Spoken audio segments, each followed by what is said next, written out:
we are introduced to the main character, Lu Fang, who is traveling somewhere. He says to himself, I have come to this strange world.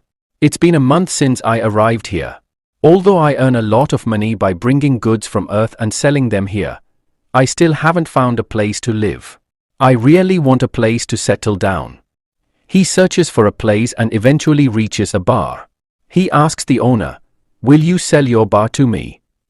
The owner, a girl, replies, this is a small shop, and you want to buy it? You must be crazy.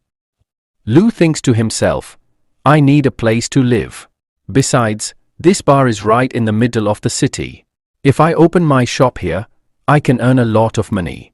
He insists, hey, sell this to me. The girl gets angry and says, I'm not going to sell this place. Lu replies, I will give you a lot of money. Then, a man interrupts and says, you seem to have a lot of money, don't you? Why don't you buy a city instead? Lu is shocked, a city? The man continues, yes, of course. I'm Baron Carter, and this is my son, Face. Lu asks, why do you want to sell your city? Carter replies, I'm getting old, and my son is useless. I have no hope for him. I want to sell my city so I can move to a bigger one, retire, and forget everything. Lu thinks to himself, is this guy serious? Then he asks, how much will it cost? Carter responds, not much, just 100 gold coins. Lu shouts, are you crazy? I can buy a lot of things with 100 gold coins. I could buy a lot of sheep and cows. My future generations could live comfortably on that amount. He thinks, do these people think I'm a fool? Carter adds, this deal includes the title of nobility as well. Lu firmly replies, absolutely not. At this point, Faze draws his sword and points it at Lu. My father is offering you a great deal. How dare you refuse it? Lu responds, you are forcing me to buy this. Carter interrupts, hey, calm down, everyone. Let's sit and talk. How much gold can you offer? Lu admits, I only have 30 gold coins. Carter thinks for a moment and says, 30 gold coins? Fine, let's make a deal. Lu is shocked. Wait, are you serious?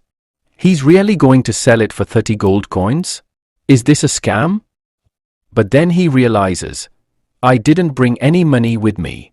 Carter suggests, if you don't have gold, you can offer treasures instead, like that crystal glass you have. Lu thinks, so that's why they're after me. They want my glasses. I brought them from far away and spent a fortune on them. Carter adds, I once saw a glass like this in the Duke's palace. It's so clear and beautiful. Lu thinks, are these people serious? This is just an ordinary glass. It's so easy to fool people in this world. Carter asks, do you have any other treasures? Lu thinks, if I show them anything else, they might kill me and take everything. Reluctantly, he says, this is all I have. Carter looks inside the box and says, this isn't what I want, but fine, I'll take you to my city. They reach the city, and Carter says, this is Young City. Lu says, wow, my money wasn't wasted after all. But as they go further, Lu realizes the city is in terrible condition. People are starving, and the infrastructure is crumbling. Carter rings the city bell, gathering everyone to the palace. The townspeople murmur, what's happening now? Are they going to impose another tax on us? Are they trying to starve us to death? Another man replies, stop talking nonsense. If they hear us, it will be bad. A big problem will come. Carter addresses the crowd. My dear countrymen, from today, this boy will be the city lord of Young City. Hearing this, everyone starts murmuring. A boy in the crowd says, I hope our new city lord doesn't impose more taxes on us. Another man replies, it's not going to make any difference. These people are only greedy for money. Carter turns to Lu and says, Young City is in your hands now. I'm leaving. Lu faces the crowd and says, hello, everyone. But the crowd responds angrily, Get out of here. We've already run out of money. They start throwing stones at him.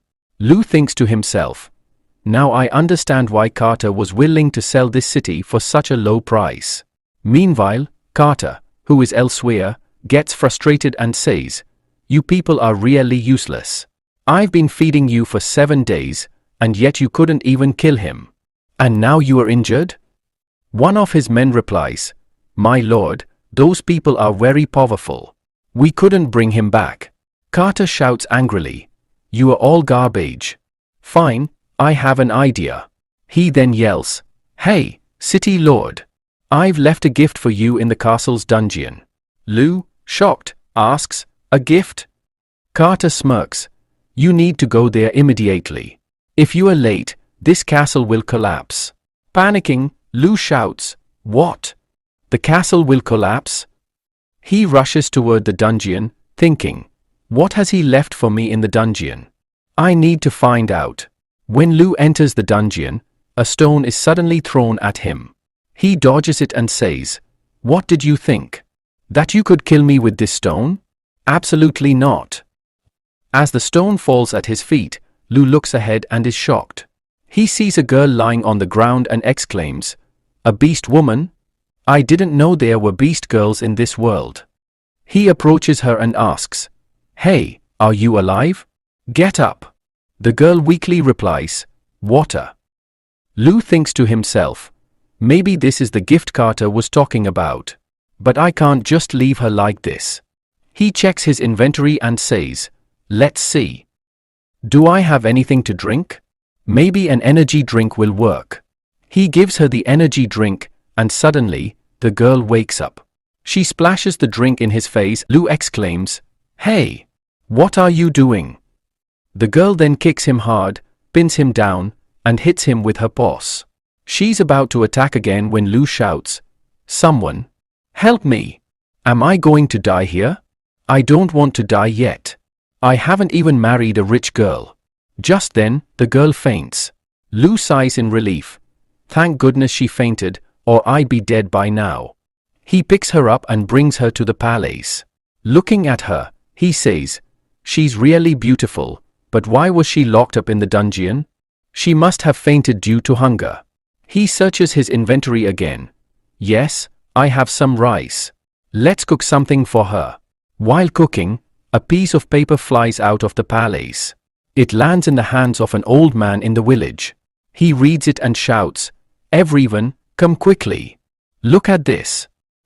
The scene cuts back to the girl, who wakes up and sees Lu. She looks at the food and asks, what did you feed me just now? Tell me, or I'll kill you.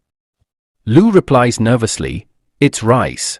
The girl takes the rice, tastes it, and thinks to herself, this is really rice. It's amazing. Mina thinks, wait, Mina, take care of yourself. Humans are never kind. Have you forgotten that these people had captured you? Then she shouts, first, you eat the food. Lu replies, okay, and eats it. He says, it's made perfectly. Mina thinks to herself, if it wanted to hurt me, it had plenty of time to do so, and there is nothing wrong with this rice. She keeps asking for more while eating. He asks, hey, are you okay? Mina responds, now I am full. I've eaten it all. Lu thinks, he has eaten my rice for an entire month. Mina thinks, what is going on? Since when have humans become so kind? She then says to Leo, let me go from here, or I will kill you. Leo thinks, she has wasted so much of my rice, and now she wants to kill me. He says, the gate is open. You can go. No one will stop you, and yes, go carefully. Mina thinks, so, she is very different from other nobles. Then, she grabs him by the throat and says, you bastard, you laid a trap for me in the middle of nowhere. Lu replies, hey, I'm alone in the whole castle. Why would I lay this trap? How much longer will you choke me? Are you trying to suppress me? Do you want to kill me? Outside the castle, many men come and shout, open the gate quickly. These people really want to starve us. Mina says, then you said you're not cheating on me. Lu replies, I don't know what is happening outside. The men begin breaking the gate. Lu says, those people are not mine. Go and hide quickly if I have to do something. If it were going to happen, you would have died long ago. Mina listens to him and moves to hide. The people break the gate and rush inside, shouting, "There he is! Catch him! Don't let him escape!" They surround Lu from all sides. Lu says, "Hey, what are you guys doing?" Bafu says, "We've already paid the tax. Why are you charging more tax?" Lu replies, "But I didn't say anything about this new tax." Bafu takes out a piece of paper and says, "Then what is this? Can you tell me where it came from?" Lu says, "This was in my castle." One man says, "So, you want to take more tax from us? Are you trying to starve us to death?" Another man says, "My brother died due to hunger. Don't leave him alive due to your greed, or we will all die here." He advances towards Lu and says, "I'll kill him." Mina hits a stone and drops her knife, shouting, "Stop right there." The man asks, "Who are you?" Mina replies, "According to the law, anyone who kills a noble will be executed, and the whole family will be killed." Everyone starts talking among themselves, saying, "That's what she's saying." A man says, "If I die, nothing will happen, but I have 2 children. What will happen to them?" He says, "I told you, right? If you want to stay hidden, then why did you come out?" Mina says, "Hey, are you all right?" Lu asks, "What do you feel when you look at her?" Bafu says, "So what? You increased the tax by 50 rupees. It would have been better if you just killed us." Lu, while reading the notice, thinks to himself, "This Carter is taxing everything." Then he says, "Hey, everybody, look here. This notice is from the previous city lord." A man shouts, "So what? Are you his partner too?" Lu replies, "My name is Lu Fang, and I am the city lord of Young City." He tears the paper and throws it away, saying, "Taxes will never increase in this city." Everyone is shocked and begins talking among themselves, saying, "Is he joking? Should we listen to Nobel?" One man says, "You saw that he tore the paper. He must be telling the truth. Now we will be able to eat." Lu says, "I will be very happy keeping the people of the city happy. I want to make all the people of Young City rich. But to do this, we have to get our hands even dirtier." They say, "I don't understand what they are trying to say, but this sounds really good." Bofu says, "If that's the case, then please forgive us for what happened here and thank you for not raising the tax." Lu says, "Of course you can trust me. I will take care of my word. I am never going to back down from it." Then, all of them start talking amongst themselves. One man says, "I hope this city lord is speaking the truth. If that happens, it will be great." The second man says, "Let's go." We then see what happens next. Those people leave, and on the other side, Fuzz says, "This city, Young, has become completely useless. I came to know that some people have broken into the mansion." Carter says, "Kill him. We didn't have to do anything for it. They did our work." Fuzz says, "Papa, you are really very smart. We got the money, and this whistle will be ours again." Then a man comes shouting and says, "My lord, there's bad news." Fuzz asks, "What happened? Why do you look so worried?" The man says, "Look, you, Wei turned the people towards you, and that beast woman. The girl has been taken out." In shock, Fuzz says, "Did he take out the girl of 20? I will really kill him." Carter says, "Hey, calm down." Fuzz says, "But Dad, we spent a lot of money to buy those 20 boys." Carter says, "Why hurry? He's the city lord now. After some time, Omar is about to go there." Fuzz says, "Papa, now I'm really smart." We see Lu in the next scene. He goes to sleep on the bed and says in his mind, "I felt that I was going to die today." Mina says, "Now I, Ku, will leave from here." Lu says, "Hey, wait. You haven't fully recovered yet. If you go now, what will you do if someone catches you?" Mina says, "Then I'll kill him." Lu says, "Stay here for a few days. When you get well, you can leave. You know I'm not going to do anything to you." Mina calls him human. Lu never does anything good for anyone. He says, "Living alone in this castle is very boring. If you stay here, I'll at least be able to talk to someone." Mina says, "Are you not scared of me? What if I kill you?" Lu says, "If you attack me, I won't be able to do anything to stop you. Go take a bath first. She goes to take a bath. She says, it's been a long time since I've been able to bathe in clean water. I'm enjoying it. My wound still hurts a lot. A few days ago, Mina was shown. A man comes and says, hey girl, are you hungry? Take this bread and eat it. She falls unconscious after eating the bread. At the same time, Carter buys Mina. She says, the man is really a scoundrel. Never trust their words. Lou secretly watches Mina. Mina glares towards the door. Lou says, I enjoyed watching this today. Mina says, hey, who's there? Lou says, it's me. I've come to give you something with which you can clean yourself. He gives her soap. Mina says, this soap is very good.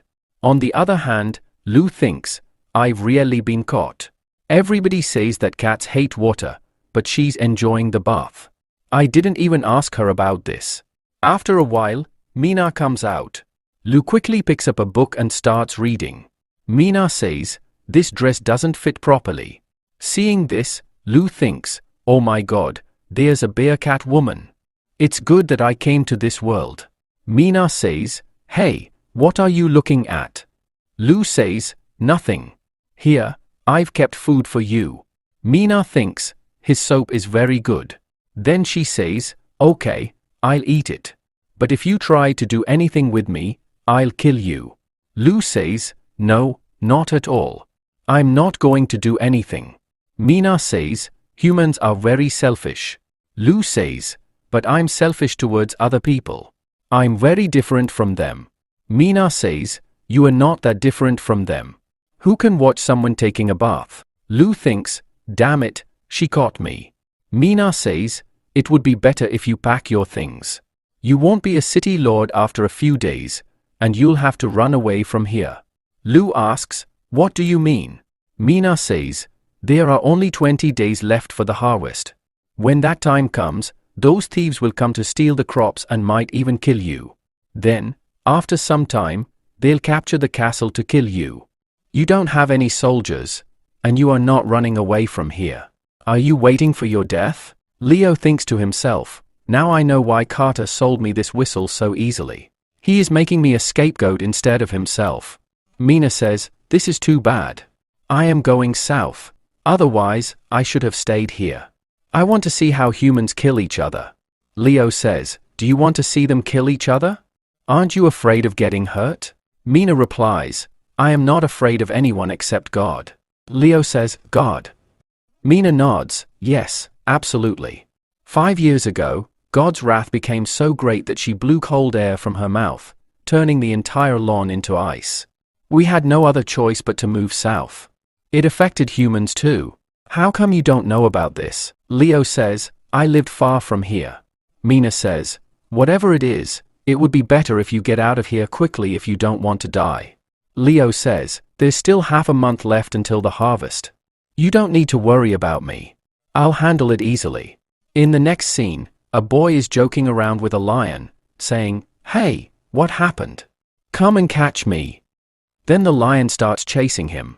A man shouts, hey, all of you attack together, and they catch the lion in a net and kill it. The man says, the gift is ready, let's go. They arrive in Young City shortly after. Everyone observes, is this a new family? They killed them. He had asked them to work for him, but they refused.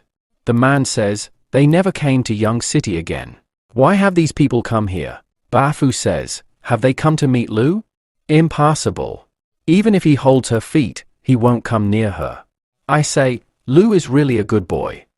He became a lord, but still, we are calling him here. It seems we didn't save the wrong man back then. Nicole says to herself, at last, I'm going to meet him. Lou says, hey, Lou Lord, this gift is for you, in celebration of your growth. Lou says, this is really nice. Hey, Nicole, you were saying you wanted to meet Lou, go say hello to him. Nicole pushes him, and Lou catches her, saying, hey, be careful. I haven't seen you in a few days. You've really grown. Nicole says, are you talking about my height? Lou replies, yes, you right. You've grown a lot. Leo thinks, this boy never keeps quiet. Ben says, "Hey, you guys are done. Now we have to leave." Lu says, "Uncle Ben, won't you help me? I want you to stay and help me. I feel bad hearing you say this." Ben replies, "I liked it, but you know I don't have one leg." Lu says, "Leave it to me. I have a way by which you will walk like a normal person." Then Lu puts Robert's leg on his leg and says, "Okay, uncle, try standing once." Ben slowly tries to stand and says, "I can't believe it, I'm able to walk." He cries, saying, "This is really great." Nicole says, "Mom, your makeup." Everyone gets happy and says, "This is great. Now, Papa will start walking like a normal person." Lu says, "Uncle, after a little practice, you will walk like a normal person." Everyone starts going toward Lu. Lu says, "Uncle, what are you doing?" They say, "We will help you. We'll kill all your enemies." Lu says, "Uncle, thank you for supporting me. I want you to teach me how to build a city, how to rule over them." In the next scene, we see a shop in Young City. A man is shocked, asking, "Is the price of half a kg of grains 3 copper coins? Yesterday, it was 2 copper coins." The shopkeeper replies, "That was yesterday. Now the price has increased. If you want to buy, then buy. Otherwise, get out." The boy angrily says, "I'll give you money." Then a man passing by says, "I heard our city lord is giving food for free." Another man says, "Really? Let's go and see." The boy hears this and says, "You will get money. If you want to raise the price, do it. I'm not going to buy from you." The shopkeeper is shocked, thinking, "How is this possible? How can he distribute food for free?" On the other hand, Ben tells everyone, "Come here and see. We have clerks, hunters, and powerful men. You will get a very good amount of money every month."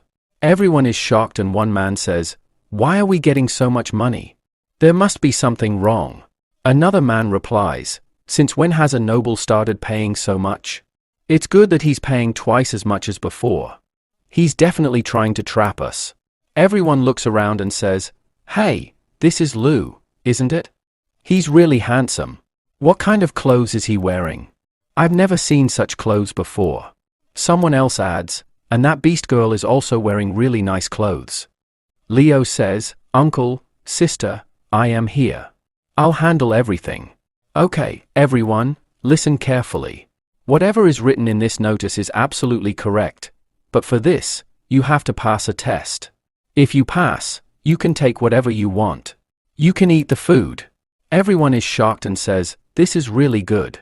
I don't know what it is, but it will be tasty." Leo says, "Who wants to go first?" Bafu says, "I want to go. I want to apply for a color. I've written something, look at this." Leo thinks, his handwriting is not old. It's very different from other people's. "Okay, you pass because you're young." Leo says, "Hey, Nicole, you're the city clerk. Give him the food." Quickly snatches it, saying, "Give it to me. Let me taste it and see if it's tasty." He starts eating quickly and then gets shocked. Everyone shouts, "Bafu, what happened? Is there poison in it? I knew it was a trap." "Uncle Bafu, I'm coming. I'm here to save you." Bafu says, "This is very tasty." Hearing this, Bafu gets very shocked and says, "I've never eaten anything better than this in my entire life. Uncle, you've really taught me a lot. You scared me a lot." Everyone starts talking among themselves, saying, "Is this really that good? Let me try it." One man says, "Everyone listen carefully. If you balance yourself, you will be able to cross this bomb. Then you have to jump over a piece of wood and climb a big wall. If you do this, you'll pass." Everyone starts taking the test. He says, "These people are going. Let me try it." The others say, "I can't believe so many people are taking the exam." Nicole's servant, saluting, says, "Nicole, thank you. All of this is happening because of your craftsmanship." Nicole, blushing, says, "No, there's nothing like that. You taught me everything." Then Lu says to Mina, "Thank you too." Mina moves away from him, saying, "You can talk, but keep your dirty hands away from me." Lu says, "I want to thank you. The idea you gave about luring people with food really brought a lot of people." Mina replies, "Whatever. Stay away from me."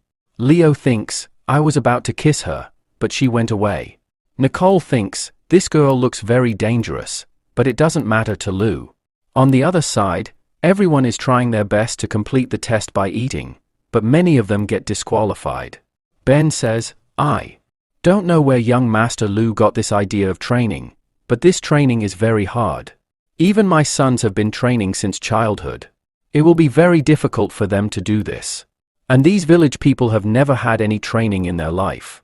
If it continues like this, we won't get any soldiers. On the other hand, Nicole comes to Lu and says, I brought tea for you, and I also brought cake. Lu says, oh, this is cake? It looks very good. It's very soft and tastes great.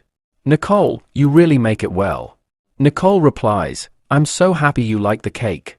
Then Mina takes all the cakes from there and says, this is really very nice. Nicole says thank you. Then she says in her mind, I will wake up in the morning and have this cake for lunch. It was specially made. I can't believe that all this is going in vain. Then he says, young master, a big mess has happened. Everyone is leaving this whistle to ask for food. Leo gets very shocked to hear this. He asks what is going on here. Ben says that those who are unable to pass the exam will not be able to become soldiers. Bafu says that apart from that, the merchants took advantage of this opportunity and increased the price of all the food by 30 rupees. And now everyone is going mad because of hunger. Ben says, young master, now reduce the level of this test, then it will be very good. Mina says, this test is very easy. In reality, humans are very weak. He angrily says that this level is not going to come down and let's go and talk about the merchant. Then they go to the merchant who says, Lord, what are you doing here? Lai says, you are the one who has increased the price of food by 30 rupees. Then he hits him in anger but nothing happens to him. He says in his mind that nothing is happening to this fat man because of his fat. The merchant says I sell food and people buy it. If they feel that the price is high then they should not buy it. Is there any harm in it? What's the problem? Then Lu brandishes his sword and says that you don't consider me the lord of the city. The merchant says, calm down, city lord. Do you want to break the law? Lu says, hey Bafu. Bafu says, yes, he is saying the right thing, this is the law. The merchant who is selling food here says that we are good merchants who run their small business according to the law. Then he says in his mind that Lord Omar is supporting me. What is he thinking about me? Will I be scared of this? Damn it. This is mine. He is creating a big problem for me and I will not be able to do any harm to him right now. Then he says that it seems that you do not want to reduce the price. When the time comes, you will regret this a lot. The merchant says, Lord, please be careful while going. He says you will regret this. You will see then after some time we are shown in Young City, some men are talking and say, hey, you know the price of rice has increased.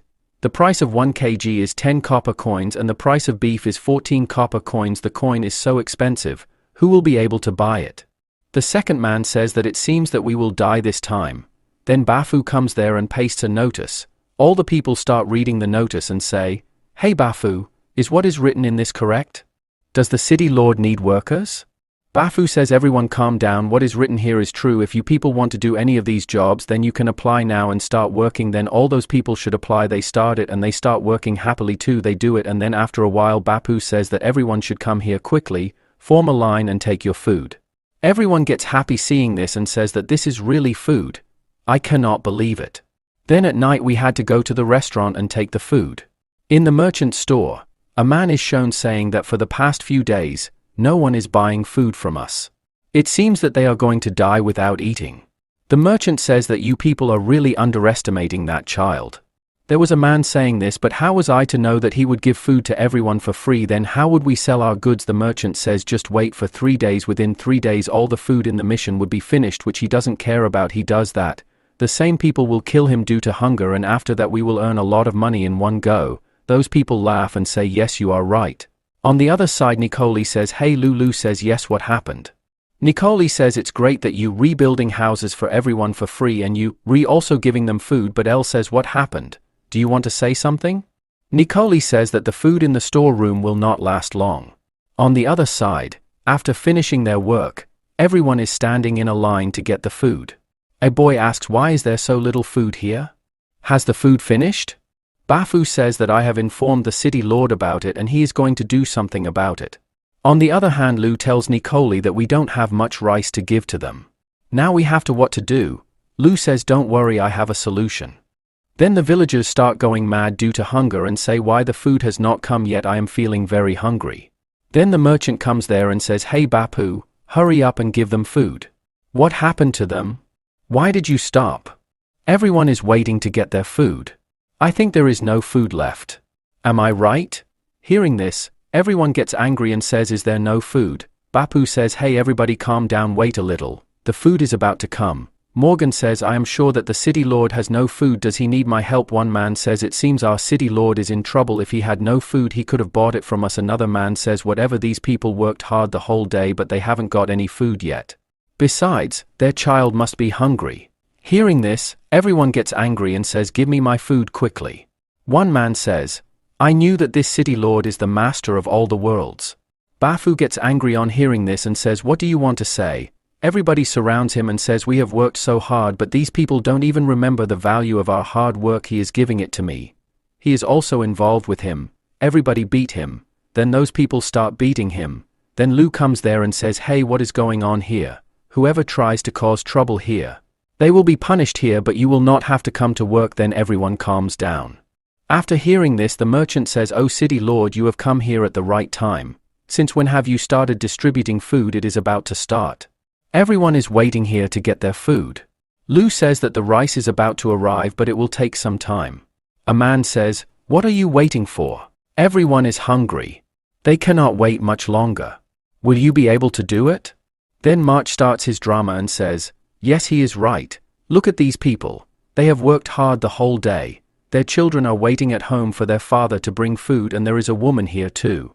Those who are working here leaving their children at home. For the sake of those children, I take a little risk. Send some people to my warehouse, and for today I will give these people free food for the sake of their children. I will bear a little loss. The villagers say that he has a big heart.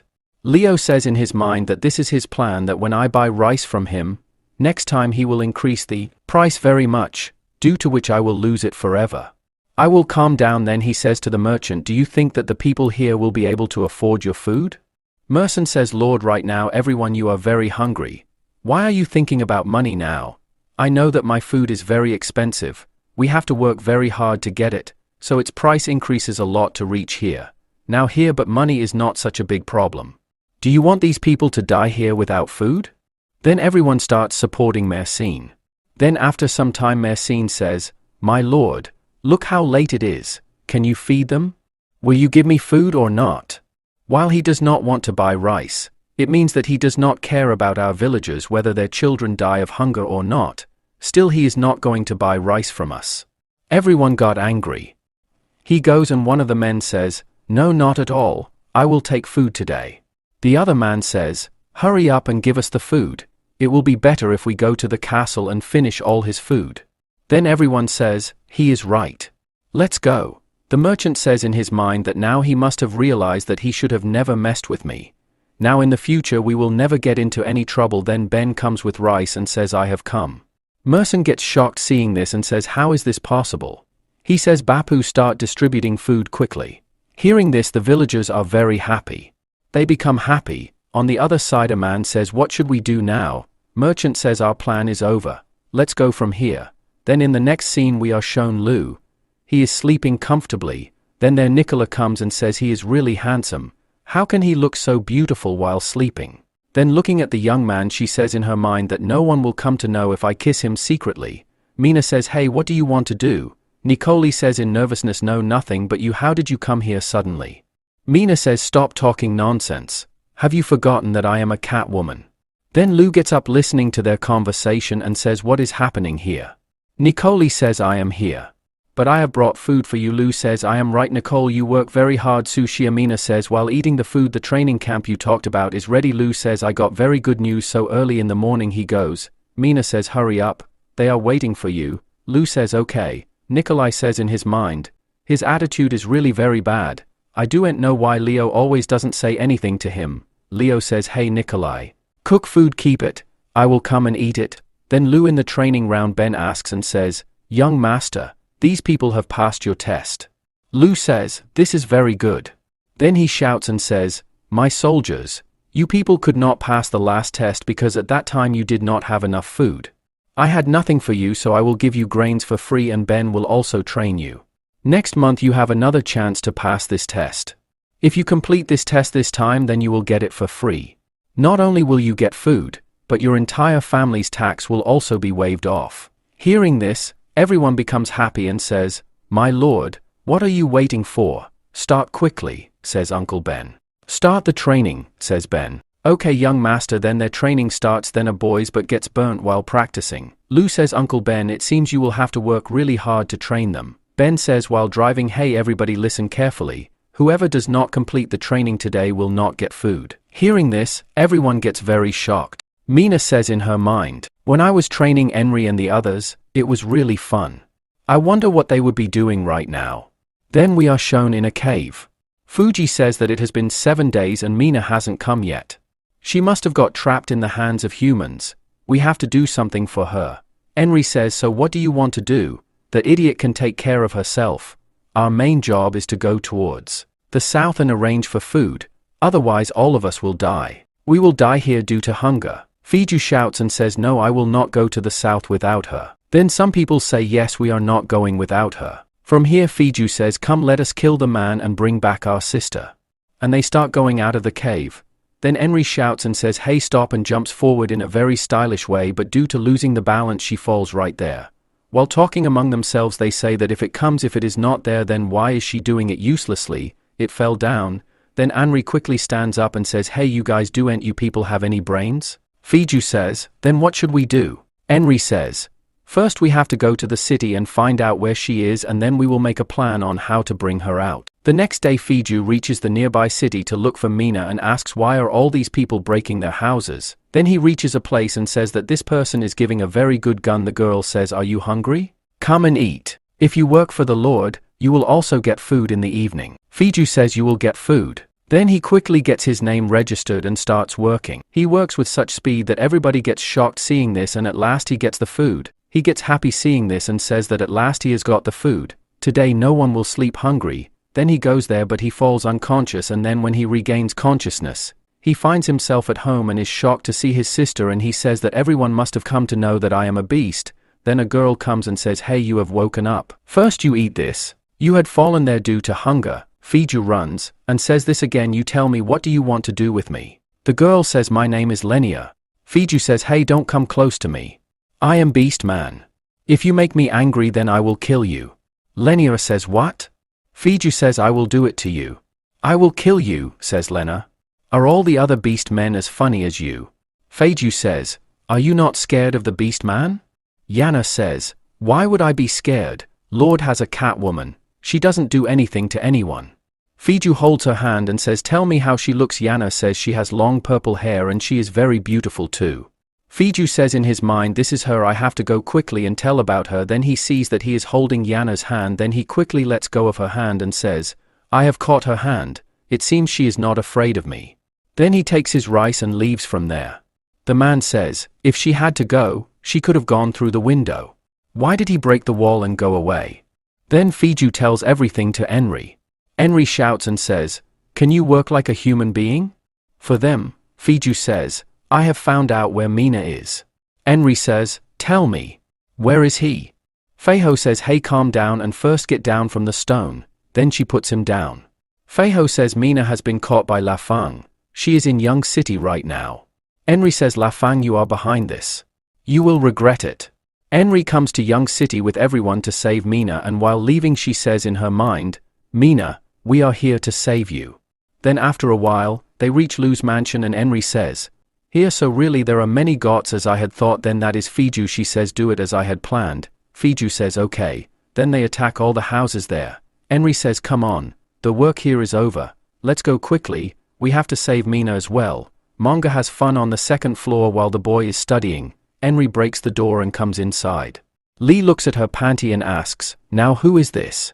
Then Fiju shouts and says, give my sister back quickly, but they are talking to someone else. He gets shocked after seeing this and thinks in his mind, who are these people threatening? Then he says, hey who are you people? Then attacks Fiju Lu and says, you human being, return my sister quickly. Then Lu says, hey wait, what are you doing? And on the spot Mina saves Lu. Then he holds her leg and says, finally I have found you, my sister. Lu says, then Mina is your sister. Fiju says, oh man, you have so much courage, you are our sister, I will kill you. Mina says, hey, you are misunderstanding. I am staying in his house to heal my wounds. Enri says to heal her wound. Then she hugs him and says, Mina. Mina says, Enri, what happened to you? Andri says, you are injured. Tell me where you are feeling pain. Mina says, don't worry. I am going to be fine. Mina says, I told you not to worry about me. You could have gone to the south with Fuji and the rest of the people. Andy says, I was not worried about you because of this idiot Fuji. I had to come here to save you. Fuji says in his mind, but she herself came here to save you. Leo says in his mind, a fox girl and that too a loli. Wow, that was really fun. Then he says, since you are Mina's friend, you become my friend too. Come and sit here. Anri says, has this bastard done anything to you? Mina says no, and he doesn't even have the courage to do anything. Andri says, okay. Hey everyone, let's wait for you. We are going to head towards south. Then he will take Mina with him. She starts leaving from there. Lu says, hey wait. Andri says, what happened to you now? Lu says, Mina has not fully recovered yet, so how will it be if you people stay here for a few days? Mina says, you have to stay with me. There is no need to worry about it. El says, hey, first listen to me. All the nobles of the kingdom are catching B-Man. Even if you go to the south, you will still not be safe. Mina does not answer him. Then suddenly a very loud sound is heard. Both of them ask, what kind of sound is this? Then Ju says, excuse me, the sound is coming from my stomach. Then Lu gets an idea after seeing the food and says, hey, you guys eat the food first. Then he gives the food to everyone, and as soon as Dee takes the first bite, she gets very shocked and she starts eating it very quickly. All of them start eating the food and he says that you all have eaten too much, so you all should stay here today. Mina comes to the terrace after eating the food. Then Lu comes there and says that you all should come here alone. Guy, aren't you scared that I will kill your companion? Mina says, do you have the guts? Lu says, yes, you are right. Will you go to the right, miss out? Mina says, I am not going to get any benefit by staying here. Snow that God is coming soon.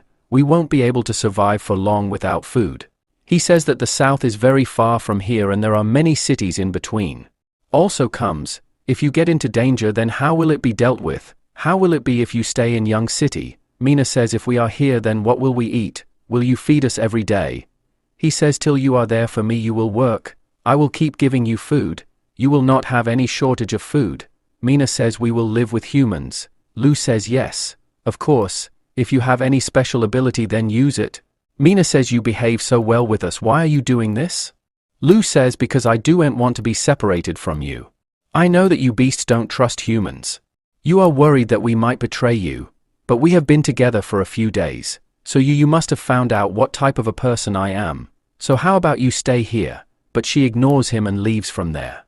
Leo thinks to himself, what should I do now? The girl says, my name is Lenia. Fiju says, hey, don't come close to me. I am Beast Man. If you make me angry, then I will kill you. Lenia says, what? Fiju says, I will do it to you. I will kill you, says Lena. Are all the other beast men as funny as you? Fiju says, are you not scared of the Beast Man? Yana says, why would I be scared? Lord has a cat woman. She doesn't do anything to anyone. Fiju holds her hand and says, tell me how she looks. Yana says she has long purple hair and she is very beautiful too. Fiju says in his mind, this is her, I have to go quickly and tell about her. Then he sees that he is holding Yana's hand. Then he quickly lets go of her hand and says, I have caught her hand. It seems she is not afraid of me. Then he takes his rice and leaves from there. The man says, if she had to go, she could have gone through the window. Why did he break the wall and go away? Then Fiju tells everything to Enri. Enri shouts and says, can you work like a human being? For them, Fiju says, I have found out where Mina is. Enri says, tell me. Where is he? Feiho says, hey, calm down and first get down from the stone. Then she puts him down. Feiho says, Mina has been caught by La Fang. She is in Young City right now. Enri says, La Fang, you are behind this. You will regret it. Enri comes to Young City with everyone to save Mina, and while leaving she says in her mind, Mina, we are here to save you. Then after a while, they reach Lu's mansion and Enri says, here, so really there are many gods as I had thought. Then that is Fiju. She says, do it as I had planned. Fiju says, okay. Then they attack all the houses there. Enri says, come on, the work here is over. Let's go quickly. we have to save Mina as well. Manga has fun on the second floor while the boy is studying. Henry breaks the door and comes inside. Lee looks at her panty and asks, now who is this? Then Fiju shouts and says, give my sister back quickly, but they are talking to someone else. He gets shocked after seeing this and thinks in his mind, who are these people threatening? Then he says, hey, who are you people? Then attacks Fiju Lu and says, you human being, return my sister quickly. Then Lu says, hey wait, what are you doing? And on the spot Mina saves Lu. Then he holds her leg and says, finally I have found you, my sister. Lu says, then Mina is your sister. Fiju says, oh man, you have so much courage, you are our sister, I will kill you. Mina says, hey, you are misunderstanding. I am staying in his house to heal my wounds. Henry says to heal her wound. Then she hugs him and says, Mina. Mina says, Henry, what happened to you? Andre says, you are injured. Tell me where you are feeling pain. Mina says, don't worry. I am going to be fine. Mina says, I told you not to worry about me. You could have gone to the south with Fuji and the rest of the people. Andy says, I was not worried about you because of this idiot Fuji. I had to come here to save you. Fuji says in his mind, but she herself came here to save you. Leo says in his mind, a fox girl and that too a loli. Wow, that was really fun. Then he says, since you are Mina's friend, you become my friend too. Come and sit here. Henry says, has this bastard done anything to you? Mina says no, and he doesn't even have the courage to do anything. Andre says, okay. Hey everyone, let's wait for you. We are going to head towards south, then he will take Mina with him. She starts leaving from there. Lu says, hey wait. Andre says, what happened to you now? Lu says, Mina has not fully recovered yet, so how will it be if you people stay here for a few days? Mina says, you have to stay with me. There is no need to worry about it. Elle says, hey, first listen to me. All the nobles of the kingdom are catching B-Man. Even if you go to the south, you will still not be safe. Mina does not answer him. Then suddenly a very loud sound is heard. Both of them ask, what kind of sound is this? Then Ju says, excuse me, the sound is coming from my stomach. Then Lu gets an idea after seeing the food and says, hey, you guys eat the food first. Then he gives the food to everyone, and as soon as Dee takes the first bite, she gets very shocked and she starts eating it very quickly. All of them start eating the food and he says that you all have eaten too much, so you all should stay here today. Mina comes to the terrace after eating the food. Then Lu comes there and says that you all should come here alone. Guy, aren't you scared that I will kill your companion? Mina says, do you have the guts? Lu says, yes, you are right. Will you go to the right, miss out? Mina says, I am not going to get any benefit by staying here. Know that God is coming soon. We won't be able to survive for long without food. He says that the south is very far from here and there are many cities in between. Also comes, if you get into danger, then how will it be dealt with? How will it be if you stay in Young City? Mina says, if we are here, then what will we eat? Will you feed us every day? He says, till you are there for me you will work. I will keep giving you food. You will not have any shortage of food. Mina says, we will live with humans. Lu says, yes, of course. If you have any special ability, then use it. Mina says, you behave so well with us, why are you doing this? Lu says, because I don't want to be separated from you. I know that you beasts don't trust humans. You are worried that we might betray you, but we have been together for a few days, so you must have found out what type of a person I am. So how about you stay here? But she ignores him and leaves from there. Leo thinks to himself, what should I do now? Henry says, really, there are a lot of clothes. This is good. This is a very good cloth from the noble people. Mina says, you are very lucky that you found this cloth in the city. Then she attacks his chest and says, so what if yours is big? Mina says, it is tickling. Please leave me alone. Henry on the other hand says in his mind that they are really going to leave tomorrow. Mina says, hey Henry. Henry says, what happened? Are we really going to the south? Henry says, what is the problem with this? Don't you want to go from here? Have you fallen in love with? Mina says, what nonsense are you talking about? We don't know anything about the south. I am worried about this. If we go there, will we be able to survive? Henry says, did he tell you this and did you believe him? Yes, Mina says, of course not, but what he is saying is not useless. We do not know anything about the south and we do not even know what kind of trouble is waiting for us there if we stay here. Wait, if we get into trouble in the future, we will be able to handle it easily. Then Henry starts thinking, and then the next day it is shown that everyone looks at Henry and says that your dress is really beautiful. Just like a princess, you are looking very beautiful in this dress. On the other hand, Tablu's heart breaks because Mina leaves from there. Then he says, okay, come, I will drop you outside. Then they say, hey, Lefang, wait. Henry says, so what kind of work will you give us? Lu gets happy and says, you guys have decided that you people will stay here. Mina says, only for now. Then they say angrily that if you do anything to us, then we will kill you. Lu says, don't worry. Then he takes bath comfortably at night while singing songs. Andre asks, what song is he singing? Mina says, I don't know. Maybe he has gone mad. Henry says, I regret staying here. Then the next day Henry is playing with Mina. Leo is with his my mind says, what a beautiful view I got to see early in the morning. Nicole, while looking at the Lu, I think to myself, she says that Lu is looking really very beautiful. Lu looks at his watch and says that I am very tired. Nicole says that, hey Lu, you used to go to sleep at midnight, right? What happened to you today? Lu says it seems that I am working too hard, so I am going to take some rest.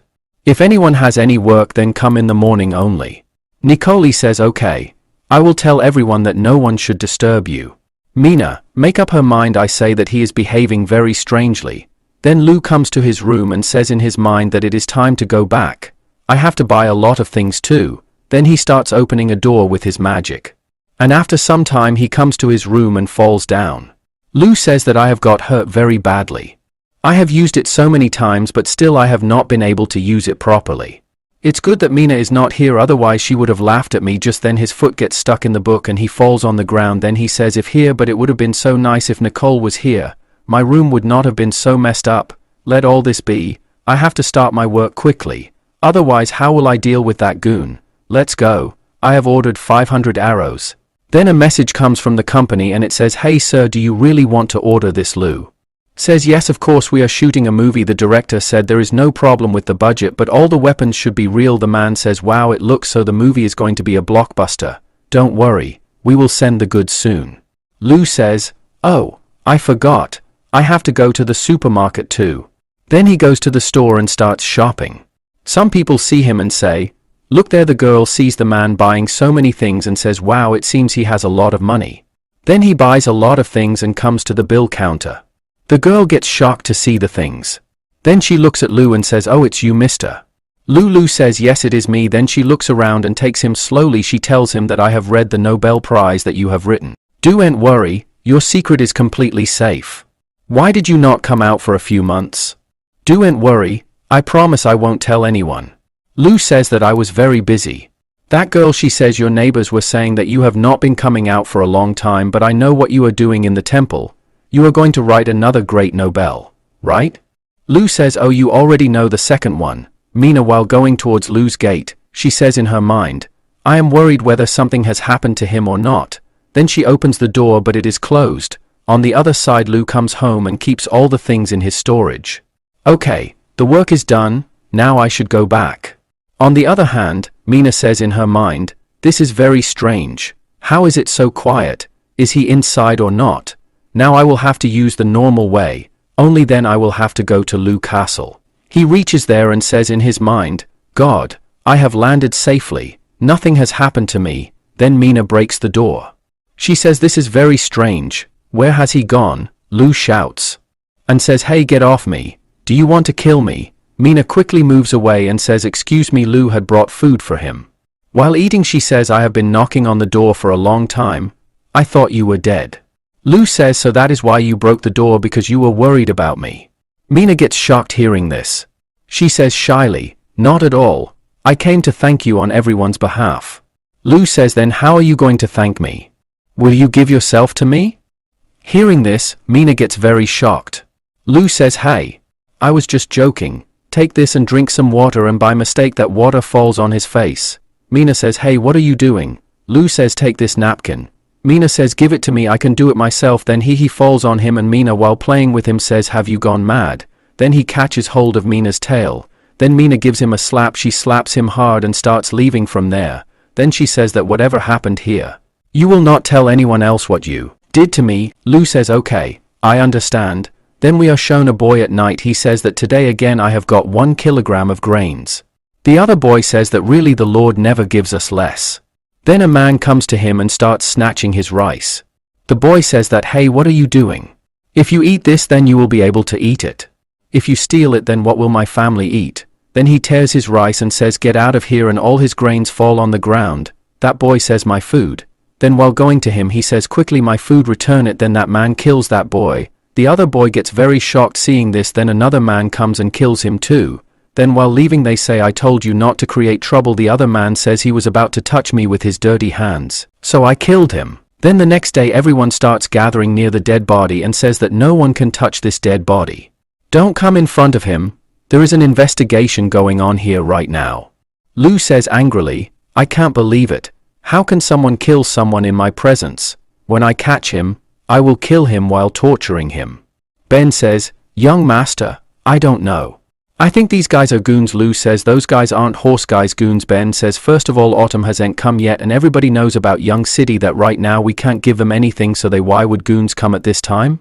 Secondly, this village is very different. I can say that someone used a sharp sword to kill him. I don't think the goons would have so much money to buy such a sharp sword. For the third and most important thing, if those people are goons then why don't they take the food? Then he comes to his castle and says that it is very strange that those people killed him but they did not take the food. Then he says hey Mina. Mina says what happened? Lu says I want you to do one thing for me. This is going to be a very dangerous work. If you don't want to do it then you can refuse. Mina says stop talking nonsense and tell me what I can do for you. Lu says you will have to go to a place and listen to them, but remember that you should not do any mischief. Mina says yes, I understood. Whereas I have to stay awake at night. I am going to sleep. Lu says hey wait, I have got a dress made for you. When you go at night, wear it. Then she says whatever she wants. I say she will wear sexy clothes. I will really enjoy it. Mina says which clothes? Then she comes wearing the clothes at night and says this dress is really too tight. Leo says in his mind as I used to think this one looks more beautiful than that. Mina says it is tight but it is very nice. Lu hands Mina a knife and says, here, use this for self-defense. Mina casually tosses the knife aside and says, self-defense? Do you not know that I am a cat warrior? Lu thinks to himself, my bookcase. Mina picks up the knife again and says, but I am still taking it. What's wrong with that? A little while later, she reaches the place Lu mentioned and thinks, alright, let's see what these people are up to this time. Merchant says, if you keep killing everyone like this, Lu will find out about our plan, and everything will be ruined. One guy says, why are you scared?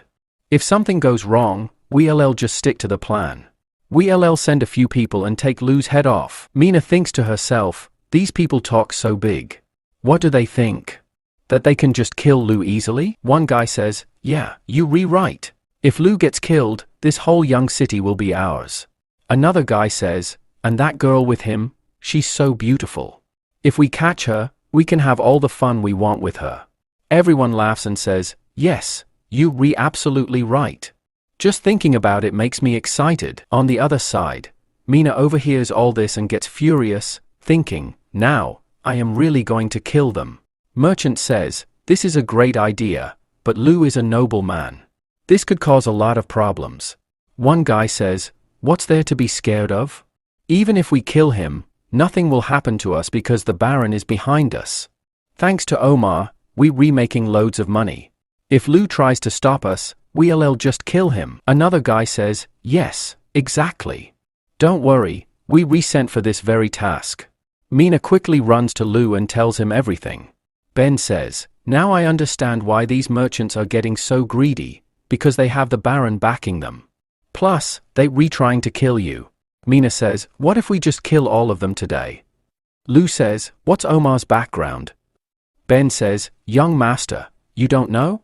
In our kingdom, there are 5 types of noble titles, and Baron is at the very bottom. It ranks low but is very powerful. Lu says, if we attack them recklessly, I think they'll use this chance to send their army and strike back at us. Ben says, then what should we do? Lu says, let's just see what happens. The next day, Nicole says, this is a new dessert, young master. I learned how to make it. Try it once. Mina and Henry immediately start eating the donuts. Lu says, Mina, Henry, take it easy. Nicole made a lot of great food for us. Nicole thinks, Lu complimented me again. Today is definitely a great day for me. Just then, a man runs up and says, my lord. Bad news. Another man was killed in the city. Lu, shocked, says, What? What do they want to do? I'll kill them. Andre says, Why are you so angry? First, send some people to see what's going on. Lu says, No, I'm going myself. Mina, come with me. Nicole thinks to herself, why does she always go with young master? On the other side, the man running says to Lu, Hurry, follow me. Lu thinks, why is this guy running so fast all of a sudden? Then he sees the man suddenly disappear. Mina says, Everyone, quickly step back. But it's too late, and everyone falls into a pit. Just then, some men arrive and say, I thought the city lord would be very clever, but I didn't expect you to fall into our trap so easily. Lu shouts, Did you kill those people? Get down here. I promise I won't kill you. One man says these guys are about to die, but their arrogance hasn't budged a bit. The second guy says, No need to talk to big shots, just bury him quickly. We still have a report to file. Mina, furious, says, Seriously? These guys are such big idiots. Then, she calmly climbs out of the pit and starts attacking them. One guy, panicked, yells, We can't fight this. Let's get out of here. While running, they shout, We'll deal with you later. Mina, laughing, says, What do you think? You think you can escape me? Lu says from behind, Well, looks like Mina took care of all of them. Ben, scratching his head, says, These guys were so weak? I don't get it. Why were they sent to kill you? Lu, looking serious, says, Something's not right here. Then suddenly shouts, Hey Mina, don't go after them. But by then, Mina had already left. Lu, worried, says, Mina might be in danger. We need to follow her quickly. Ben says, But we don't have a horse, how will we catch up? Then, Lu spots an ostrich. Without thinking, he hops on it and yells, Uncle Ben, hurry up, I'm going after Mina. Ben, surprised, asks, What in the world is this? Meanwhile, on the other side, Mina is chasing them down. Lu, shouting from behind, says, Mina, stop. There's definitely a trap ahead. But Mina continues forward. Suddenly, the ostrich's foot gets stuck in a trap and it falls. Mina quickly swoops in to save Lu and asks frantically, Are you okay? Lu, groaning in pain, replies, Yeah, I'm fine. Then a deep voice booms, Kids, did you have fun? Lu looks around and realizes they're surrounded by enemies. One enemy laughs and says, Better enjoy the moment now, because you won't get another chance. Lu thinks to himself, They sent this many people to kill me? I'll need to stall them with words. He speaks slowly, Hey guys, listen up. Before you kill me, can you at least tell me what I did? One guy draws his sword and yells, After death, don't preach. Just then, Mina leaps into action, attacking like lightning. In the blink of an eye, she defeats several of them. The remaining enemies shout, Everyone, attack together. As they rush in, Mina suddenly disappears. She attacks from the shadows. She says, Oh, you dodged my first strike, but you won't be so lucky next time. Then, one enemy swings his sword at her, tearing her clothes. He laughs, Now what? Mina, fuming inside, thinks, This was a gift from young master. In a flash, she's furious and takes out that guy in an instant. Lu, amazed, says, Wow! You are like a shadow warrior. Mina smiles and says, Yeah, I know. You should know by now, I'm a cat warrior. Taking them down is a piece of cake. Suddenly, someone attacks Mina from behind. Lu quickly leaps forward and saves her. Mina, panicking, yells, Young master, are you okay? Lu, in pain, says, Mina, I don't think I'll make it. The enemy laughs and says, Stop with the drama. Looks like we'll have to finish you two off to end this act. Just then, Ben arrives with his army and wipes out all the enemies. Mina and Lu, in unison, say, Uncle Ben. Ben, worried, asks, Young master, are you all right? Lu smiles and says, Yes, I'm fine. In his mind, he thinks, Thank goodness swords in this world aren't very sharp. My leather armor saved me. or I would have really been done for. Ben, shaking his head, says, calling all these soldiers here was a useless plan. Lu, shocked, asks, Uncle Ben, did you bring all the city's soldiers here? Ben replies, yes, of course. Lu, panicking, says, oh no, we need to get back to the city quickly. In the city, when Lu arrives, he sees his house is burning. He rushes to bring water and tries to put out the fire. Just then, Mina screams, Annie and Nicole are missing. Lu, shocked, says, what? They all rush inside. Mina, who is terrified of fire, can't move forward. Inside, Annie and Nicole are lying unconscious. After a while, Nicole regains consciousness. Annie, shocked, screams, how did the fire start here? And how did I end up here? She immediately shakes Annie and says, Annie, wake up. This room is on fire. Annie, are you okay? Suddenly, Annie's clothes catch fire. She screams, jumps up, and looks around in shock. What's happening? Nicole, panicking, says, someone must have knocked us out and left us here. Annie, furious, says, if I get my hands on that guy, I'll skin him alive. Just then, wooden pillars start falling. Nicole, terrified, says, are we going to die here? Annie, still angry, replies, no. This won't happen. Suddenly, a big wooden beam is about to fall on Annie, but just then, Lu rushes in and saves her. He asks, worried, are you guys okay? Quick, follow me. Annie thinks to herself, he risked his life to save us. On the other side, Ben is shouting, put the fire out, quickly. He then thinks to himself, Nicole, forgive me. Suddenly, a man runs in and says, sir, look. Someone's coming. It's Lu. He saved them. The group manages to put out the fire. Lu, seriously, asks, who knocked you guys out? Annie, still angry, says, they left us here to burn alive. Lu takes a deep breath and says, this is a cheap trick. They've set up a big plan. Annie, shocked, asks, what kind of plan? Lu explains, first, they trapped us, then stationed a bunch of guys outside the city. As soon as we left the city, someone set the fire here. Annie, furious, asks, who's behind this? Just then, the merchant arrives with some people, helping to put out the fire. Ben, suspicious, says, I know these guys are behind this, but now they are pretending to be innocent. Mina, angry, says, these guys are so shameless. I'm going to kill them right now.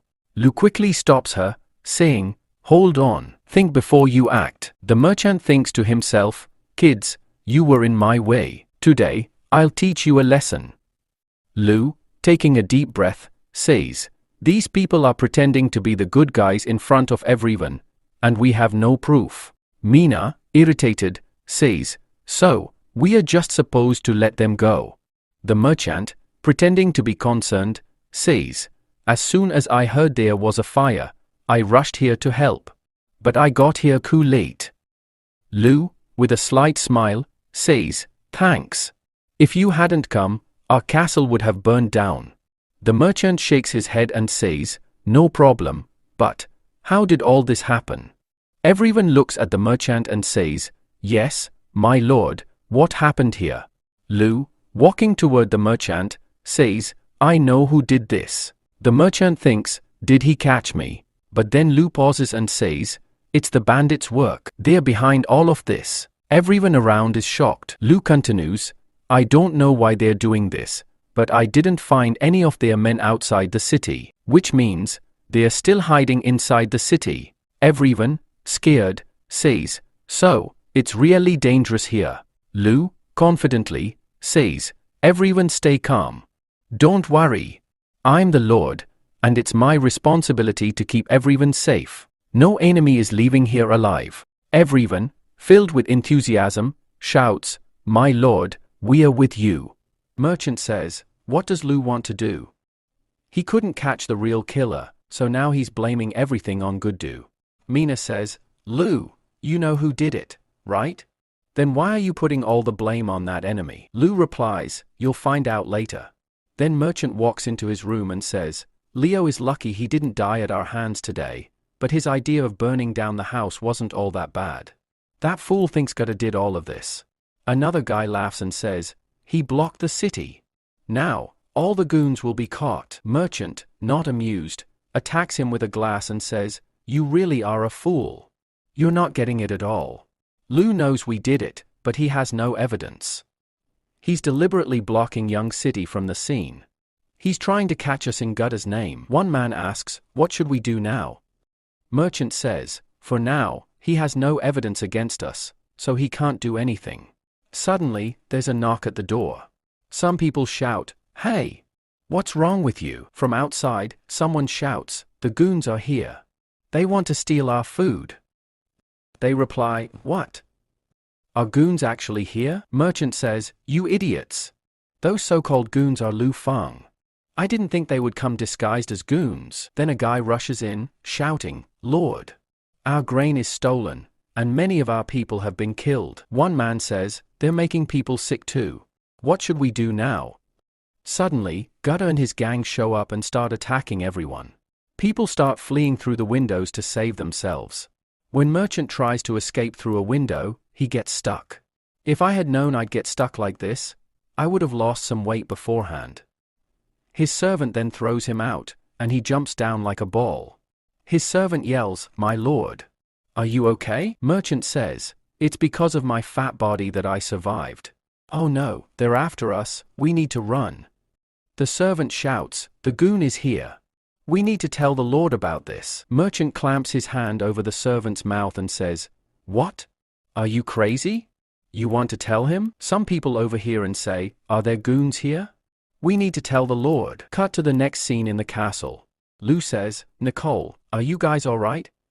Nicole replies, thank you for asking, but I'm totally fine. Annie says, I'm not fine.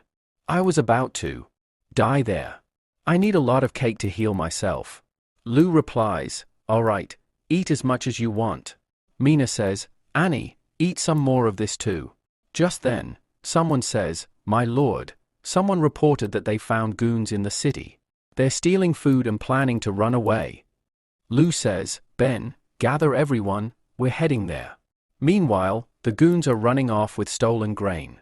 Ben tells everyone in the city, quick, go to the city lord.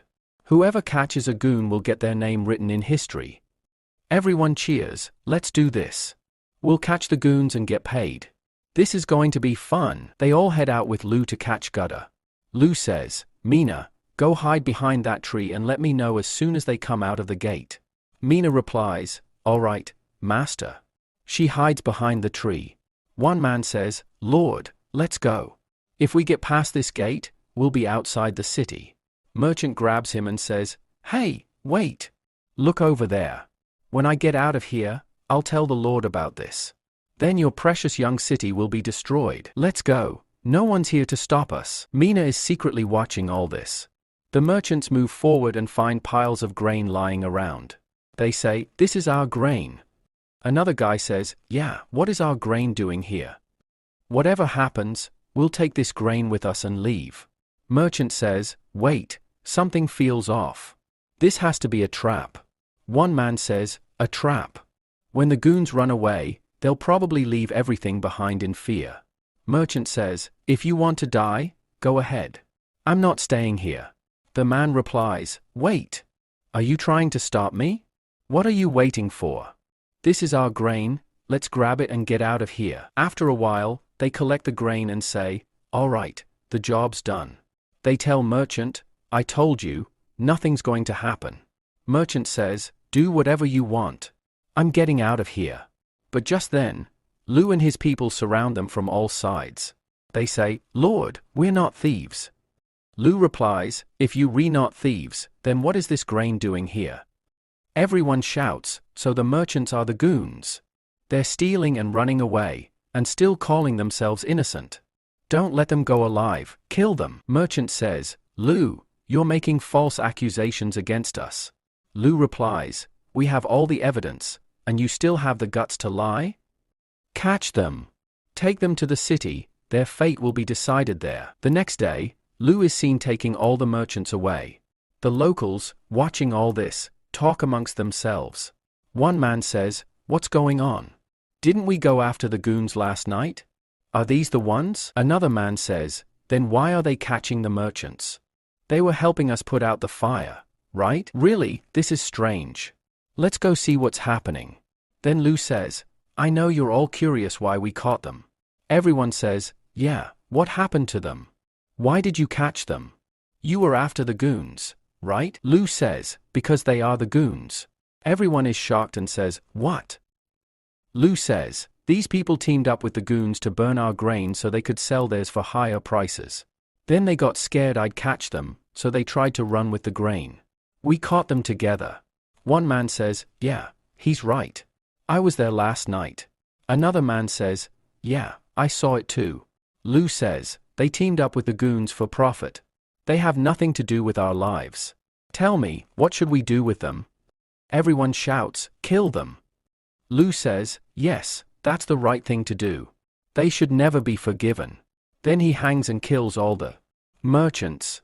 Lu says, "These merchants burned the grain to raise prices, making life hard for normal people. Looking at that, I want to say this.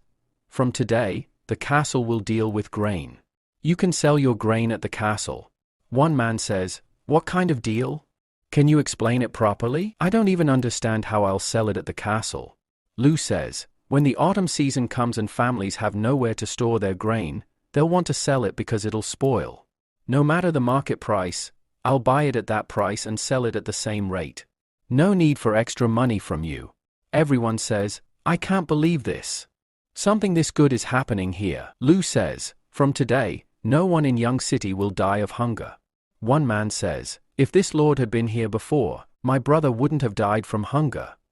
Then Lu heads to the castle and says, "All right, now Young City is fully fixed. But we can't sit back and relax.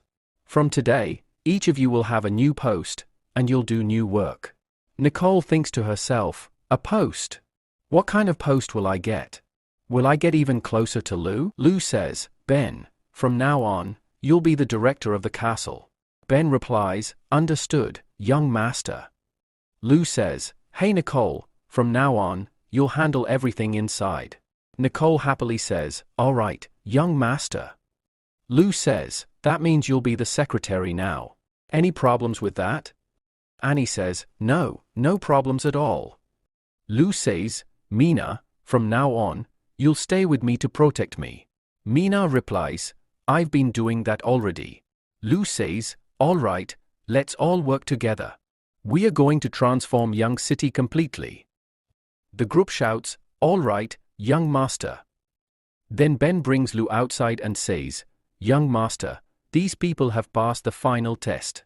Lu says, "It's not that bad. Now it's time to get serious. Hey, bring the stuff quickly." Everyone asks, "What's this? Is there something in it?" Just then, they see that inside is a bow. Everyone looks at the bow, shocked, and says, "This is just a normal bow." Lu says, "This is a magical bow. I brought it from my hometown." People start talking amongst themselves. One man says, "A magical bow." Another man says, "I've never heard of this bow before." Lu says, "So, who wants to try first? Whoever succeeds will get a reward." Everyone starts talking. "A reward? Should we try it? Hey, you are good at archery, right?" Another man says, "But I've never used this before. What if I fail?" Lu says, "No one wants to try."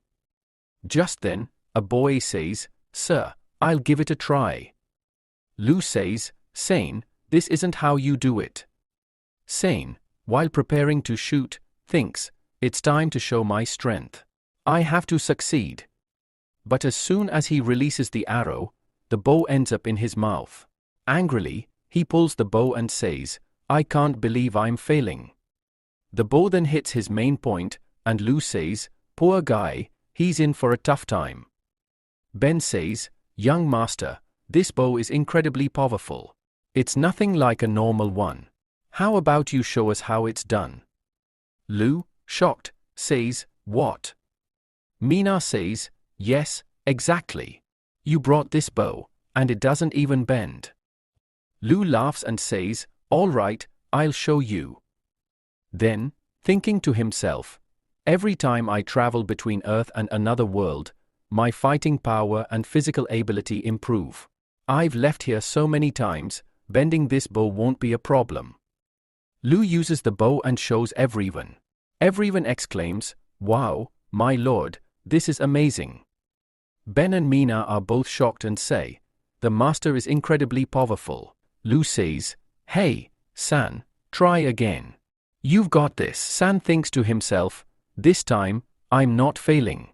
I'm giving it my all," and somehow pulls back the bowstring. Everyone's shocked and says, "Wait, did he actually do it?" But then San loses control, and the arrow flies straight into the crowd. It hits a bird. San, feeling triumphant, says, "I did it." Meanwhile, everyone else is thinking, "Yeah, he almost hit everyone." A little while later, Lu heads to the iron-making workshop, thinking, "The archers are securing the city, and if this iron is made, I'll become so powerful." Just then, a guy rushes over and says, "My lord, the iron is ready." Lu looks at it and thinks, "What is this? This doesn't even look like iron. What did you bring me?" He says, "No, not yet. There's still a lot of work to do." He walks off and adds, "These people are really working hard though." As one guy strikes the stone with a hammer, the whole thing shakes. Lu shouts, "Hit it with all your strength." The guy replies, "Okay, my lord. I'll give it my all and break this thing." Lu says, "Yes, that's the spirit." But as the guy swings, a rock flies up and hits Lu right in the face. Lu thinks, "I was just standing here, and I still got hit." He moves on and sees people trying to start a fire by blowing on stones. Lu thinks to himself, "Now it's time for my high-tech skills to shine." He hands a lighter to a boy and says, "Use this." The boy, confused, asks, "Will this really start a fire?" Lu proudly declares, "Of course. This is cutting-edge technology from my hometown." The boy, skeptical, says, "Okay," and strikes the stone against the lighter. A massive explosion erupts. Lu, now furious, yells, "Are they making fun of me?" Mina says, "Come on, master. We still have places to go." Then they see some people blowing air on a core, trying to melt it. They are frustrated and say, "Why isn't this melting? Is the fire too weak?" Another guy says, "My mouth hurts from all this blowing."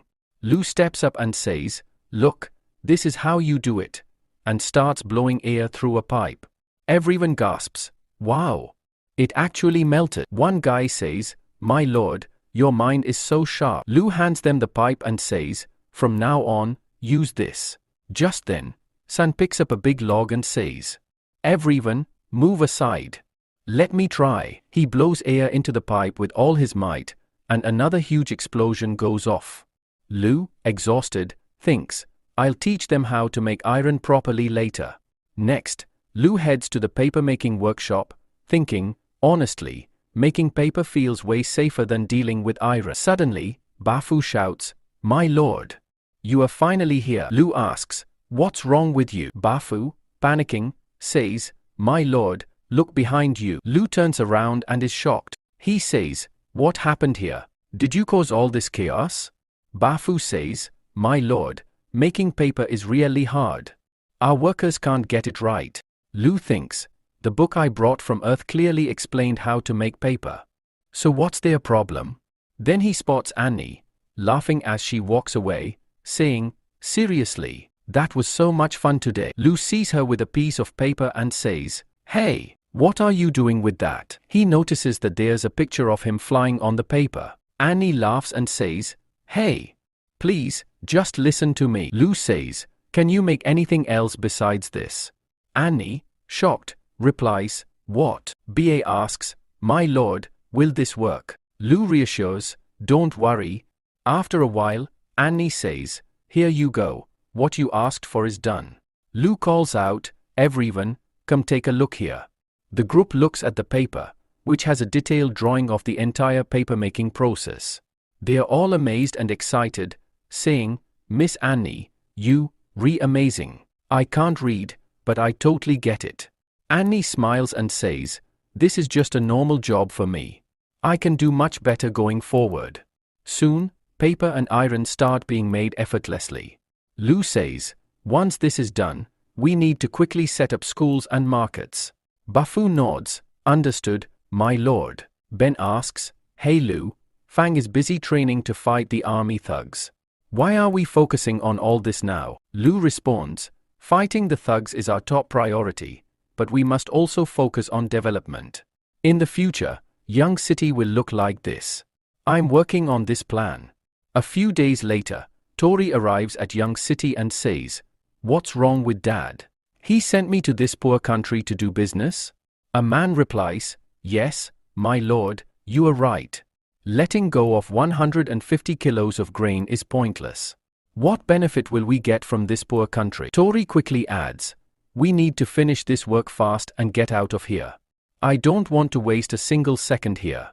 Tori looks around Young City and is shocked, saying, is this Young City? Just then, a stone falls on him, knocking him unconscious. One of the men shouts, my lord, are you okay? Hey, are you attacking our lord? Do you want to die?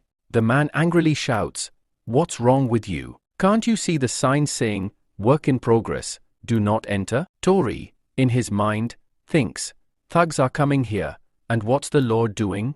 Has he gone mad? Soon, they arrive at the castle. Ben says, Mr. Tori, welcome. Tori, in his mind, thinks, this lord is different. He seems like such a good man. He says out loud, El Fang, it feels really good to be here. Ben responds, Tori, you must be very tired after coming such a long way. Please, come inside. The Lord will be here soon, and we've prepared a special dessert for you. Tori wonders, is this man not the Lord? But he's dressed better than me. Could the Lord be even more impressive? Looking at the dessert, Tori thinks, this dessert looks amazing. Ben says, Mr. Tori, please enjoy the dessert. Tori starts eating and says, wow, this is incredible. I've never tasted anything so good in my life. Is it finished already? I want more. This looks so good. Just then, Lu enters and says, Tori, I apologize for keeping you waiting. Lu is shocked to see Tori eating from the plate. In his mind, Lu thinks, from what I know, Bafang City Commerce is doing really well. It's a pleasure to meet you. My name is Lu Fang. Tori, in his mind, thinks, is this Lu Fang? He looks like a king. Lu says, Mister, I must thank you for your help. Even in such a tough situation, you providing us with grain.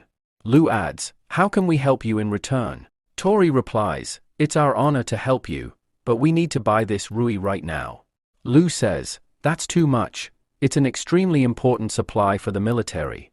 Tori responds, I know it's important, but we really need it right now. I hope you'll say yes. Lu thinks, these people have come here to buy military supplies. Looks like Beefing City is in trouble. Then he says, all right, we agree. Ben is shocked and exclaims, what? But Master Lu signals him to stop and says to Tori, but I have one condition. Tori asks, what kind of condition? Lu replies, I don't need much, just 100 cows, 200 horses, and 300 goats. He then thinks to himself, now that I have the skill to make iron, I don't need that junk anymore. I'll use this to buy animals instead. Tori says, hold on, we don't have that much. Lu asks, then how much do you have? Tori replies, right now, we only have 30 cows. Lu says, fine, 30 cows, but I still need 300 horses and 500 goats. Tori thinks, this guy is really a devil in disguise. Lu asks, what's the matter? You don't agree? Tori thinks, we've gotten information that a thug is about to attack here. If our business fails, I'll lose 1,000 grams of weight out of stress. I need to finish this quickly, no matter what. He then says, how about 30 cows, 120 horses, and 300 goats? Lu thinks for a moment.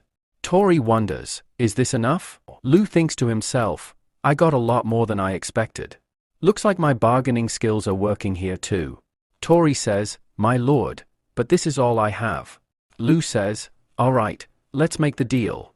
Tori shakes his hand and says, thank you, my lord.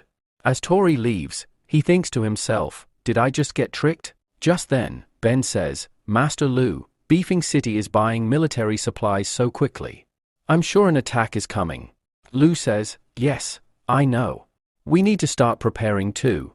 We then cut to a scene in Lima City. Phil says, right, I'm Count's son, and I'm really angry. Carter says, hey, idiot, control your temper. Do you want to die like these people? Omar says, so you guys are saying that Margin and everyone else was killed there? A man nervously replies, yes, master. Omar asks, what happened to the money?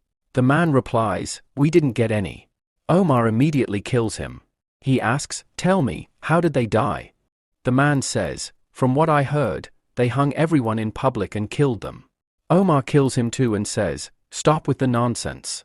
Carter says, my lord, don't be angry. Young City will be ours soon. There's no point in getting angry with these people. Omar says, Carter, I still remember that you sold Young City. Are you pretending to be on my side now? And also plotting something on the side? Carter panics and says, no, that's impossible. You know I'm with you. He then says, yes, Lord Omar, you're right. Omar warns him, if you pull any tricks, you know what will happen to you. Carter, panicking, says, I don't have the courage for that. I'll go to Young City myself and deal with the problem. Omar says, all right, go quickly and finish the job. A little while later, they arrive in Young City, but when they look around, they're shocked and say, did we come to the wrong place? Just then, a man says, hey, do you know? The city's lord is hiring laborers again, and this time, he's paying high salaries. Truly, our lord is amazing, paying us money for the work we do. Another man replies, yeah, you rewrite. He's not like Carter, who used to suck the life out of us. That guy was like a demon, so many people died working under him. Fizz says angrily, how dare he? I'll teach him a lesson. Carter, also angry, says, are you crazy? If you do anything, everyone will know who we really are. Just then, a man points at Carter and says, look, there he is. Carter curses, damn it, they've spotted us. We need to get out of here. But then, they see that everyone is ignoring them and moving forward. Shocked, they both say, what just happened? Carter looks around and sees that everyone has gathered around the Lord. He says, wait, that's Lu, right? Thody says, hey, Lu. I brought the cows, goats, and horses. Now hurry up and give me the stall. Lu replies, don't worry about it right now. Come with me, I'll show you a great place. Carter says, let's follow him and see what he wants to do. Everyone gathers around and asks, what on earth is this trade market? The second guy says, looks like Lord's about to try something new. Lu announces, listen up, everyone. I'm setting up a new market here. You'll find everything you need, and guess what? At super cheap prices. Carter asks, what's Lu up to? Phil replies, let's see what he does. Lu opens the market, and it's packed with food and drinks. Everyone is excited and shouts, wow. Carter, shocked, asks, when did this giant market pop up here? Lu hands them some money, saying, you two go ahead and do some shopping. Get whatever you like. Everyone starts shouting, wow. So many things. Let's go in. Chaos breaks out in the crowd. Carter and Phil trip over and fall, and people start walking right over them. Phil, furious, says, you scoundrels. If I get up, I'll knock you out. Just then, a guy steps on his head and says, hey, wait. I'm coming through. Somehow, Carter and Phil manage to get inside the market. Phil says, can you believe these guys? They just climbed over a noble to get past. Carter replies, that was right next to Lu, wasn't it? Annie asks a shopkeeper, how much for this candy? The shopkeeper answers, 1 steel coin. Annie happily says, that's so cheap. I'll take 10. Carter and Phil exchange confused looks, what the heck is a steel coin? Just then, a guy says, our lord made a new coin. 10 steel coins equal 1 copper coin. Didn't you know that? Phil, getting mad, says, how dare he talk to me like that? He's talking to a noble like that? Carter says, Lu's really shaken things up here. Torai says, I'll take 50 pokelins. No, make it 100. Pack it up for me. Then pauses and says, these pokelins look so pretty. But if I buy them, what happens to my cotton fur? Who cares? Poor people are always making excuses. I want everything from this shop. The shopkeeper says, Sir, your bill is 200 silver coins. Carter, shocked, exclaims, What? 200 silver coins? Then he thinks, he just made 200 in one go. Phil says, Can you imagine how much Lou's making in a day? If he were ours. Carter says, Young City is actually ours. We need to take it back from Lou. Just then, a kid says, These uncles are really weird. Lord was talking about them. The kid runs off shouting, Oh no. These are the ones. Someone help. They're trying to catch me. Carter, shocked, says, What's up with him? Some guys start coming toward them and shout, Catch them. Phil nervously says, Why are these people chasing us? Carter shrugs, I have no idea. Just then, soldiers show up and shout, Stop right there.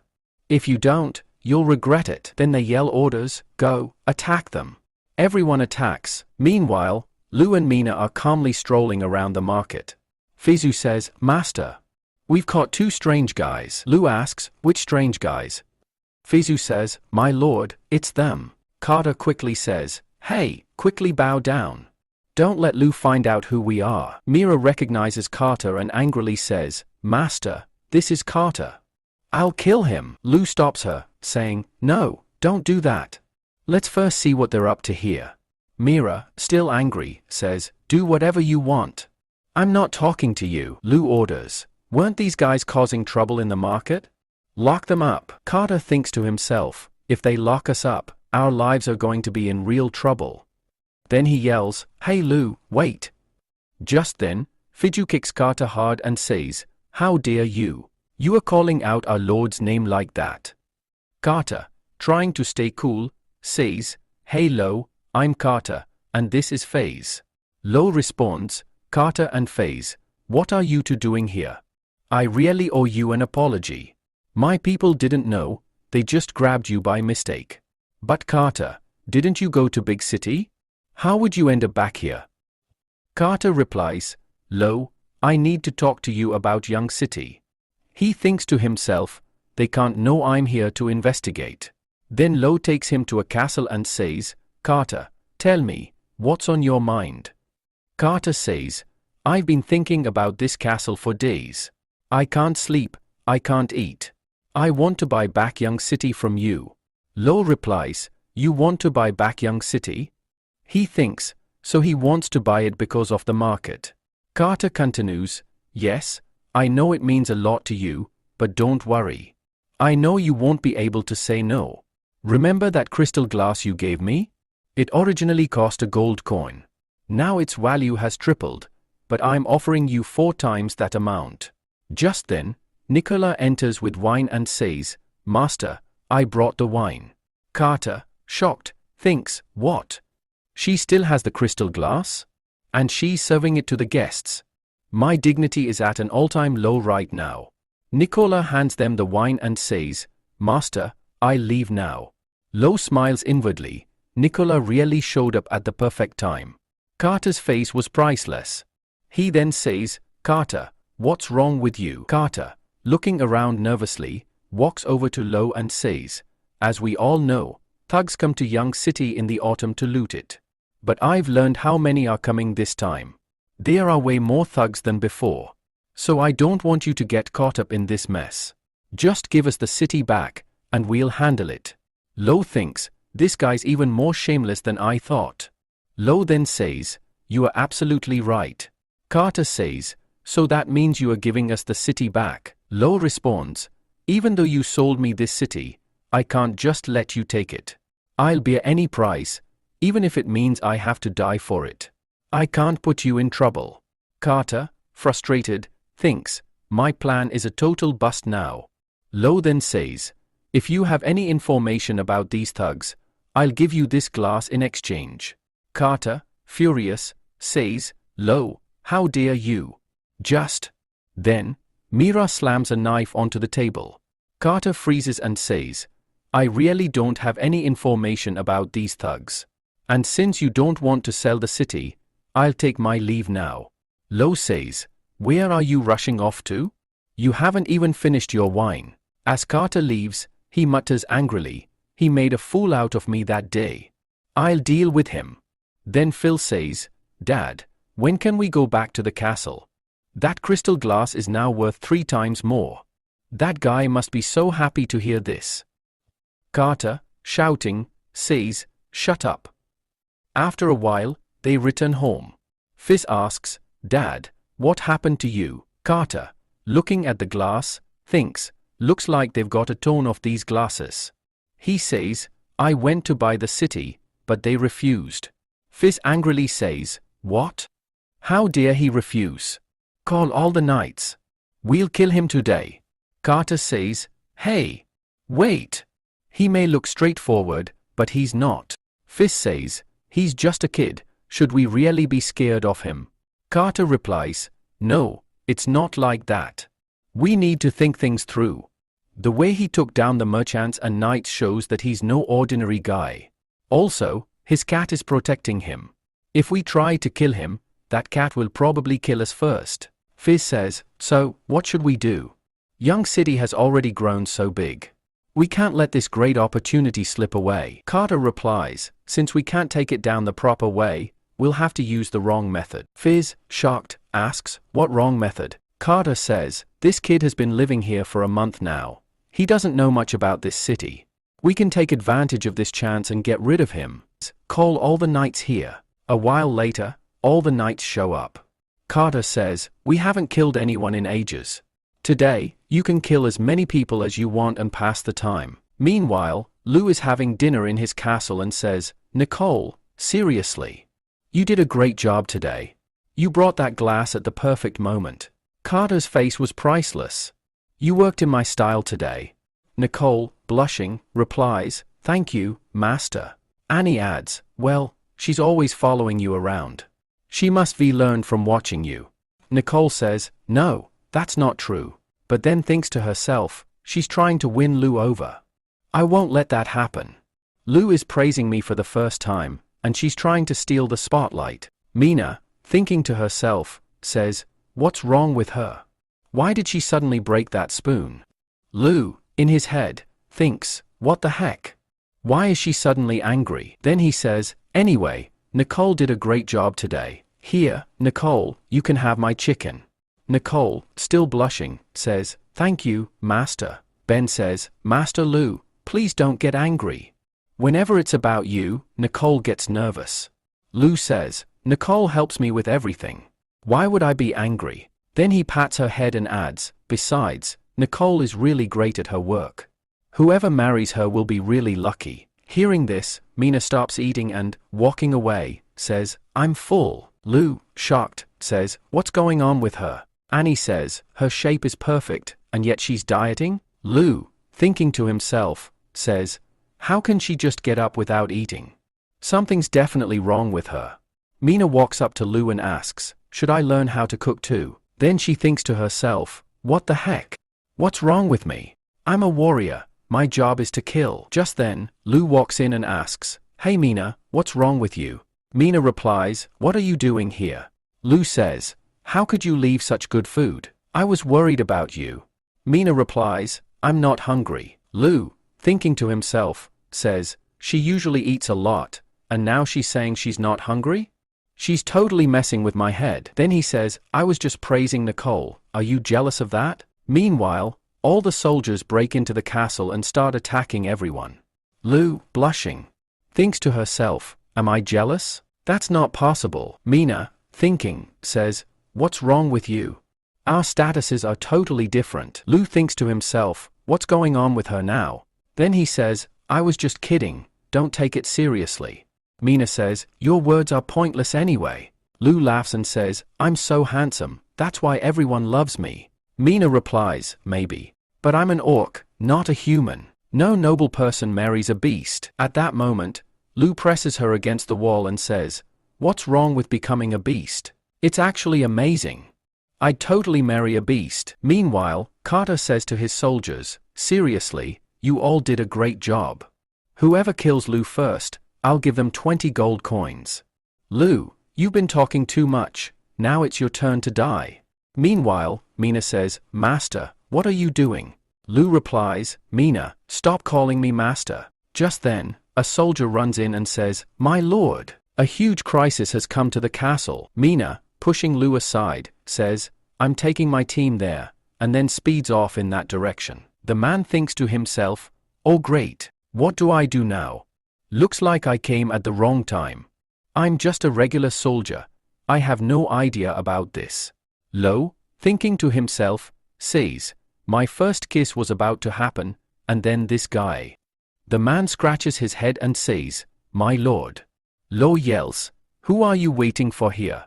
Go tell Ben, now." The man runs off, shouting, "Okay, my lord." Meanwhile, all the thugs are marching toward the castle, shouting, "Hurry up. We need to kill him quickly." Then one guy says, "Hey, I heard there's a girl in the castle." Another guy responds, "The female cat? You know how wild those people are." The first guy laughs, "The wilder, the better." But suddenly, he goes silent. The second guy asks, "Hey man, what happened to you? Are you already dreaming about that girl?" Suddenly, the first guy collapses. The second guy yells, "Everyone be on guard." Then another man dies. He looks around in panic and says, "Who's there?" As he turns around, Mina is standing right there. He tries to turn, but Mina quickly slits his throat. On the other side, one of the thugs says, "Hold on. I think something's off ahead. Everyone, stay alert." Just then, Mina attacks him with a knife. The captain says, "Finally, you showed up. I've heard a lot about you." He tells his army, "Everyone, listen up. Whoever cuts off her head, I'll give them 10 gold coins." Mina laughs and says, "Really? You are seriously underestimating me." The thugs rush at Mina, yelling, "Kill her." But just then, Kia arrives and slices a thug in half. Everyone shouts, "Watch out, there are a lot of soldiers here." The rest of the soldiers rush out and start attacking the thugs. Within minutes, all the thugs are dead. Mina says, "Hey, you got something to say?" The captain laughs and says, "Carter was right. Beast people are so dumb. Your lord must. We already died by Carter's hand." Mina is shocked and starts running, thinking to herself, "Master's in danger." But just then, the captain sets fire in her path and says, "No point in going." Meanwhile, Nicole is really stressed and says, "What will we do if they get inside the castle?" Annie tries to calm her, saying, "Don't worry. Mina and the other warriors will handle them." Leo, thinking to himself, says, "From what I know, Carter is coming through another route." Just then, Ni screams, "A lot of people are coming under the castle." Lo says, "What? How did they get here so fast?" Annie quickly says, "I'm going to tell Ben." Lo says, "Nicole, don't worry, stay with me." Meanwhile, all the thugs are heading toward the castle through the tunnel. Phil says to his father, "Dad, seriously? You are so smart." Lo thought he was the smartest, but he had no idea there was a tunnel inside the castle. Carter laughs and says, "This time, his time is up." But then, ow, damn! Carter quickly steps back. At the same moment, an arrow whizzes past his mouth. Phil, panicking, says, "What was that?" That scoundrel was prepared. Phil asks his father, "What do we do now?" Carter, thinking, says, "Looks like Lo already found this tunnel. But he didn't close it, he set a trap for us." Phil, angry, says, "He tried to trick us." Carter ties 3 soldiers with ropes and says, "Throw them ahead and finish the arrows." They throw the soldiers forward, and a shower of arrows starts hitting them. Carter watches it all calmly, laughing loudly as he moves forward. After a while, they finally reach the castle. Carter says, "Go, quickly check where they're lying." On the other side, Lou is hiding with Nicole and thinking, "I want to see what these guys are up to." Nicole thinks to herself, "Today is my lucky day. Good thing I'm here with the master." Just then, one guy is about to open the door when another guy shouts, "Come here. We found footprints leading outside." The first guy asks, "Did they find anything?" Nicole thinks, "Looks like we're safe." Then the guy opens the gate and says, "I knew you guys would be here. After I kill you, these 20 gold coins will be mine." Lou dodges his attack and kicks him hard, sending him flying across the room. Lou says, "Wow. These guys found us way too quickly. Nicole, you stay here. Nicole replies, okay, master. Lu thinks to himself, I've traveled through this space many times, so my speed and power are way beyond normal people. It's time to show them my strength. Then Carter says, hey, Lu. Lu responds, I don't know how powerful I am, but if I can't kill you, this is going to be really embarrassing. Carter says, you really like to talk big. Now die. Lu dodges Carter's attack and punches him hard. Nicole thinks, wow, the master looks so cool. Like a real hero, he's so powerful. Just then, some guys attack Lu from behind, but Lu dodges their attacks just in time and takes them all out. Carter screams, everyone, attack him together. Then, all the men attack Lu at once. Within moments, Lu defeats them all in one go and says, really, you guys are so weak. Phil says, how did Lu suddenly get so powerful? Carter says, stop talking nonsense and run away. And then they all start running. Lu shouts, hey, Carter, where are you running off to? I've only just begun. Hey, Carter, stop. I'm right behind you. Hey Nicole, follow me. Let's chase these dogs out of here. Nicole happily says, okay, master. Lu is chasing Carter. Nikolai shouts, master, please stop for me. On the other side, Carter reaches his man. The man says, Lord, we have captured that beast. Hearing this, Carter is pleased and says, what? Really? Mina thinks to herself, Carter is here. I hope master is okay. Carter smirks and says, hey, cat-like creature. You thought you were powerful, but you turned out to be nothing special. I actually thought you were really strong. What happened? Are you afraid of fire? Just then, Lu arrives and sees Mina trapped in the flames. Seeing Lu, Mina is relieved and exclaims, Master. Carter smirks, oh, you got here quickly. Lu says, Carter, you want to kill all of us and take over Young City? Even if you succeed, the thugs will still keep looting money as usual. Carter laughs and says, hey, kid. Let me tell you a truth. These so-called thugs. They are actually Omar's knights. Lu responds, now I understand why you redoing all this. People like you deserve to die. Suddenly, the fire intensifies. Carter grins, isn't this little cat precious to you? You know, burning alive is incredibly painful. Looking at Mina, Lu thinks, the fire is spreading fast. I have to save Mina first at any cost. Oh, how could I forget? I have this. He then pulls out a fire extinguisher. Carter looks confused, what the hell is that? Lu starts putting out the fire. Everyone watches in shock and exclaims, what just happened here? On the other side, Mina hugs Lu tightly. Lu strokes her head gently and says, hey Mina, are you okay? Mina replies, I am fine. Sorry, I couldn't come to save you. Just then, Carter shoots an arrow at them, yelling, now die. Nikolai screams, Master. Watch out. Lu effortlessly catches the arrow with his hand. Carter is stunned and shouts, hey, what are you all staring at? Go attack him. Lu uses the same arrow to kill two men and says, tell your people to back off. Carter laughs, it seems they are not taking my orders seriously. Lu then points the arrow at Carter's neck. Carter yells, hey, everyone, stop. Just then, Fizz shouts, no, attack him. Carter panics and yells, hey, idiot, do you want me to die? Fizz smirks and says, if you have to die, then just die. Don't worry, father, I'll avenge your death. Lu comments, your son is just like you. Carter, now desperate, shouts, whoever kills Lu will get 50 gold coins. After that, Young City will be mine. The soldiers hesitate and whisper among themselves, what should we do now? One of them shrugs, why do we care? We getting paid either way. Then, one of them shouts, go, kill Lu. Lu swiftly injures Carter and steps back. He taunts, seriously? You guys are so slow. Then he thinks to himself, is there some kind of danger behind me?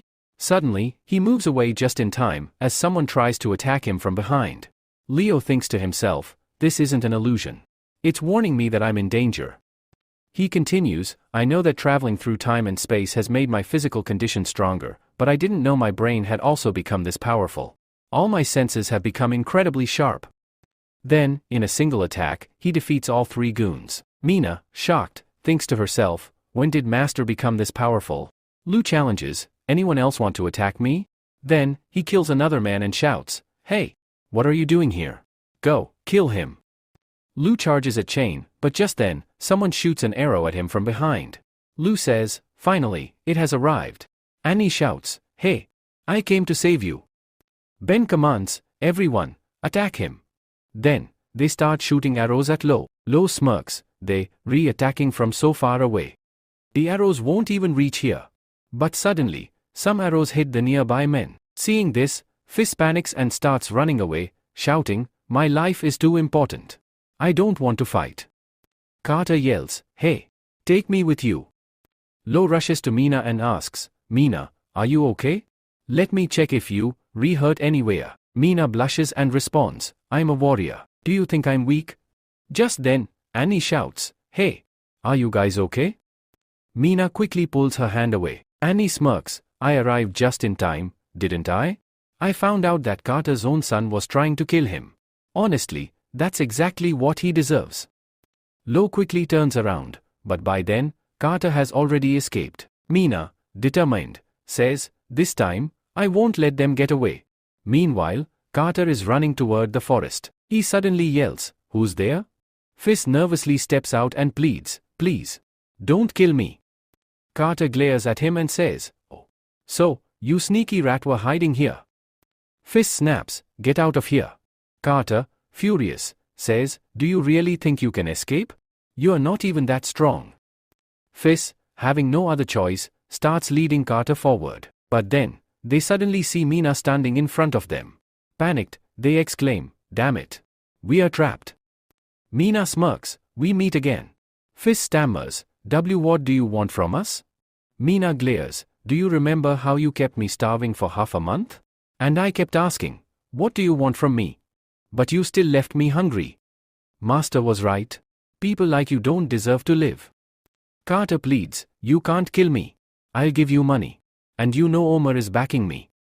Mina coldly replies, I don't care. Then, she slays both of them and says, finally, it's over. I've avenged myself. Mina returns to the castle. She thinks to herself, it's really late. He must be asleep by now. Let me check the gate once. But as she looks inside, she sees that Lo is still awake. Lo smiles, oh, you are back. Are you hungry? I made your favorite rice. Mina takes a bite, looking surprised. I thought Nicole made this. Lo laughs, what are you saying? My cooking skills have improved, right? Mina starts eating quickly. Lo gently strokes her forehead and says, hey, eat slowly, no one's going to steal your food. Look, you got rice on your face. Let me wipe it off. Mina blushes and quickly says, no, I'll do it myself. Lo smiles, hey, Mina. Mina closes her eyes and slowly leans toward Lo. Lo thinks to himself, this is my second chance. This time, I won't fail. But just then, Ben bursts into the room, shouting, Master. Lo, frustrated, thinks, damn it. Not again. What is wrong with me? Will I ever get to kiss her in this lifetime? Ben awkwardly says, you guys continue. I leave now. Lo sighs, Uncle Ben, if you're here this late, it must be something important. Ben nods, yes. I need to talk about Carter. Lo raises an eyebrow, Carter? But he's already dead, isn't he? Ben warns, if Omar finds out that Carter died here, he'll definitely launch an attack. Lo frowns, yeah, you are right. We are not prepared to fight Omar yet. Mina looks down and says, Master, this is all because of me. Lo reassures her, don't worry, I'll handle it. Meanwhile, in Lema City, countless demihumans are being forced to work. Watching over them, Omar smirks and thinks to himself, looks like we've had a great harvest this year. Just then, a man says, Lord Omar, a letter has arrived from Young City. Omar reads the paper and says, really? This is so boring. Young City will now fall into Carter's hands. Lo turned out to be useless too, but this isn't all bad. Now, no one will stand in my way. We will head to Beefing City. This time, I will take a lot of gold coins to the capital and show my brother how powerful I am. Just then, a man shouts, Lord Omar. Some demihumans have escaped from here. Omar says, really? Those guys are useless. Catch them and kill them. Meanwhile, all the demihumans are running for their lives. A soldier arrives and kills one of them, saying, you all already know, right? We have to capture and kill them. Then, they start attacking the demihumans. At that moment, some demihumans grab one of their own and shout, run, Vaya. Head south quickly. You have to stay alive. Vaya starts running south. Suddenly, an arrow flies toward her. A man says, "Who did we just kill? This is a beast man." Another man says, "Looks like she escaped from Lema city. Let's sell her in another city. After all, she is a gift from the gods, and we can't refuse such an opportunity." The next day, Vaya opens her eyes and thinks to herself, "Where am I?" The men are talking among themselves, and one says, "Ahead of us is Young City, right?" Another man replies, "Don't worry. I found out that we can't sell demi-women in Young City. Alright, let's head to another city." Vaya is shocked to hear this and thinks to herself, "Damn it. I escaped from there only to fall into the hands of these merchants. No. I have to escape from here at any cost."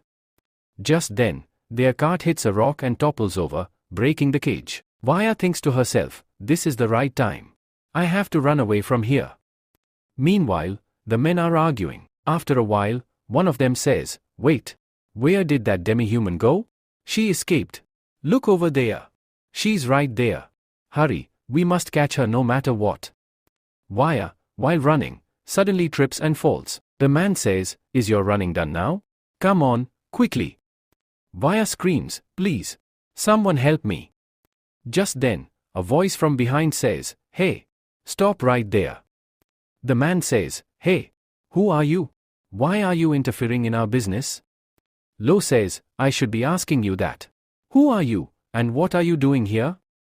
Bafu says, "You guys don't look like you, from Young City. How can you be causing trouble here when there's a lord?" The men whisper among themselves and say, "This is Young City's city lord." Then, one of the men looks at Mina and Annie and thinks, "This lord has banned the buying and selling of demi-humans in his city. But he seems just like the other lords, the ones who keep demi-women for their pleasure." Then he speaks, "Master, you are mistaken. We haven't captured a human. We have only caught that useless demi-human." Hearing this, Annie and Mina become furious and attack them. Meanwhile, Viva is found, and someone says, "Master, I found her. She's here." Vaya thinks to herself, "No. I can't be sold here." Viva is taken to their castle, where Bafu begins treating her wounds. After a while, Bafu says, "Her wound is very deep. I can't stop the bleeding." Lu responds, "To stop the bleeding, we'll have to stitch the wound." Everyone is shocked upon hearing this. Lu gathers all the medical supplies and starts treating Viva. Eventually, he successfully stitches the wound and says, "My job is done." Bafu, astonished, exclaims, "This method is perfect. The bleeding has stopped." Lu instructs, "Give her 2 pills so she doesn't get an infection." Seeing this, everyone is surprised and acknowledges Lu's impressive medical knowledge. Some time later, Viva regains consciousness. She sees that she has been captured and notices Lu approaching her. Terrified, she screams, "Please stay away from me." Just then, she wakes up shouting and realizes, it was just a dream. Looking around, she wonders, "Where am I?" At that moment, Mina arrives and says, "You, re-awake." Viva, still frightened, exclaims, "It's you. Please don't come near me. You, that man's dog. Stay away. Nobles are all terrible." Mina, inspecting her wound, calmly says, "You, fine now. But let me warn you, don't speak ill of my master." Crying, Viva pleads, "Please let me go. I want to go south. I don't want to be anyone's servant." Just then, Annie arrives and scolds her, "Hey. Stop crying. No one here is going to make you a servant. Master has already ordered that no demi-humans will be bought or sold in Young City." Later, they all go to eat. Lu calls out, "Hey, Viva." Hearing his voice, she gets extremely nervous and accidentally spills her tea. Panicking, she says, "I am so sorry. I'll clean it up right away," and starts removing her clothes to use them as a rag. Mina shouts, "Hey, where are you looking? Close your eyes." Just then, Nicola arrives and sees Viva taking off her clothes. Rushing to her, she exclaims, "Are you crazy? Put your clothes back on." Viva apologizes, "I am sorry. I was just cleaning the table." Lu reassures her, "It's fine. Is your wound healing well?" Viva, recalling what Annie told her, thinks to herself, "She said he saved me." She then replies, "I'm feeling better now. Thank you." Nicola, annoyed, tells Lu, "Master, please eat your meal." She then thinks to herself, another one?" While eating, Viva thinks, "This food is amazing. It feels like I am eating in heaven." Lu pats Mina's head and says, Mina, you've been working hard with the Ulf team. Here, eat more. Viva looks at Lu and thinks, he's really different from other nobles. Meanwhile, at Young City's port, a man comments, I heard this port was only built recently, but it looks amazing. Another man adds, but Master Uma, why did he ask you to deliver this letter? Ryan replies, you, overthinking. We just have to deliver this letter to Carter. It's not that hard. Another man notes, you were a knight before, but now we've been made a civil official. On top of that, your wedding with Miss Ligua is happening soon. After some time, they arrive at the port. A man approaches them and asks, hello, would you like to ride my horse?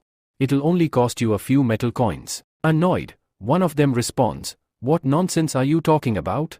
The man says, sir, you've misunderstood. Our Lord has introduced a new form of currency. Here, take a look, this is a metal coin. 10 metal coins are equal to 1 copper coin, and these metal coins are very popular here. Hearing this, both men are surprised and say, wow, metal coins. And they're actually cheaper too. And then says, here, take 1 copper coin and give me 4 metal coins. The man hands him 4 metal coins, and then they head toward the castle. Looking at the coins, Rian thinks to himself, this coin system is truly impressive. Just then, En calls out, Master, look ahead. Rian looks forward and thinks, the infrastructure here has improved tremendously, and the people look much happier. This place is even better than the royal capital. What kind of noble is Carter? Since when did nobles start caring for their people? After some time, they reach the castle. Rian greets Lu, hello, my lord. My name is Rian, and I am from Likma. Ben warns, Master, be careful. These people are from Likma. Rian reassures them, City Lord, please don't worry. I've come here at Umar's request. He asked me to deliver this secret letter to you. Lu begins reading the letter and thinks to himself, the message I sent to Umar. He understood it correctly. He really believes that Carter has taken over Young City again. Lu then asks, did you read what's in this letter? Rian reads it and is utterly shocked. He exclaims, this is a plan to attack Fang City. Lu says, Umar is a noble, yet he kills people to steal their wealth and now plans to attack Fang City as well. At this moment, En steps in and says, I told you, Master. Umar is truly a terrible person. He sent you here to put you in danger. Please, leave this place. I'll try to stop them somehow. Even if I'm reborn, I would still want to serve you. Lu thinks to himself, why do these people see me as an old man? Rian then turns to Lu and says, it seems you're not Carter. Chan replies, of course not. I am Lu Fang, City Lord of Young City. Rian, realizing his fate, says, I don't think I can escape death, but before I die, I want to do one last thing. Please send this information to Fang City as soon as possible so they can protect themselves. Lu agrees, alright, you may leave. Ben, puzzled, says, Master, these two don't seem old at all. Lu smirks, of course not. Besides, they brought us a wonderful gift. Ben asks, you mean sending the information to Fang City? Lu replies, exactly. This is perfect. Our new port needs some boats. Meanwhile, in Fang City, a man approaches the city lord and says, I'm starting to doubt whether there's actually an enemy attack coming. We haven't found any evidence so far. Wu, the city lord, thinks to himself, could this information be wrong? But if it turns out to be true, I'll lose all my treasures. I can't let that happen. He starts to panic and cry. The man asks, City Lord, what's wrong? Tu Fu then orders, go investigate this immediately. We cannot afford to be even slightly wrong about this.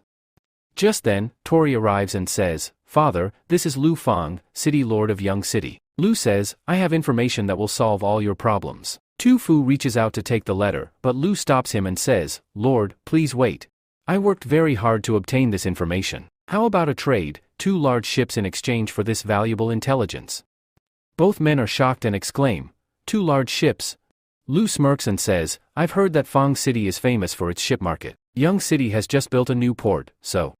Tu Fu hesitates, Lu, this is too much. We can't give away that much. Lu calmly responds, this letter contains crucial information, when, where, and how the attack will happen.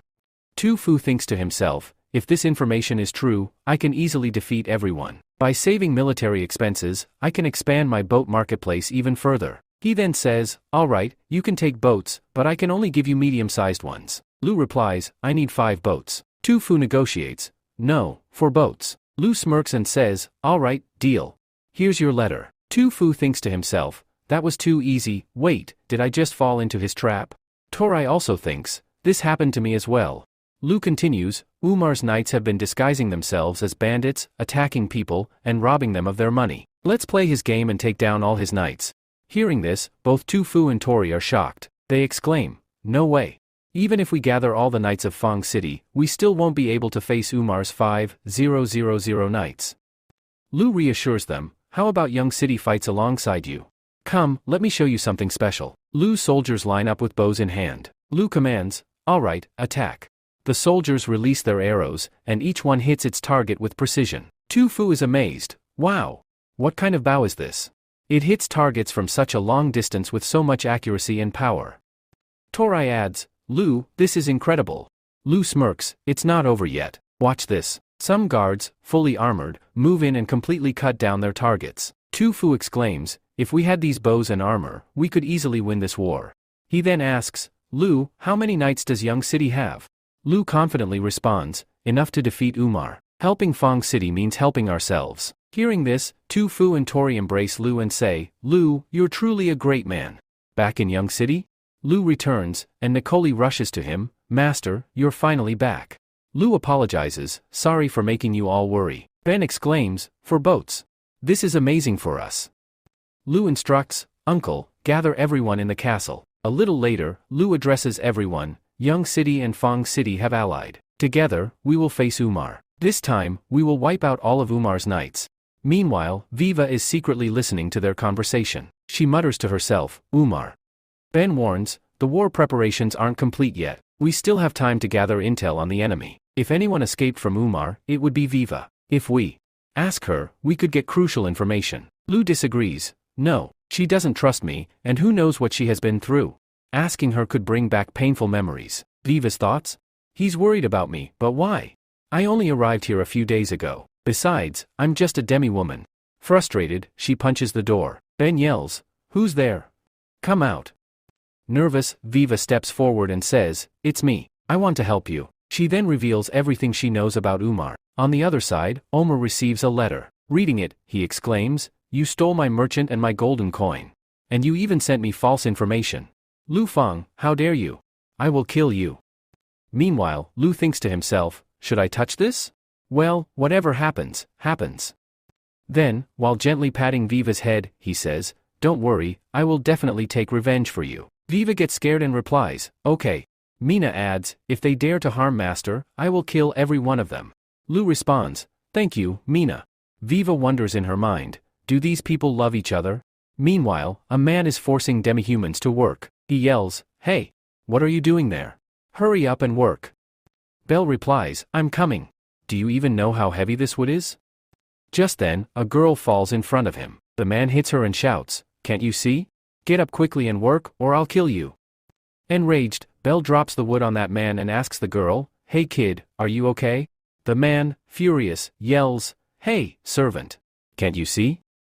Belle smirks and says, oh, my bad, I didn't see you there. Then he tells the girl, be careful. Humans always look down on demihumans. The girl asks, do we have to spend our whole lives here? Belle reassures her, there's no need to be afraid. Someday, we'll get a chance to escape from here. Then we see Fang Castle. Lu arrives in Fang City with his soldiers. Tofu exclaims, Lu, you're finally here. Just then, a man rushes in and reports, Master Lu Fang, bad news. A huge number of soldiers are heading towards us from 5 kilometers away. I think they belong to Omar. Shocked, Tofu says, what? They weren't supposed to arrive for another 3 days. Lu, deep in thought, mutters, looks like they found out that we've joined forces. Tofu, worried, asks, what do we do now? Without a plan, we'll be doomed. Lu, with a serious expression, replies, Omar's soldiers are coming like thugs. They want to kill us and rule this place. But this time, their plan will fail. Meanwhile, Omar tells his soldiers, whoever kills the enemies first will be rewarded. As Omar's soldiers advance, Chain suddenly attacks them with arrows. Furious, Omar shouts, looks like Lu came fully prepared. On the battlefield, soldiers start slaughtering the beast people, yelling, all demi-humans. Move forward. Anyone who lags behind will be killed. Terrified, everyone starts running forward. Meanwhile, Lu commands, the enemies are coming. Everyone, attack. Arrows start flying from all directions. The enemy leader laughs and orders, all demi-humans, charge forward. In his mind, he thinks, these knights are completely useless. If I enter Fang first, I'll become its ruler. Meanwhile, Bell dodges all the attacks and says, killing me isn't that easy. Then, he notices a man grabbing a child and trying to flee, saying, forgive me. I don't want to die. Bell quickly strikes the man, saving the child. Panicked, the man pleads, I don't want to die. But just then, an arrow pierces him. Shocked, Mina exclaims, Master. These people aren't enemies. They're demi-humans. Lu, stunned, says, What? What did you just say? Damn it. They're using them as pawns. Lu's soldiers shout, hurry. All beast people, get inside. Seizing the opportunity, Lu's army launches a counterattack on the enemies. The enemies, overwhelmed, shout, we can't fight them. Everyone, retreat inside. The enemy leader laughs, young city's knight, Lu, is so weak. Looks like I'll kill him and become the king here. Then we are shown the inside of Fang City. All the demi-humans enter, and some of Lu's soldiers, while cooking food, say, don't worry, we won't harm you. Eat first, and then you can go wherever you want. Bell barges in, saying, get out of my way. I don't care who these people are. The most important thing is to fill my stomach first. He rushes forward and starts eating. Seeing him, the others also begin eating. Just then, a man approaches Lu and says, Fang's walls are about to collapse. Omer's men will enter Fang Castle any moment now. Meanwhile, Omer smirks, Lu would never have guessed that we'd use demi-humans to get in. Under the name of a thief, I will kill Fang City's lord. Then this city will be mine. Elsewhere, Tofu looks ahead and is shocked. The enemies are coming. How did Omer's soldiers get here? Hey! What are you all doing? Close the gates quickly. Before they can shut the gates, the enemies kill him. Moments later, Lu arrives and attacks them. Seeing this, Todi exclaims, Lu is truly powerful. Omer thinks to himself, Lu, you're making me look like a thug in front of everyone, but it's pointless. You rushed here too soon and brought only a handful of men. Our 10 soldiers will attack each one of yours, and we'll win effortlessly. Meanwhile, everyone finishes their meal. A demi-human says, the lord of Young City must be fighting Omer right now. Another demi-human adds, the city lord took only 560 people with him, while Omer has 4,000 soldiers. They will win easily. He then suggests, it's best if we escape. If Omer takes over Fang City, we'll suffer the same fate again. Elsewhere, Mina warns, Master, if this keeps up, we'll be in big trouble. Just then, Tofu grabs his weapon, steps outside, and declares, Lu, I'm here to help you. But in a comical turn, he accidentally injures himself with his own weapon and quickly retreats. Sorry, I can't do this. Lu sighs, seriously, you guys are so weak. Just then, Bell arrives, laughing, my stomach is full. Now it's time for some exercise. He charges at Omer's soldiers, taking them down. Lu seizes the moment and says, Mina, this is a great opportunity. Come with me. Mina replies, Master, you go after Omer. I'll handle these guys. Lu nods, alright, Mina, but be careful. Omer then attacks Lu. To dodge, Lu jumps off his horse. Laughing, Omer taunts, we nobles have trained with swords since childhood. Fighting you is child's play for me. Lu smirks, oh, is that so? Let's see. Omer growls, you're about to die, and yet you're acting arrogant? He swings at Lu, but Lu dodges every attack. Shocked, Omer exclaims, no. This can't be happening. Lu then lifts Omer and throws him to the ground, declaring, I knew it, you're Omer. But today, you'll die by my hands. Suddenly, a man ambushes Lu. Shocked, Lu realizes he can't dodge in time, and his clothes get slashed. Omer laughs, you arrived just in time. Kill him for me. Lu quickly looks around and asks, wait, where's Mina? The attacker strikes again. Lu blocks it and thinks, his attacks are insanely fast. They engage in a fierce sword fight, and Lu gets a cut on his face. He touches his cheek and thinks, I'm bleeding. Meanwhile, Bell continues attacking the enemies. One of them shouts, everyone, attack together. Enraged, Bell rips her clothes in frustration and yells, now I'm really angry. Everyone is stunned and gasps, wait, where did that huge ball come from under her clothes? That's when they realize, Bell is actually a girl. Where are you all looking? Before charging at the enemies. During the fight, Lu thinks, I can predict all his movements, yet I'm still struggling to defeat him. The masked man attacks Lu, but Bell steps in and saves him. The masked man reveals his face and says, now I understand why I was sent here. Remember my face, we will meet again. Omer yells, Gray. Stop. You can't just leave me like this. Gray replies, if I didn't need to keep my identity hidden, I would have killed you already. Then he leaves. Omar, panicking, says, no. I am the Count's son. No one can kill me. But Lu and Belle attack him together. Afterward, everyone celebrates their victory. Belle happily eats and says, "This is amazing. Now I can eat as much meat as I want here." Tofu says, "I thought I was going to die. Thank goodness Lu came to save us." Meanwhile, Mina is lying injured. As soon as she wakes up, she asks, "Where is Master? Is he okay?" Annie replies, "You're seriously injured. Master personally stitched your wounds." Mina, tearing up, says, "Forgive me, Master. I am too weak. I couldn't defeat the king's knight." Lu kisses Mina and says, "Fool. You gave it your all." Annie is shocked. Did Master just kiss Mina? Just then, Tofu and the others arrive, shouting, "Lu, let's party." Lu says, "Hey, wait. Mina, are you okay?" Mina smiles and says, "Yes, go ahead." Then, everyone joins the party. Bapu brings out a new dish, Yang City's canned fish. Everyone looks at it in surprise and says, "What is this weird thing? It smells so strange." Without hesitation, Belle takes a bite and exclaims, "Wow! This is amazing." Tofu also tries it and shouts, "This is really tasty." Everyone laughs and says, "Mr. Bapu, I want one too." Fizu asks Annie, "Hey, big sister, why didn't you try the canned fish?" But Annie is completely shocked because Lu had kissed Mina. Fizu yells, "Hey, big sister, can you hear me or not?" Annie shouts back, "Hey, do you want to die?" Fizu asks again, "Hey, big sister, did you try the canned fish?" Angrily, Annie storms off. Fizu wonders, what's wrong with her now? But the food was really amazing. Belle arrives with a lot of food and says, "This is truly delicious. So I can eat as much as I want." While eating, she exclaims, "This is really amazing."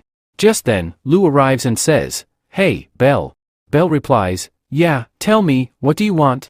Lu asks, "I just wanted to know how you like the canned fish." Then, in his mind, he thinks, "She's really like a cowgirl. Truly amazing." Belle responds, "But I will never trust humans. Earlier, I helped you in exchange for the food I ate. From now on, our paths are completely different." Lu says, "I just wanted to invite you to try the delicious food of Young City." Belle asks, "Delicious food?" Lu replies, "Yes. Like egg cream puffs, hamburgers, chocolate pudding, and meat. There's so much more." Now that their paths have separated, they wonder, what can we even do now? Belle, shocked, says, "Wait, I." Just then, the others arrive, grabbing Lu's clothes and saying, "Lord Lu Feng, please wait." Lu exclaims, "Hey, what are you guys doing?" Tofu says, "We want to know more about Young City's canned fish. Do you have any more?" Lu replies, "Making canned fish takes a long time. I only had the amount I brought." Everyone is shocked. "What? That's it?"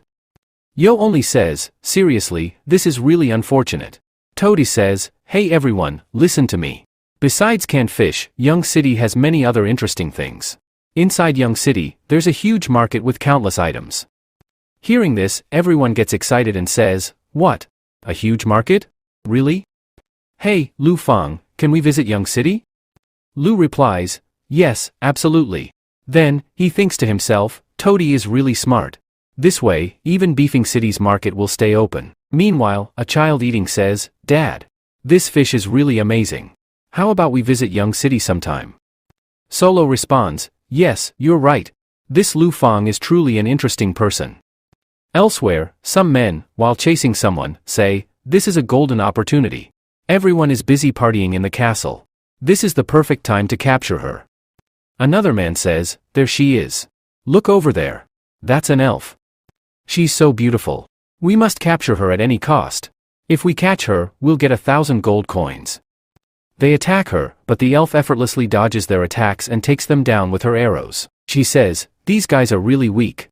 I shouldn't stay in this city for too long." Meanwhile, Lu prepares to head to Young City. Tofu says, "This is really tough. When will we meet again?" Once, Toady tells him, "Take my place, so I can retire and live in your city." Their Toady is Tofu's son. Tofu says, "Wait. Toady, where are you going?" Toady runs towards the boat, saying, "Dad, I'm staying in Young City from now on. You should let someone else take over your position." Tofu shouts angrily, "Hey, you little brat. Come back immediately." Lu calmly says, "Tofu, calm down." Just then, all the demi-humans arrive and say to Lu, "Thank you for saving our lives." A man who looks like Sunio says, "Aren't these the same people who ran away after eating food? Now that they know we've won, they're back." Lu tells them, "It's your choice. Stay here or leave. You can also come to Young City, where humans, orcs, and everyone else live together. As long as you work for me, I'll make sure you're well fed. Hearing this, everyone happily says, thank you. On the other side, Belle says, Lord is truly amazing. Annie adds, of course, he is our master. Just then, Lou arrives and asks, hey Belle, what are you doing here? Bailey makes an excuse and says, I have some work in Young City. Lou replies, alright, let's go home. After a while, they arrive in Young City. Seeing this, people gather around and start talking amongst themselves. Hey, did you hear? The Lord has killed all the thugs. A woman exclaims, my entire family. Our Lord has avenged all of us. There isn't a single thug left in the city today. A little later, Lou reaches the castle and says, Nicole, oh Viva. I'm back. Nicole rushes to Lou and asks, Master, are you hurt anywhere? Lou smiles and says, no, I'm perfectly fine. Nicole steps aside, blushing, and thinks to herself, I can't believe I just touched Lou. Seriously, today is such a great day for me. Leo says, hey, Viva, how do you like these new clothes? Do they fit you perfectly? Viva responds, yes, Master. They are perfect. Thank you. Lou says, Omer and his knights have been sent to work in the mines. They can never come out again. Viva hugs Lou and says, thank you, Master. Lou laughs and says, it's no big deal. Suddenly, the three of them angrily shout, Master. Viva, embarrassed, says, I'm sorry. I didn't mean to do that. Lou scratches his head and says, oh, I totally forgot about this. Wait. Then he brings Bailey and says, hey, Nicole. This is your new friend. Viva and Nicole are both shocked to see Bailey. Nicole thinks to herself, wow. It's really huge. Who else noticed this? Annie yells, hey, Nicole. What are you doing? Go and get her some clothes, quickly. Nicole, panicking, says, yes, I'm going right now. Meanwhile, Buffoo is showing everyone the house. The demi-humans are shocked and say, wow, this place is so big and beautiful. There is also an alpha named Eliza. Eliza thinks to herself, I never imagined Young City would have such a massive building. It's even bigger than buildings in other cities. Buffoo says, our Lord built this building specifically for those who work in Young City. It's completely for rent. You can live here by paying monthly rent. The bigger the room, the higher the rent. Then he opens a door and says, for example, this room is for one person, and its rent is 10 copper coins per month. Suddenly, an awkward scene appears. A girl gets furious and yells, you pervert. How dare you? Then she starts beating him up and slams the door shut. Behind her, even after getting beaten up, Buffoo says, for 2 people, it's 13 copper coins. We also have rooms available for 3 and 4 people. The others laugh and say, even after getting beaten up so much, he's still doing his job. This guy is truly dedicated to his work. Eliza says, I want a room here. Buffoo replies, of course, why not? Then the other demi-humans say, we also need a room, but we don't have any money. Buffoo smiles and says, that doesn't matter. The Lord already knew about this. If you don't have money, you can take a loan. Once you start working, it will be deducted from your salary. Here's a good suggestion, share a room with others. That way, you'll pay less rent. Hearing this, everyone gets excited and shouts, yes. We will work hard with all our strength. Meanwhile, Ben is showing the nobles around and says, up ahead is our trade market. Solo looks around and thinks, Young City's construction is truly impressive. And Lou, he genuinely cares about everyone. This Lord is no ordinary man. Suddenly, a man comes running and shouts, wait. You guys stay right here. My stomach is upset, I need to relieve myself. Ben shouts, hey, Lord. Stop. That's not allowed in Young City. Meanwhile, that man calmly starts doing his business. Suddenly, a group of people arrive with sticks and say, didn't your family teach you not to relieve yourself wherever you want? The man says, but everyone goes to the corners, right? They angrily shout, that's just you. Can't you read what's written here? Then they grab him and say, clean up what you did. And on top of that, you have to pay a fine. The man, panicking, says, what? I have to pay a fine too? They angrily say, do you not want to pay the fine? Terrified, he quickly replies, all right. Wait, I'll pay. Meanwhile, the nobles head towards the public toilet and say, let's see why this toilet is so fancy. Solo tries to stop them. Hey, wait. But before he can, they open the door, only to be beaten up and thrown out by the girls inside. The warden, furious, says, seriously, you all are such perverts. Don't you understand that men's and women's toilets are separate? Then she points at the board and says, look, this is the men's toilet, and this is the women's toilet. The people think to themselves, if they had told us about the sign earlier, we wouldn't have gotten beaten up for no reason. The woman says, whatever the case, since this is your first time, I'll forgive you. Then, all of them head to the male restroom. After relieving themselves, one person exclaims, wow, that was amazing. I never thought relieving myself in Young City would feel this good. As they continue walking, a boy says, Dad, let's eat over there first.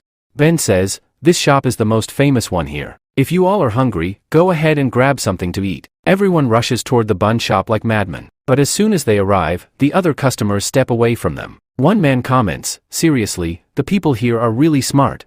They automatically clear space for nobles like us.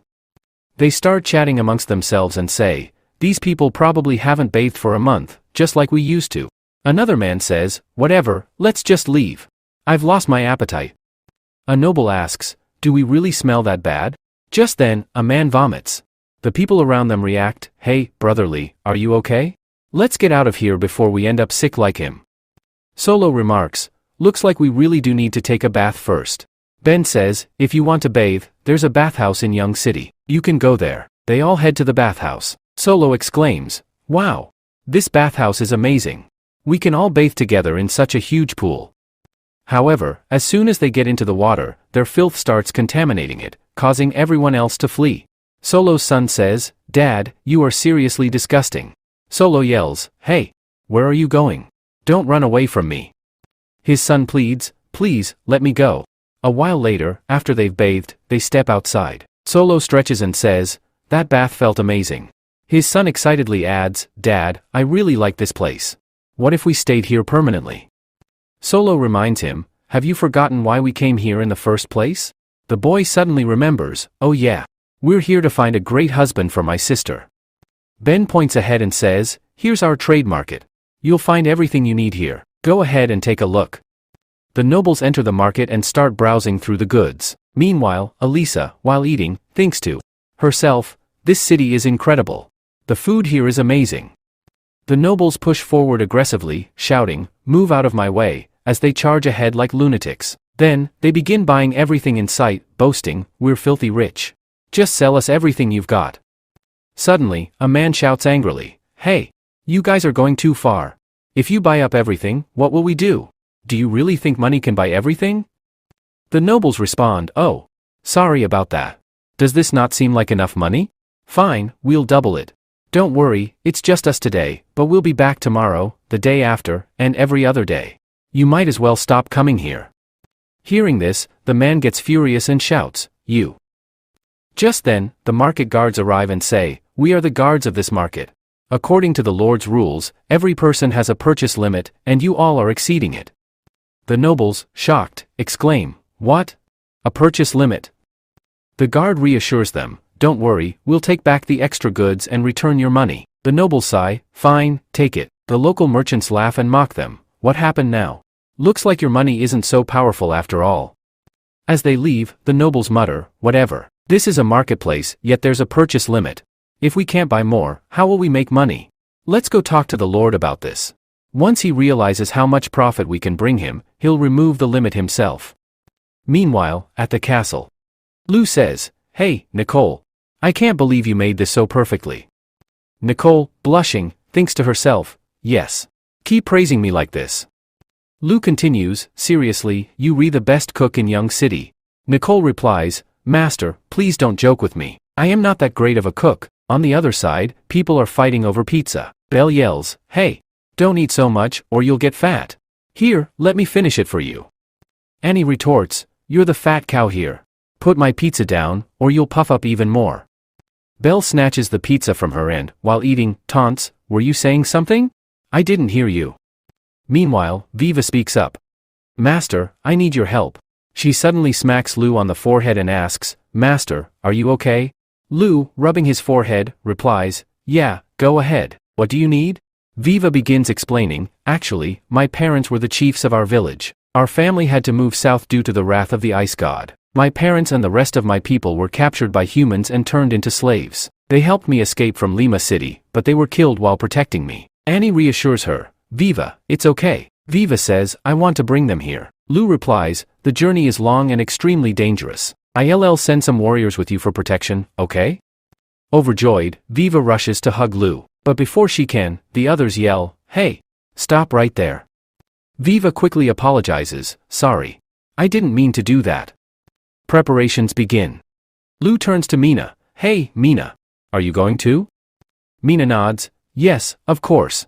Right now, the orcs must be terrified of humans. If we send warriors with Viva, they might misunderstand the situation. But if I go with her, they'll trust us. Lou protests, but you're still not fully recovered. Viva interjects, I don't want to trouble you all. How about I go alone? Both Lou and Mina immediately yell, absolutely not. Viva sighs, okay. I'm sorry. Lou insists, promise me that you won't put yourself in danger. Mina reassures him, Master, don't worry. Nothing will happen to me. Lou starts lecturing her with a long speech, but Mina interrupts him by kissing him. Annie watches this and boils with rage. Mina then says, Master, I'm leaving now. Lou simply nods, alright, back at the castle. Lou finds himself lost in thoughts about Mina. Suddenly, Annie slams a huge stack of papers in front of him and says, it's time to get to work. Lou groans, there's no way I can finish all these documents before night.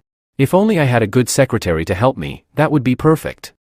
Annie grins and replies, fine. I'll help you, but I want a reward. Lou smirks, alright, I'll ask Nicole to make you some fried omelet. Annie happily agrees, deal. Now, tell me what you need help with. Lou points at a document, can you assist me with this? Annie scoffs, don't underestimate me.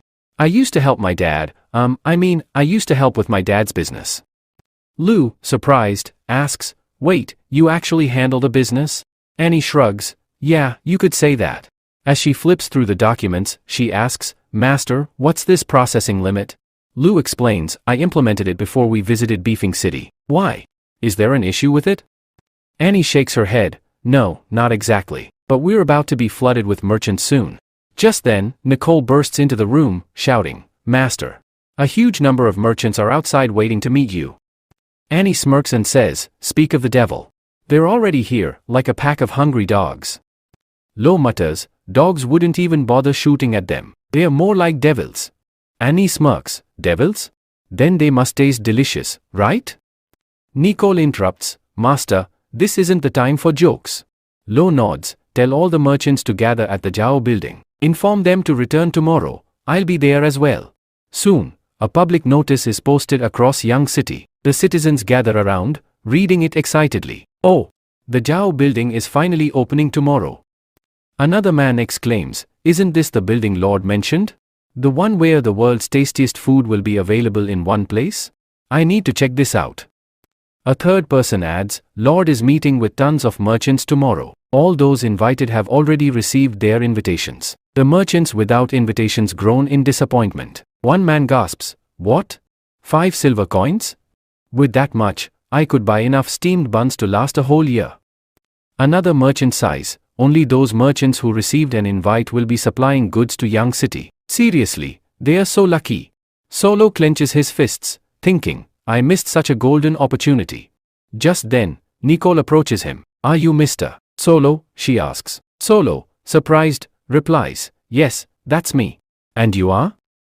Nicole introduces herself. My name is Nicole. I'm the internal manager of Young City. My master has personally invited you to the Zhao building. Here, this is your invitation card. Solo, shocked but thrilled, accepts the card. Wow, thank you so much. The surrounding crowd gasps in disbelief. That invitation is worth 5 silver coins. This guy is unbelievably lucky. Nicole, unfazed, turns to leave. Make sure you arrive on time. Solo nods eagerly. Of course, Miss Nicole. Everyone arrives at the invitation and says, this place is truly amazing. And look at the variety of food here. Belle is completely shocked to see so much food. A girl asks her, you can order whatever you like to eat. Tell me, what do you want? Belle replies, meat. I want all the meat. Now, the real question is, how can a cowgirl eat meat? Belle takes all the meat and starts eating. Alyssa thinks to herself, I wish I had a stomach like hers. It would be so much fun. I could try so many different foods. Just then, a girl announces to all the merchants, those with an invitation card, please proceed to the second floor immediately. A little while later, everyone reaches the second floor. The girl says, please wait here, the Lord will be arriving shortly. One merchant picks up a glass and says, this glass looks incredibly expensive. Even the tablecloth is so smooth. Sitting here feels so luxurious. Everyone takes their seats at the table. Another merchant says, I know we all have different business goals here, but our main purpose is the same, to remove this purchasing limit. The others agree, yes, absolutely. Tell us, what can we do about it? One person speaks up, I have a plan, everyone listen carefully. When the Lord arrives, no matter what offers he makes, we will not agree to anything. Until he removes the purchasing limit, we won't make any deals. A young man hesitates, the idea sounds good, but I don't want to offend a noble. What if I lose my life over business? The merchant reassures him, there's no need to be afraid. If a noble wants to develop their city, they won't harm merchants. We just need to stand united. Meanwhile, Lu and the others are eavesdropping on their conversation. Annie says to Lu, yes, you were right. We can hear everything from the other room. Lu replies, yeah, I knew it. Nicolette angrily says, how dare they? Master wants to help them, and they are plotting against him. Lu calms her down, relax, or they'll hear you. Nicolette, still furious, says, Master, forgive me, but they're talking absolute nonsense. Lu smiles and says, no worries. Let them talk for now. They won't have the courage to say anything in front of me. Nicolette thinks to herself, Master is really so handsome. Lu turns to Annie and says, all right, it's time to teach them a lesson. A little later, Lu and his group enter the room. Lu says, everyone, please take your seats. I invited you here for two reasons. First, today marks the grand opening of this building, so I wanted you all to come and try some food. Annie claps, and the servants bring in the food. Lu says, all right, please start eating. Lu thinks to himself, this food isn't as good as what Nicolette makes. I wonder if these merchants will like it or not. But when he sees the merchants eating like starving dogs, he realizes, looks like I was worrying for no reason. One merchant exclaims, Lord, your food is incredible. I can confidently say there is no restaurant like this in the entire kingdom. Then he asks, Lord, you haven't told us the second reason yet? Lu replies, I know you all want the purchasing limit to be removed. The merchants immediately respond, yes, my lord. That's exactly why we're here. Lu says, but I am not in charge of that market. Miss Annie is. You can discuss your ideas with her. Everyone is shocked. One merchant exclaims in disbelief, what? A demi-human? You entrusted a demi-woman with your business? Another man says, my lord, what are you trying to say? Annie, furious, says, are you underestimating me? If I want, this order will never be removed. A merchant quickly responds, Miss Annie, you're misunderstanding us. Please, reconsider removing this order. Annie asks, why? The merchant replies, because we can buy a lot more goods than normal people, which would result in a huge profit for the Lord. After all, developing a city requires a lot of money. Annie says, but I think you, underestimating my master. That market was actually created for normal people, which is why the prices are so low. But you all barged in and caused chaos. You, very lucky that the master didn't order your arrest. And now, you want this order to be removed? The merchant responds, Miss Annie, don't take it so seriously. We want to cooperate with the Lord. Annie says, Master wants to cooperate with you, but you are greedy people. The merchant admits, yes, you are right, Miss Annie, but we are not poor merchants. Another merchant adds, yes, Miss Annie, I had to pay 10 silver coins just to buy this invitation. Annie replies, and yet, you are still very poor. The merchant questions, Miss Annie, what exactly are you trying to say? Annie clarifies, don't misunderstand. I am not talking about just you, I am talking about all of you. Compared to my master, you are all incredibly poor. Hearing this, everyone is shocked and exclaims, what?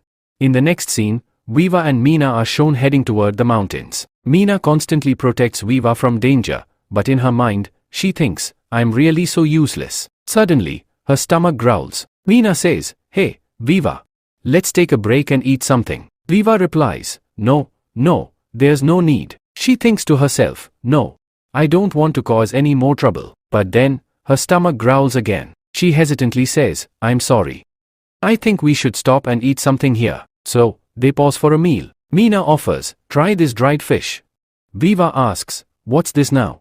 Mina explains, it's a biscuit. Eating it with fish makes it taste really good. Viva exclaims, Master is truly amazing. He knows everything. Mina smiles, yes, I know. Viva hesitates for a moment before asking, Mina, can I ask you something? Mina replies, sure. What is it? Viva asks, do you think Master would marry a demi-human? Mina is completely shocked and exclaims, what? What are you trying to say? Viva hesitates and then says, I'm sorry, but yesterday I saw Master kiss you. Mina replies, yes, he will. Viva is stunned. What? Mina clarifies, I'm saying that Master will definitely marry a demi-human. Viva exclaims, really? Master is truly a great person. But he is a noble. How can he marry a demi-human? Mina sighs, I used to be sad thinking about that too, but then Master told me. What's wrong with a demi-human? I will marry a demi-human. So I am completely sure that one day, Master will marry me. As soon as she says this, Mina's face turns bright red. Then she gasps, oh no. What did I just say? Viva laughs and says, don't worry. There's no one else here besides us. Meanwhile, a group of people is hiding behind some rocks, whispering. One man says, Captain, did they forget about us? The captain warns, stay quiet. If Mina finds out we were eavesdropping, we are dead meat. Another man mutters, but why am I eating this lemon? Back in the hall, the merchant asks, Miss Annie, what are you trying to say? Annie responds, I'm not trying to say anything, I'm just telling you the truth. Do you know how much the vegetables on this plate cost? A merchant scoffs, these vegetables.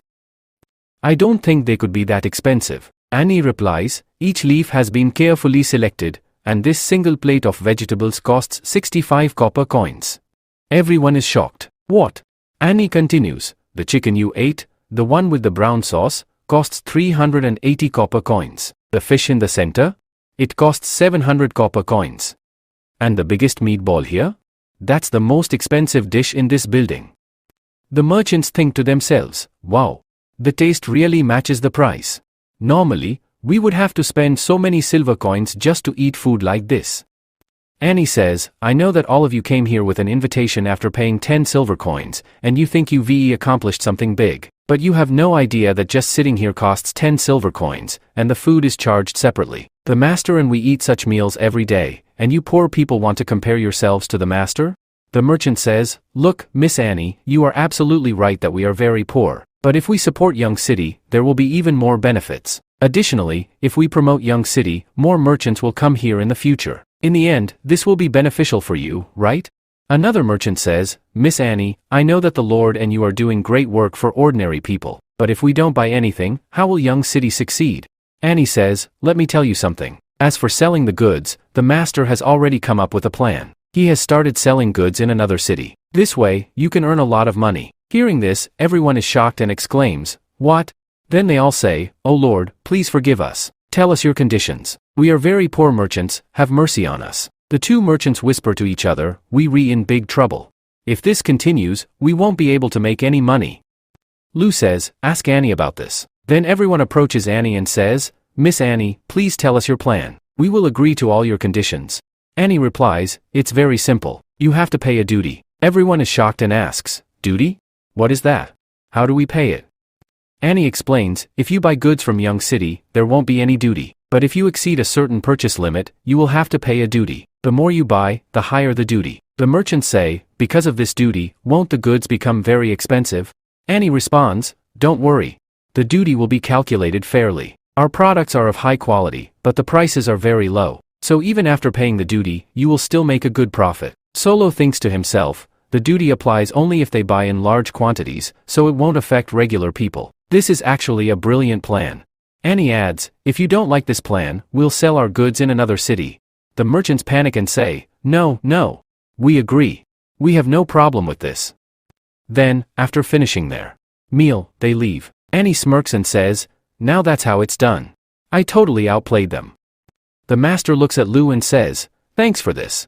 Annie, blushing, steps back and says, this is just normal for me because my name is Annie. I can do everything. Lou laughs and says, yes, I know. Then they all start heading towards the castle. Just then, Solo calls from behind, Lord, please wait. My name is Solo, and I'm a merchant from the capital. I need to talk to you, it won't take long. Lu says, oh, it's you? I wanted to discuss business with you. Come with me. Solo responds, all right, thank you, my lord. Then they board a carriage and head towards Buffing City. One of the men says, this carriage is truly amazing. It's moving so fast, yet we don't even feel any bumps. This is really an incredible thing. Annie explains, this horse carriage is specially designed, which is why we don't feel any jerks while moving. Only the master owns one in the entire world. The man exclaims, really? That's incredible. Solo says, Young City has some truly amazing products. Lu says, as far as I know, you have been running a successful business in both the north and south. You are highly experienced and knowledgeable. Doing business with you will be a pleasure. Solo asks, so what is your business? Lu replies, you'll find out soon. A little later, Solo and the others arrive at the South City workshop. The man says, wow, this place is huge. Annie laughs and says, this isn't a house, it's a workshop. Lu says, Mr. Solo, please come inside. Then he steps inside and becomes soft. Lu says, Mr. Solo, I want you to manage this business. Hearing this, Solo is completely taken aback and exclaims, what? Just then, his son says, Dad, look at all these clothes. Lu asks, Annie, how many clothes do we have here? Annie replies, right now, we have 400 low-quality clothes, several medium-quality ones, and 200 high-quality ones. Lu asks, and how many products do we produce in a day? Annie starts calculating the numbers. The boy says, the price of 1 meter of fabric is 30 copper coins. Each piece of fabric is 30 meters long. If we sell 60 pieces in a day, we can earn 50 silver coins daily. That means 1 gold coin in 2 days. Even after deducting transportation, labor, and production costs. Dad, this means we can earn 100 gold coins a year. Lu laughs and says, kid, you truly are a merchant's son. Annie, irritated, mutters, this kid is really weird. Solo says, but my lord, wouldn't it take a lot of time and effort to adopt this lifestyle? How can you produce so many pieces in just 1 day? Annie replies, that's a city secret. We don't tell anyone. Lu says, no worries, we can show him. Hearing this, Annie gets furious. Solo asks, what is this now? Annie says, all right, I'll show you. The boy exclaims, this is the machine, right? You guys sew clothes with this? How do you use it? Annie thinks to herself, I'm going to kill this kid. Lu says, Annie, show them. Annie sighs and says, fine. She pushes the kid aside and says, move over. She sits down and thinks to herself, now it's time to show off my ability. Then she swiftly starts sewing the fabric and, in no time, completes it, proudly saying, look, it's done. This is actually really easy. What do you guys think? The boy excitedly exclaims, wow, you're amazing. Annie blushes and says, this is just normal for me. Lu asks, hey Annie, do you think we can produce 100 pieces in a day? Annie confidently responds, yes, absolutely. We've already started training new workers. Once they start, there won't be any problems. Solo thinks to himself, where exactly did this lord come from? Lu asks, hey Mr. Solo, what do you think of this machine-made fabric? Solo touches it and says, this is incredibly soft and of high quality. Even normal noblemen would love to wear it. Annie explains, Mr. Solo, we have different grades of fabric, and each grade is unique. The one you're holding is what common city people wear. Solo is stunned and exclaims, what? This is low quality? Then how amazing must the medium, high, and premium quality be? Even the king would want to buy this. Lu smirks and asks, interested in doing business? I have the products, and you know how to sell them. Solo thinks to himself, I bet we can make way more than 100 gold coins a year, at least 1,000. Then he says, Lord, I truly want to work with you, and I only need one thing for that. Lu thinks, I thought he'd ask for a percentage, but he's actually a great guy. Just then, the boy loudly declares, I've made up my mind. Mr. Lu, you will marry my sister. From today, you're my brother-in-law. Hearing this, Annie and Lu are completely shocked and yell, what? Solo scolds, hey kid, stop talking nonsense. Then he turns to Lu and says, but I do have a daughter. She's very smart, skilled in everything, and truly adorable, if you're interested. Before he can finish, the boy excitedly asks Lu, hey, brother-in-law, do you have any other cool stuff? Please show me. Annie, furious, snaps, stop calling him your brother-in-law. I already hate kids enough as it is. We see Mina and Viva. Mina says, now, we have no choice but to keep moving from here. Then, They start walking. After some time, Majestic asks Viva, "Hey, are you okay? Do you want to stop here and rest?" Viva replies, "No. Those people must be ahead." Then she tells the others, "You all rest here. Mina and I will go ahead and check." Mina adds, "If they suddenly see humans, they'll get really scared." The others agree, "Alright, we'll rest here." Mina and Viva then move forward. After walking some distance, Mina smells blood. She immediately grabs Viva's hand and says, "Stay calm." Then, they look around to see who is there. A girl is standing in front of them. Shocked, Viva exclaims, "Sumi, what are you doing here?" Sumi hugs her tightly and starts crying. Concerned, Viva asks, "Hey, Sumi, are you hurt? Tell me, what happened?" Sobbing, Sumi replies, "We were attacked, and I barely managed to escape." Panicked, Viva asks, "But we had a guard team, right? And where is Grandma Meili?" Sumi, with a sad expression, says, "The guard team was with us, but after you were captured, they all left. Only Grandpa Meili and a few others stayed with us." Hearing this, Viva is shocked. Mina says firmly, "This is no time to be sad. We have to move and save them." On the other side, a group of men captures all the demi-humans and laughs. One of them says, "We are really lucky. Not only do we have food, but we also got a bunch of demi-humans." Another man responds, "Yeah, you, rewrite. The rich perverts will pay a fortune for them. We'll make a lot of money selling them." Then, one of them asks, "Hey, did you find that demi-human girl?" The other man replies, "No, we haven't heard anything about her yet. No idea where she went." Suddenly, the first man, enraged, shouts, "Damn it. That girl was the most beautiful one. We made a fortune from her." Furious, he hits a demi-human and yells, "Just thinking about it makes me mad. Tell me, where have you hidden her?" The children witness all of this. Terrified, the children cry out, "Grandma, please, save her somehow. Everyone abandoned us, but you stayed with us." Grandma Meili says, "Forgive me, but I can't do anything." The man, while hitting her, says, "Hey, if we leave you here like this, you'll all die. You already know how angry Goddess gets, right? It would be better if you satisfy Noble. If you don't care about yourself, at least care about the child." At that moment, the demi-human spits in his face and says, "Go die somewhere." Then the man pulls out a knife and says, "Today, I'll kill you." Just then, Mina arrives and kills him. The others start shouting, "Surround her and kill her." A little girl says, "Grandpa Meili, has someone come to save us?" Another child asks the same. Then, all of them surround Mina and start attacking her. Mina kills 2 men in a single strike. Suddenly, someone yells, "Please, help me." Mina kicks the man away in one strike and says, "Hey, are you okay? Can you get up?" At that moment, he throws sand into Mina's eyes and shouts, "She's trapped. Attack her all at once." Mina exclaims, "Damn it. I can't see anything." Then she remembers how she lost that day. Suddenly, someone speaks from behind, "Does an orc warrior really need eyes to fight?" Mina thinks to herself, "Yeah, she's right." The man attacking her says, "So, you were so prepared to fight that you even closed your eyes?" Immediately, Mina strikes his hands and stomach, killing him. She then looks back and wonders, who was speaking just now? She turns around and sees a wolf warrior standing there. Mina exclaims, "That's a wolf warrior knight." In just one strike, the knight kills all the remaining enemies. Viva says, "Isn't she a knight from the Orc Kingdom?" Mina replies, "Yes, absolutely." The Orc Kingdom's resources and economy were declining rapidly. To protect themselves, they formed a team of knights. Among them, the most famous knights are the Wolf Knights. They can single-handedly wipe out numerous human knights.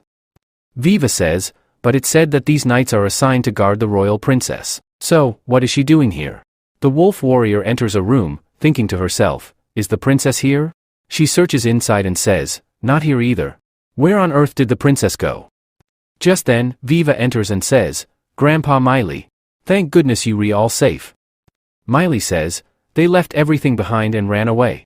I am an old woman, I'll probably die soon, but they even abandoned their children here." Viva hugs her and says, "I am back. You don't have to worry anymore."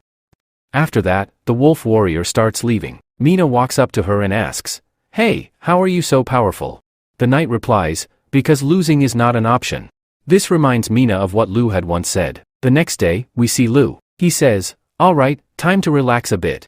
Annie is secretly watching him. When Lu turns around, there's no one there. A while later, while Ben is talking to Lu, Annie is still spying on him. During mealtime, Lu tells Nicole, everything is ready. As soon as Mina and Viva arrive, we'll start the business. Nicole says, understood, master. Even then, Annie keeps staring at him. As soon as Lu looks at Annie, she stands up and says, I am full. Then she leaves. Lu wonders, what's wrong with her now?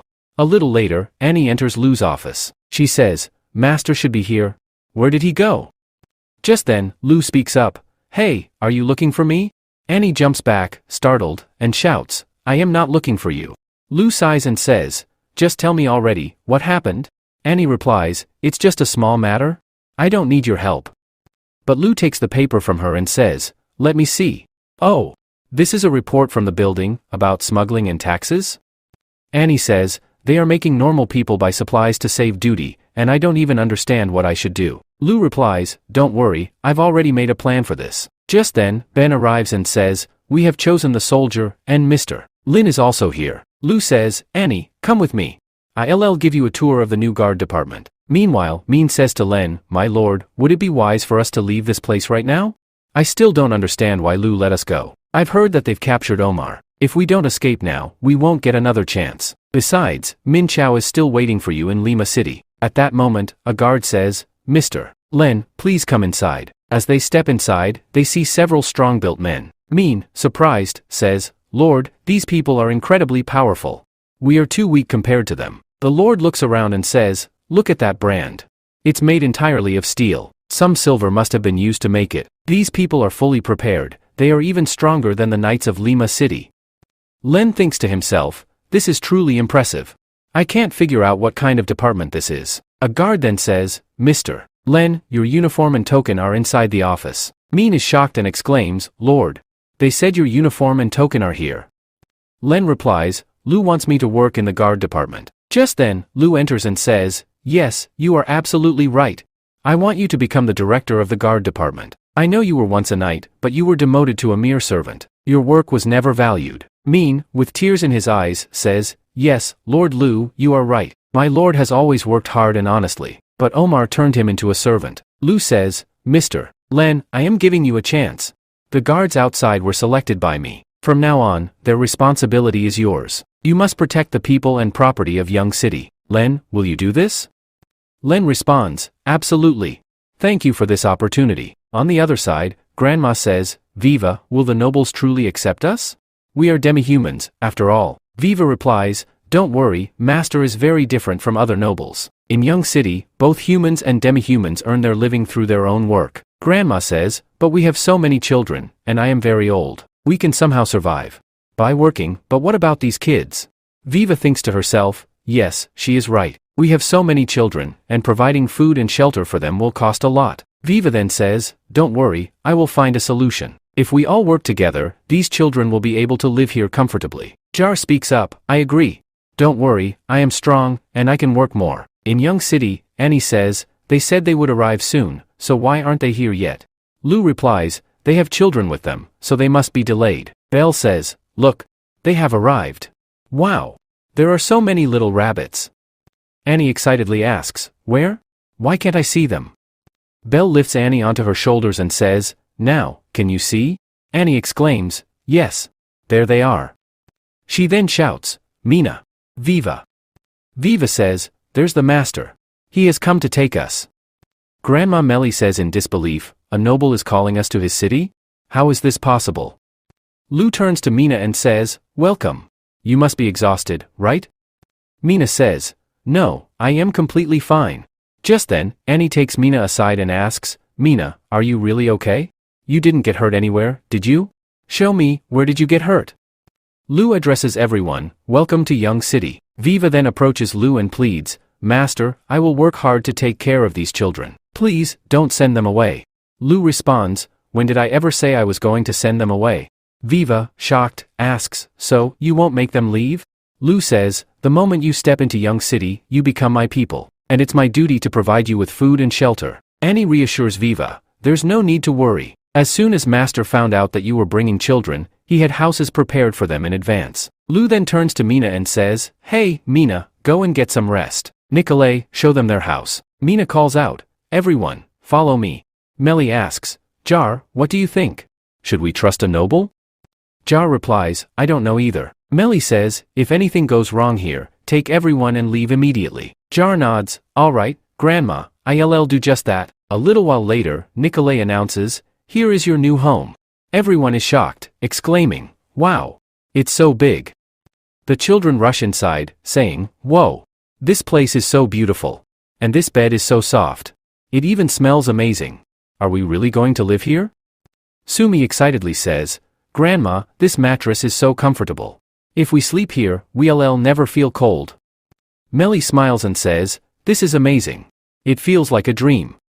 Just then, Nicolay arrives with food and says, everyone, put your things away and have your meal. All the children excitedly run towards the food. Nicolay warns, hey, everyone, calm down. Form a line, and I'll serve you all. The children then start eating. Lou announces, from now on, we'll provide you with food every day. All these children must go to school. I will take care of you until you turn 15. After that, you will have to start paying. Melly bows and says, Lord, thank you. Lou replies, please, get up, Grandma Melly. I need your help too. Melly asks, my help? Lou explains, I want you to become the vice president of the orphanage and take care of the children. You must teach them that humans and demi-humans can live together. And for all this, I will pay you 1 silver coin every month. So, what do you say? Melly, with tears in her eyes, says, Lord, why are you so kind to us? Don't humans hate demi-humans? Lou responds, I don't care whether you re-human or demi-human. I will treat everyone equally. In Young City, everyone is the same. Then he thinks to himself, the main point is, demi-humans look way cuter than humans. After this, a building is shown. Elisa comes out after eating and says, I am so full. I'll come back here again to try that chicken dish. She then opens her purse and is shocked, exclaiming, wait. The weight of my purse? She drops all the money out and cries, I've eaten here so many times. I've spent so much money. Just then, she notices a recruitment board and says, working in public isn't really for me. But the salary here is really high. With this, I can eat here every day. At that moment, Nicolay approaches and asks, are you looking for a job? Elisa responds, yes, I want to work here. Nicolay says, alright, come with me. Then they enter the restaurant. Elisa excitedly exclaims, wow, this place is amazing. Master, the design you gave, right? I modified it a little and made it like this. Lou says, Nicolay, really, you've done a great job. Bez says, my horn is the best looking one. Annie says, absolutely not. My lollipop is right here. It looks amazing, just like a pizza. Then, a fight breaks out between them. Alyssa thinks to herself, these people are completely ignoring me. She then asks Nicoli, hey, will you take me or not? Nicoli responds, oh, I am sorry, what's your name? Alyssa replies, my name is Alyssa. Nicoli says, I am Nicoli. Show us what you can do first. We'll see if you re suitable for the waiter job or not. Alyssa brings water for everyone. Then, people start placing their food orders. Alyssa writes everything down while also repeating the orders aloud. After confirming everything, she leaves. Mina says, she is not a normal girl. Lou adds, she's educated and speaks very well. I can say for sure that she comes from a wealthy family. Mina says, Master, we should look into her background. Lou responds, there's no need for that. We just need to be cautious. Nicoli says, alright, now chop the vegetables and eat. Alyssa throws all the vegetables into the air and starts slicing them. Then she says, I am done. Nicoli says, alright, here. Knead the dough and show us. Alyssa starts tossing the dough into the air. Nicoli shouts, hey, stop that. Alyssa says, I don't think I can do this job. I can cook using fire, though. Nicoli yells, no, don't open it. As soon as she opens it, there's a massive explosion. Then Lou arrives and asks, hey, who are you people? Nicoli says, Master, please, don't look at me. Alyssa says, I am Alyssa. Then she asks Nicoli, will I have to pay for this? If you hire me, I can work here to pay it off. Nicoli thinks to herself, if she even steps into the kitchen again, I'll never be able to show my face to Master. Lou says, even though Alyssa isn't good at cooking, she is educated and communicates well. She will handle taking orders and collecting payments here. Nicoli says, alright, Master. You've decided. Alyssa grabs her hand and says, I'll work really hard here. Nicoli replies, alright. Just then, Viva speaks up, Master, I also want to work here. Lu walks up to her and says, Oh, that's great. How about becoming a teacher in Young City? Viva, shocked, says, A teacher? A little while later, Lu arrives at the school and says, I've just turned this old house into a school. Once the new school is built, all the students will move there. Viva thinks to herself, these must be excellent students who are hardworking in their studies. Then, she sees them acting like thugs, attacking each other as if they were in a gang fight. Viva thinks, are these the students I'm supposed to teach? They won't even listen to me. Just then, Lu says, Hey, kids. All the kids rush to Lu and say, Lord, have you come here to tell us a story? Everyone is shocked, thinking, these mischievous kids suddenly became so well behaved in front of Master. Lu says, Before I tell you a story, let me introduce you to your new teacher. Her name is Viva, and you will call her Miss Viva. She will teach you and also tell you stories. So, you all must listen to her. The kids start whispering among themselves, saying, Wow, she's twice as big as Annie. Her ears are so long. And she's really beautiful. Hearing this, Viva blushes deeply. Lu says, Viva, watch me. See how I teach. Teach the same way. Later, Viva says, Alright. Then he starts telling everyone the story. Everyone listens attentively. Viva thinks to herself, Master can really do anything. Just then, Lu starts coughing while telling the story. Nikolai quickly gives Lu some water and says, Master, drink some water quickly and continue the story. Lu drinks the water and says, If you want to know what happens next, you'll have to wait until tomorrow. Hearing this, everyone starts whining. Lu says, Do whatever task Miss Viva assigns you, and don't cause any trouble here. Otherwise, I won't tell you the rest of the story. All the kids reply together, Okay, Miss Viva. We will follow your instructions. Then they start leaving. Mina and Nikolai ask, Master, when will you tell us the next story? Lu replies, Alright, I'll bring the story for you. Both of them hug Lu and say, This is great. Now we can study. See you tomorrow, Master. Thank you. Just then, Viva says, Master, I don't think I am capable of becoming a teacher. I'll never be able to do this job like you. Lu smiles and says, There are many illiterate people in Young City, but you are educated. There's no need to worry. You'll do even better than me. Besides, if you teach the children, no one in Young City will look down on demi-humans anymore. Nikolai thinks to herself, My master is truly an amazing person. And I just hugged him. This is really special for me. Suddenly, Viva hugs Lu and says, Master, thank you. Then both of them shout together, Hey, stop. Viva, embarrassed, says, Sorry for that. In the next scene, we see Belle and Leela. Leela asks, Big sister, what's wrong with you? Belle, looking dull, says, Nothing. I am just really bored. Leela smiles and says, How about you find a job? Become a teacher like Viva. Belle immediately responds, If I start teaching kids, I'll end up beating them all up. No. I can't do this teaching job. Leela suggests, Then why not learn to cook? Belle laughs and says, If I start cooking, I'll break all the utensils. No. I can't do this either. I don't know what I can do. Leela shakes her head and asks, Big sister, what are you actually good at? Belle proudly replies, I love fighting. Leela jokes, Really? Then there's no job for you. Suddenly, Fizu yells, Stop, you thief. You can't escape from the security guards here. The thief grabs a girl and threatens, Don't come near me, or I'll kill her. A security guard, panicking, says, Captain, what do we do now? Hizu, looking serious, says, Please, don't do anything reckless. We have to save her somehow. Just then, Belle attacks the thug from behind. The security guards watch in shock and shout, Wow! That was amazing. In the next scene, we see the guard department, where Belle has been summoned. Len says, Miss Belle, you saved a girl this morning. Your martial arts skills are truly impressive. How about becoming the security chief? Belle, shocked, replies, Security chief? Len explains, The Lord wants the army to handle affairs outside the city, while our department takes care of the city's security. If you join us, it would be a great help. Belle excitedly asks, If I become the chief, will I get to fight every day? Len laughs and says, Our job is to protect people and property. If someone breaks the law, you can attack them. The captain eagerly says, Please say yes. We really need you. Belle smirks and says, This job doesn't seem that boring after all.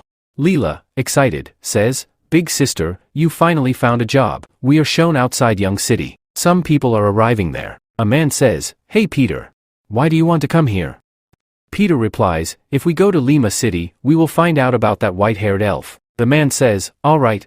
Since you've made up your mind, let's do it. By the way, I can smell some really delicious food here. I am going to eat first." Meanwhile, all the security guards of Young City are inspecting the travelers. Peter says, "We are here just for sightseeing." A security guard hands him a book and says, "Here, take this book. It contains all the information about tourist spots in Young City." Peter takes the book and says, "Thank you." While entering Young City, he thinks to himself, "There are so many guards outside the city. If I do anything wrong here, they'll kill me in no time." The security guard also thinks to himself, "Winter is coming soon, and these people have arrived at this time. Something seems fishy?" Then, he tells another guard, "Quickly hand this report to the intelligence team. I have a feeling these people are up to something." The guard replies, "All right, sir. I'll deliver it right away." On the other side, Peter starts reading the book and exclaims, "Hell! This city has so many rules. We need to be careful." But then he realizes that Hell isn't even there. Meanwhile, Hell is in a shop, devouring all the buns and saying, "I've never eaten such amazing buns before. Do you have more?" The shopkeeper says, "You've eaten all of them. Now, please pay for what you ate." Hell grins and says, "Hey, I am a bounty hunter. Do you think I ever run out of money?" Then, he casually takes out 3 copper coins and hands them over. The shopkeeper is completely shocked. On the other side, Belle says, "Today is my first day at work." Leela asks, "Hey sis. What are you holding? That thing looks really weird." Belle replies, "This is Lou's bat. It was just perfect for me, so I took it." Suddenly, a guard yells, "Hey, you stole that." Belle, surprised, asks, "What's going on? Looks like it's time for me to get to work." Leela says, "Wait, I am coming too." Meanwhile, the shopkeeper grabs Hell's leg and starts screaming, "Please help me.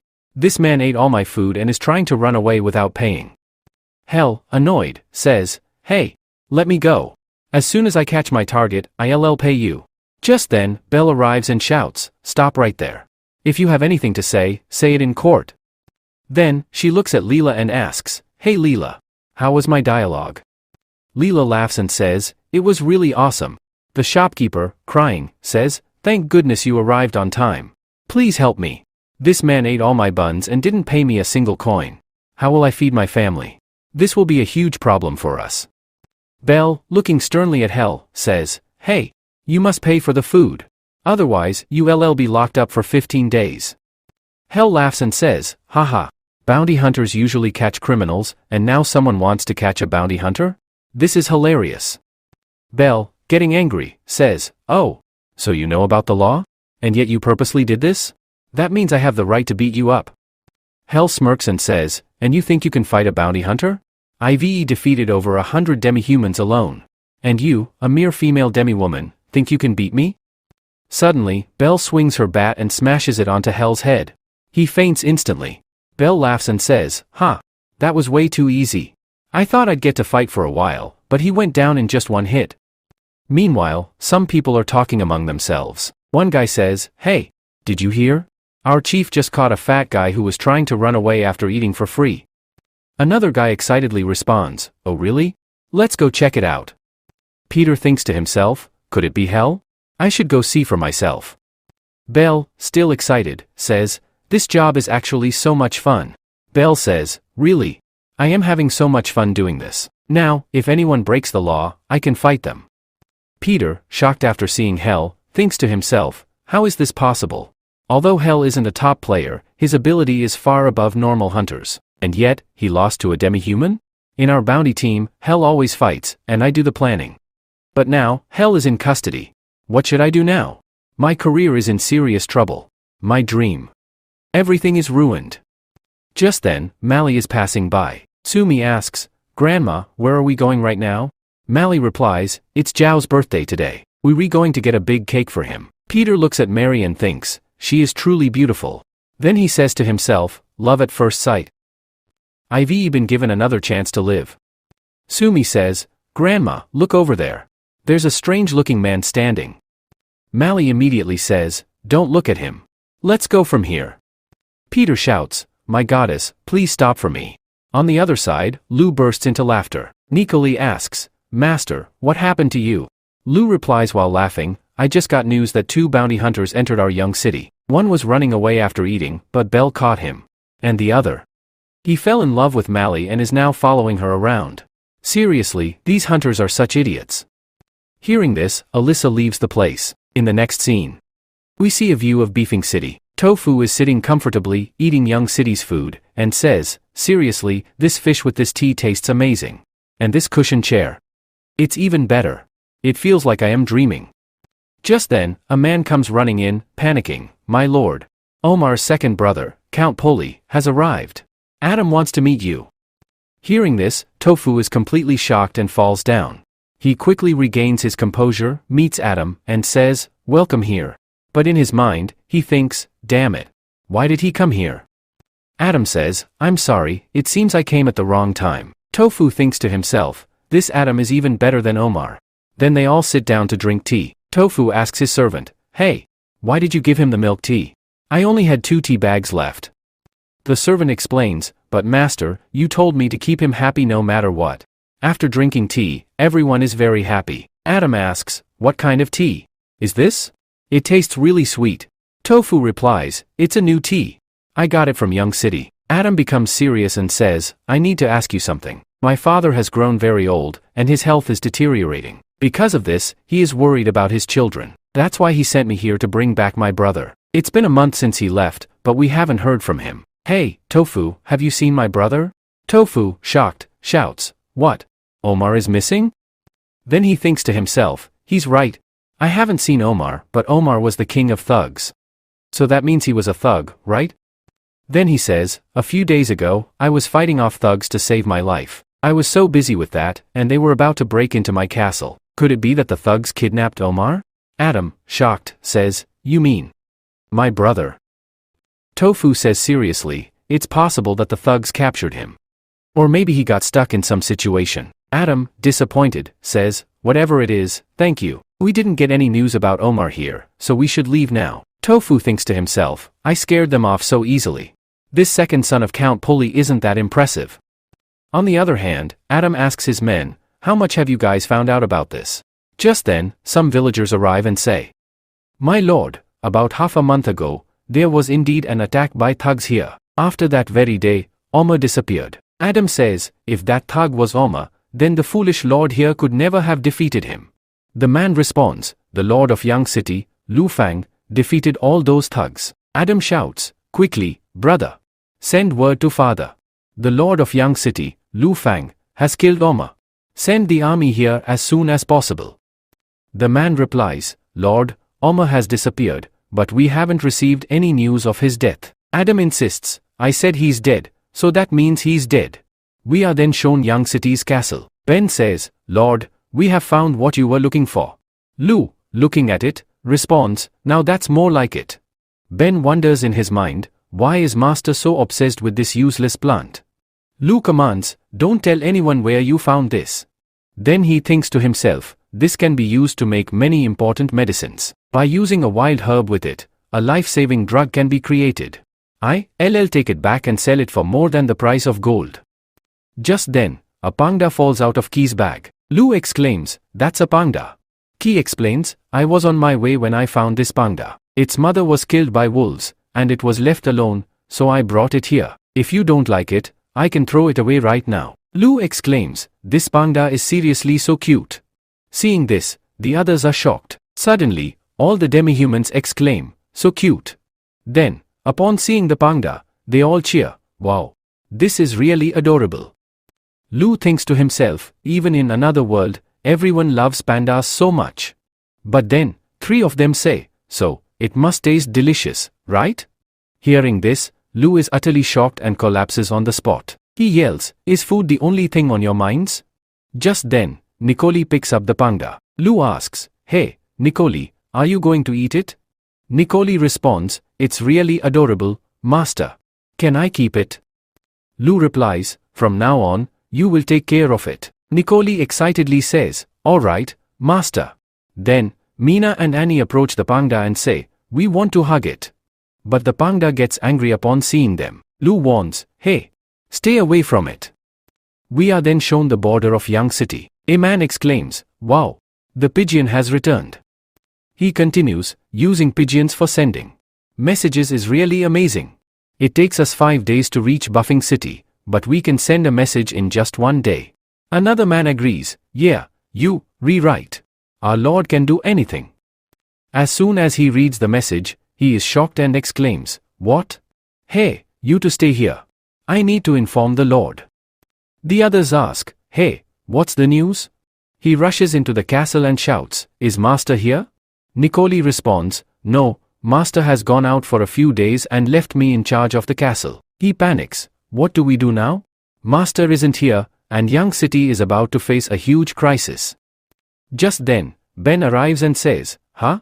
What's gotten into you? Why are you running around the castle like a lunatic?"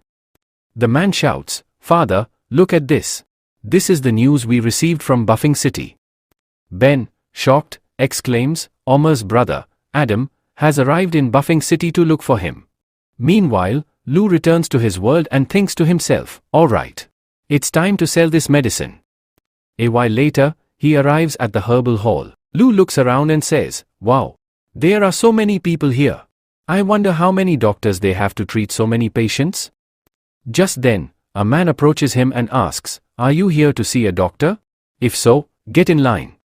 Lou responds, "You, Rejang Ji, right? We heard that herbal hall buys wild herb gungeon. Is that true?" Ji says, "Yes, absolutely. But we examine it very carefully." Lou places the ginseng in Ji's hands. Ji, shocked, exclaims, "This root is so thick and short. And it even has a white pattern on it. This must be over 100 years old." Then he shouts, "Dad, come here quickly and take a look." His father comes out and scolds him, "Hey, stop shouting. You, already 50 years old, yet you still haven't matured?" Ji replies, "No, Dad, first look at this." Jiang looks at it and is shocked. This is wild ginseng. 200 years old. And it's extremely rare. Ji says, "Dad, please calm down." Lou thinks to himself, "Before coming here, I did some research and estimated that it was around 170 years old, but it turned out to be 200 years old." Jiang says, "Based on the previous auction, its price was around 3.5 million. Lou replies, "All right, deal, 3.5 million. Both of them are shocked and think, "This is incredible. He's selling such an expensive ginseng for such a low price." Lou continues, "But I have 3 more ginseng roots besides this one. Please take a look at them too." He places the 3 ginseng roots on the table. Ji asks, "Do you want to sell these as well?" Lou replies, "No, nothing like that. I only want to sell one, but I need a favor, so I will give you another one." Lou says, "I want you to make medicine from the second ginseng, like a heart-protecting pill or a heart-saving pill." Jiang responds, "All right, working with such an old ginseng will be quite fascinating. But what will you do with the last one?" Lou says, "I'll give you the last one, but in exchange, I need a prescription from the herbal hall." Ji shouts, "Do you even know what you asking for? Our Chinese medicine prescriptions are top secret." Lou replies, "Yes, I know, but I don't need the secret prescriptions. I only need the basic ones, like for colds, fevers, cuts, that's it. I don't want the herbal hall's secret formulas." Lou further explains, "I love living in the wilderness and spend a lot of time in the forests. If I get injured there, I want to be able to use herbs to heal myself." He then thinks to himself, "The real reason is that if someone around me starts dying from a fever or illness, I can use this knowledge to save them." Jiang says, "Bring the prescription quickly." Ji is shocked. "Dad, what are you saying?" Jiang insists, "Bring it now." As Ji walks away, he thinks, "What is Dad thinking? We've conducted so much research to obtain these prescriptions." Jiang, on the other hand, thinks, "My son doesn't understand. In the future, there will be many diseases. If we focus only on keeping this knowledge secret, we will never progress. Using this information, we can advance even further in our research." A while later, Lou steps outside and says, "That doctor was amazing. He gave me 8 million. Now what should I do? What's my next plan? Should I buy a house first?" In Yang City, Annie asks, "Uncle Ben, why did you call all of us here?" Ben replies, "We received news from Baifeng City that Baron's brother, Adam, has arrived there." Annie responds, "So what? We can easily defeat him." Bailey says, alright then. It's time to fight. Mina adds, as long as I am here, no one can harm Master. Nicole says, Master already left earlier and will return in a few days. Mina, shocked, exclaims, what did you say? Master isn't here? Annie is also surprised. Master isn't here. What should we do now? Everyone starts panicking. Ben says, from the intelligence we received from Baifeng City, it's clear that Adam is an expert at gathering information. Ben continues, they will recruit people who look like ordinary civilians and send them into our city as spies. Hearing this, everyone is shocked. Mina says, so that means, there are already spies in Yang City? Annie says, if they find out that the Master isn't here. Mina replies, no. We can't just sit here and wait. If we suspect someone, we must catch them. Then, we see a scene at the gate of Young City. The guards close the doors and announce, Young City is closed today. No one can enter or leave. Everyone, go back to your homes. A man asks, what's going on here? I just came to buy some goods. A woman says, my child is still inside. Just then, another man says, I came here for a blind date. Don't stop me. A soldier responds, hey, there's no use. No one is going to like you anyway, so it's better if you go back. Annie then speaks loudly, everyone, listen carefully. There's an enemy spy hiding in Young City, so, all of you must stay extremely alert. If you find anything suspicious, report it to me immediately. Meanwhile, Belle and her companions start running through the city. Belle says, today is a very different day. Everyone, stay alert. If you suspect anyone, knock them unconscious. At first, they wonder, will Kina be the one to knock someone out? People in the city start talking among themselves. One man says, what's happening today? I heard the city's gate has been locked. Another man adds, is something big about to happen? Elsewhere, a man observes the city and says, this area is clear. He then releases a green signal into the sky. Mina watches this and says, first, second, and third, all clear. There's nothing suspicious there, the area is completely safe. But then, she notices a red signal and quickly says, I have to go now. A while later, she reaches a location and asks, this is it. Are you sure about this? The man replies, yes, I am absolutely sure. This guy seems really suspicious. He has been to Young City's trade market multiple times, and most importantly, he has been asking a lot about the city lord. He even tried to meet the city lord several times. Mina says, I think this is the spy. Just then, Annie and Belle arrive and say, hey, Mina. Mina replies, you guys came at the perfect time. Let's go in together. She then breaks down the door and yells, spy. Surrender yourself. Peter, shocked, exclaims, what? What are you talking about? Mina captures him. Peter pleads, I've already told you. I don't know anything. What are you saying? I am not a spy. Annie, furious, says, how dare you? Are you trying to lie? Mina asks, if you re not a spy, then why are you so interested in the city lord? Belle adds, and why are you wandering around like a lunatic? Peter thinks to himself, so now I can't even walk around freely? He then says, hey, what are you saying? I am just a good person who wants to live in Young City. I want to know everything about this city so I can live here freely. Besides, I was looking for the city lord because I wanted to ask if I could help protect the orphanage. Hearing this, everyone is shocked. A man suddenly remembers, oh yeah, I recall now. This is the bounty hunter who fell in love with Grandpa Mary. Peter then says, Young City is amazing. It's so clean, and the environment here is fantastic. I feel completely safe here. Annie proudly responds, of course. Our master leads Young City, which is why it's so safe. Peter agrees, the city lord is truly incredible. But, he couldn't have made this place so great all by himself. Annie, suspicious, asks, what do you mean? Peter says, yes, I know that a leader is very important, but everyone working in this city is also crucial. Whether it's the farmers, businessmen, or guards protecting the people, all of them contribute to making this city better. That's why this Young City is very different from others. Just then, Ben arrives and says, yeah, he's absolutely right. This is our problem. We are relying too much on the master. Just one piece of bad news, and we all become anxious because our master isn't here. But now, we put in all our strength to protect this Young City. Let's work together and save it. The others respond, yes, absolutely. We protect it together. Peter shouts, hey, at least untie me before you go. Next scene, a bullet train is shown. Leo thinks to himself, my life is going really well. Even in this world, I am just a normal guy, but a very rich one. However, in the other world, I am a noble and the lord of a city. I am really going to miss Nicholas cooking here. Just then, a girl named Gia approaches him and says, hello. My name is Gia. We've been calling you ever since I got here. Lu responds, hello. Since we know that Lu prefers demi-humans, he ignores her and looks out of the window instead. Gia thinks to herself, we've spoken to him before, but it seems like he doesn't like me. Weird. The ones I don't like always chase after me. Just then, Gia's friend arrives, and they start chatting. A while later, Lu reaches a real estate office and buys a nice house for himself. Then, he drives towards his new home, thinking, the environment here is amazing. No wonder the owner is charging 800,000 yuan for this place. After entering the house, he says, this place will be my secret base.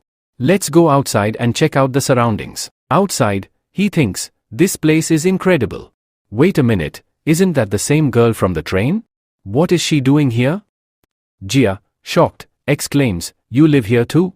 Lu replies, yeah, I just moved in today. Gia says, when I was a kid, I used to live here with my grandfather. Today is his birthday, so I came to meet him. Lu responds, oh, I see. Gia then extends her phone and says, so, how about you give me your WeChat number? Just then, another woman appears and asks, Gia, what are you doing here? She then looks at Lu and says, oh, Gia, is this handsome guy your boyfriend? Gia immediately protests, Auntie, what are you saying? The woman walks up to Lu and asks, hey, where are you from?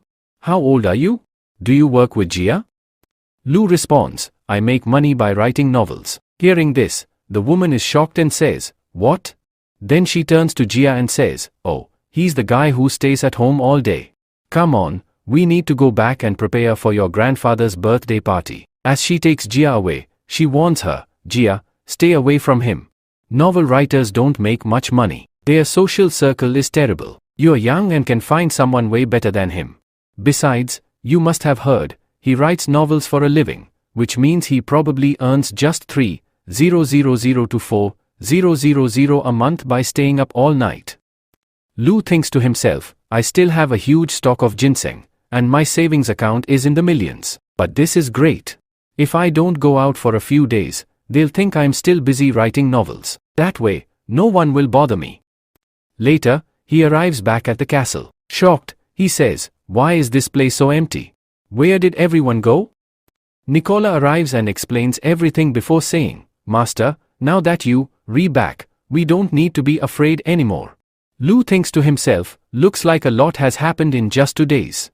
Then he says, hey, Nicola, go call everyone. Let's all eat together. Nicola, leaving to gather everyone, replies, alright. I'll bring them quickly. The scene shifts to the mountains. A man shouts, stop. Who are you? The girl replies, go and tell your leader that Avery has returned. Hearing this, everyone becomes excited and exclaims, Lord Avery has returned. Let's inform the Lord. Avery then opens the gate and starts walking inside. Just then, she is attacked, but she dodges the attack. The others start fighting among themselves. Bella says, now that's more like it. No one except you can match me in a fight. Avery replies, Bella, you still the same, always full of energy. Bella smirks, you still haven't figured it out, have you? Avery says, Bella, I know you leaving. Bella nods, exactly. This will be your final battle here. How about you come with us? Avery asks, are you still working on that same plan? Bella grins, of course. There's still hope. The Forbidden Mountain holds 3 powerful kingdoms. After the king of Mace Kingdom died, everyone started fighting to claim the throne. This war is massive. The kingdom was eventually divided into 3 parts, and the rulers of these 3 territories are attacking each other to gain control over the entire Mace Kingdom. That's why people call this place the Land of Curse. Avery questions, and how do you plan to fight the human knights? You know how many of them there are, right? Bella replies, if I don't try, how will I ever know? This is our last chance to strike. If we manage to capture even a single territory, our community will get another opportunity, a chance at a new life. And if we fail, we'll go back to the mountains, steal, and plunder all the humans. But what about you? Are you still searching for that girl? I think she's long dead. Hearing this, Avery draws her sword and says, Bella, I've already warned you, let me go, or else. Bella smirks, will you always keep fulfilling the responsibility of the Wolf Knights? Avery says, this sword exists to protect Highness. Bella sighs, fine, do whatever you must. Avery demands, where is Base? Isn't she here? Did you kill her again? Bella chuckles, not at all.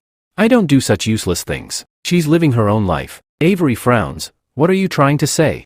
Bella smirks, don't worry, that girl is living a very good life. Meanwhile, on the other side, Adam leads a group of knights towards Young City. After traveling for some time, he orders, stop, everyone. He then turns to a man and asks, how long will it take us to reach Young City? A knight responds, if we keep walking all night, we should arrive by morning. Adam says, but the weather is getting worse. Find a good spot to set up camp. We'll rest here for the night and continue in the morning. The group finds a safe place and begins setting up their camp. Captain approaches Adam and warns, we're very close to the Forbidden Mountain. If we travel all night, some soldiers might get lost, and wild beasts may attack us. We could lose many of our men. Adam says, yes, I could have done that, but your families must be waiting at home, right?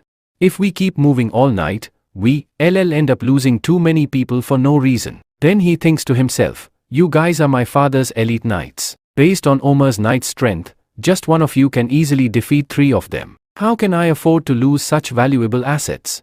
The captain says, Lord, why are you worrying so much about us? We will give it our all. Adam says, then please, kill Lu Fang and avenge my brother Omar. The captain replies, you don't need to worry, Lord. We will put everything we have into this, and the city lord of Young City will die at our hands. Adam thinks to himself, Omar, thank you for attacking Young City. You've given me the perfect opportunity. If I kill Lu Fang, the Grand Market, Zhao Building, Workshop, mine, and everything in Young City will be mine. With all of that, I will become even more powerful, maybe even stronger than my father. Next scene, inside Young City's castle, a man tells Lu, Master, they have arrived. They are resting on the outskirts of Young City. At this pace, they will reach here in about half a day. Lu Fang says, hey, is everyone ready? They all roar, yes. We are fully prepared. A man approaches Lu and says, Sir, those people will take a day to reach here. Lu tells everyone, then it's time to attack them. Come with me. In the next scene, we see the camp under attack. A man shouts, we are under attack. Everyone, get ready to fight. Adam is shocked upon hearing this and says, what? Then he steps outside, looks around, and asks, what is happening here? Bela and Avery are there. Bela says, kill them all. On the other side, Lu is leading his army to kill Adam. Ben says, Master, this is the place you were talking about. Lu replies, alright, this road is very narrow, and it's the only way to reach Young City. We'll wipe out Adam's army right here. Mina says, Master, someone is coming. Then she thinks to herself, could it be Adam's knight? Just then, someone shouts, attack now, and Ki shoots an arrow at him. The man screams, hey, don't kill me. I just came to deliver a letter. Bailey says, Mercy, what are you doing here? Mercy hands the letter to Lu, saying, this letter is for you. Lu says, alright, give it to me. Then he starts reading. The letter says, I am Bailey's elder sister and the leader of the bandits. I've heard that you've made Young City much better. Both humans and demi-humans respect and love you. I know Bailey is with you. Please take care of her. I am keeping an eye on your city. Lu thinks to himself, Bailey's elder sister is congratulating me, but at the same time, she's giving me a warning. Let's see what else is written. Then he reads further. By the way, my sister is incredibly beautiful. Her chest is very big and soft too. Don't get her pregnant. Bailey asks Lu, hey, what did my sister write? She then reads it and is completely shocked. She shouts, why does my sister always do this? She tears the letter apart and asks Mercy, tell me, why did my sister send you with this letter? Mercy replies, Lord, Bela is heading to the land of curse. Before leaving, she will kill the Lord for you. Lu says, Noble? Is she going to kill Adam? Hearing this, Bailey starts heading there. Lu shouts, stop, Bailey. Meanwhile, Bela and Avery continue slaughtering people. Adam shouts, hey, stop. Are all you demi-humans working for Lu Fang? Hearing this, everyone stops. Bela laughs and says, what? Lu? Adam says, your fighting style makes it clear that you aren't normal demi-humans. If you join us, I'll pay you 10 times more than Lu does. Bela laughs. Seriously? You are such a fool. We are not with Lu. Adam is shocked and says, what? But you were right about one thing, we are not normal demi-humans because we are Brutus Oasi Knights. Adam is completely shocked and yells, hurry. Everyone, run away. Just then, someone stabs Adam from behind. Everyone is shocked and screams, Lord Adam is dead. Bela shouts, kill them all today. Then they begin massacring everyone. Avery says to Bela, you are taking such a big risk by attacking the strongest knight? Are you doing all this for Bele? Bela replies, hey, what nonsense are you talking about? I just wanted a warm-up before the big battle. Now Lu must have realized my strength. This way, he'll take even better care of Bele in the future. Avery asks, so, is that your only motive? Bela laughs and says, you know me, don't you? Then she adds, you were the one saying we could never fight against the Land of Curses army. But now, we know everything about human weapons and horses. Don't you think we have a great opportunity now? Avery says, you are just like Lord Duke. Hearing this, Bella gets very angry and says, don't mention that man's name. Avery replies, Lord Duke sacrificed his life for the country. He is a hero in all of Brutus. Bella responds, a hero never dies. Avery thinks to herself, I know you re not like that. You know that the Land of Curse is an extremely dangerous place, yet you still want to go there?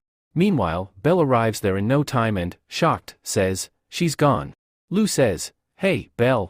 Belle says, ever since I came to the Orc Kingdom, I've been eating a lot of food and playing all the time. Many people have tricked me and sold me multiple times, but Bella always saved me. But this time, why did she leave me? Was I becoming a burden to her? Is that why she left me?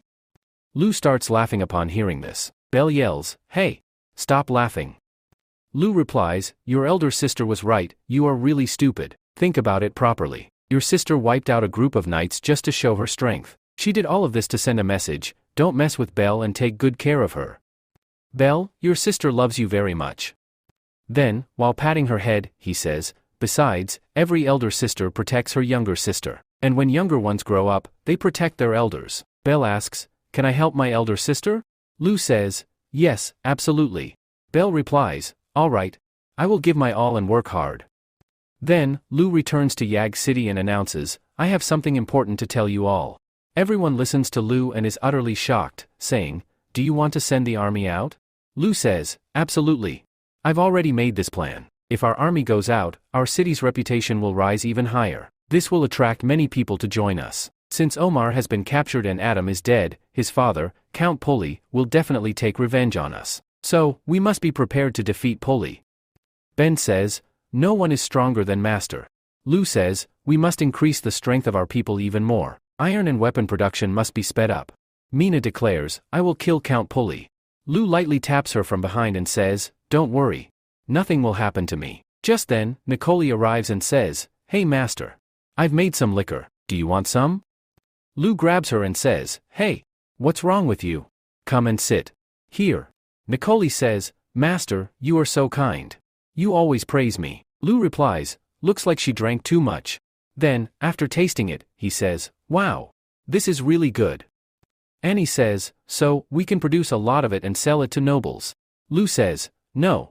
If we start making this, it will consume too much wheat. Winter is coming soon, and our city has a large number of demi-humans. We need to stockpile food for them. At that moment, Nicoli says, Master, I feel really hot. Lu quickly picks her up and says, I'll take Nicoli to her room quickly. Annie thinks to herself, Nicoli has become very weak, so Master had to carry her to her room. If I drink this too, then. Just then, she notices Mina reaching for the bottle. Mina smirks and says, hey Annie. You want to drink this so that Master will carry you to his room, don't you? Am I right? Annie says, what nonsense are you talking about? I just want to test it. Mina replies, you do know this isn't for kids, right? That's why your chest is so flat. Annie retorts, Mina, you seriously so old. I am not a child. Then, she starts drinking it, and after a while, she collapses unconscious. Mina sighs, that's why I told you not to drink it. But then, Mina also drinks it. A little later, Lu arrives and says, it's really difficult to carry a drunk person into a room. Mina looks at him and says, Master, you must be really exhausted, right? She then hugs him and whispers, how about we sleep together tonight? Lu is completely shocked and exclaims, what? Just then, Annie grabs Lu's leg and says, "Master, I want to sleep with you too." Lu sighs, "Hey, why did you both drink so much?" "Well, how about I take advantage of this situation?" At that moment, Panda arrives and grabs Lu's leg. Lu yells, "Hey, Kaiser. Did you drink too?" "What?" "Whatever, a good person doesn't take advantage of situations like this." So, he carries them all into the room and puts them to sleep one by one. Lu is completely exhausted, so he ends up sleeping with them as well. In the next scene, we are shown Young City. The boy says, "Dad, hurry up. If you don't go, I'll go by myself." Solo replies, "Yes, I am coming. There's too much snow. Sending a child alone would be extremely dangerous." Then, he thinks to himself, "I hired so many teachers, but he scared them all away. And now, he wants to study in school. It seems like kids grow up really fast." Gul thinks to himself, "Today is going to be fun." Teacher Viva will tell us the next part of the story. Just then, Viva arrives and says, "Hey, Gul and Mr. Solo." Solo asks, "Teacher, what are you doing here?" Viva replies, "It's snowing heavily, so I came to inform you that the school will be closed today. You won't have to attend school for a few days." Gul asks, "What about the rest of my story?" Viva pats his head and says, "Once the snow clears, school will reopen, and I'll tell you the rest of the story." Gul nods, "Alright." Solo lightly taps Gul's head and says, "Now I get it.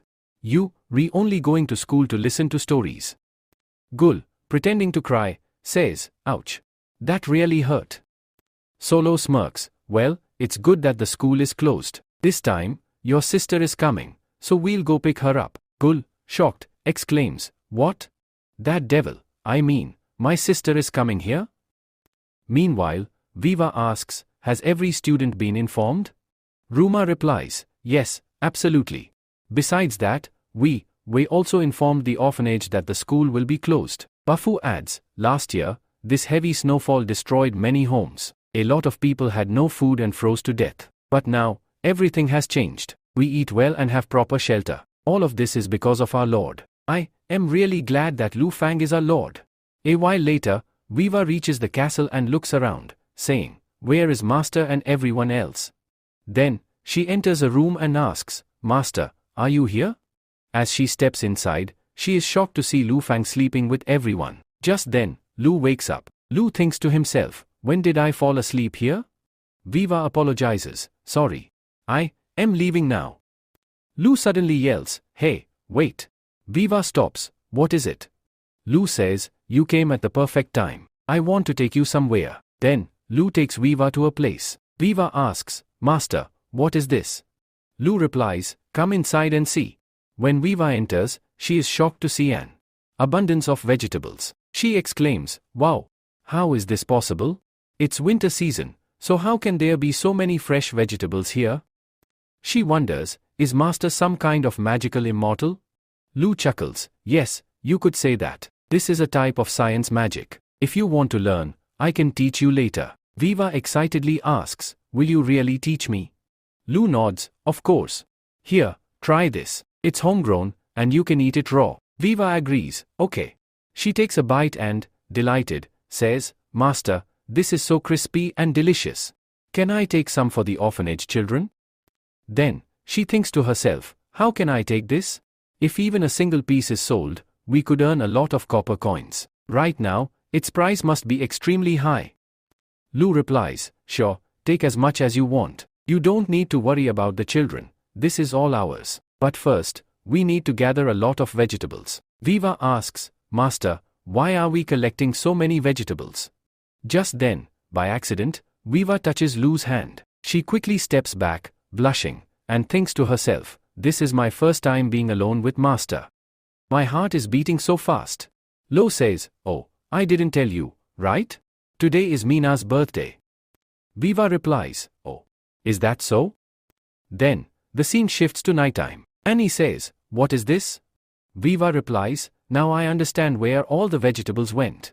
Lo says, "This is called hot pot. It's perfect for eating in cold weather. Today is Mina's 18th birthday." Everyone cheers, "Happy birthday, Mina." Mina, feeling happy, says, "Thank you, Master, and everyone." Lee says, "Alright, let's start eating." Then, they all begin eating. While eating, they say, "This is really delicious." Everyone's mouth starts watering, and they dive into the food. Bailey says, "This is so much fun. I'm going to eat more." Annie says, "This is so spicy. I need water." Lo hands her a drink and says, "Here, try this." Annie drinks it and exclaims, "Wow! This is amazing. Master, what is this? It was so good." Lo replies, "This is happy water." Mina asks, "Happy water?" She takes a sip but immediately spits it out. Lo laughs, "Looks like this isn't good for cats." After that, everyone finishes eating. A little while later, Nikolai says, "Mina, here's your birthday gift. It contains 32 different food recipes. I wrote it all by hand." Mina excitedly says, "Wow. Thank you, Nikolai." Annie hands over a gift and says, "Here's my gift. I made it myself just for you." Mina says, "This is really cute. Thank you so much." Viva says, "I also made something for you." Sumi says, "I painted a picture for you." Bailey says, "I made pizza for the first time."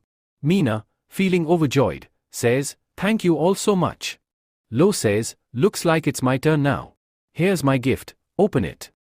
Everyone gasps and says, "Wow. It's huge." Mina opens it and finds a giant teddy bear. She hugs it tightly. Lo says, "You can even sleep on it.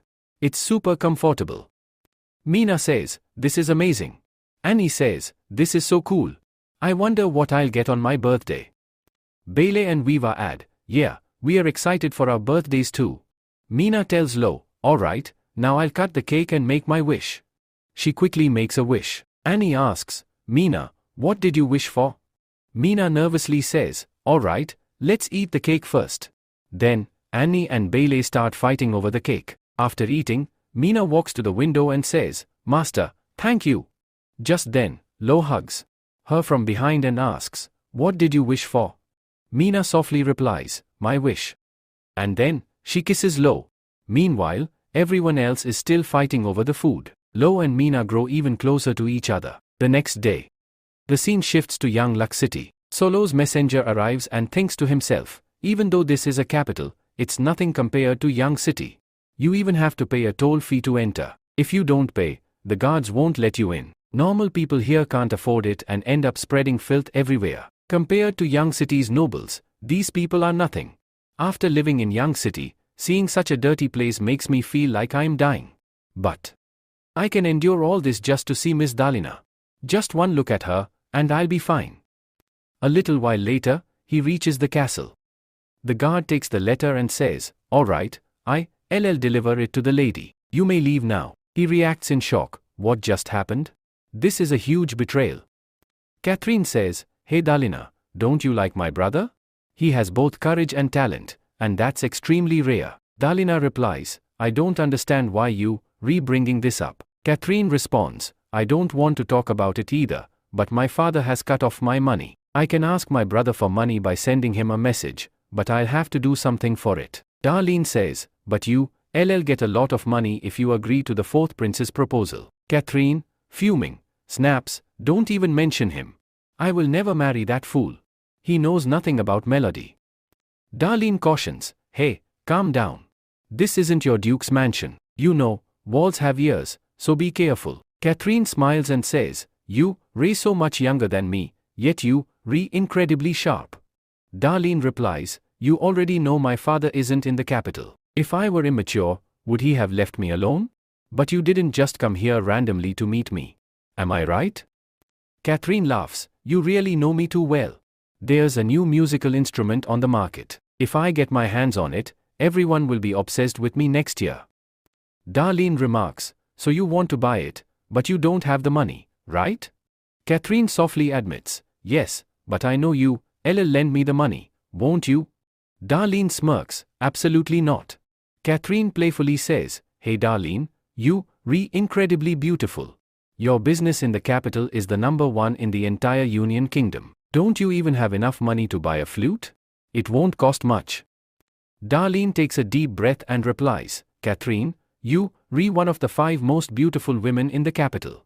And no one in the world plays the flute better than you, so why do you need a new one?" Just then, a girl enters and says, "Hey, Miss Darlene. The Lord has sent some goods for you." Catherine eagerly asks, "A letter? And what is all this?" Katrin starts eating a lollipop and then says, "Hey darling, what's wrong with you?" Darling replies, "My father has called me to Young City." Katrin, surprised, asks, "What? Young City?" In the next scene, we see Young City, where some men are fighting. Bufu informs Lu about this. Lu asks, "Where are they now?" Bufu replies, "As soon as we try to catch them, they run away." Lu thinks and says, "In winter, everyone has a lot of energy, but these people can't get anything done.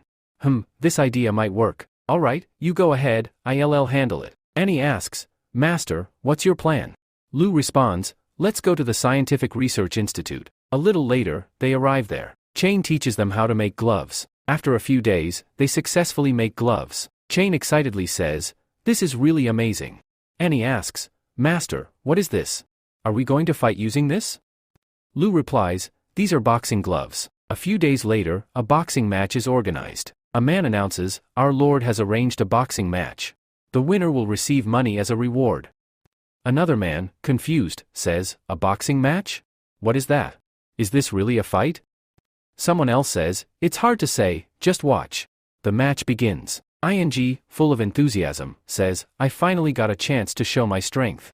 He lands a powerful punch on his opponent, sending him flying far out of the ring. ING confidently says, "Alright, who wants to come next?"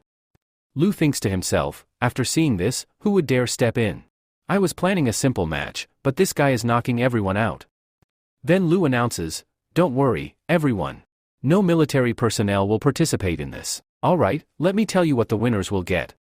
Rewards for the third place is 100 copper coins, for the second place is 1 silver coin ANF, for the first place the reward is 10 silver coins and a trophy." Upon hearing this, everyone gets excited and starts shouting, 10 silver coins.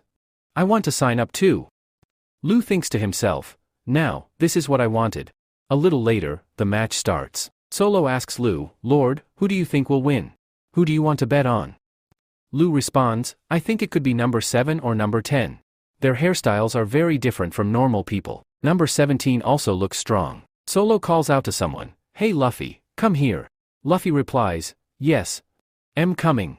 Solo says, "I want to bet on the top 3. Luffy, surprised, says, "Wow. Lord Solo wants to bet 1 silver coin?"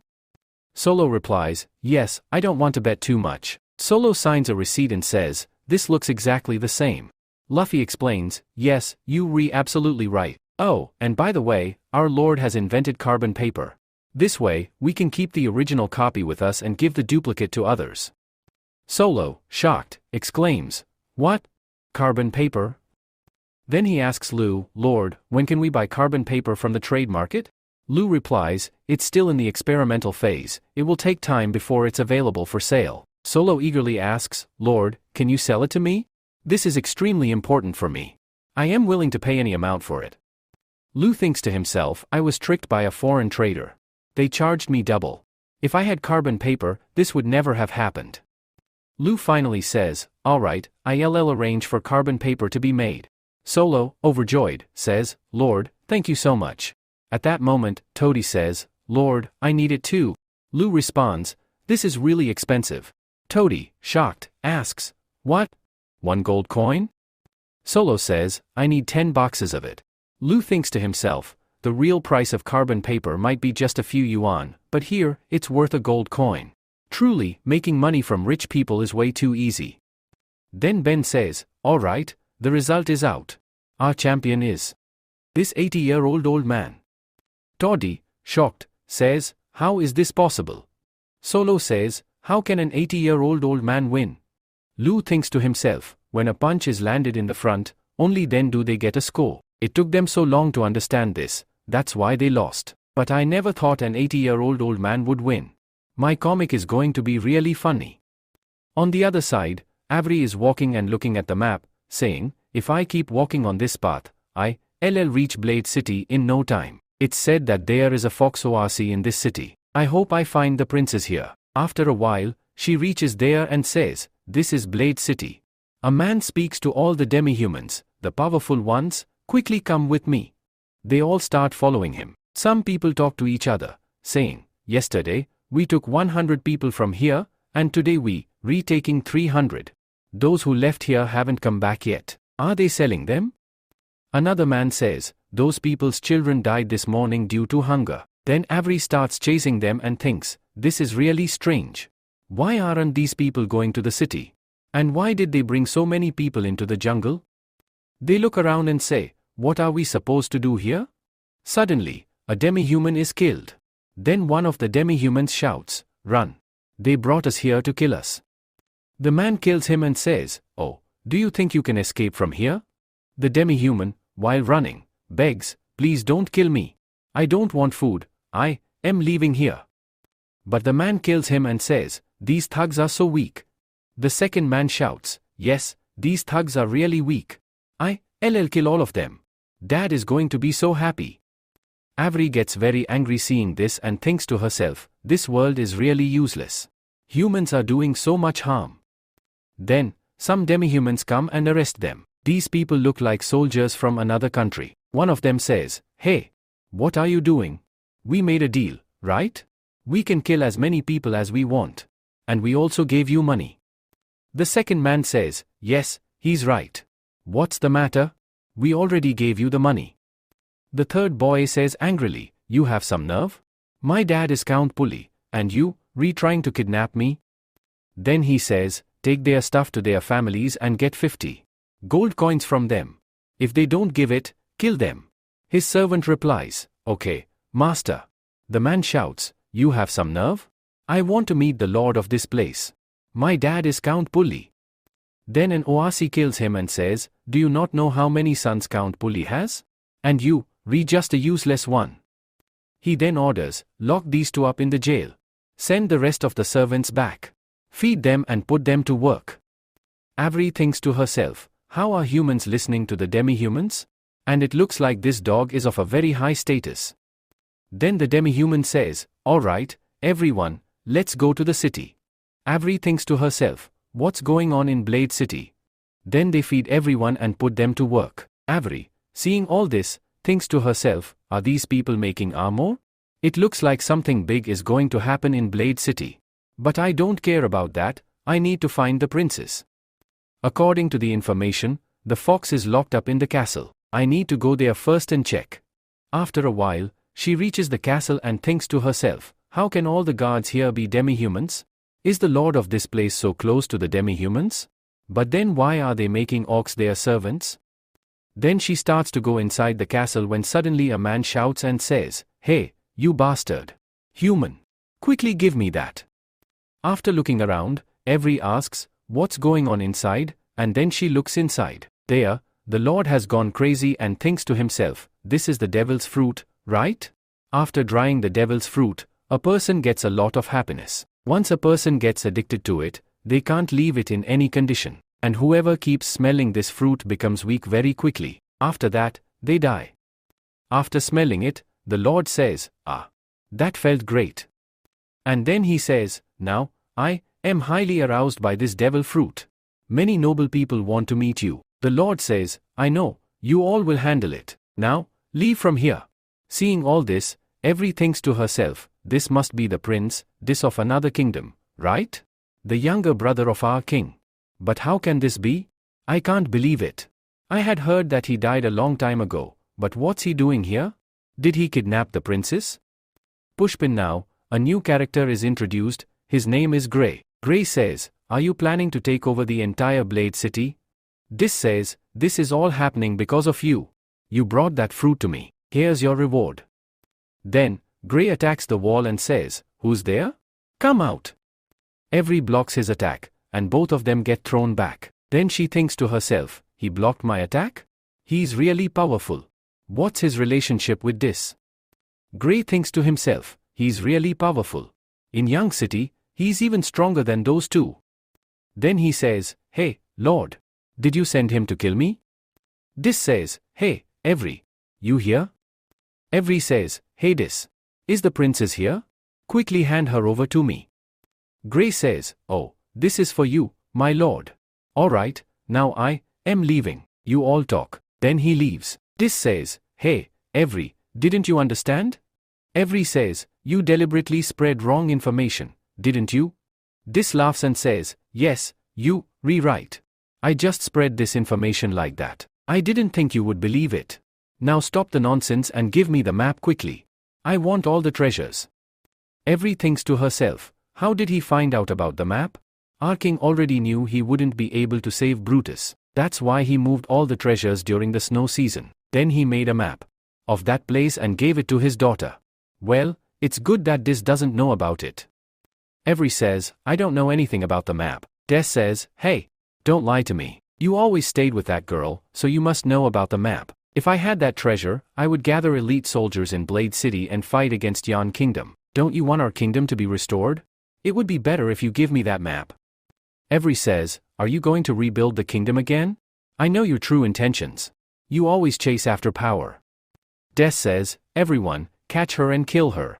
Every says, fine, try it and see. Then, she kills some people, breaks a window, and escapes. Des, bringing someone, says, we need to capture her alive, no matter what. I need that map, no matter what. Every, while leaving, thinks to herself, damn it. This information was a trap. I need to get out of Blade City quickly. Then, she starts running away. Gray says, this is actually a great thing. I didn't know they had treasure too. If we get that treasure, we will move one step closer to our goal. Then, in the next scene, we are shown in Young City. Annie says, that fifth boxer was really weak. Belle says, yes, you rewrite, people are really weak. If the master let me fight, I would definitely be number one. Someone thinking to themselves says, if she played this game, everyone would lose in a minute. Lou says, hey, isn't that your job? If you played here, who would be doing the petrol job instead? Belle says, yes, you're right. Hey Elisa, I want another pizza. Elisa says, okay. Then she thinks to herself, the Lord of Young City is really different from other nobles. Here, demi-humans and humans live in a much better way. Should I reveal my true form? Then Mina is seen watching her. Mina thinks to herself, Miss Mina is really sensitive, so I'll have to be careful. If I reveal my true face, I don't think I can stay here much longer. Meanwhile, a man is watching Elisa and later comes out. A man is standing outside. He says, oh, finally, you're out. How was it? Did you find anything? The man says, I'm sure she's just a normal girl. Eris says, you were never wrong before, but this time, you're wrong. We never lost track of our target, but this time we missed it. Eris, while hitting him, says, shut up. Young City is not a normal place, so be careful. The man says, yes, you rewrite. Elisa really looks great. After catching her, our business will be fantastic. But Belle's worth is huge. After selling her, we'll make a lot. Then Eris, while hitting him, says, shut up. He's the city lord. If we capture him, what do you think? Will we survive? Tell everyone, we'll leave the city tonight. Staying here any longer will be a huge problem for us. On the other side, Elisa, while going home, thinks to herself, I wanted to work on a new pizza flavor, but it's really late now. Suddenly, a bell rings. Elisa, thinking to herself, what kind of sound is that? Then a guard comes and says, oh, what are you doing here? It's really late. Elisa, thinking to herself, oh, it's the night guard. Then she says, hey, why are you suddenly saving this bamboo tube? Guard says, this is a timekeeping method invented by our Lord. Hitting it 10 times means it's 10 o'clock. Elisa says, really? The Lord is great. Guard says, yes, you're right. The Lord also said that anyone doing bad things here, outside of the time, will escape. Elisa thinks to herself, someone is following me. Then she says, okay, I am leaving now. The guard says, okay, be careful while going. She then speeds up and starts heading somewhere, with someone still following her. Elisa quickly enters her house, locks the gate, and says, what's going on here? Did those two hunters find out the truth about me? Are they planning to attack me tonight? Then, looking at the door, she says, it seems like today is my last day in Young City. Just then, someone tries to break the door. Suddenly, someone shouts, hey, stop. We are from the guard department, so it would be better if you drop your weapon. They all attack her and run away. Then, Baze arrives and says, hey, because of you, we've been freezing in the snow for the past 3 hours. Now it's time for revenge. Elisa says, well, it's good that the guards have arrived here. She then goes outside and tells Belle, something was going on here. Belle replies, Elisa, did I scare you?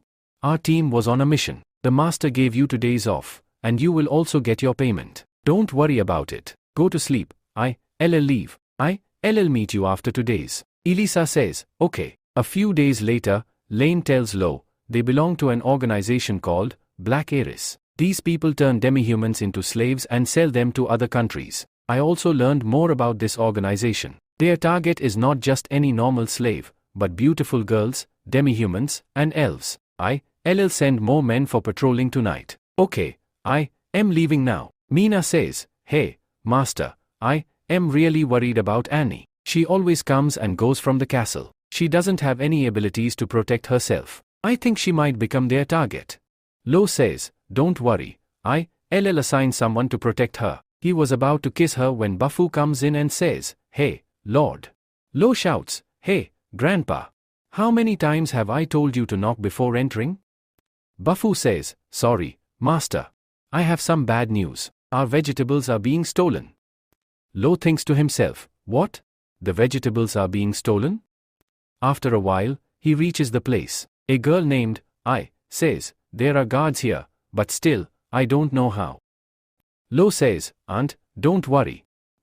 I'll find out what's going on here. Then he goes to Ben and says, Uncle Ben, did you find out? Ben says, the thief broke the fence, entered, and stole some cucumbers. The footprints show that it's only one person. He cut the wood with a long sword. He's no normal person, master. Could it be that others found out we are growing vegetables here? Are they stealing and selling them elsewhere? Lo says, it's not clear yet, but I think he will strike again tonight. Please send New to guard here and catch that thief as soon as possible. Ben replies, okay, young master. The next day, Lo says, Master, forgive us. We were guarding all night, but we didn't realize when the thief came. Ben hits him and says, so much happened here, and you didn't notice. Lo says, he really is no normal person. Mina says, Master, let me guard tonight. Lo says, okay, I really want to meet this thief. That night, we see the thief coming again and thinking to himself, are all the guards gone today? Did they figure out that they will never catch me? I am not someone who will fall into a trap. In this cold weather, vegetables are growing here, so the owner is no fool. They didn't keep guards here to make me relax. But I know for sure that someone inside is waiting for me. Then he walks inside and says, but what can I do? In this cold weather, there's a vegetable here, and there's not much danger. I'll grab some vegetables and leave. Suddenly, a hand comes out of the ground, grabs his foot, and says, hey thief. Finally, we caught you.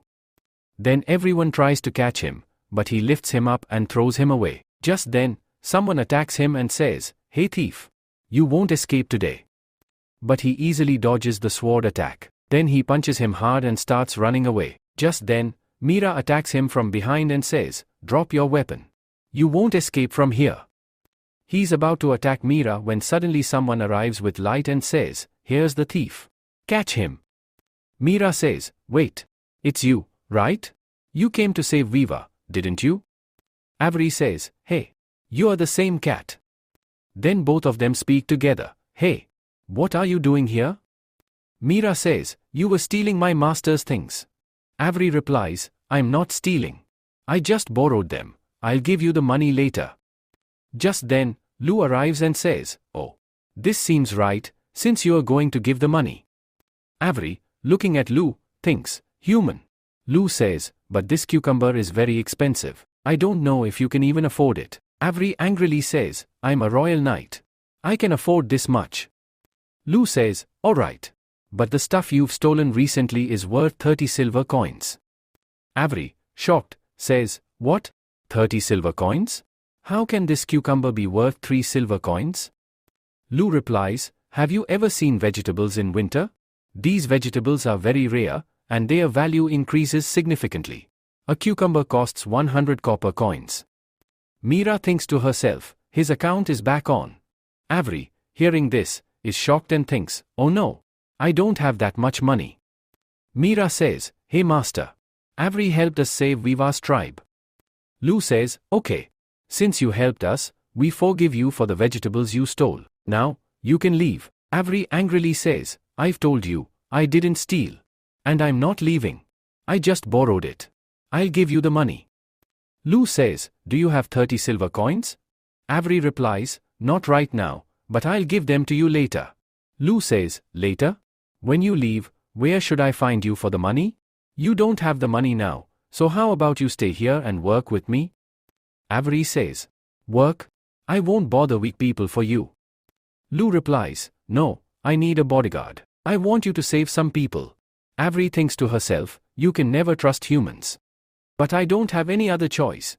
Then she says, alright. On the other side, Belle says, I am really hungry. Annie says, until the master arrives, you cannot eat. Avery says, wait, give this sound. Then she breaks the door and enters, saying, Princess. Is that you? Henry quickly goes to Nikolai and says, this is a ghost. Master, please help me. Avery says, Princess, it's me, Avery. Annie says, you are lying. Avery died a long time ago. Then we are shown what happened earlier. Avery says, Princess, stay hidden here. Don't make any noise.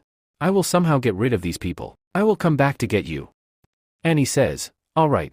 After a while, Annie thinks, why hasn't Avery arrived yet? Let me go and check where she is. Then she hears someone laughing. She goes and sees many demi-humans lying dead and some have been captured. They are talking, let's sell this one. We'll make a lot of money. Annie, panicking, says, there are humans here. This means Avery must be dead. Then she runs away crying. Avery says, Princess, I was not dead. It took me a long time to fight the knight. I got severely injured, and when I came back, you weren't there. I have been alive all these years just because I had to find you. I thought I would never see you again. Then Annie hugs her and, crying, says, Avery, is that really you? I missed you so much. Avery says, Princess, yes, it's me. Don't worry, I am back now. Everyone is shocked and says, Princess. Viva says, is it really you? The one who helped us that day? Belle says, Orc Knight. Is that you? Avery, whom you were looking for, turned out to be Annie. So this is the princess of Brutus, right? Viva, astonished, says, what? Annie is the princess of the Brutus kingdom? Nikolai says, when you ran away from home, you both separated. Then humans caught you, right? Annie says, after that, I met Mina. Otherwise, I wouldn't have known what to do. Mina says, yes. I remember. When I met Annie, she was saying she was a princess and was educated. But I thought she was joking, so I didn't pay much attention at that time. Belle laughs and says, I knew you didn't think she was really a princess. Annie, angrily, says, hey, I am a princess, understand? If you had told Bella earlier, I would have met Avery before. Viva says, I'm so confused. And in the Lu family, there are line orcs, right? Annie says, the thing is, my mother was from the fox family. When a baby is born, the father's features usually dominate, but after a while, the mother's features also come through. Then we are shown that some people are bothering Annie. Suddenly, the maid says, hey, please, don't hurt the princess. The boy says, this isn't a princess. Our father is a lion, so how can she be a fox? All the members of his family are lions, and she's the only fox. That's why her siblings always bothered her. Then Elsa arrives and says, stop right there. They run away, saying, Elsa has come. Let's run from here. Then Elsa goes to Annie and says, hey Annie, are you okay?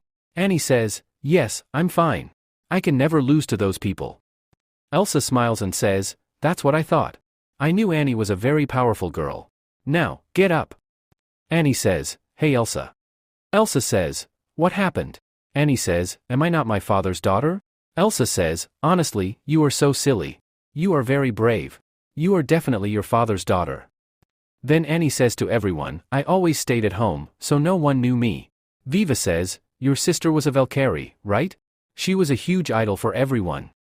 Annie says, correct. Elsa was really nice, she was always with me. I really miss her a lot. Avery says, don't worry, princess. Elsa is very smart and powerful, she will be fine. She might be looking for you right now. Yes. Apart from that, I met Prince Dis in Blade City. He was looking for you. Annie says, he's looking for me?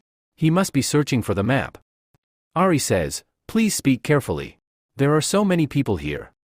Annie says, don't worry, we are family. Then she takes out the map from her pouch and places it in front of everyone. They say, what is this? Annie says, this is the last treasure of Brutus' kingdom. Lu says, what? The last treasure? Annie, this is half the treasure, and the other half is with my sister. It's useless to me and has always been a huge problem for me. Master, if you want it, you can take it. Lu says, no, Annie, you keep it, whether it's useful or not. Hey, everyone listen.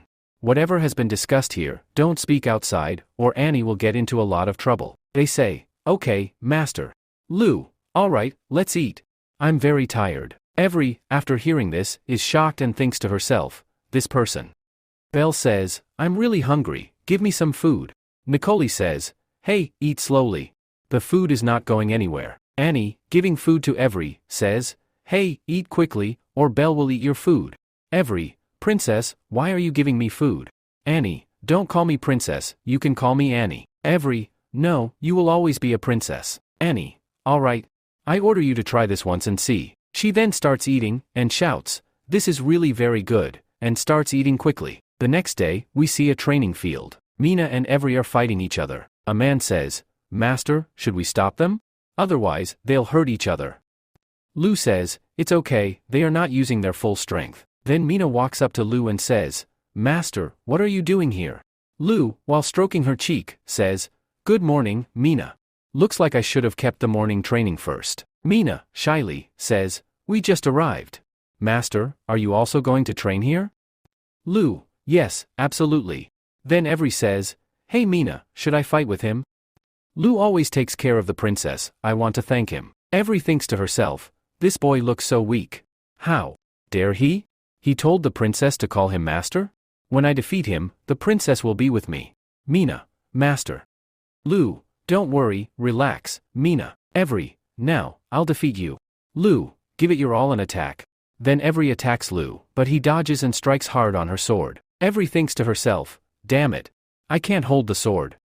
The sword slips from her hands. Lu says, I already told you, don't underestimate me. He thinks to himself, since I started traveling between two worlds, my body has become much stronger. My prediction abilities have also increased. Then he says, hey, do you want to fight more? Every, yes, absolutely. Come on. Then Lu defeats her again and says, you're hitting very hard, but if someone is faster than you, this attack won't work. Then he defeats her again and says, hey, you're using too much strength, that's why you're struggling to make another attack. If you miss it, you'll be knocked out like this. Ae says, once more. On the other side, the soldier says, hey, Miss Mina. When we compete with you, we don't attack with all our strength. Mina says, because the master knows that there is doubt about his strength. Ae says, because he is very concerned about Annie's safety. That's why the master is showing her his strength, so she understands that he can save her. The soldier says, now I get it. On the other side, Lo says, hey, we will practice the next day. Today, I'm very busy. Every thinks to herself, I'm really shocked. Lo is so powerful, I need to work harder to get stronger. If I were stronger, I could have saved the princess. Then Lo says, Every, right. You are strong. Your job is to save Annie. Every says, of course. I will save the princess. Lo says, alright, thank you. Then, after a while, he looks outside and says, it's been snowing for the past 3 days. Nicole says, yes, it's gotten much colder than before. Then he thinks to himself, the current situation is really bad. The workers won't be able to work in this cold, but we have to make steel. The merchant team is coming soon. We need to produce the materials very quickly. Then he says, hey, Annie, how many clothes do we have left? Annie says, wait, let me check. Then she sits Every down and says, Every, you play a game here. Mina says to Every, this is a very easy game. I'll teach you. Annie, while looking at a book, says, Master, we have 18,000 clothes in storage. We are making 200 clothes daily. Lo says, this is enough for the first order. And what about the pots? Annie says, we have 8,000 pots, which will allow us to make 1,000 cans, even more. Lo says, we really have very few people, that's why our production is very low. Every listens to their conversation and says, I know a place where you can find a lot of people, but they are all slaves. I feel like a lot of them are going to die because of this cold weather. Lo says, how much will the slaves cost? Then he thinks to himself, if the price is low, I'll buy a few people. We are really short on people. If I free them from there, they'll work hard here, and more people will come to Young City. Then Mina, shocked, says, did we lose? Viva says, she just learned this, but she's playing much better than us. Annie says, this won't cost you anything. You just have to bring them here. Lo says, what are you trying to say? Every says, Blade City is a slave country, but all the slaves live outside the city. Lo says, that city is under Disc's control, right? He has the light group team. I don't think Disc will let me take the slaves so easily. Every says, yes, absolutely. will you really bring all those slaves here? Lo says, yes, absolutely. If more than 1,000 orcs come here, I won't have any problem because we have plenty of rice to feed them. Avery, hearing this, is very shocked and cannot say anything. Lou says to Avery, let's talk about the plan. Look at this map and tell me where Blade City is. Avery points to the map and says, here it is. It will take 1 day to get there. Annie says, if we go by boat, we'll reach in 1 day, and there won't be any problem getting there. Lou says, there are a lot of people from Young City who are new. They will bring so many servants here, and they'll have to fight the knights there. I don't think they will be able to defeat them. Annie says, yes, you rewrite. How can we do this without fighting the knights? Then, Avery says, Princess, the people from Blade City are looking for me. If they see me, they'll definitely start chasing me. I'll keep the knights there busy. Annie protests, no, this is very dangerous.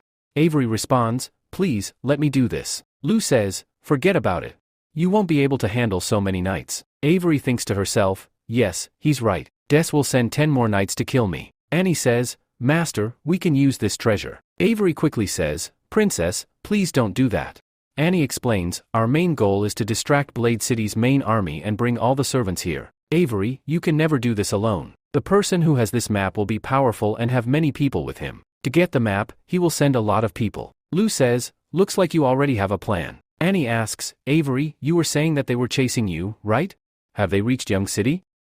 Avery replies, at that time, it was snowing heavily, but I feel like they must have reached Young City by now. Master, let them know in Young City that some people from Blade City are here, but don't say anything about arresting them. I have a plan that will make other people leave. Then, the scene shifts to Young City, showing a restaurant. Everyone is having dinner there. Suddenly, a man says, hey, stop. We've been searching for Avery for so long. Do you know anything about her? The other person replies, no, I don't know anything. Then, their leader angrily shouts, and you're eating without gathering any information? Quickly find her and stop joking. If the Lord finds out we can't find her, he will kill us. Annie overhears this and says, I found Blade City's orcs. After a while, they finish eating and come out. Nicole says to Viva, hey, Viva, tell the kids not to go out and play. There's word going around that mountain thugs have arrived in Young City. Viva asks, mountain thugs? Are they here for our grain? Nicole replies, I heard they're after the wolf demi-woman. Also, they have over 200 people with them. Then, they start talking and say, apart from us, someone else is also looking for them. Then, the security guard says, as soon as you suspect someone, catch them. They might be part of the mountain thugs team, so be alert. Lyra thinks to himself, damn. There are more than 200 of them. If they catch her, we won't be able to fight them. Suddenly, Avery starts running away. Everyone is shocked and says, isn't that Avery? The leader shouts, hey, what are you all staring at? Quickly catch her or she'll get away. Then, they all run after Avery and reach the city gates. Just then, they hear loud shouting. The leader says, there's a voice coming from over there, let's go. Then, he goes there and sees that people attack Eddie and say, quickly hand over the map, or I'll kill you. The leader, shocked, says, how did they know about the treasure? Avery says, no, who are you? But they reply, we are the mountain gang. We've been looking for you for years, and finally, we found you. Another man says, she's been running for so long, so I think she must have the map. Then, Avery stands up and says, I won't give you the map under any circumstances. The man then kills her and says, you talk too much, and takes the map from her. The leader then shouts, everyone attack together. We won't let them escape. The thugs say, another team has arrived here, kill all of them. Then, they begin attacking with arrows. The leader says, there's no need to worry. You can easily avoid arrows. As they try to dodge, one of the arrows hits their leg. Then one man says, leader, this arrow is very powerful, you should run.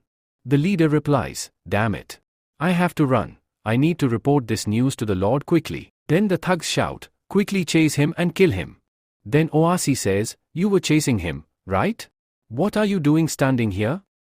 Avery stands up. The man, seeing her, is shocked and says, how can this dead person be standing? Avery replies, hey, can't you see? I'm not dead. This tomato ketchup is really good.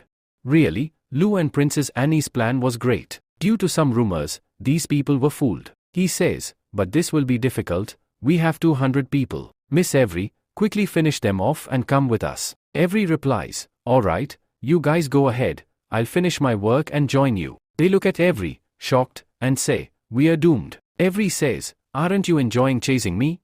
Then, she kills them. Meanwhile, the leader says, there's no commotion here, I think they must be resting. These dogs have been chasing us like mad for 2 days. Then his servant says, Elder, you might be misunderstanding. Captain replies, hey, what are you trying to say?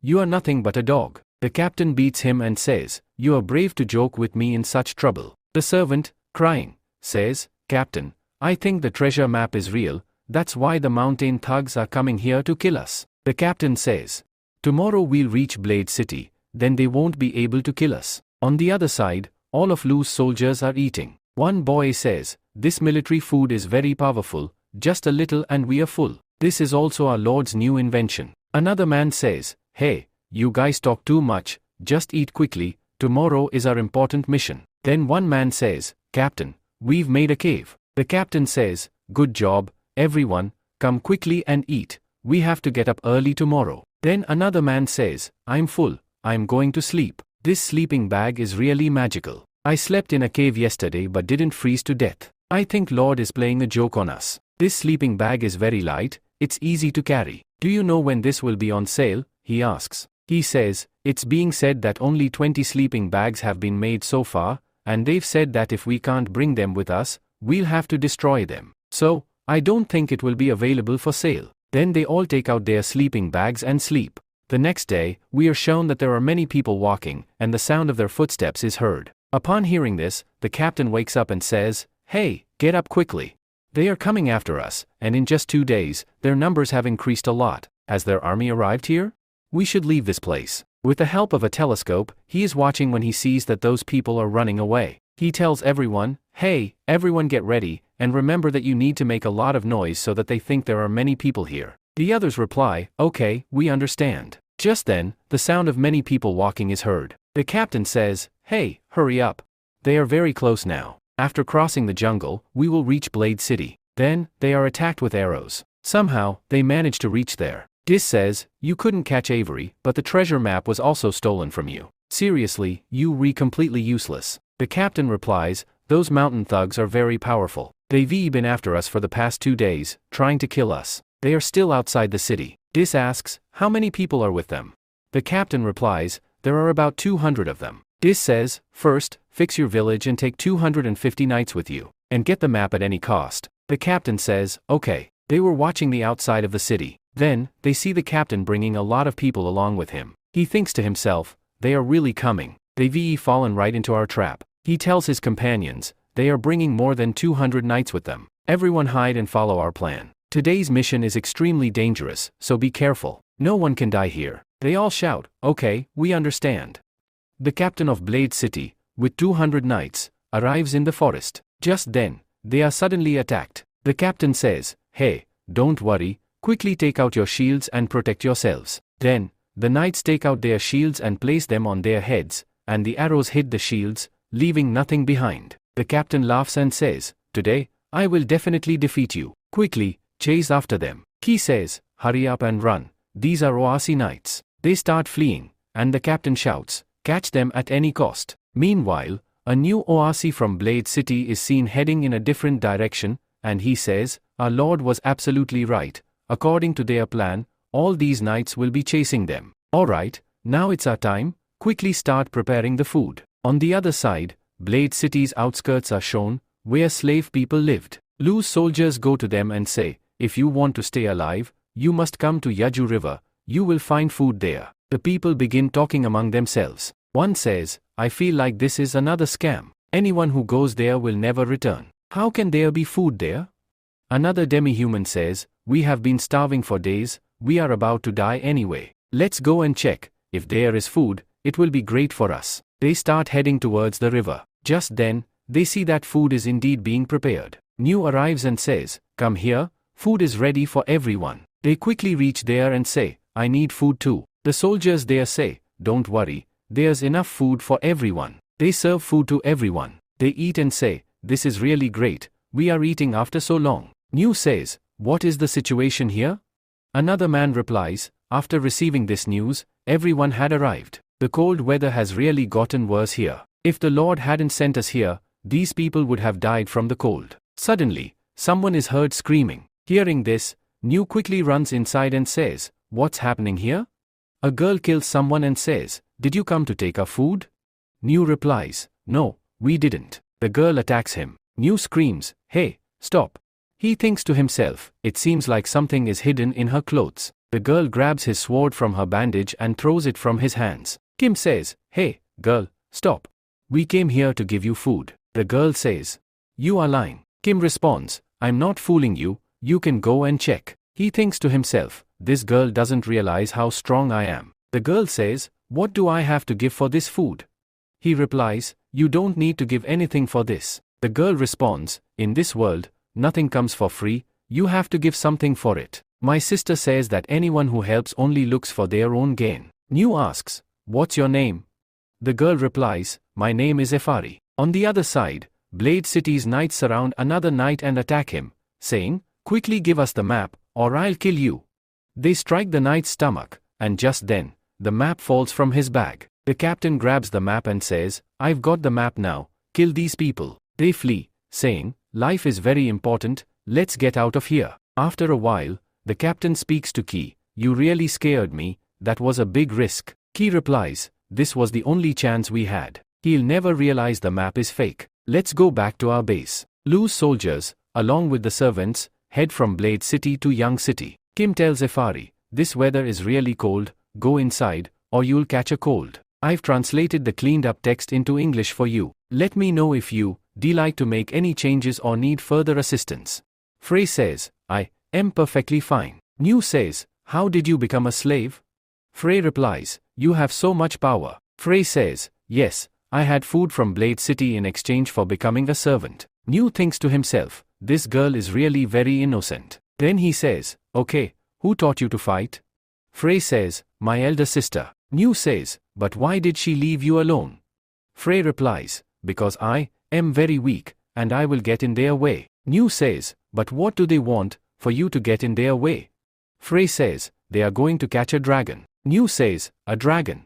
But I don't think there's a dragon here." Then, Frey gives him a letter. New takes the letter and gets shocked after reading it. It mentions that other people had seen a dragon, about 10 meters long, with a very large mouth and sharp teeth, walking on both feet. In return, you will get 10,000 to 30,000 gold coins. He thinks to himself, these people don't even know if it's a beast or a dragon. Frey says, "Will your lord tell me what I have to give to eat? I only know how to kill people. If I kill people, will I get food?" New says, "Hey, don't worry, you won't need to give anything for this." Frey says, "That's impossible, this can't happen." New says, "Just smile." Frey, showing her teeth, says, "Should I smile like this?" New laughs and says, "Hey, are you joking? This isn't a smile." Then, we are shown Blade City. A man says, "Lord, all the slaves from outside the city have escaped, and they blocked the city gates. We couldn't do anything." Des says, "This is really strange. In such cold weather, all the servants left. Keeping them alive will cost a lot, and they taken over 100 servants. That means they are very powerful." Then, the captain arrives. He says, "Lord, we returned. Master, I found the map. Here it is." Then, he looks at the map, gets shocked, and thinks to himself, this is only a quarter of the map. Then he asks, "Did you capture anyone?" The captain replies, "No, they all escaped, and we lost 30 soldiers." Hearing this, Des gets shocked and says, "What? You lost 30 knights and couldn't capture even one?"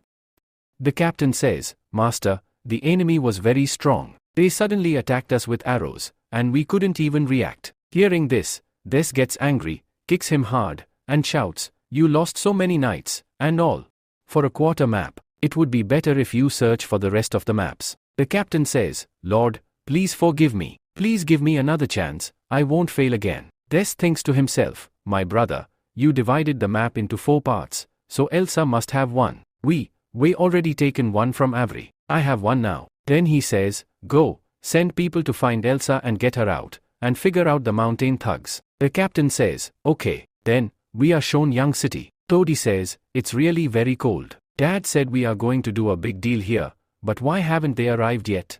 I am freezing." He says, "Well, they came." Then he goes to check and gets shocked, saying, "What? Dad isn't here? They even sent these Lu Knights to save them." Suddenly, his dad speaks from behind, "It's really cold. I didn't think it would be this cold in this weather. Toadie shouts, Dad, it took you this long to get here? Then, seeing them, he gets even more shocked. They start talking while looking at young city. One man says, really, the roads here are so smooth, and the houses are really beautiful. We should ask the Lord about this. The second person says, the road here is very wide, and the houses are also very beautiful, but compared to my city, this is nothing. Tofi speaks softly, Papa, what are these people doing here? Tofu replies, everyone has heard a lot about young city, so they have come here to explore. Then we are shown around the castle. Nikki says, this bamboo liquor is really very good, we don't need to keep it for long, and its taste is also amazing. On the other side, Bailey brings Eliza to the castle. Nikki asks, Eliza, what happened? Is there any problem in the shop? Eliza replies, no, there is no problem there. Bailey says, I brought Lisa here to eat with us. Lo says, you came at the perfect time. Try this new type of liquor and let me know. Then Mina and Annie say, Master, I will try it too. Lo shouts, you two don't even touch it. Then Eliza and Bailey start drinking. Eliza says, its taste is really amazing. Bailey says, no, it's very bitter. Lo takes her glass and says, if you don't like it, I will drink it. Bailey is shocked to see this and thinks to herself, she actually drank it. Lo says, Eliza, how does this liquor taste to you? Eliza replies, this is way better than the other liquor, its taste is really great. Nikki says, try this, it's a new bamboo liquor. Eliza, while drinking, says, this is really good, its smell is much better than before. Lo says, alright, hey Nikki, we will have to make liquor from bamboo next year, this is going to make us a lot of money. Nikki replies, this is really a great idea. Then Nikki, shocked, says, wait, stop. Eliza, this has 40% alcohol in it. Oh my, you actually drank it. Then Eliza says, oh Lord, can I ask you a question? Lo replies, yes, ask, what's the matter? Eliza asks, will you save all kinds of demi-humans? Lo replies, yes, absolutely. I don't care if they are human, ORC, or any kind of fairy, I will save them as long as they are in my city. Eliza says, thank you. All the people who came with Tofu enter the restaurant. Just then, one man angrily says, we 5 big bosses have come here, yet he hasn't arrived? Is he trying to show off his strength to us? Tofu replies, come on, let's eat first. Just then, a girl comes over and asks, sir, what would you like to order? The man says, wait, let me take a look first. As he scans the menu, he thinks to himself, everything here is so expensive. All the prices are listed in silver coins. He randomly orders something from the menu. The girl asks, sir, are you sure you want this? The man replies, yes, absolutely. Whatever I ordered, I want exactly that. A little while later, his order arrives. He yells, what is this? There's only soup and vegetables in it. Are you trying to fool me? Tofu responds, but you were the one who ordered it. The man shouts angrily, I am going to complain to your boss. But then, he suddenly looks shocked and says, wait, this is a vegetable dish. How is fresh produce available in such cold weather? Everyone looks at the dish and says, is this fake? But after tasting it, one man exclaims, this is actually delicious. Another man, after taking a bite, says, this is truly amazing and fresh. But I can't believe we're getting fresh vegetables in such freezing weather. After some time, there is only one serving of vegetables left, and people start fighting over it. One man says, I was the one who ordered this. Another replies, I ordered soup. But you already tasted my dish, right? Now I want to try this vegetable dish. Tofu thinks to himself, are these people really nobles? Their behavior is embarrassing. Just then, one man says, coming here wasn't such a bad idea after all. If Lu can grow fresh vegetables in such cold weather, that means he isn't an ordinary person. Everyone starts thinking, if I could learn the secret of growing vegetables in winter, I could make a lot of money. One man says, I think we're all wondering the same thing. How did Lu manage to grow vegetables in such extreme cold? You all want to uncover his secret, just like me, don't you? Another man responds, of course. But I don't think Lu will reveal his secret so easily. A third man adds, Young City is a small town. It will never develop on its own. We'll put pressure on the Lord and force him to work with us. The third city lord agrees, yes, you're all right. If he works with us, he will have no choice but to share his secret. Tofu thinks to himself, these people have no idea what their actual worth is in Young City. The next day, outside the castle. A man shouts, "We've been waiting for Lu Fang for an hour now." Another city lord says, "I think he's still asleep." Just then, Nicole arrives and says, "I apologize. Lord Lu stayed up late last night, which is why he woke up late today. He will arrive soon. Please wait here." Meanwhile, somewhere else, Avery says to Lu, "The princess said these people are here to cause trouble." Lu replies, "Yes, I know. Mina has already told me about their plan." Avery insists, "If they pose a threat to the princess, please let me eliminate them." Lu responds, "Calm down. If you kill the nearby castle lords, who would dare come to Young City after that?" Avery, frustrated, says, "This is really annoying." Lu smirks and says, "Don't worry, I already have a plan." A little while later, they arrive at the castle gates. Lu says, "I apologize for the delay. I stayed up late last night." Tofu asks, "Lord, how are you?" Lu replies, "Lord Tofu, you seem much better than before. It looks like your life has improved significantly." One man comments, "This is Young City's lord? He's just a kid." Lu says, "Alright, let's start the game." Another lord asks, "Lord Lu, what kind of game is this?" Lu explains, "It's called hockey. The teams must work together to hit the ball into the opponent's goal using hockey sticks." Tofu asks, "Lord Lu, what kind of shoes are they wearing? How are they walking so easily on the ice? I've never seen anything like this before." Lu replies, "These are special shoes designed for sliding on ice." Tofu stands up and says, "Wow. This is really amazing." Then, he thinks to himself, "This game is really very interesting. If I introduce this game in the city, I won't have to spend the whole day sleeping in the castle, and I won't get too bored." Then he shouts, "Hey Lord. How much do these shoes cost?" Lu replies, "The price of these shoes is 10 silver coins. A player's complete equipment, including the stick and knee pad, costs 1 gold coin. A team consists of 15 players, and to play this game, a total of 30 players are required." All the city lords are shocked and think to themselves, 30 gold coins just to play a game? Lu says, "This game is really very fun. I think even you can play it." One of the city lords, whose name is Joseph, thinks to himself, "Lu is showing off his power. It seems like our plan is not going to work." Then Lu says, "Yes, besides that, Lord Joseph, I heard that you sell horses. How much do big and normal horses cost?" Joseph replies, "We sell big horses for 1 gold coin and normal horses for 30 silver coins." Lu asks, "How many horses do you currently have?" Joseph responds, "We have around 300 horses, and their total cost would be approximately 390 gold coins." Lu says, "I will buy all the horses." Joseph, shocked, says, "What? All the horses?" Lu responds, "Yes, absolutely. Is there any problem?" Joseph quickly replies, "No. Not at all." Lu continues, "Now, we are going to produce canned fish in large quantities, which will be very useful for an army. Hey, Lord Tofu, would you like to buy some?" Tofu replies, "Yes, absolutely. How much will you sell it for?" Lu says, "You are my old friend, so I will give you 100 canned fish within 10 days. Tofu exclaims, "Now that's a deal. This is perfect." Then Joseph and Tofu stand beside Lu. Seeing this, the other lords are shocked and think to themselves, "Weren't we supposed to work together? Our entire plan has failed. We've been betrayed." After some time, all the people leave after watching the game. Just then, New returns and says, "Lord, my task is complete." Lu says, "You have done a great job. Was there any problem? How many people were you able to bring with you?" New responds, "We brought 800 slaves with us, but 400 others died due to the cold." At that moment, Lu looks at Frey and asks, "Who is this girl?" New replies, "Her name is Frey. She is one of the servants. She knows how to fight, and she claims to be a killer. I didn't know what to do with her, so I brought her to you." Frey speaks up, "Are you the Lord? I ate your rice. What do I need to give in return?"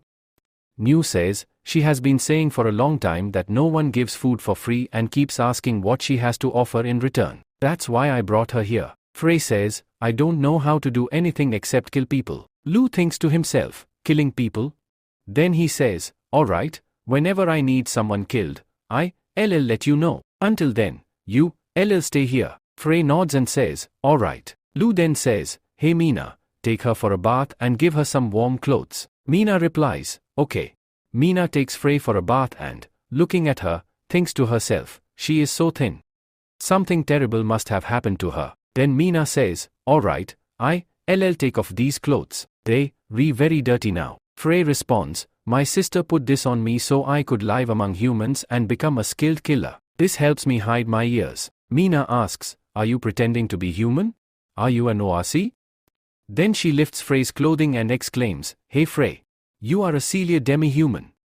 Then, seeing her back, Mina is shocked and asks, wait.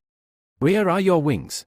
Next, we are shown Stone Forest, which is considered a paradise for bird demi-humans. However, it is also the coldest place. Due to the extreme cold, bird demi-humans cannot escape from there. Those who manage to leave during winter cannot fly because of the freezing winds. Taking advantage of this situation, hunters capture them. Bird demi-humans are considered rare and valuable, and if someone finds one, they can sell them for a great fortune. That's why people capture bird demi-humans. Sometime later, everyone starts eating. Meanwhile, Mina informs everyone about this situation. Viva says, I think someone must have taken Frey's feather. Lo says, eat first, then we, LL talk about it. Hey Frey, open your mouth and try this. Just then, Frey opens her big mouth and starts eating. She finds the food very delicious and starts eating a lot. Lo says, if you eat more, I think you, LL get a new feather sooner. Frey asks, are you telling the truth? Lo replies, of course. Do I ever lie? Frey says, when my sister cut my feather, she said it would take 2 to 3 years to grow back. It's been 3 years, but my feather hasn't grown yet. Hearing this, Bailey angrily says, your sister cut off your feather? What happened to her? Has she gone crazy? Frey responds, don't say anything about my sister. She cut my feather so that I wouldn't fall into human hands. Lo says, alright, enough now. No one would want to hurt their little sister. She must have done it to protect you. Frey asks, what can I do for you if you help me find my sister? Lo replies, your sister is a dragon slayer, right? Tell me more about her. Frey says, she is a powerful killer. She ranks 3rd among the 1,000 bounty hunters. Hearing this, Mina is shocked and says, what? She is ranked 3rd among the 1,000 bounty hunters? She even has another title, Wing Killer. All the kingdoms are searching for her because she has killed many dukes. Lo, patting Frey's head, says, don't worry. No matter what, we'll find your sister. And as for money, we'll discuss that when your sister arrives. Frey replies, alright. The next scene shows the greenhouse. Annie says, the color of this flower is amazing. If we sell it in winter, we'll make a lot of money. Nicole adds, yes. Besides that, we can also use it in food. Lo says, your idea is great, but there's another way we can make even more money. Annie asks, without selling it directly or using it in food, how else can we use this flower to make money? Then, Lo takes the flower to the library, turns it into perfume, and says, here, take a sniff. It's ready. Annie says, it smells amazing. And we can store it for up to 6 months. This is way better than the one I used before. Lo asks, Annie, compared to the perfume you used before, how does this one rank? If I sell it, how much would I get? Annie replies, this one is much better. You can sell it for about 10 gold coins. Lo says, in a few days, Solo will arrive here. I'll start preparing to make more perfumes, and Solo will help us sell them to the nobles. Darlene and Catherine set out for Young City. Catherine asks, have we reached Young City yet? I feel like I am going to get stuck here. Darlene replies, we'll be there soon. If you, bored, you can play with your guards. I didn't know you were coming, but you brought so many people with you. You'll have to pay for their tickets. Catherine says, I sneaked out from there, but I have no idea where these people came from. Darlene touches her coat and asks, why is your face so red? Are you okay? Catherine responds, yes, I'm fine, but I feel dizzy. Darlene, worried, says, hey, Catherine, are you okay? What happened to you all of a sudden? After a while, they finally reach Young City. As soon as Darlene steps off the ship and starts walking ahead, a girl says, hey, Miss Darlene. There's only one way to cure Catherine, we have to drain her blood. Darlene angrily replies, forget it. Draining her blood won't do anything. Just then, a man named New approaches and says, hello, I'm Darlene, the daughter of Merchant Solo. Are you a guard of Young City? New responds, yes, I'm a guard. Darlene asks, is there any witch in Young City? My friend is seriously ill, and I need a witch immediately. The guard replies, we don't have a witch, but we do have a doctor. Darlene, confused, asks, a doctor? What's that? New explains, when someone falls sick, they go to a doctor. Our most powerful doctor is the city lord. I'll go inform him right away. You bring the patient. Darlene takes Catherine to the castle. While checking her, Lo says, she has a 103 degrees fever and has been sick for a long time. If this continues, she won't survive. Catherine, worried, asks, what should we do now? Lo replies, only an injection will work now. Quickly, pull down her pants. I need to give her the injection. Darlene, shocked, exclaims, no. This is completely wrong. Catherine is the Duke's daughter. If he finds out, he will never forgive you. Lo seriously states, this is a critical treatment. The injection is the only way to cure her. If we delay any longer, her condition will worsen. Darlene, deep in thought, realizes, life is really more important. Then she says, alright, but don't tell anyone that you saw Catherine's body. Lo nods and replies, got it. Then, he gives Catherine the injection. Scene changes, outside the castle, Catherine's guards are waiting. One of them says, I don't think Catherine will survive, and the Duke will hold all of us responsible. Another guard adds, this is all Darlene's fault. If the witch had drained Catherine's blood, she would have been fine by now. But Darlene took her to a doctor. A man suddenly suggests, how about we set up a trap? We can put all the blame on Young City and Darlene. That way, the Duke's anger will fall on Young City instead. Another guard agrees, yes, that's a great idea. Let's do it. As they try to enter the castle, a guard stops them and says, I already told you, no one is allowed inside without permission. One man angrily shouts, Miss Catherine is inside. I'm her friend, so why can't I go in? Your lord has killed our Catherine, that's why you are stopping us from going inside. The castle guard tries to stop them, you may be nobles, but I'm just doing my duty. Just then, someone else arrives and sternly asks, who is causing trouble here? A nobleman furiously responds, we are nobles from the capital. Your lord has killed Miss Catherine. We demand an explanation. Key says, I don't know if any noble has come here from the capital, and you people are causing trouble in Young City. Now, you will regret this. Then he attacks him. After killing them, Key says, lock all of them in the guard department. I will inform the lord about this. After a while, Mina comes and says, hey, master.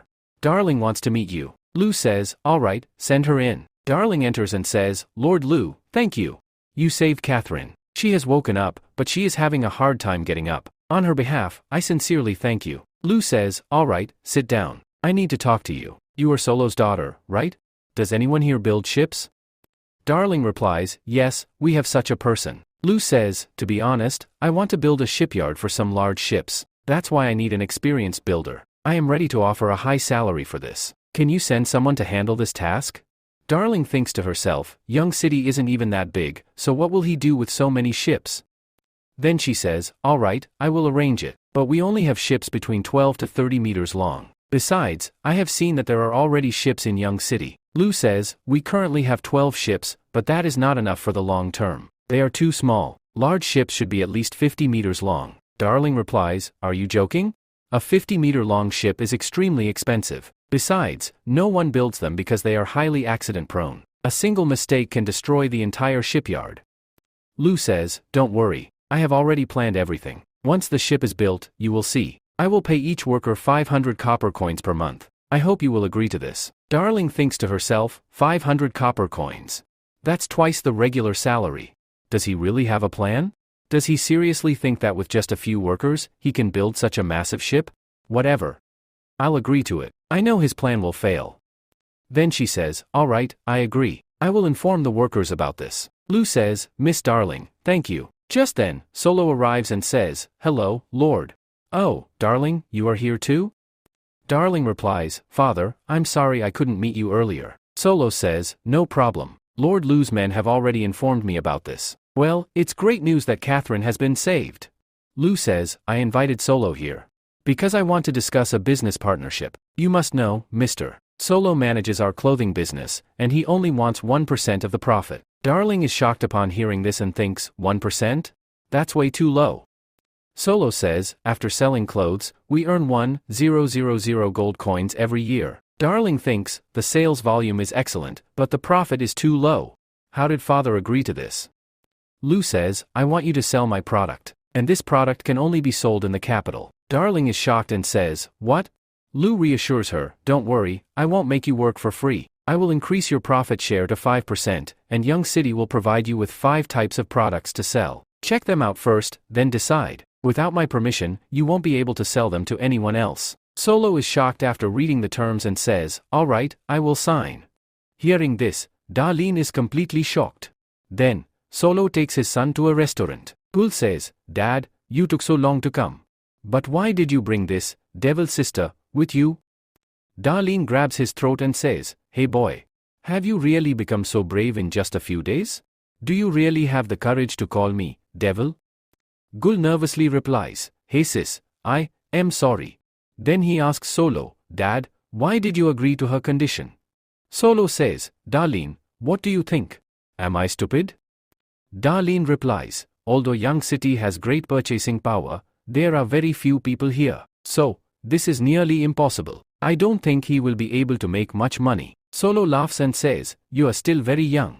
You are judging Young City by your own standards without any experience. If you keep thinking like this, I don't think you'll ever be able to run a business. First, order what you want to eat. Then, Darlene reads the menu and is shocked. She says, vegetables in such cold weather? Is this a joke?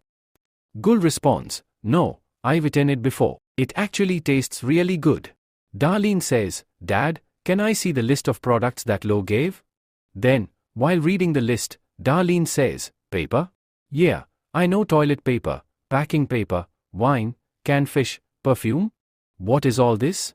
Father, isn't perfume made only in the capital city? And isn't the perfume industry controlled by the fourth prince? This perfume only lasts for a few days, right? By the time it reaches here, won't it expire? Solo replies, the perfume that Lord sells is completely different.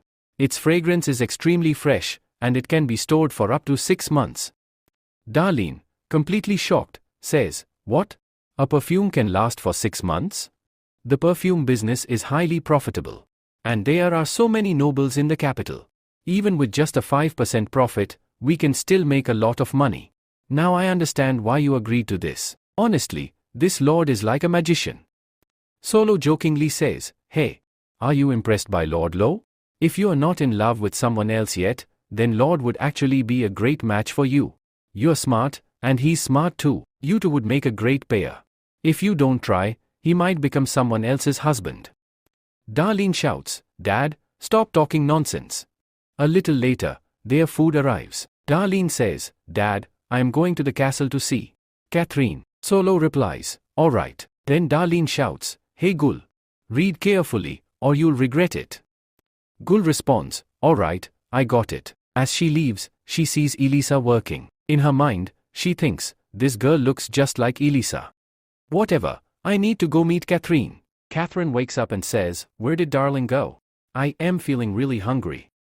Just then, she hears the sound of the gate opening. She mutters to herself, oh, finally, you're back. You've been missing for so long. Now, I'll scare you. Then she suddenly stands up, shouting, hey, darling. Where have you been? Lu is shocked to see this and says, what? Catherine says, oh, Lord Lu, it's you. I'm sorry, I thought you were darling. Lu replies, no problem. Well, it's good that you're feeling better. I brought some food for you. Wait, let me check if your fever is gone. Catherine thinks to herself, this lord is really very handsome. Lu touches her forehead and says, it's still a little warm. When I go back, I'll bring some medicine for you. But first, eat this. Catherine replies, all right. Just then, Darling enters and says, Lord Lu, you're here? Lu says, Miss Darling, you're finally back. Catherine is already much better now. Let her rest, and she'll recover quickly. Saying this, he leaves. Darling asks, why are you just sitting here? Be careful, or you might catch a fever again. Catherine says, Darling, I met my prince.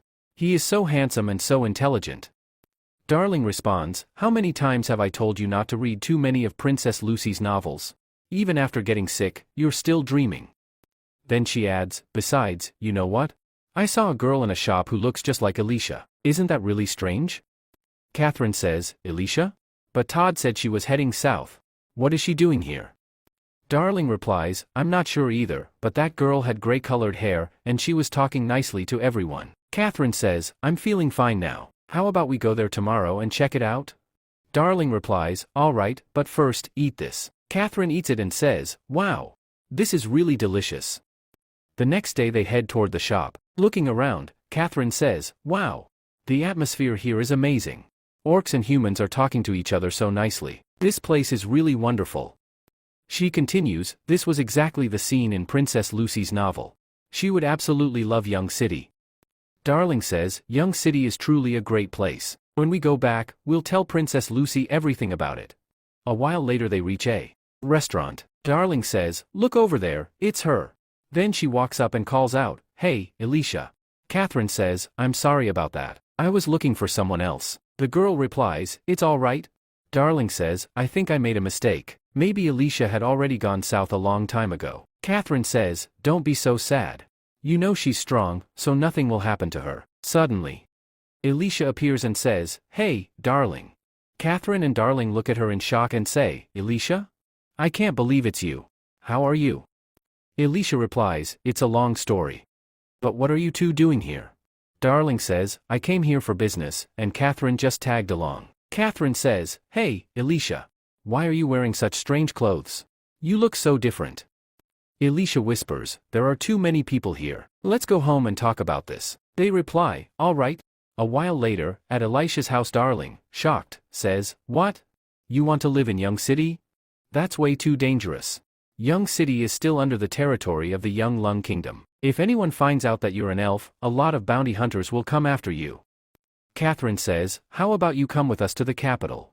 Alicia says, "I am really lucky that I met you guys in the capital. Otherwise, I would never have been able to leave that place. Young City is very different from other cities. Here, orcs and humans live together peacefully. No one cares about which race someone belongs to, and the Lord of Young City's castle is truly a very good person. He has promised me that if any race comes to Young City, he will protect them." Darlene says, "Yeah, I know. Lou is very different from normal people, but he has a lot of work. He can't always be there to protect you, right?"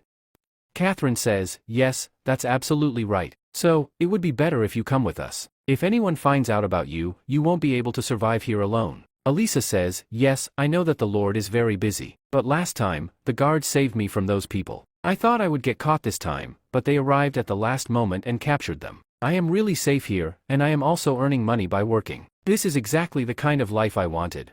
Darlene says, "All right, since this is your decision, we can't say much about it. But if you ever need our help, just let us know." Alicia says, "All right, thank you for that.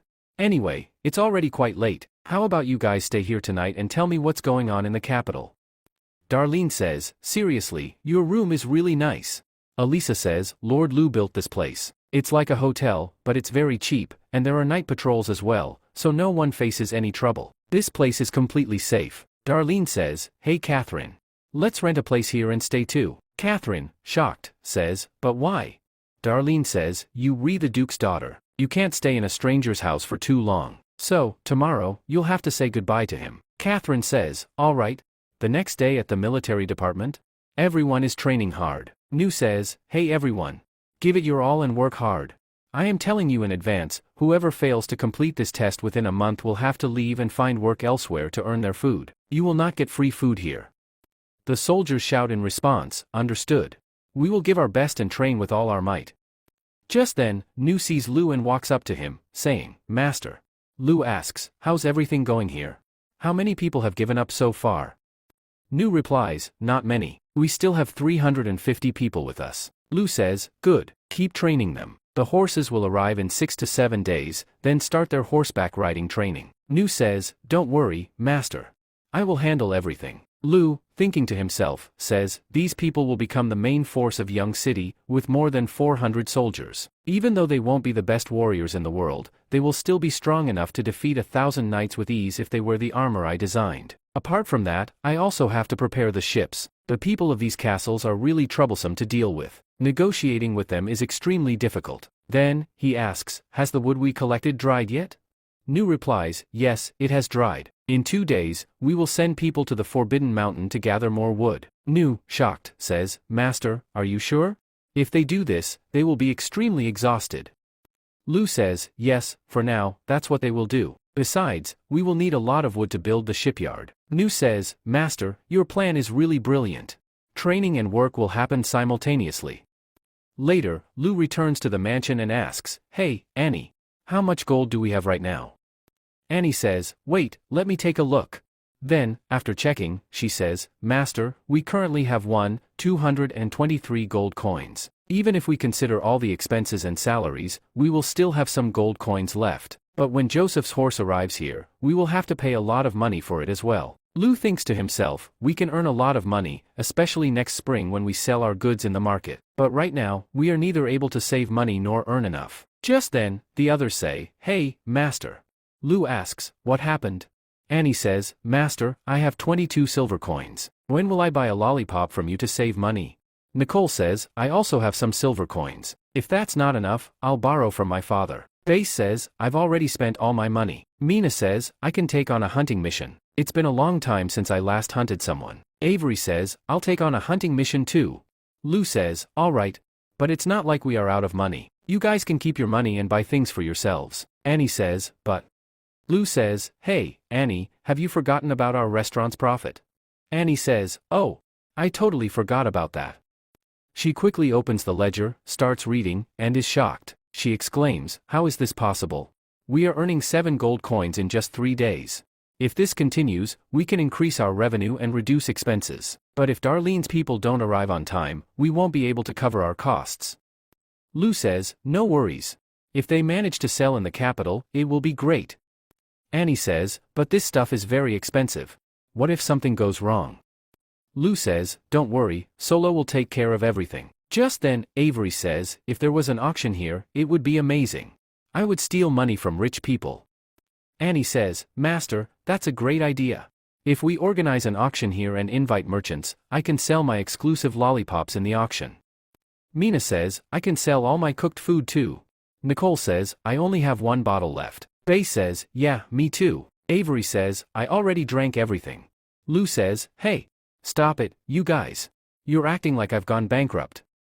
Lu continues, the auction idea is really great, but we won't host one just yet. Instead, we will participate in an auction first. Hearing this, everyone is shocked. They ask, participate? Lu calls both of them and says, I need your help with something. Can you both try this wine and tell me how much it might be worth? Both of them look at the wine bottle and think to themselves, this black bottle, is it made of glass? Then, they start drinking the wine. Catherine says, this is really amazing. Its taste isn't too strong, but it's both sweet and sour. Darlene says, this is the first time I am drinking such fine wine. If you sell this to a noble, you'll easily get 10 gold coins. This wine is absolutely delicious, and making it is really difficult. After advertising, its price will increase even more. Hearing this, Catherine is shocked and says, this costs that much? Then, she turns to Lu and says, I'm sorry. I drank your expensive wine. Do I have to pay for it? Lu replies, no, there's no need for that. Then, he asks, is there a major auction happening in any nearby city?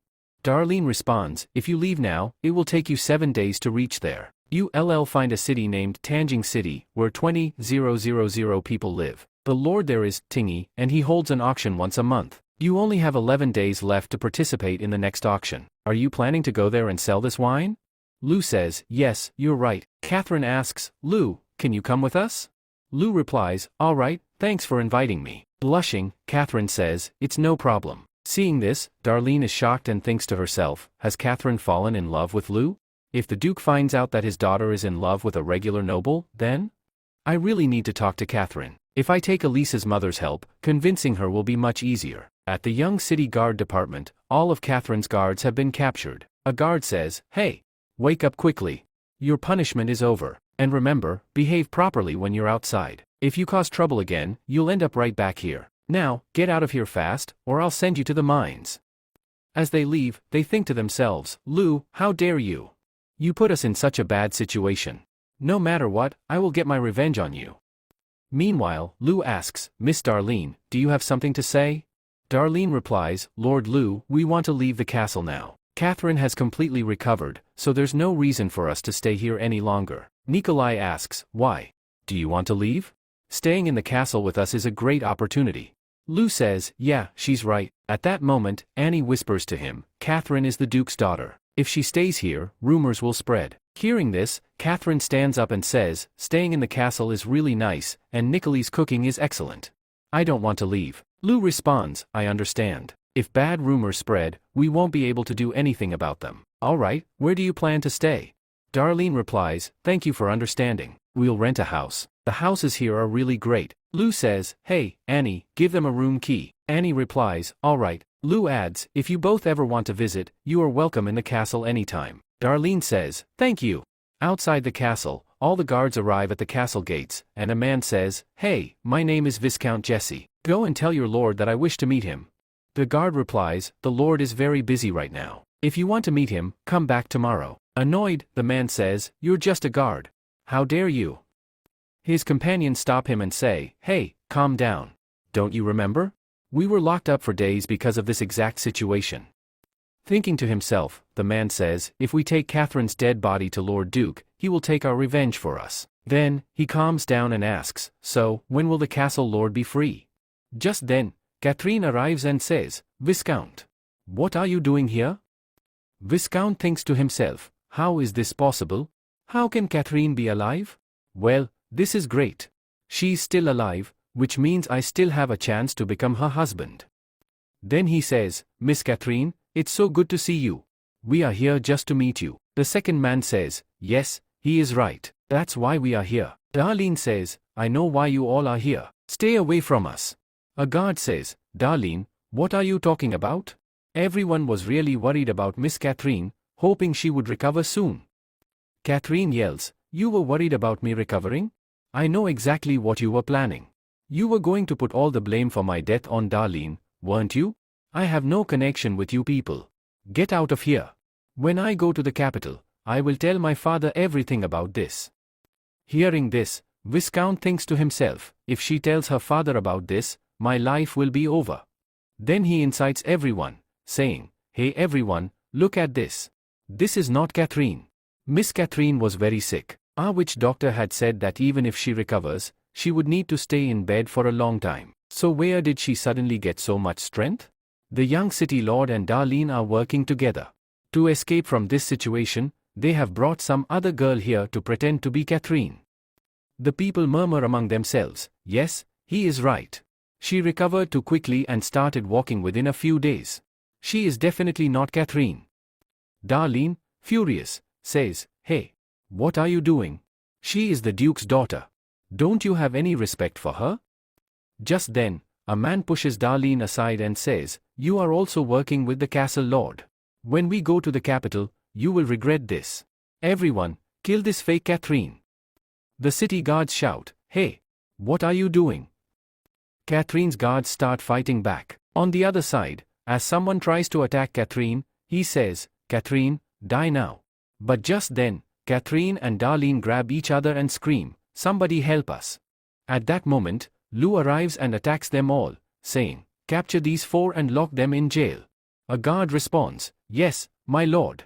Catherine looks at Lou and thinks to herself, he looks so handsome while fighting. Lou walks up to them and says, I am sorry. You had to go through all this. Are you hurt anywhere? Catherine replies, no, thank you. If you hadn't arrived on time, we would have been killed here. Then she thinks to herself, my heart is beating so fast. Is Lord Lou my prince? Later that evening at the castle, Annie asks, why hasn't Uncle Ben come here? Lou replies, Uncle Ben is sick, so he's at home right now. Is there any problem? Annie says, now I understand why the hospital staff gave me so many documents. Lou looks at a report and says, winter has gotten extremely cold. A lot of people are falling sick. The hospital's medical supplies will run out soon. Hey, Mina, quickly go to the storage room, bring some medicine, and send it to the hospital. Mina replies, understood. Lou continues, and tell the doctor that if the number of patients keeps increasing, he should inform me immediately. Annie says, isn't this normal? A lot of people fall sick in winter, so why are we worrying so much about this? Lou responds, yes, I know there's no need to worry too much, but the situation can get worse quickly. If this illness turns into the flu. Annie, confused, asks, flu? What is that? Just then, Viva and Sumi arrive. Sumi says, Viva, I'm feeling really cold. Viva replies, alright, come with me. I'll give you warm water. Lou says, the cold weather has really increased. We haven't gone to the hot springs, right? Let's go there. Inform everyone that today, we are going to the hot springs. Then, they all head to the hot springs to bathe. At night, Lou goes to another hot spring to bathe alone. Just then, he sees Fre in the water and asks, hey, what are you doing here? You should be on the other side, right? FRE replies, there are too many people over there. Lu then shouts, hey, you guys don't need to worry, FRE is with me. Hearing this, the others think to themselves, FRE is really sneaky. Lu asks FRE, so, how are you feeling? Have you ever tried this before? FRE responds, no, I don't like water because once we get wet, we can't fly. Lu asks, besides your sister, is there anyone else with them? FRE says, yes, they live on Pillar Mountain. Lu says, Pillar Mountain? That's really far from here, right? FRE responds, it takes a whole day to fly there from here. Lu says, wow, that's really far. Do you want to go there?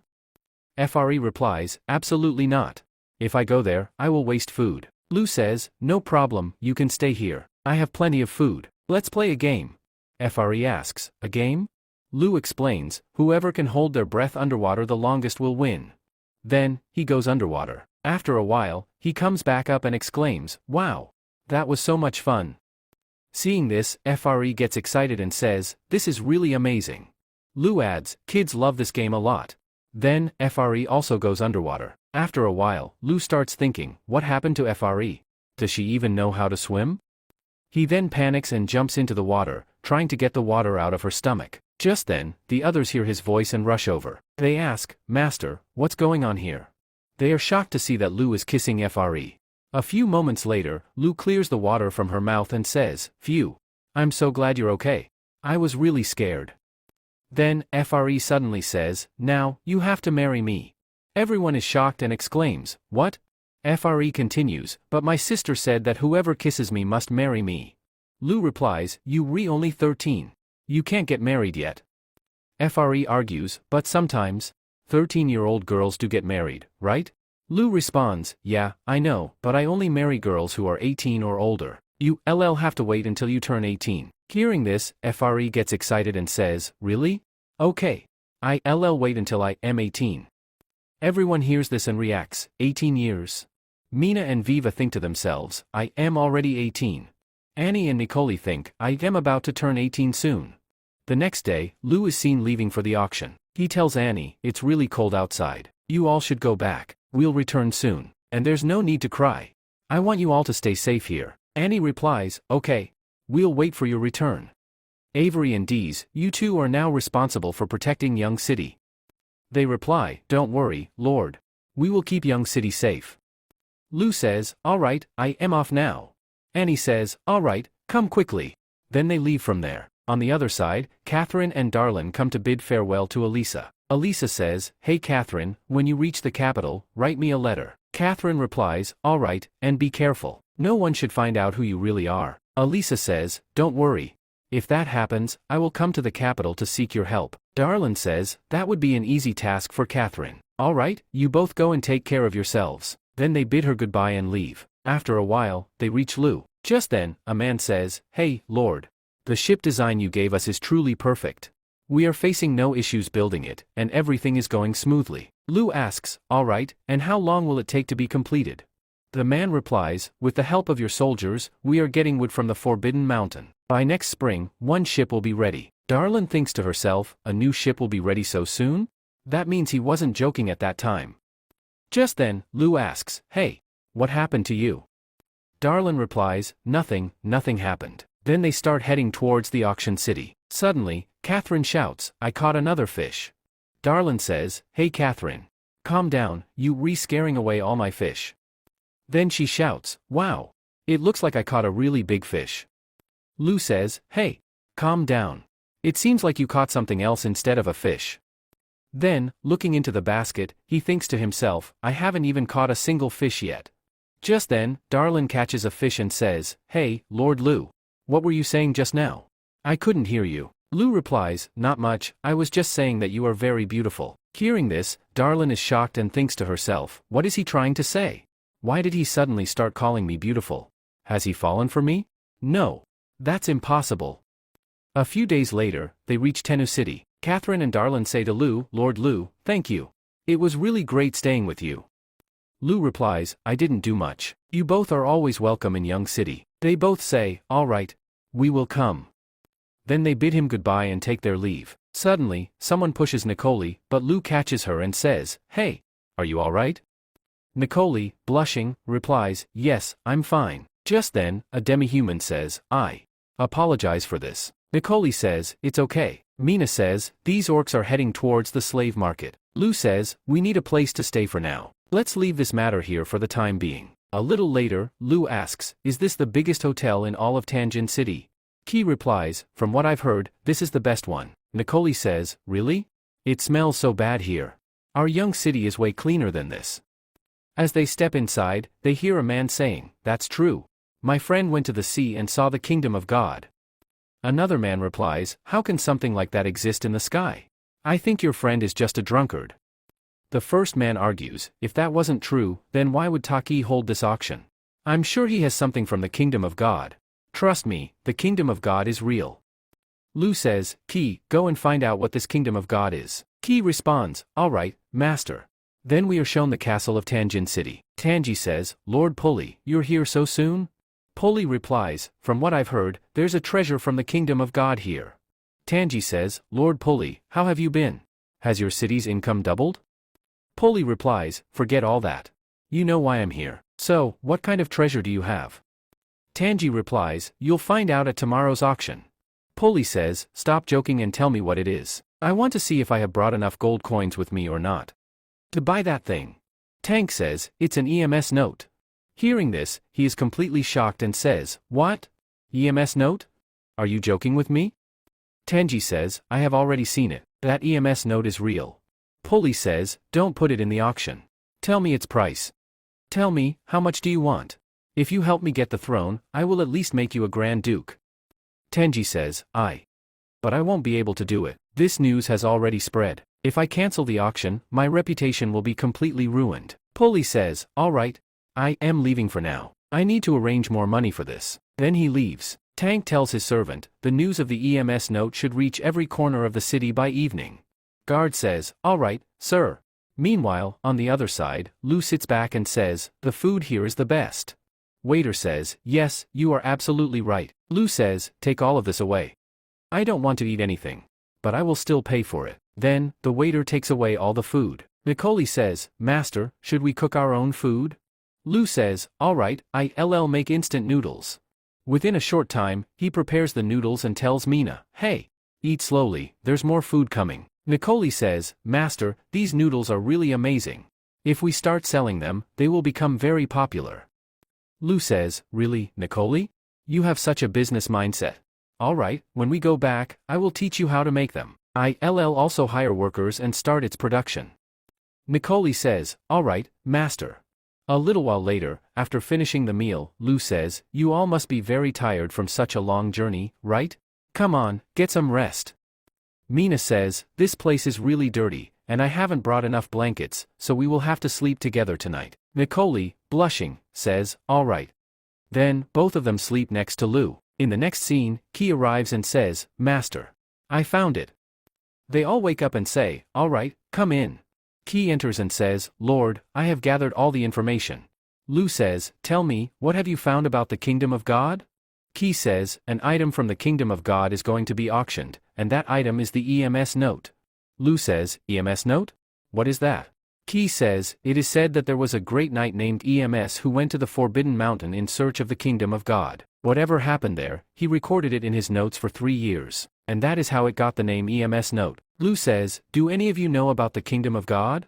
Nicole says, I have lived in Young City with my father since childhood, so I don't know much about these things. Mina says, yes, I know about it. When I was little, my mother told me a lot about the kingdom of God. She said that many people have seen a huge mountain in the sky, with giant birds flying around it. Nicole says, really? That sounds amazing.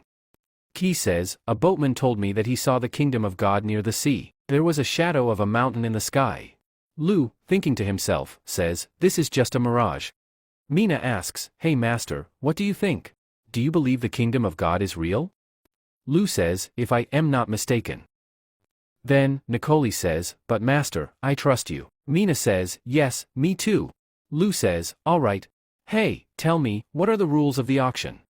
Someone responds, the auction is divided into 2 parts. The first part is held by the Lord of Tanjing City's Young City, where all the items are brought. In the second part, other people can bring their items and place them in the auction. If you want to enter the auction, you have to pay a little more. In the second part, the auctioneers are not responsible. Fake items are also sold there, and every year, some people face losses, while others make a profit. Lu says, the rules of the second part of the auction are perfect. We can earn a lot of money without revealing our identities, and I've even found a great way to sell my red wine at a really high price. Then, Qi gathers all his people. The disguise that the Lord taught us is really excellent. I don't think even my mom would recognize me. It feels like I've become a completely different person. The soldiers start talking among themselves. With this technology, no one will ever recognize us. We can easily spread that rumor. Enough is enough. The Lord has more magic than we thought. Our task today is to spread the rumor about the god of wine. Everyone agrees. All right. Then, Qi enters the bar and says, hello, knight. Can I ask you some questions? One of the knights asks, who are you?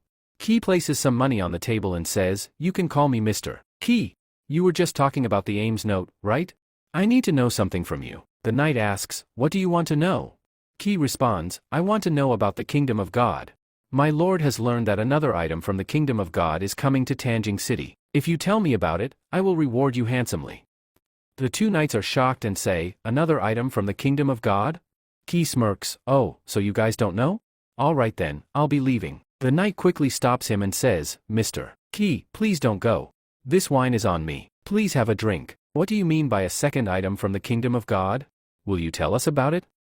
Qi nods, all right, I'll tell you. But this information must not leave this place. Then, he tells them about the god wine. Slowly, the rumor spreads throughout the city, and even Tang gets to know about it. Tang is shocked and says, what? God wine? A soldier reports, yes, Lord. The rumor about god wine has spread throughout the city. Tang thinks to himself, I wanted to spread the news about the Ames note all over the city so that I could eventually become a duke. But where did this god wine rumor suddenly come from? If this spreads further, the value of my Ames note will drop significantly. In anger, he shouts, who dared to do this? Strengthen the gates of Tanjing City even more. Capture anyone who seems suspicious. Now go and stop the spread of the god wine rumor. The guards leave, saying, understood, Lord. The next day at the auction. Then, Lu and Nicole enter, disguised. Seeing them, people start whispering among themselves. One man says, it looks like he's a prince from some country. His clothes are incredibly luxurious. Even the knight's armor is shining. Another man says, yes, you're right. He truly looks like a noble. And the girl next to him might be a princess. A few days ago in Young City, Tenji says to Lo, welcome. I am Count Tenji, and I have organized this auction. You are most welcome here. Chan says, I was just passing through when I heard about the Ames note. I hope this information isn't false. Tenji responds, not at all. This news is absolutely true. Then, he thinks to himself, I feel like this guy is a prince of some kingdom. Then he speaks aloud, please, follow me. We have prepared a special room for you. Meanwhile, Mina arrives in disguise. She notices that another person has also arrived. That man notices Mina and thinks to himself, I never expected anyone else to come here besides me. Looks like she's also here for the divine wine. If I kill her now, it will cause a huge problem at the auction. I'll wait. But if she tries to ruin my plan, I will kill her instantly. Mina thinks to herself, Master told me that no matter what, we must sell this wine. If I attack him now, it will completely ruin my master's plan. Just then, Puli arrives and says, sorry, I am late. May I know who you are? Oh, you, Ria Prince. I am Count Puli. I never expected to meet such an important person at this auction. Lo replies, it's a pleasure meeting you as well. Then, he thinks to himself, Count Puli. He's Omar's father. Nicole, laughing to herself, thinks, whenever someone calls Master a prince, he responds so casually. These people are such fools. After a while, the auction begins. Tenji announces, this sword was crafted by a legendary master. It has a history of over 100 years. The starting price is 30 silver coins. Bidding begins, and the sword is eventually sold for 40 silver coins. Puli asks, Prince, are you not interested in anything at this auction? Lo replies, everything in Young City is far superior to this. This auction is just for ordinary nobles who have no experience in such matters. Puli, thinking to himself, a prince from a small kingdom wouldn't have such opinions. This means he must be from a powerful kingdom. A little later, Tenji announces, and now, our final item, the Ames note. I I'm sure everyone here already knows about it, so I won't waste time explaining. There are doubts about whether this is real or not. So, to prove its authenticity, I will read the first page aloud. Then he reads aloud, "Today is day 170. I have been searching for Olympus Mountain. Today, I witnessed a miracle, a multicolored bridge.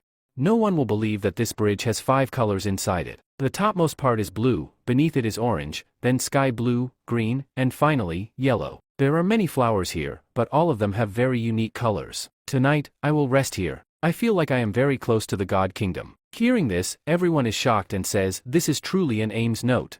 No matter what, I have to buy it." Lu thinks to himself, a bridge with 5 colors? This must be due to temperature changes. This is all nature's power. But the people here don't understand anything, so they connect everything to God. Just then, Tingy says, "I will start the bidding for this Ames note at 300 gold coins." Then, everyone starts placing their bids. Polly turns to Lu and asks, "Prince, are you not interested in this?"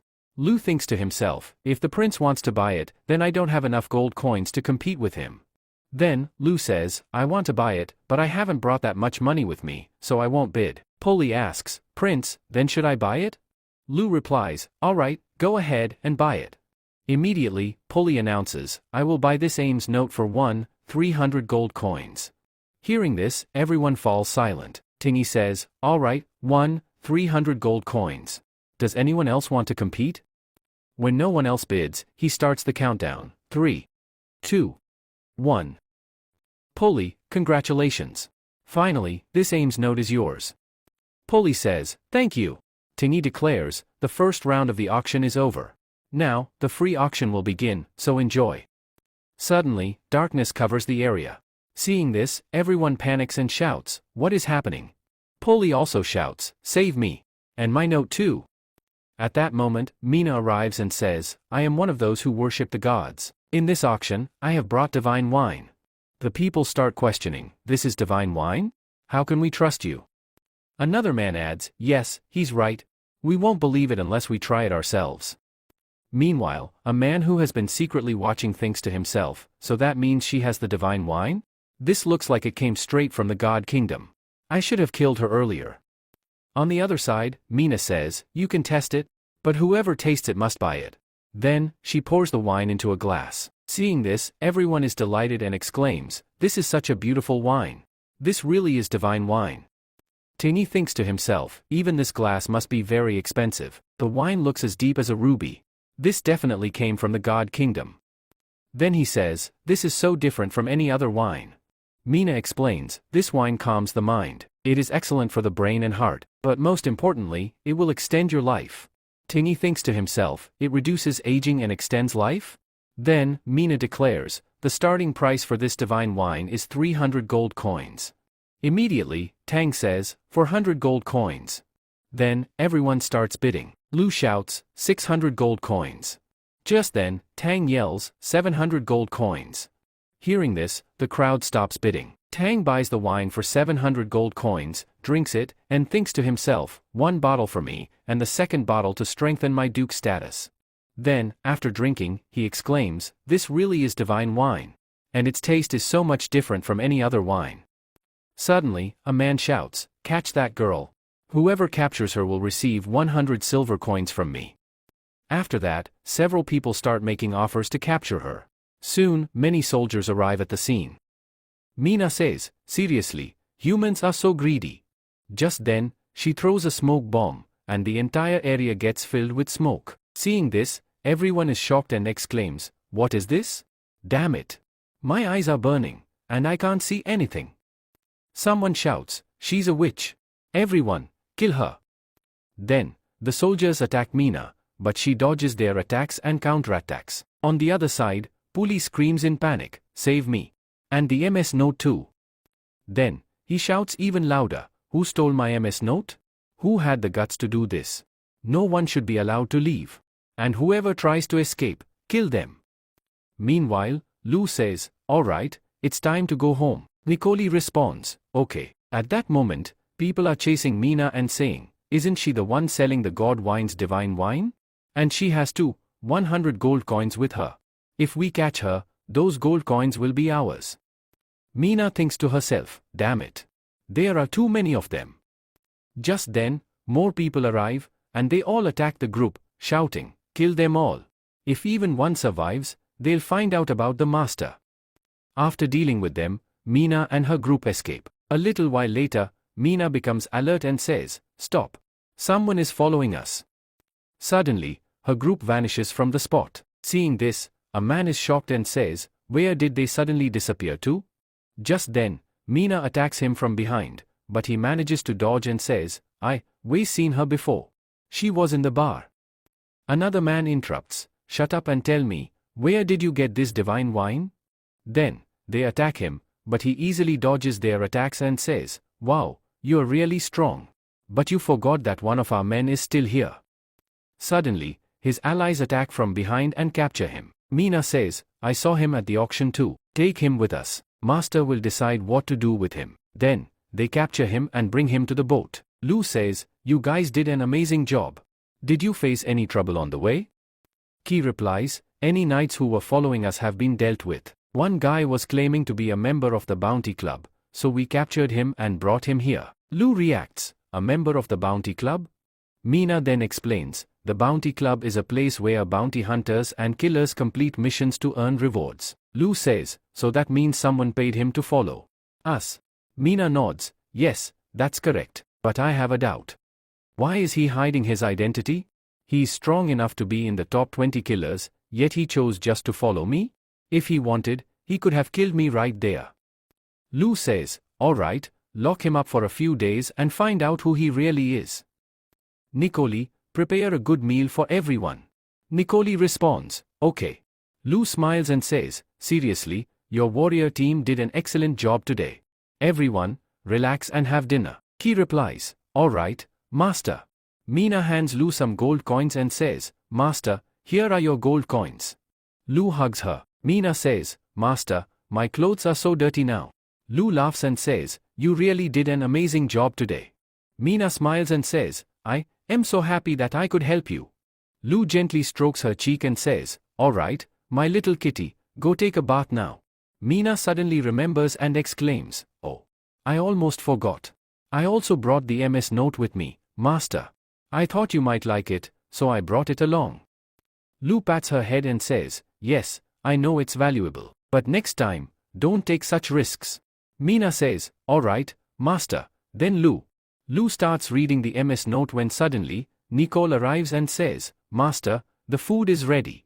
Lu replies, "Okay." Then he thinks to himself, "This MS note is really interesting. It feels like I am reading an adventure novel." Nicole then asks, "Master, are you going to the God Kingdom?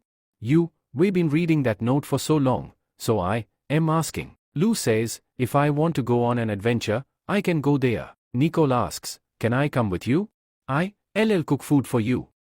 Then she thinks to herself, "This journey to the God Kingdom will be very difficult, so I will stay with Master until the very end." Lu thinks to himself, "Seriously, this girl is really stupid. She actually thinks the God Kingdom is real." Then he says, "Alright, I'll take you with me." Just then, Mina says, "I'll go too." Lu replies, "Okay, I'll take you as well. We'll all go together." At that moment, New arrives and says, "Hey Lord. Look outside, see what's happening. Count Puli has ordered everyone to search for the boat, and to do so, he is burning them all."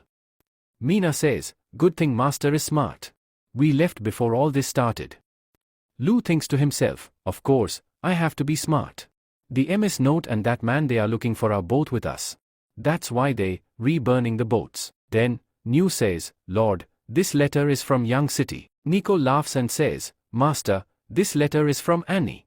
She says Frey is not listening to her and refuses to go to school." Lu replies, "If she doesn't go to school, I won't take her to the sky. Also, tell her that we'll be coming in a few days." Nico asks, "A few more days? Master, where are we going?" Lu replies, "To Blackwater City." Blackwater City is a small place with only 2,000 people. It is near Yaju River, which freezes over in winter, making it impossible for any ships to reach the city. However, the lord of the city is a good man who cares for his people. But before winter arrived, bandits stole all their food, leaving them with no supplies. A few days later, in Blackwater City, A girl named Hiran is fishing and says, "Damn it. I failed again. My father is really worried about the food situation. Other cities refuse to sell us any grain, and our Blackwater city isn't rich enough to afford it. If I catch even one fish, my father will be so happy." Just then, Meena shouts, "Master, I caught another fish." Hiran thinks to herself, "I haven't caught a single fish yet, but I found these strange people." Meena says, "Master, these fish are really dumb. I didn't even have to work hard, and I caught so many of them." Hiran thinks, "Damn it. 3 hours of hard work, all wasted in an instant. And still, I couldn't catch a single fish, while she's catching them so easily. It feels like I am even dumber than the fish." A little while later, Nicole says, "Master, the fish is ready." Lou says, "Oh, thanks for that." Then he turns to Hiran and says, "Hey, miss. If you don't mind, you can eat with us." Hiran yells, "I already told you, our Blackwater city has no food. So stop bothering me." Lou replies, "I just want to learn more about Blackwater city. In return, I'll teach you how to catch fish." Hiran thinks to herself, "This is actually a great deal. I'm sure he has some reason for coming here. But if I learn how to fish, our city will never face food shortages again. And at the same time, I'll also find out why he's here." Then she says, "Okay." Lou says, "All right, miss, what is your name?" She replies, "My name is Hiran." Lou says, "I am Lu Feng. This is Nicole and Meena." Nicole says, "Hey Hiran, try eating this." As Hiran eats it, she thinks to herself, "Out of all the fish I've ever eaten, this one is by far the best." Lou says, "Hiran, you are the daughter of Blackwater City's lord, aren't you?" Hearing this, Hiran draws her sword and says, "How do you know about this?" Lou replies, "By looking at your clothes, it's obvious that you are not an ordinary person. I am actually the castle lord of Young City. I have come here to discuss cooperation with Blackwater City." Hiran thinks to herself, so he is the castle lord of Young City? 6 months ago, many mercenaries were talking about Young City. I never imagined that the castle lord would be so young. Lou asks, "Hiran, do you know about grassland? Are there a lot of sheep there?" Hiran replies, "As far as I know, there are a lot of sheep there, and their meat is 10 times cheaper. Once, my father sent people there to buy mutton." Lou asks, "Is it very far from Blackwater City? And what kind of person is its leader?" Hiran responds, "If you travel by ship, you will reach there in 3 days. But those people are very mysterious. It is said that their leader is a female ORC. Our people have never met her." Lou says, "If our cooperation with Blackwater City works out, I will provide you with grain." Hearing this, Hiran becomes happy and says, "If that's the case, then our cooperation with Young City is confirmed." Just then, a guard arrives and says, "Master." Lou asks, "What happened?" The guard replies, "Master, a lot of people are coming this way, and they are all armed." At that moment, Hiran's father arrives with a group of men and shouts, "Return Hiran to us, or we will kill you." Hiran steps forward and says, "Stop." Her father asks, "Hiran, are you really okay?" Hiran, visibly angry, says, "Father, what are you doing? These people are from Young City." Her father, shocked, says, "What?" Lou explains, "I came here to establish cooperation. I need mutton, and for that, we need your help." Her father responds, "Oh, is that so? I misunderstood. Please forgive me." Lou says, "It's okay. You were only trying to protect your daughter. I will send you a letter once I return to the city." Then Lou bids them farewell and leaves. Meanwhile, Binjai says, "What do you think about Lou? He is good and also rich. If you wish to marry him, I won't refuse." Blushing, Hiran walks away and says, "Father, stop joking. I am not that old to marry just anyone." Binjai laughs and says, "But you are already 19. And you always carry a spear with you. Because of that, no boy dares to come near you." Hiran covers her ears and says, "Stop joking. I can't hear anything anymore." Then, in the next scene, we see Young City. Avery says, "Your Highness, please take some rest. You haven't properly rested for 10 days. Annie replies, I'll rest after I finish this." Avery protests, "Princess, you said the same thing an hour ago." Just then, Annie reads a paper and says, "There's a rumor in Young City that many elves have been captured in Murd City. Hey, Avery, go to the guard department quickly and give this letter to X, who is currently on duty. Tell him to handle this before the rumor spreads further." Avery nods and says, okay. Then she leaves. Annie thinks to herself, stay calm. This rumor is spreading too fast. Is there really an elf in Young City? Master will be arriving tomorrow. I just hope nothing bad happens before then. Then, we are shown a rented house in Young City. A man says, in just a few days, we have spread a lot of rumors in various cities. So, many elves must have gone to Mart City. Another man replies, indeed.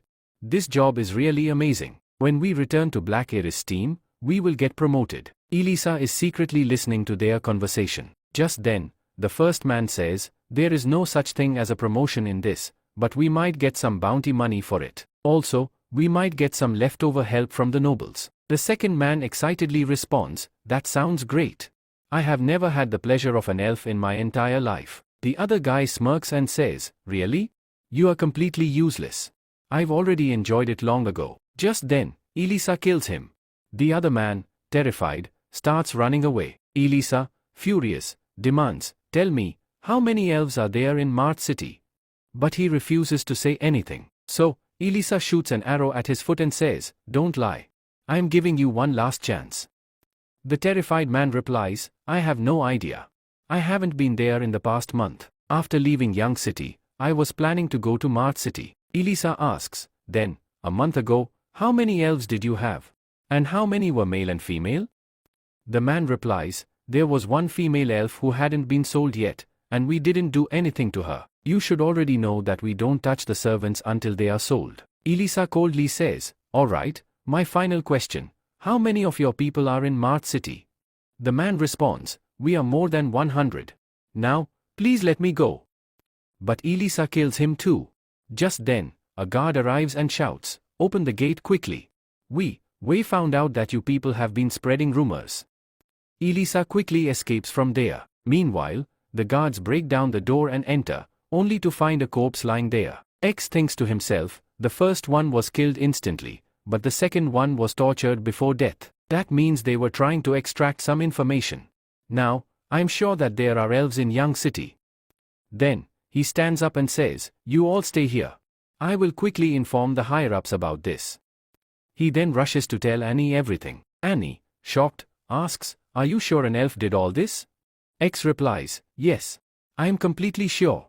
And he still hasn't left Young City yet. Annie orders, quickly, inform everyone. If anyone looks like an elf, capture them.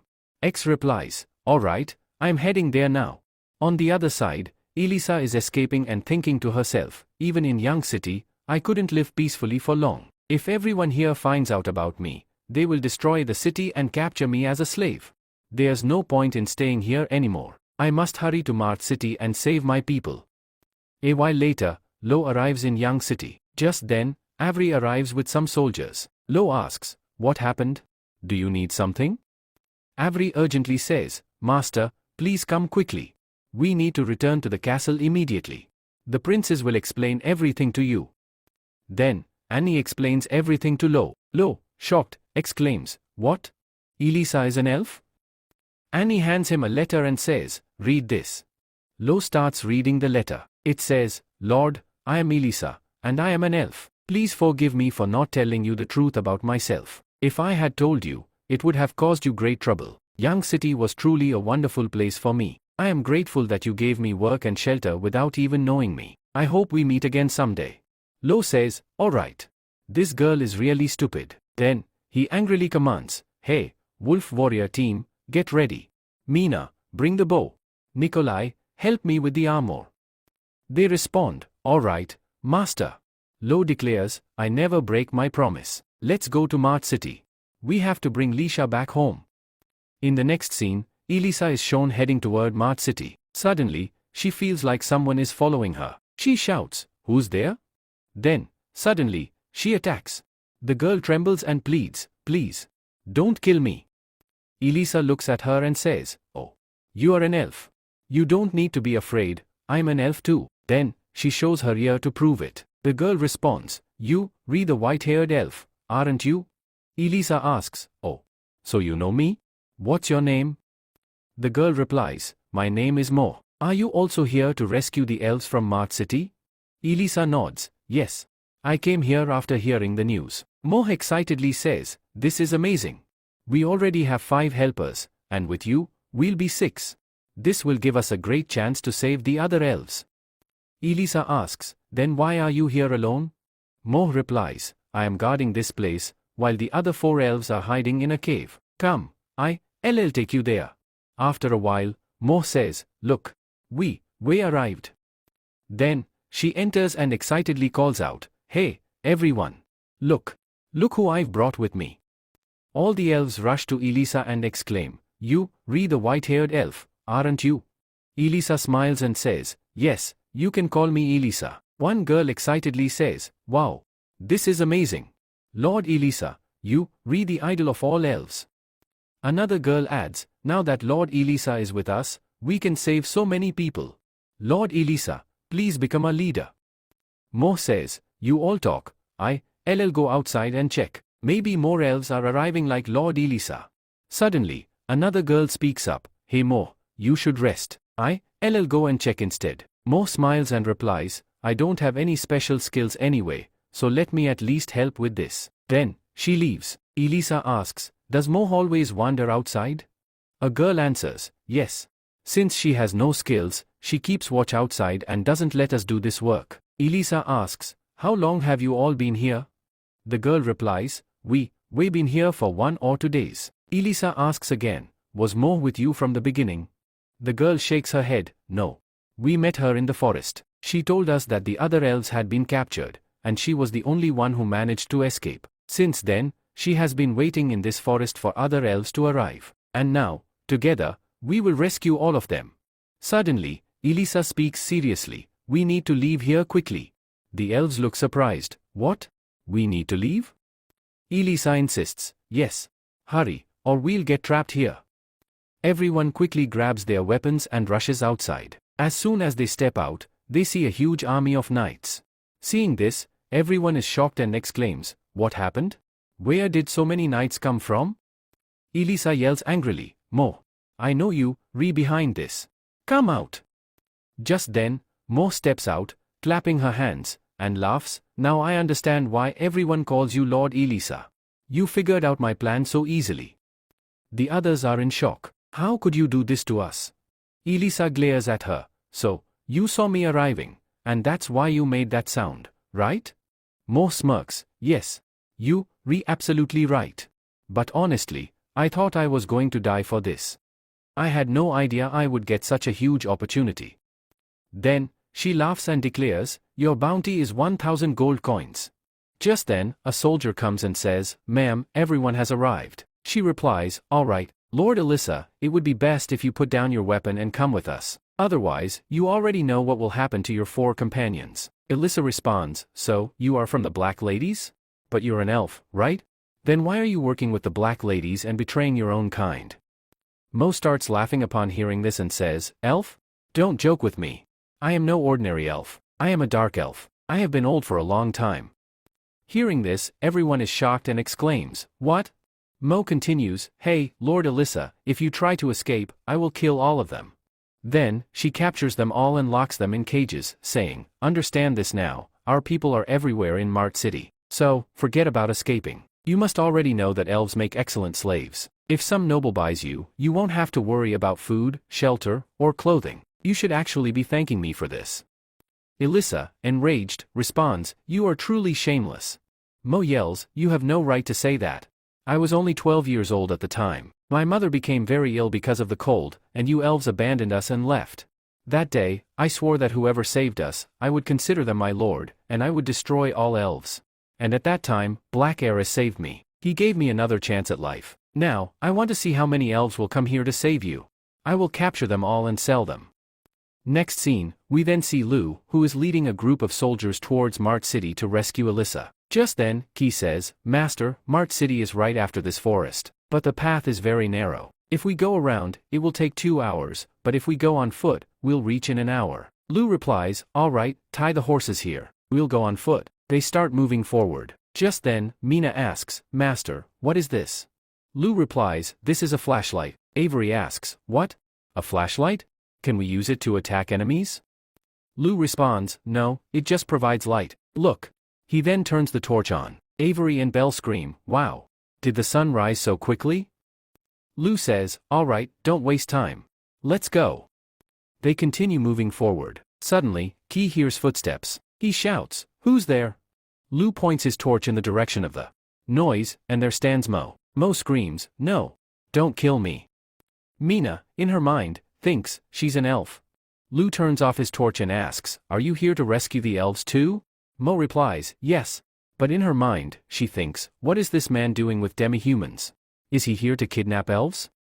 Belle asks, have you seen an elf named Alyssa? Mo, in her mind, thinks, do these people know Alyssa? Are they here to save her?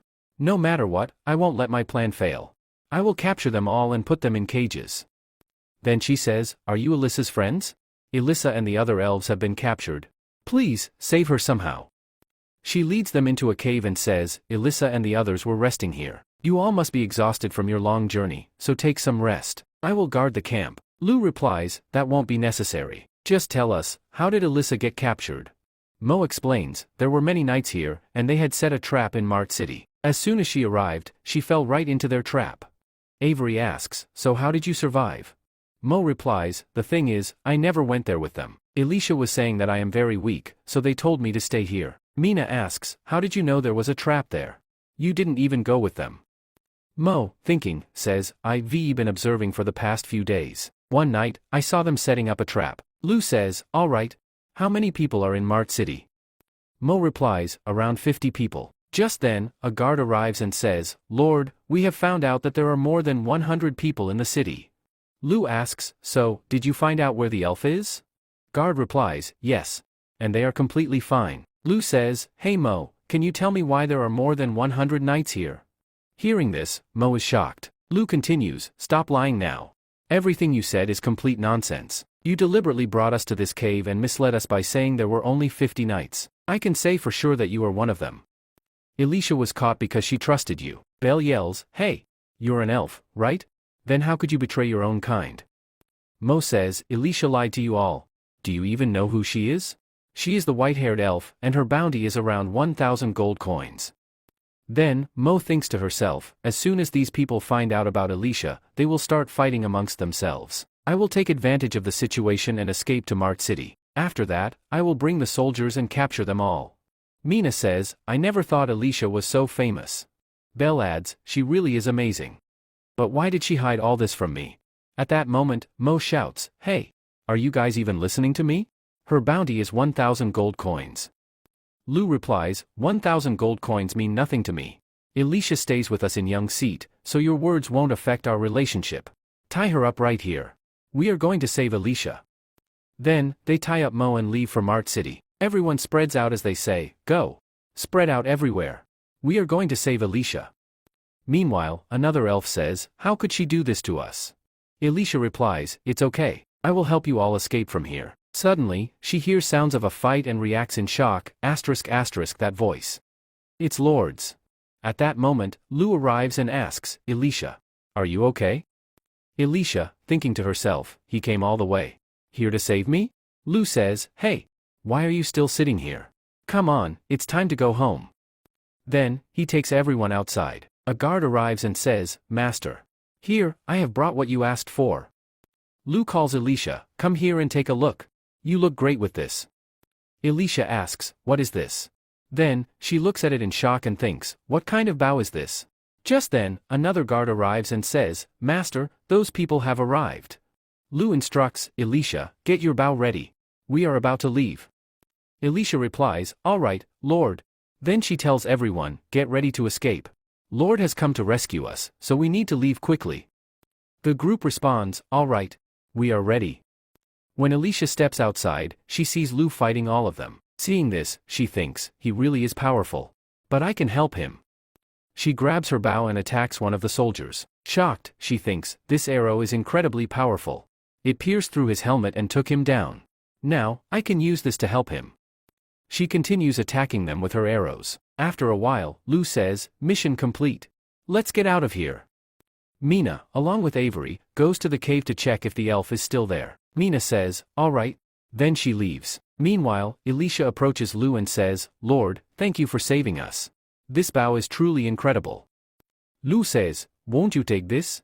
Elisa says, no, I am not worthy of it. Give it to someone stronger. Lu says, you are the best for this. No one can use this bow better than you. Come on, let's go to Young City. Elisa says, no, I can't go with you. Otherwise, a great disaster will befall Young City. Lu says, these 1000 gold coins mean nothing to you. Elisa, shocked, says, you know about this? Lu says, don't you think I can protect you? Elisa says, no, it's not that. You risked your life to save us. Now, I can't put you in even more trouble. Lu says, I never saw you as a burden. I already told you, I don't care who you are. If you live in my city, I will protect you. Elisa says, it seems you don't know about bounty killers. Lu says, are you worried that they will kill you? If your price increases, do you really think they will kill you? Elisa, shocked, says, what? My bounty increased? Lu says, you don't need to worry about that. I'll take care of everything. You just have to come to Young City with me. Elisa, happily, says, I also want to return to Young City. Lu says, welcome. With your skills, we will make a great team. Just then, Mina arrives and says, Master, she burned the rope and escaped. I think she went towards Mart City. Should we go there and capture her? Lu says, no, there is no need for that. Our mission was to save Elisa, and it is complete. Now, we should return to the city. Elsewhere. Some guards say, they have escaped from here. She hears this, shocked, and says, what? How did you let them escape? Seriously, you guys are so weak. Then, she thinks to herself, Elisa, you are really lucky, but next time, no one will be able to save you. The next day. Mina says, Master, you just arrived yesterday. Take some rest. Lu says, it's fine, I have to do this work. Otherwise, it will create problems for us later. Annie says, Master, forgive me, but only you can decide what to do about this. Lu says, no worries, you did a great job. Annie, hearing this, feels happy and says, Master, Lord Joseph is arriving soon with his horse. Lu says, he arrived sooner than I expected. Also, I just found out that the meat supply will run out in half a month. Hey, New. Quickly go to the location and make a deal for mutton there. New says, okay, Master.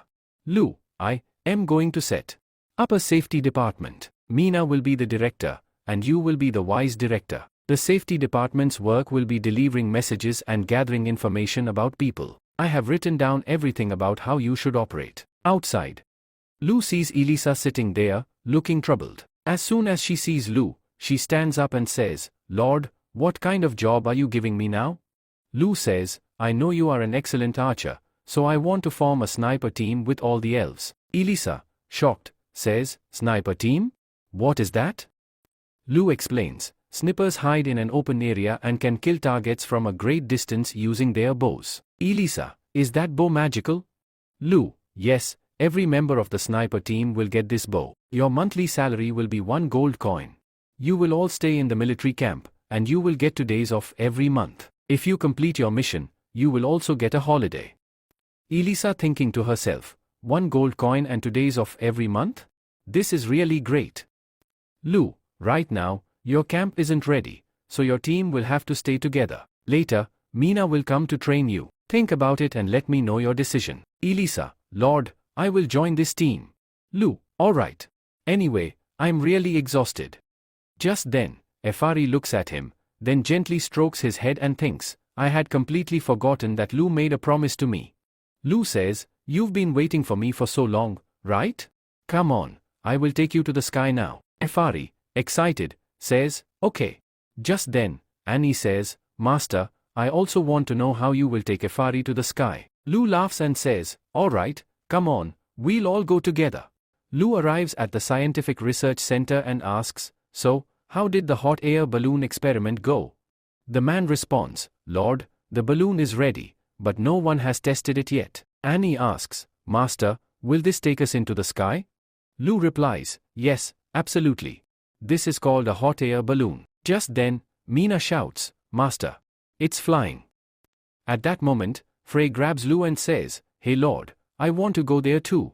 Lu replies, alright, we'll go first. You all wait here, I'll be back soon. Then, they begin to ascend in the balloon. Frey exclaims, Lord, look at this. This balloon is really flying so high. I can see the entire city from here. Lu responds, yes, I know, But be careful. Frey asks, when I get my wings, will I be able to fly this high? Lu gently pats her head and says, don't worry, Frey, I'm sure your wings will appear soon. Frey smiles and says, alright. I trust you. After some time, they land back on the ground. The man asks, Lord, is everything alright with the balloon? Lu replies, yes, the balloon is completely safe. Your experiment was a total success. Then, Annie excitedly asks, Master, how did it feel from above? Can I also ride the balloon? Lu replies, alright, come on. Then, the other people say, Master, we want to go too. Lu responds, alright, no problem, you all can try it. I'll take Annie first. Then, Lu takes Annie with him in the balloon and reassures her, there's nothing to fear. This balloon is completely safe. She lets go of Lu and says, I'm not scared. Just then, her foot slips, and she is about to fall. Lu shouts, Annie, be careful.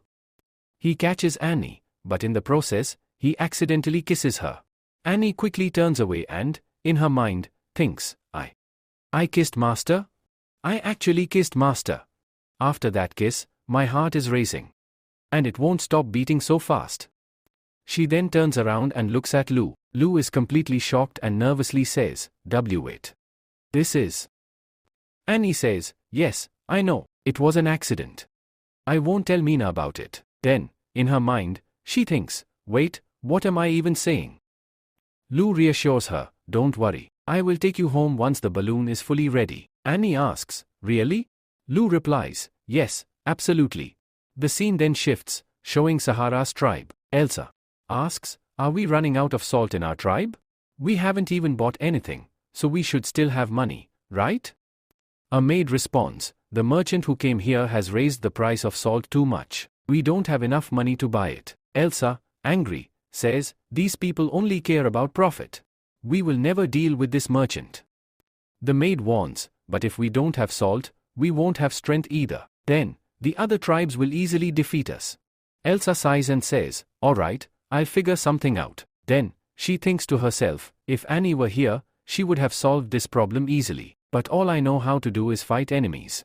A little while later, the maid rushes in and says, Your Highness, a lot of people have come outside, and they want to meet you.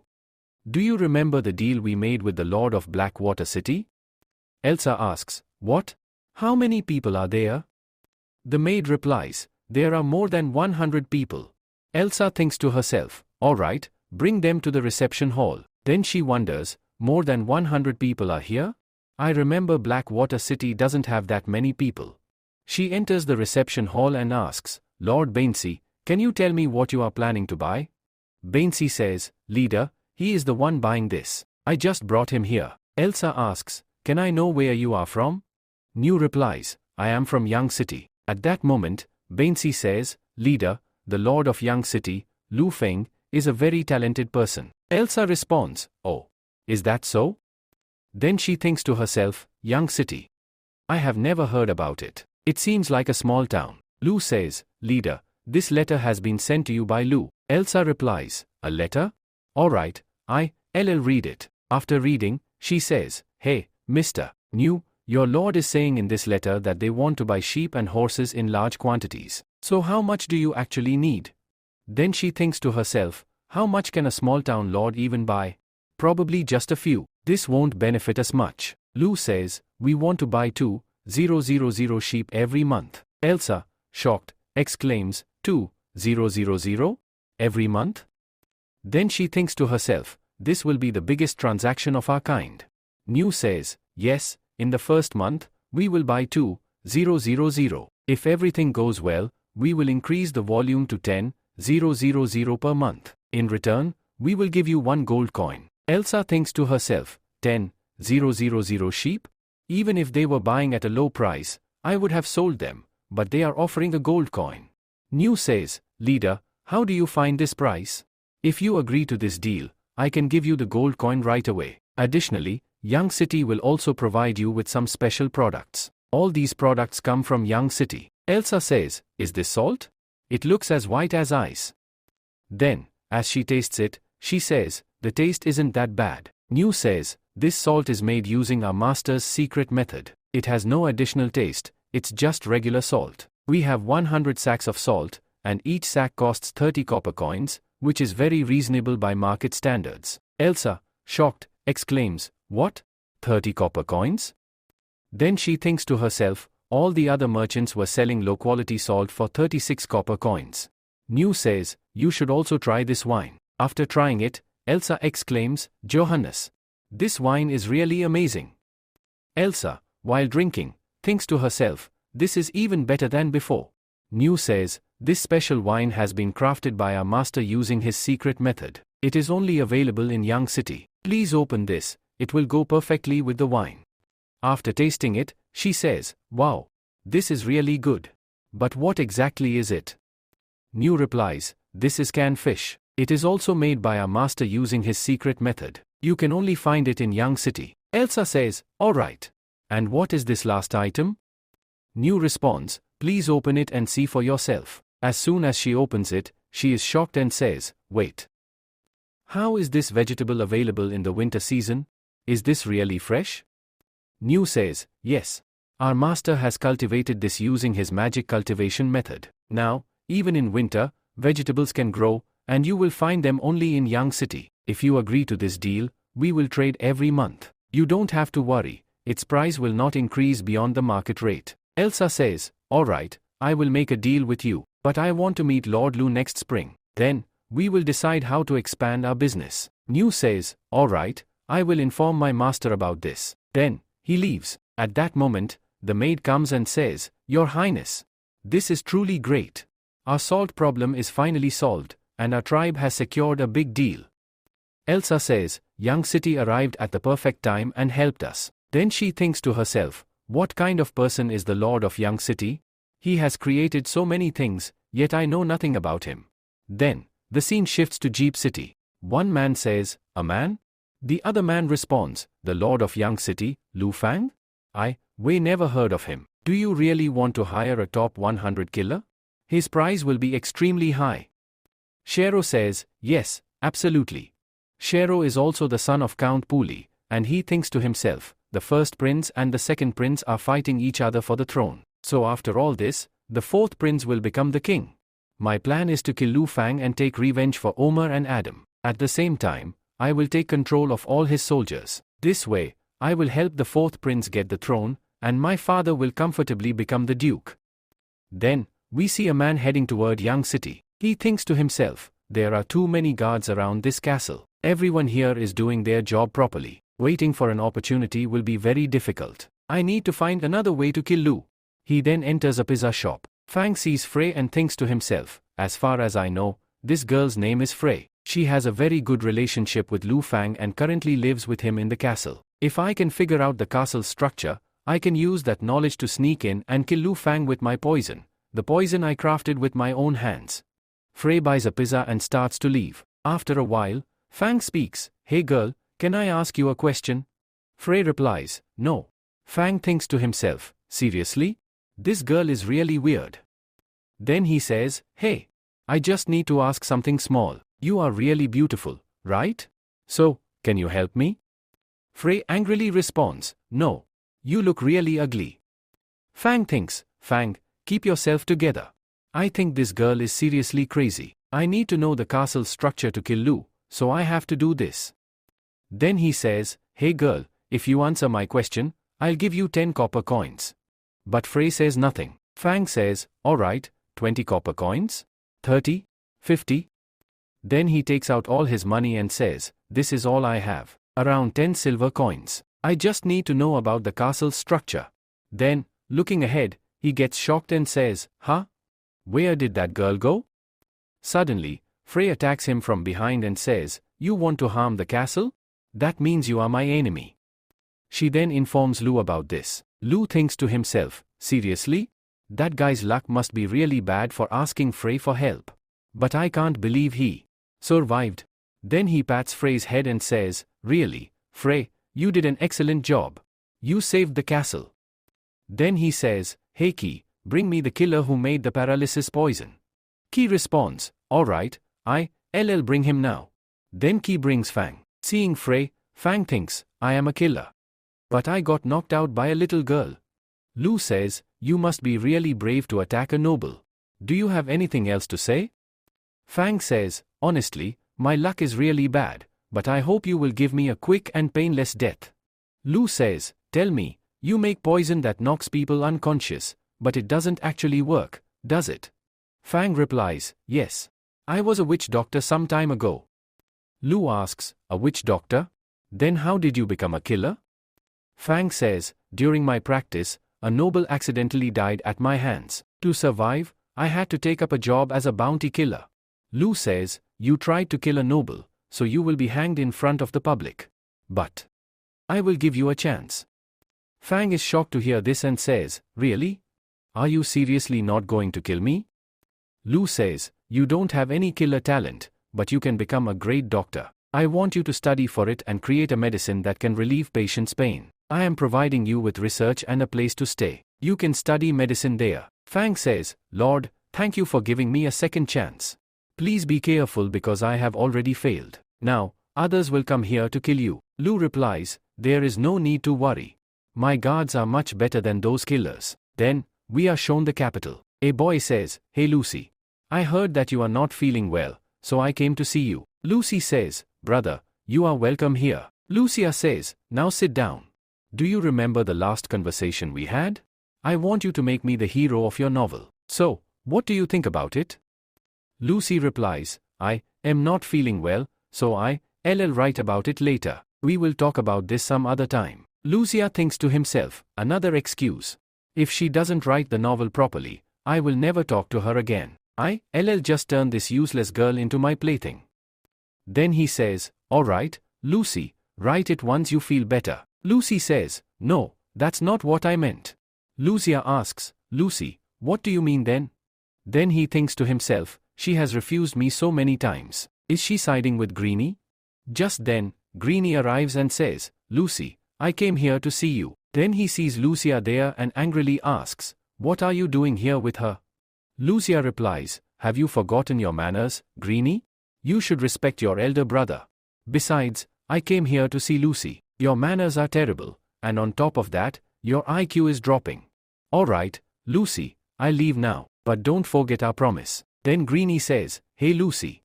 You didn't agree with me because you have sided with that scumbag Lucia, right? Lucy is shocked and says, no, there's nothing like that. Then Greenie grabs her and says, no? Then why aren't you writing a novel about me? I even gave you the title, King Greenie's Autobiography. You are so good at writing novels, aren't you? Then write it. Lucy pleads, hey brother, calm down. Greenie angrily says, I will protect you, but you have to write only about me and tell everyone how powerful I am. Then this throne will be mine. Lucy shouts, brother, please let me go. Just then, a girl arrives and attacks Greenie. Lucy screams, hey John, stop. Hearing Lucy's words, John stops immediately. Greenie touches his neck and sees blood. He panics and shouts, this is blood. Oh no, I am going to die. Witch doctor, where are you? Please save me. Lucy says, it's great that you arrived at the right time, John. John says, it would have been even better if we had killed this man. Lucy says, he is my brother. If anything happens to him, my father will be devastated. If you kill him, you will fall into his trap. John asks, so, the first prince wants the second prince to be killed by my hands? Lucy replies, yes, you are absolutely right. He came here with a plan. Before arriving, he had already told a guard to inform the second prince that the first prince was coming here. You know how the second prince gets angry very quickly and takes out all his anger on me. Lucy continues, if I get into trouble, you will save me, right? Everyone knows that he can't defeat you. But if you lose control, you will end up killing him. The two brothers are fighting for the throne. The first prince has ministers on his side, while the second prince has knights. I also feel like the fourth prince is up to something, but my father has not made any decision about it yet. So, all three brothers are fighting amongst themselves in secret. John says, then you are in great danger, aren't you? Lucy says, I am not afraid because you are with me. Then she grabs John's tail. John yells, you have grabbed my tail 74 times this month. Later, Lucy goes to see her father and asks, Father, how are you feeling today? Her father replies, I am much better than before. It feels great that you came to see me. Lucy smiles and says, yes, father, I am also very happy. Her father says, I found out that Lucy and Greenie went to meet you. Lucy replies, yes, brother. He takes very good care of me. Her father says, now I know what's going on. Besides that, you are very special. How about you go away for a few days? Lucy replies, alright, Dad. Then she steps outside and says, hey John, do you want to go somewhere else? John replies, Your Highness. Wherever you go, I will go too. Lucy smiles and says, John, you are really amazing. Then let's go somewhere together. John blushes and says, okay. Just then, a maid arrives and says, Princess Lucy. Miss Darlene and Catherine have returned. Lucy responds, alright, I am going to meet them. If I don't say goodbye, who knows what Catherine will do. Then we are shown a scene of Darlene's shop. Many people are arriving there. Seeing this, people start talking among themselves. What's going on here? Another man says, it is being said that Miss Darlene has brought some amazing products to her shop. Then they go inside and exclaim, this fabric is really amazing. After that, people start fighting to buy the fabric. One man shouts, I will take this. Another man says, hey, you can't take so many alone. Darlene smiles and says, there's no need to worry. We have plenty of stock. In fact, we have something even better than this fabric. The people, surprised, ask, what do you have? Darlene replies, we also have wine. Since you all are new here, I hope you like it. A man angrily says, stop this nonsense and just show us what you have. Another man agrees, yeah, he is right. Darlene says, our first item is this fabric. I know you all have used similar fabric before, but this one is much smoother and softer than before. Just touch it, and you'll see the difference. Then they touch the fabric and exclaim, this fabric is truly different from before. It feels incredibly soft. After that, they start buying the fabric like crazy. Meanwhile, some people taste the wine and say, wow, this is really amazing.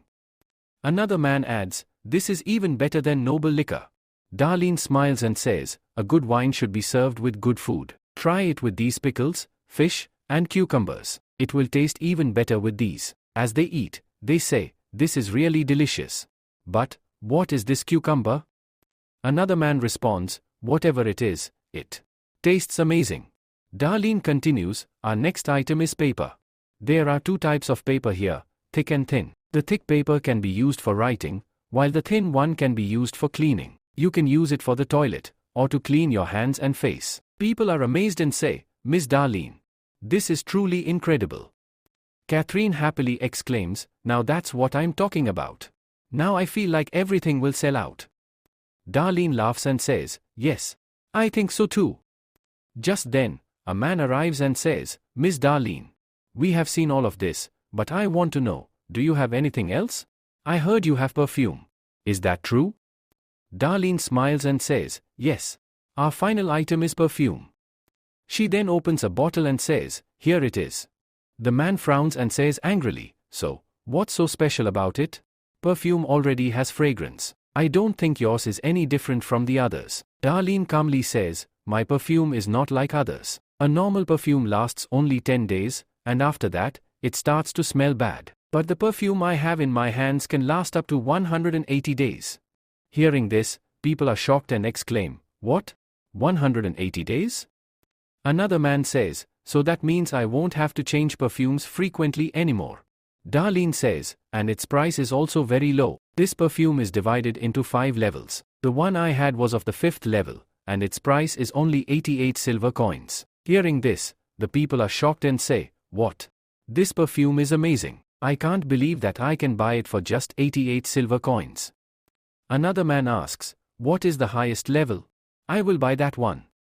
The guard watches everything and thinks to himself, I must inform the prince about this immediately. Every single item of hers will sell like crazy. Besides, she is also selling perfume. She knows that the prince runs a perfume business, yet she dares to do this. Her courage has grown too much. It seems she wants to die. Darlene notices the guard leaving and starts feeling scared. Catherine says, don't worry. As long as I am here, that prince can't do anything. Darlene replies, yes, thank you for that. After some time, she sells all her goods and says, finally, it's over. Catherine says, honestly, you did an amazing job. Now that you have money, why don't you give me a little? Darlene says, what? Just then, the prince arrives and says, Miss Darlene, your business is running quite well. Darlene responds, this is just a small business. Tell me, how can we help you?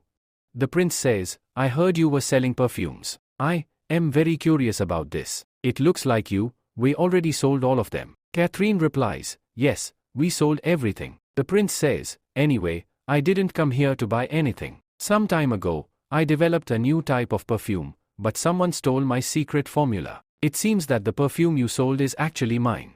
Catherine angrily says, you. But Darlene stops her. The prince then asks, so, tell me, Darlene, what do you have to say about this? Just then, Lucy arrives and says, hey, brother. What are you doing here?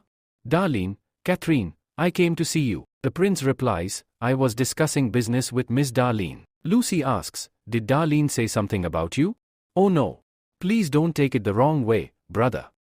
She tells everyone that it was a misunderstanding and says, please, I apologize for this. The prince replies, it would be best if you don't interfere in this matter. Lucy asks, what do you mean? I don't understand anything. The prince says, you guys talk, I'm leaving now. Catherine says, good thing. You came at the right time, Lucy. If you hadn't come, I know Darlene would have handled it, but I don't think my brother would have left so easily. Then Darlene says, this is milk tea, please try it once. Lucy takes a sip and says, wow, this is really good. Hey, Joan, try it. Joan says, no, I don't need it. But Lucy forcefully makes her drink it. After taking a sip, Joan says, this is amazing. Lucy exclaims, this milk tea is really delicious. How much does it cost? Darlene says, the Lord of Young City gifted it to me. It hasn't been sold yet. Lucy says, and you brought such a high-quality product from Young City? My brother was also looking for products from Young City, right? We need to keep this a secret. If the prince finds out about this, the city will be in huge trouble. Darlene says, yes, that could happen. But Young City is about to become a big city, and many merchants like me will start working there. Lucy says, that's great news. This way, my brother won't be able to do anything to you. Catherine asks, what's the matter, Lucy?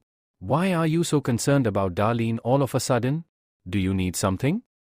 Lucy replies, I am going to leave the capital. Catherine asks, you? In this freezing weather? Where are you going? Darlene says, has that matter gone out of hand? Lucy says, really? Darlene, you are really smart. Catherine says, what are you talking about? I don't understand anything. Darlene says, when we were going to Young City, you must have known that the king was sick at that time. And now, the atmosphere has changed a lot. Everyone knows that both brothers are fighting for the throne. The king likes Princess Lucy a lot, so whoever Lucy supports will become the king. I can say for sure that both brothers must be targeting her. Catherine says, so, Lucy is leaving the capital to save herself? Darlene says, right now, they don't need her, but in the future, they can do anything to become king. Lucy says, in front of my brother, I pretend that I don't know anything about this. When I am with John, no one can bother me. But a few days ago, my elder brother was about to kill my younger brother with John's hands. I am scared that he might make more plans in the future. Catherine says, really? Your brothers are going too far. Lucy says, my father has agreed that I can leave this place, but Catherine, you won't be able to escape so easily. I heard that your father is planning to get you married to my elder brother. Catherine, shocked, says, what? Now I understand why he was asking me about it yesterday. Then, she starts crying and says, I really don't want to be his wife. Lucy says, Catherine, it's okay. Just then, Darlene says, hey, Princess Lucy, your life is in danger. Your brothers are trying to kill you. How about you become the queen?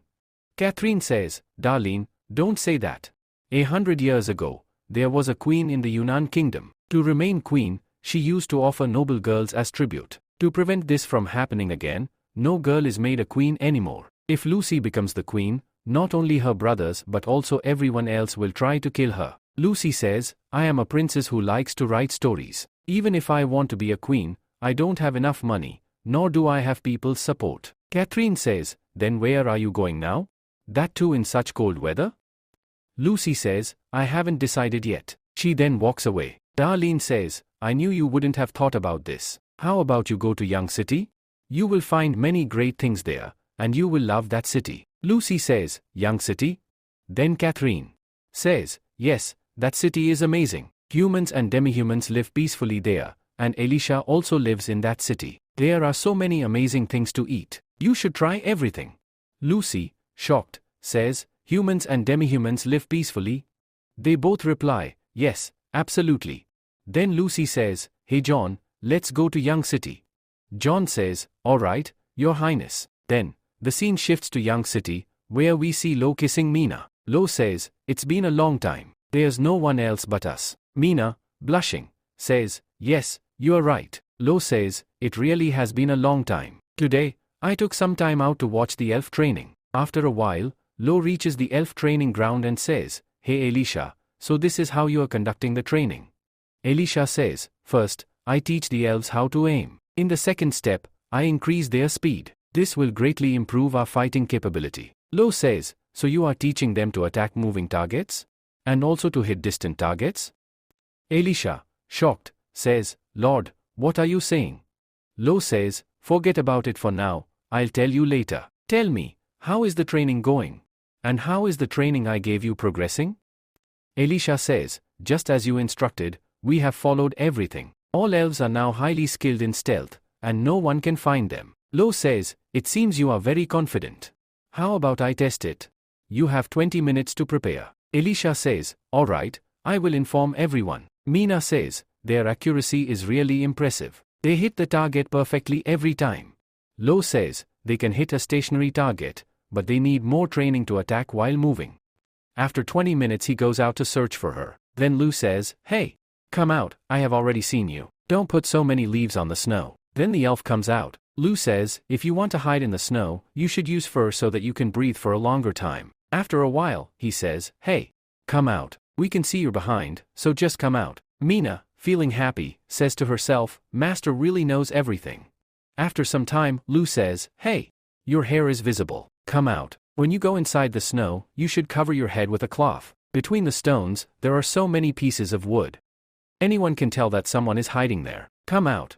And you too, come out. When you walk on the snow, you should erase your footprints. Mina says, Master, we still haven't found Elisa. Lu says, do you guys know where Elisa is? They reply, no, we don't know. Lu says, you all have made so many mistakes, so Elisa must have made a mistake too. Tell me, what was the weather like last night? Ki says, last night, there was heavy snowfall, and the wind was blowing strongly. Lu says, if the wind was blowing last night, then such a large pile of snow wouldn't have gathered in just one place. Come out, Elisa. Then Elisa comes out. Mina says, now I understand. Because of the wind, there was less snow there, but Elisa straightened the snow to hide behind it. Elisa says, please forgive me, Lord. I didn't pay attention to this. Lu says, this is the purpose of the training, to blend completely with nature. For example, if you want to hide in the snow and create a hole, you need to cover it with wood and cloth, then put some snow over it. That way, you will have a hiding place where you won't die. It is very difficult to hide in the hill, forest, mountain. You must hide in such a way that no one can find a trace of you. So, do you have any more questions? Then he says to himself, good thing I watched that Special Forces documentary. Mina and Ki, hearing this, feel happy and say, yes. We understand. Elisa also says, yes, I understand now. Before hiding ourselves, we must erase all clues so that no one can find us easily. Lu says, all right, keep practicing. I know you will all improve very soon. They reply, okay. Then Ki says, Lord, it's getting really late. Should we return to the city now? Lu says, don't worry. It has been a long time since I last came outside the city. I remember that the military camp isn't far from here. Ki says, yes, Lord. It won't take us much time to reach there. Lu says to himself, spring is coming soon. It's time to start the recruitment. I will go and check how good those soldiers are. Then he tells Ki, inform them that I will visit the military camp tonight. Ki replies, all right, Lord. Then, they reach the military camp at night. Just then, some soldiers arrive and say, hey, stop right there. Tell us, who are you, and how did you get here? Lu replies, don't worry, I am Lu Feng. The soldiers respond, welcome, Lord. Lu says, you are all a team, so take care of each other. If there's an emergency, one person should quickly send a message so that the others can come and help. The soldiers say, really? You are doing a great job. Then, they enter the military camp. Lu says, Mina, start the timing now. Suddenly, someone triggers the alarm. Hearing the noise, Nu wakes up and says, what's going on? He quickly gets dressed and rushes outside, only to see Lu standing there. Seeing him, Nu is shocked and exclaims, "Lord." Lu stops the timer and says, 2 minutes. "Not bad. Stay right here." Nu replies, "Okay, Lord." At that moment, the alarm bell rings, and all the soldiers come running out in a hurry. They look at each other and think to themselves, "I had no idea things were this bad." Lu yells loudly, "Today, I am here to make things tough for you. My young city soldiers are extremely punctual. If someone is not on time, they will be kicked out." Then he continues, "Where is your weapon? Do you want to die on the battlefield? Where is your armor? Going to battle without armor means you're already dead. Anyone without armor will face serious consequences. As punishment, all of you will run carrying logs." The soldiers immediately start running with logs. Lu thinks to himself, "I know that most of these people join just for food. If this continues, they will flee in fear when facing a powerful enemy. Such soldiers are completely useless." Nu says, "Lord, this is my fault." Lu responds, "No, this isn't your fault. I never thought about this before. These people have become physically stronger, but they are not ready to die for young city."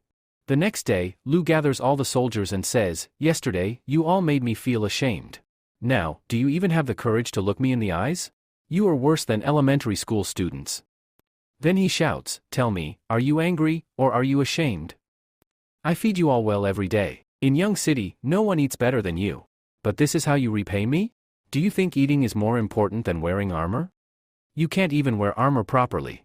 If your relatives find out about this, think about how heartbroken they will be. People will say that only the weak die on the battlefield. And honestly, you are all very weak." Lu, now furious, asks, "Tell me, are you weak soldiers?" All the soldiers shout, "No. Absolutely not." Lu then says, "Now tell me, do you want to become strong soldiers who will protect your city, or do you want to remain weak and die here?" They all yell together, "We want to become strong soldiers." Lu continues, "A strong soldier must have strict discipline. He must fight until his last breath. Even if your entire team dies, you must keep fighting. I know everyone fears death, but I will take responsibility for the fallen heroes.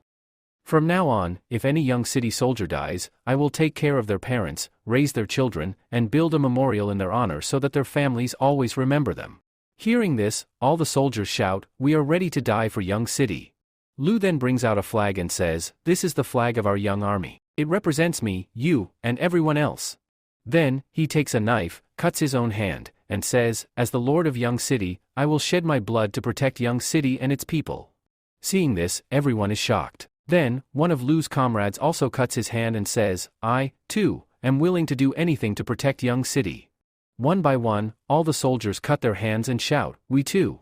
We will shed our blood to protect Young City and its people." Lu smiles and says, "Good. Now, everyone will give their all to protect Young City." On the other side, Belle shouts, "Hey, stop. I will arrest you because you have troubled everyone." The boy, running away, says, "I haven't done anything." Belle replies, "Whatever you have to say it in the department." Then, the boy suddenly attacks her with a knife and says, "I didn't do anything." At that moment, she notices a slave mark on his hands and exclaims, You are a slave. Everyone, look. He has a slave mark on his hand. A slave is trying to capture me." Belle firmly says, "I am the captain of the department. I was freed from this a long time ago." The man laughs and says, "A slave will always remain a slave. There's no question of you capturing me." Hearing this, the people around start whispering, "What? Miss Belle is a slave?" Another man adds, "Now I understand why she always wore that band on her hands." Someone else says, "Our Lord once said, whoever works hard will be freed from slavery. But to remove the slave mark, one must cut it off with a knife. Otherwise, the mark will remain for life." Belle declares, "The Lord has commanded me to protect Young City. So, whoever does wrong here, I will capture them." The man smirks and says, "You just follow whatever the Lord says, huh? So that means, he is your master?" Belle is shocked for a moment but then punches him hard and yells, "Don't speak like that about my master." Her companion steps in and says, "Belle, just cover it up. No one will talk about this again." Belle covers it up and goes home. She falls asleep. Dream sequence, in her dream, she hears voices, "You are a servant. As long as this mark remains, you will be a slave. And slaves are meant to be kept in chains." Belle screams, "No. I am not a slave." Then, the same boy says, "Honestly, working with a slave feels really disgusting." Belle desperately shouts, "No. I am not a slave." She starts walking away, but suddenly, the Lord appears. She is shocked to see him and murmurs, "Lord?" Lord Lu looks at her and says, "So, you really are a slave." Belle wakes up in panic, breathing heavily, and yells, "No, I am not." She sits there, crying. The next day, people are laughing and chatting. Lu approaches Belle and asks, "Hey Belle, what's wrong with you?" Belle quickly responds, "No, nothing's wrong with me." Annie asks, "Seriously, what's wrong? Why did you stop eating?" Mina adds, "Are you sick?" Lu says, "Let me check." Belle, feeling shy, says, "I'm perfectly fine." But suddenly, she clutches her stomach in discomfort. Lu leans over to Mina and whispers, "Hey Mina, ask Belle if she is on her period. If she is, give her some brown sugar water." Mina hears this and looks at Belle. Lu lightly pulls Mina's ear and says, "This is a normal thing. There's no need to be embarrassed." Mina smiles and replies, "All right." Lu then tells Belle, "Hey Belle, don't go to work today. If you're not feeling well, eat your food and get some rest." Nicole agrees, "Yes, he's right. If you're not feeling well, you should rest." Belle gives a soft smile and says, "All right." After finishing her meal, she goes to her room and thinks to herself, "Master cares so much about me. He even told Mina to take care of me. Master believes that hard work can free slaves, but I don't help him much. I live inside the castle, so everyone thinks I am his slave, but this might cause problems for him. If I leave this place, then everything will be fine." Then we are shown Forbidden Mountain in Yang City. A man says, "Leader, we did exactly as you instructed. Just as you planned with Belle, I believe it will be successful. Now, we need to ignite a conflict between the slaves and civilians. I think Yang City will be destroyed very soon." At that moment, Leader Feed says, hey Mo, what do you think? How many days will it take for Yang City to be destroyed?" Mo replies, "Around 7 days. Feed says, "All right. Go ahead with the plan. If Belle doesn't leave Yang City, then in a few days, eliminate the people there and make it look like a fight between the slaves and civilians." The man replies, "Understood," and then leaves. Then Feed says, "Hey Mo, our Mud City mission failed, didn't it? Because Yang City's lord arrived there." Mo replies, "Yes." Feed says, "Honestly, this is great. That place is wonderful too, but I want to see how long this city lasts. Come on, Mo. Let's return to our camp." While leaving, she thinks to herself, the leader's plan never fails. "Alyssa, you escaped from my hands last time, but this time, you'll fall right into my trap. And when that happens, you will regret it deeply." The next day, Belle enters a pizza shop and says, "I need 50 pizzas. The shopkeeper replies, "Miss Belle, are you throwing a party? 50 pizzas is a lot. We'll need some time for that. Please have a seat and relax." Belle responds, "All right, I'll be nearby." Just then, a girl accidentally bumps into her. Belle quickly covers her belongings. The girl apologizes, "I am sorry, I bumped into you by mistake." Belle replies, "No problem, I wasn't paying attention while walking." A boy sitting nearby observes everything and seems very pleased. After some time, Captain X knocks on a door and says, "Open the door. We are here for a routine inspection." The man opens the door and says, "Oh, Captain X, you really work hard." X replies, "In cold weather, people start fires to keep themselves warm. But lighting an open fire is very dangerous, especially in a rental house where many people live. That's why Lord ordered us to conduct a routine inspection. I hope you understand." The man replies, "All right, thank you for doing this." X then says, "Oh, I remember. You are a merchant from Lenin, right?" The man replies, "Captain, your memory is really impressive."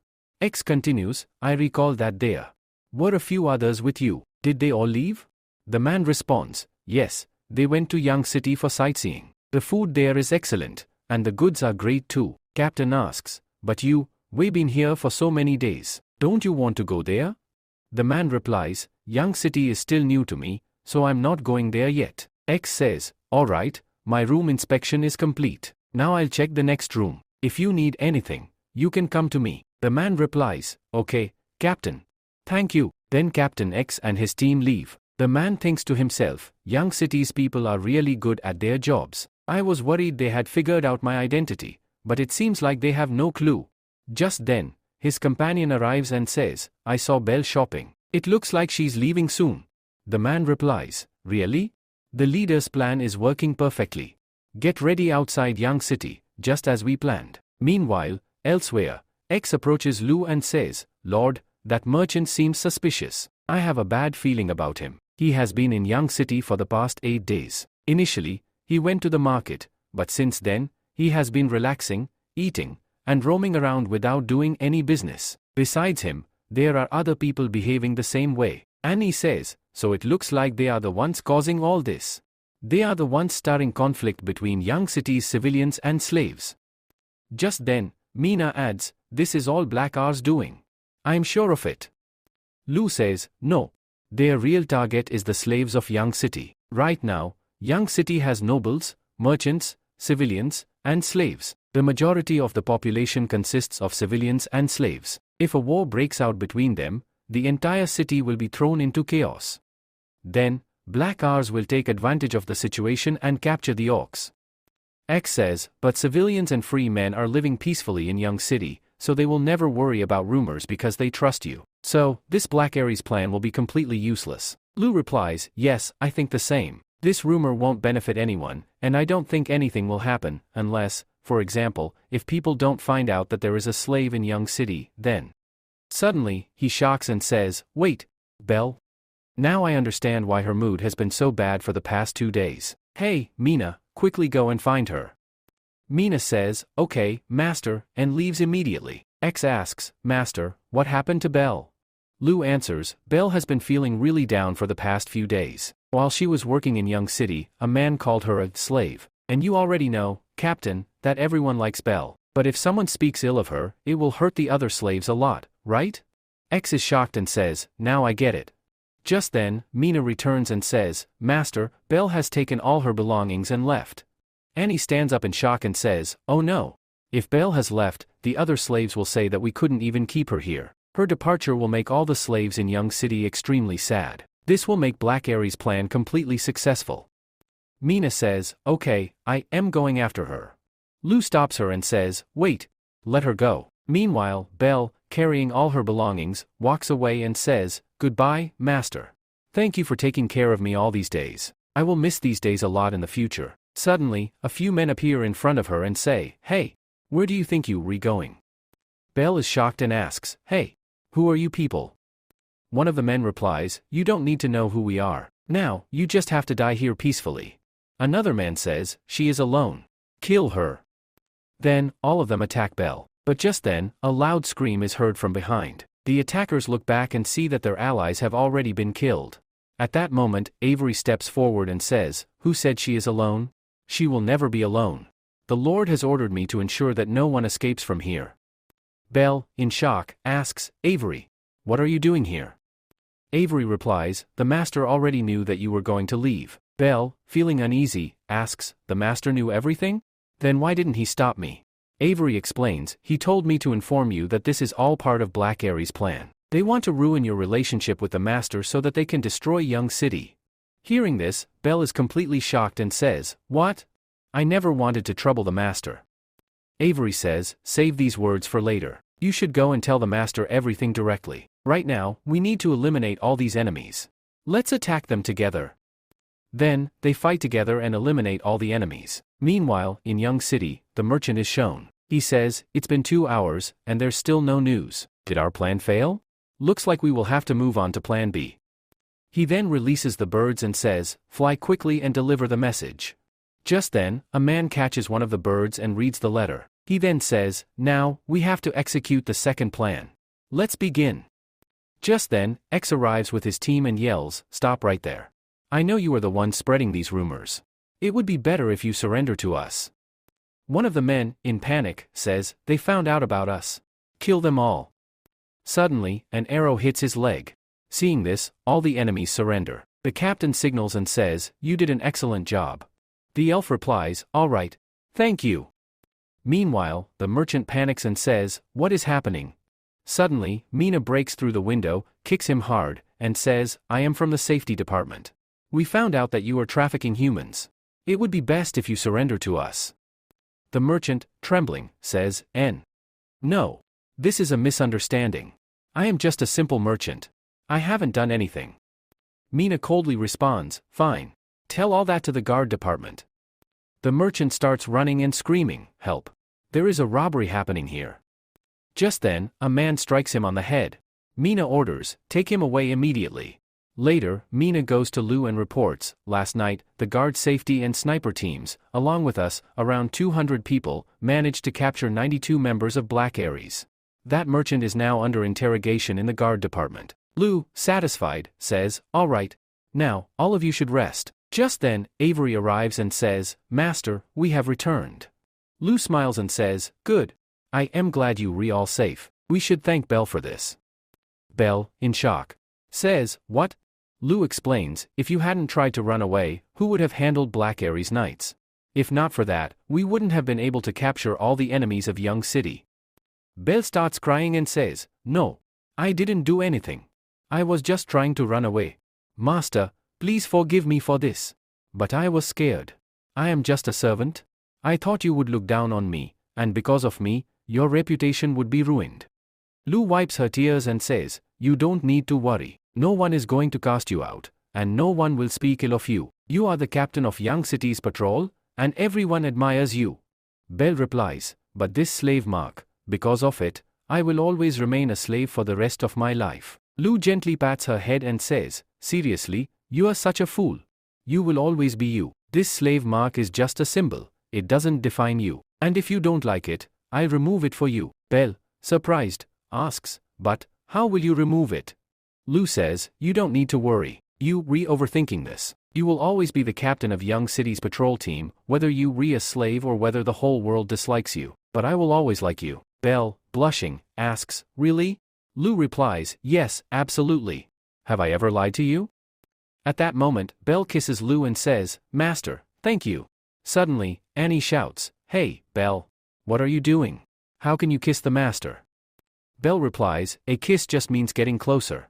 Besides, it's just a kiss. Why are you getting so angry over it?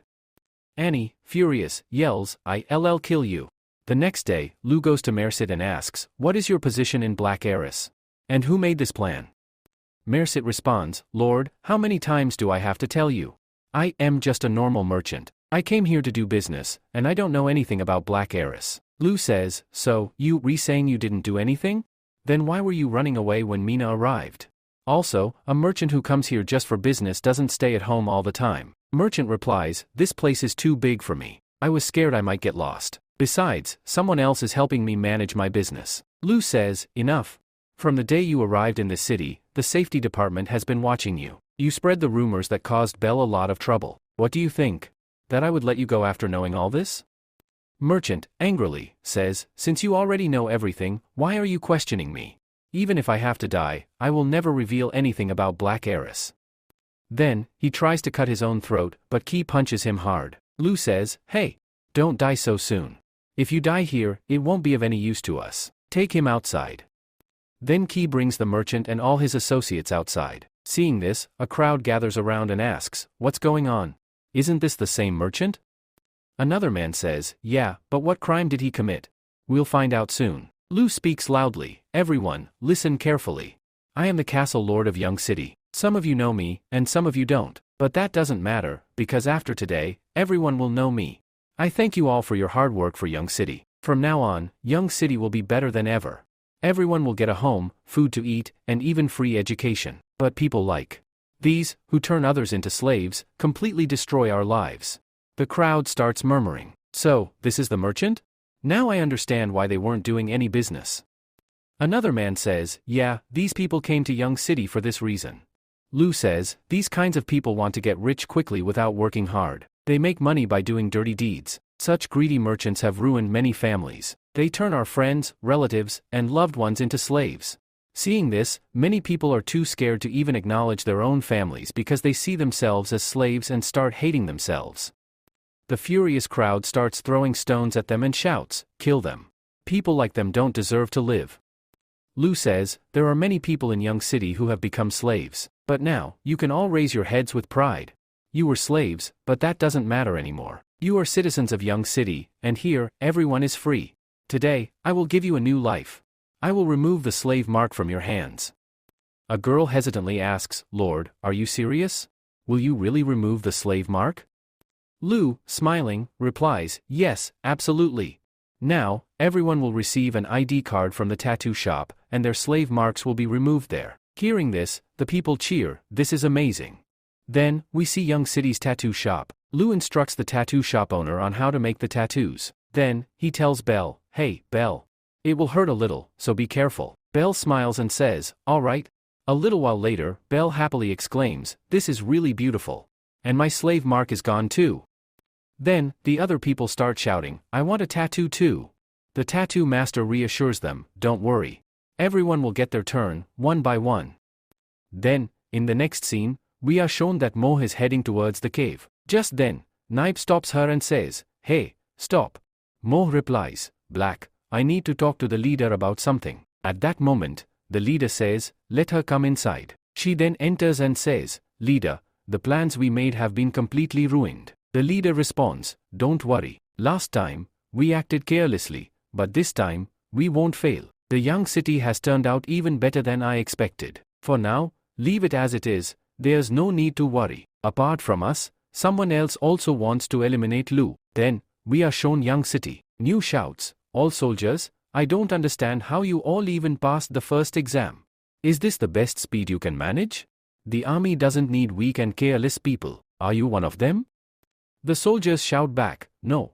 New says, "Then run as fast as you can." Lu Fang is watching their training. Just then, Mina asks, "So why aren't we recruiting new people?" Annie replies, "We can't do that right now because we have 700 soldiers. We need to wait until the next spring, then we can start recruitment." Lee says, "Annie is right, but my 700 soldiers are already very powerful. They can easily take down any noble. There's no need to rush in expanding the army." At that moment, a man arrives and says, "Lord Fang, a new medicine has been developed, and you have been called to see it." Lu says, "So soon? Alright, that's great. Let's go." Mina asks, "Isn't this the same man who tried to poison you?" Lu replies, "I never thought Fang would be this good with drugs." Mina says, "Fang has been working with us for a few days, and he has already developed this so quickly. Is this some kind of trap?" Annie adds, "Master, I feel the same. This might be some kind of scheme, so please be careful." Lee nods and says, "Don't worry, but honestly, you reminded me that I need to strengthen the castle's security even more. I have no idea when the Bounty Club will send a killer after me. By the way, I told you last time to find a good guard. Did you find one?" Mina responds, "The safety department has selected 4 candidates. Their identities and experience are excellent, but I would say Gabba would be the best choice." Lu says, "Alright, tell me more about this." Mina explains, Gabba is still working at the weaving workshop. She stays there and also takes care of her younger sister. Lu says, "Focus on this for now. When the time is right, check her martial arts skills as well." Mina replies, "Alright." Then, they reach the research institute. Lu asks, "Are you Fang? What happened to you? How did you end up like this?"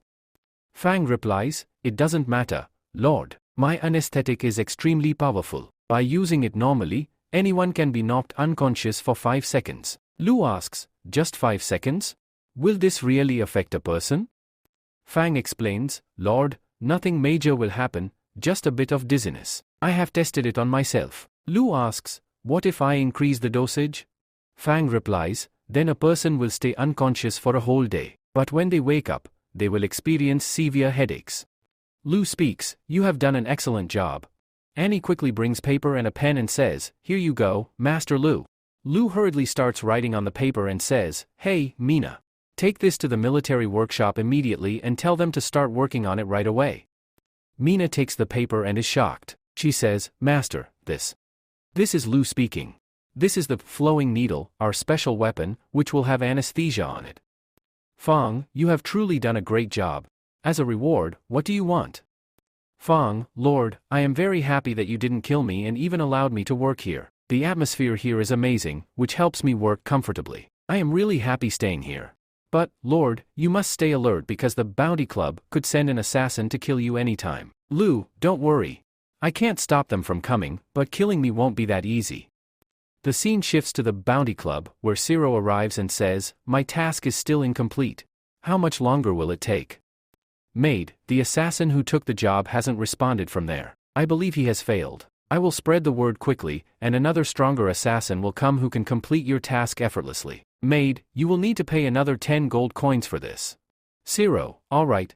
I have no problem with that. Zero hands over the money and leaves. Meanwhile, the maid goes inside and says, Lord Deacon, Viscount Zero has already given us 130 gold coins, but the reward for this task is only 50 gold coins.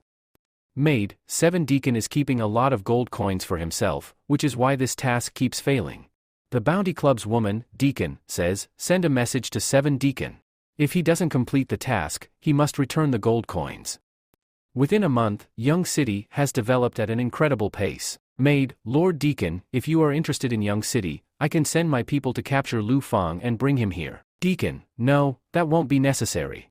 There's only an ordinary noble in Young City. Kill him for gold coins. Right now, our main goal is to compete for the new king's position. The scene shifts to Young City, where a girl arrives. She thinks to herself, the walls of Young City are really huge. Now I understand why they are offering 130 gold coins to capture its lord. She then enters Young City and is shocked. What is happening in this city? It's even better than the capital. Humans and demi-humans are living together. And even talking to each other? Am I dreaming? She then sees some people talking. Girl, sister, are we really going to a restaurant to eat? Isn't this a waste of money? Gappa, don't worry. My salary has increased by 10 copper coins this month. We can comfortably afford a good meal. Lu says, Nicole, this is Mira, Frey's friend. Go and help her, give her some clothes and tend to her wounds. Show her Frey's room. Nicole replies, all right, master. Mina softly asks, master, should I keep an eye on her? Lu says, no, let it be. Let's see what happens next. Just then, Viva asks, will Frey leave this place with Mira? Annie responds, don't worry. Frey would never leave the master and good food behind. Lu says, now, let's see what Frey decides. If she doesn't want to leave, no one can take her away from here. Viva replies, all right, and that is the end. Mira says, hey, Frey, is that noble threatening you? Or did he bring you here against your will? Frey replies, no, the Lord is a very kind person. I want to stay here. Mira says, Frey, you are not meant to be a killer. If your elder sister finds out about this, she will be very upset, and then, she will come here to meet you. Frey asks, has my sister completed her mission? Mira replies, she failed. We lost 20 people, and your sister is badly injured. Frey says, that dragon, right? Why is it taking so long for my sister to kill it? Mira responds, I don't know. Maybe there's some personal matter involved. Frey, do you really not want to come with me? Without saying anything, Frey falls asleep. Mira sighs, fine, I'll sleep too. The next morning, Mira wakes up and thinks to herself, this is the first time I've slept so easily. Now I understand why Frey doesn't want to leave. She sleeps with her weapon beside her, which means she still remembers that she is a killer. I have to take her away from here at any cost. Noble people live a comfortable life, but Frey is a killer. If she stays like this, her killing techniques will deteriorate over time. Mira goes to Lu and says, Lord, I don't know what Frey means to you, but if you let her go, I will give you all the money I have. Frey interrupts, no, I'm not leaving. She thinks to herself, if I go back, I will only create more trouble. Mira asks, why not? Don't you miss your sister and the others? Lu interjects, wait, Mira, why do you want to take Frey with you? Mira replies, because she can learn how to kill properly from my elder sister. Leo asks, and what about you? Mira says, I've learned about 30 to 40% of it. Lu comments, but I can say this, you are not fit to be a killer. Shocked, Mira exclaims, what are you saying? Lu says, tell me, do you really think a true killer would get caught so easily last night? Mira defends herself, that was only because I wasn't in good condition at the time. Lu replies, if you think I'm wrong, then I'll give you an opportunity to prove yourself. But if you lose the game, you must admit that you are not yet fit to be a killer, and you will stop trying to take Frey away. Mira agrees, fine, deal. But if I win, you won't stop me. Lu nods, all right, there will be 3 rounds. Think carefully about what you want to do. Mira smirks, you're going to lose. My first game will be a hiding challenge. She digs a hole, hides inside, and covers herself with wooden logs. Thinking to herself, she says, there are a lot of trees and rocks around, and I've covered myself with logs. No one will find me so easily. Suddenly, a soldier removes all the logs and says, Miss Mira, come out. I found you. Mira is shocked. How is this possible? My elder sister taught me how to hide, so how could he find me so easily? The soldier reports to Lu, Lord, Miss Mira was hiding in a hole covered with logs. But the place was too clean, which made it obvious. Lu comments, not bad. You found her in just 7 minutes. Lu then instructs the soldier, now, it's your turn to hide. The soldier nods, understood, Lord. Lu turns to Mira, now it's your turn to find him. Determined, Mira says, I can do this. My elder sister has taught me many ways to track someone. She goes to search for the soldier while Lu casually eats his breakfast. After some time, Mira returns, panting. I lost. I couldn't find him. Lu orders, go back and find him. Shortly after, the soldier returns and says, Lord, here I am. Lu asks, tell us, where were you hiding? The soldier explains, there was a pile of broken stones. I dug into it and hid myself. Mira protests, that's impossible. I went there, but I didn't see anyone. The soldier smirks, yes, I know. I noticed you passed by twice, but you never spotted me. Frustrated, Mira says, there's still one more round left. Let's see who can hit the target first. She grabs her dagger, while the soldier prepares his bow and arrow. Lu shouts, all right, begin.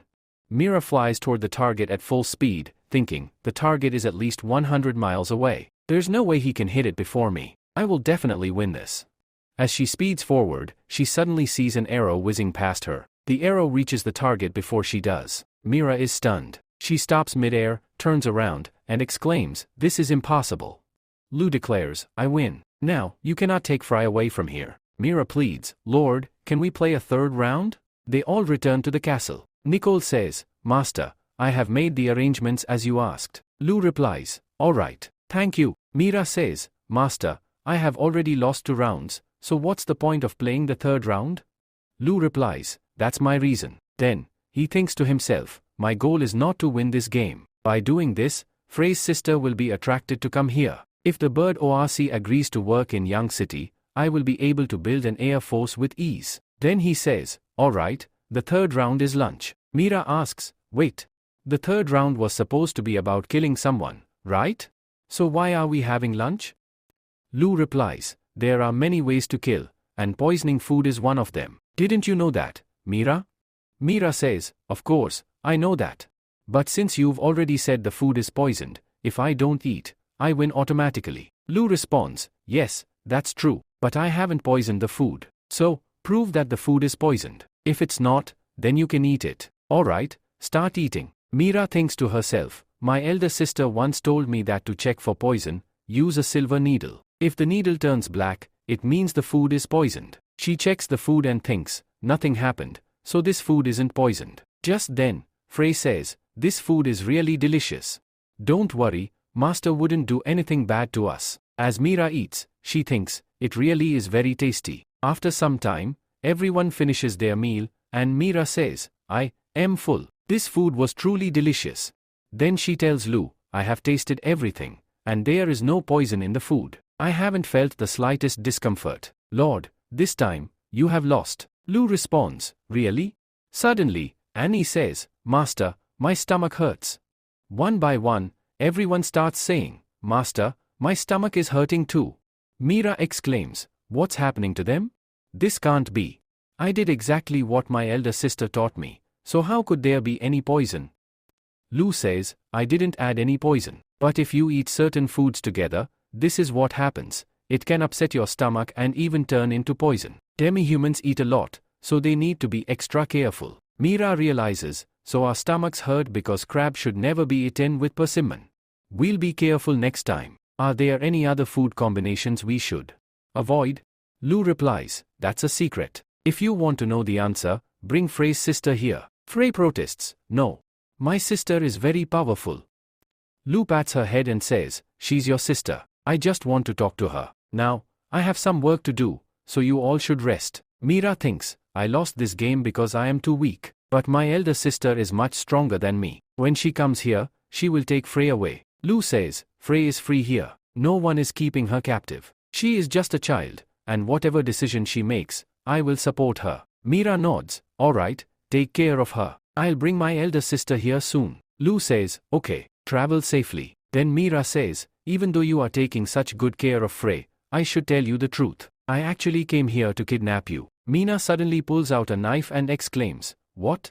Mira continues, the Bounty Club's mission was to kidnap Young City's castle lord and take him to the forest by tomorrow morning. But I don't know who ordered the kidnapping. Lu says, Mira, thank you for telling me this. The next day, in the forest, we see many people gathered. One man says, I heard Young City developed very quickly. There are many guards there. If even one guard sees us, we'll be in big trouble. It's better if we go there and finish him off now. Zero replies, fools like you are always fighting.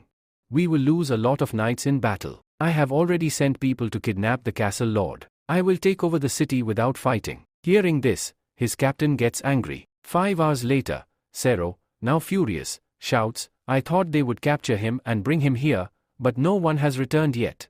The captain says, it looks like the kidnapping plan failed. We should be careful, they might have sent guards after us. Zero says, no. I can't leave now. My father gave me a deadline, and it's getting closer. No matter what, I must take over this city. The Bounty Club promised to complete the mission. Once I take over the city, I will destroy that club myself. He continues, we have 300 knights here. That's enough to destroy and capture the city.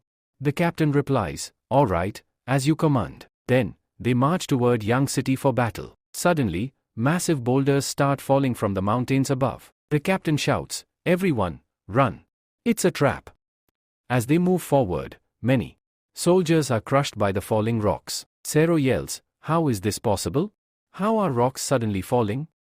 Then, they see Lu's entire army standing in front of them. The captain shouts, everyone, gather together. The enemy is in front of us. Zero says, isn't that Young City's knights?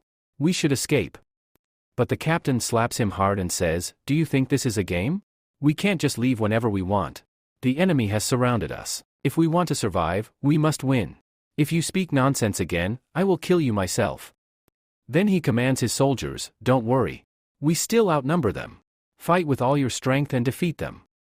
And so, the battle begins, with both sides clashing violently. Just then, Avery suddenly arrives and cuts off his hand. The captain is utterly shocked to see this and thinks to himself, what just happened?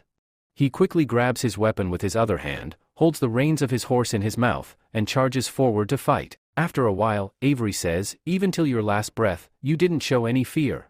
Truly, you deserve my respect. You are an excellent leader, protecting both your master and your knights. After defeating their enemies, they return to Young City. At that moment, Zero yells, how dare you? You attacked me.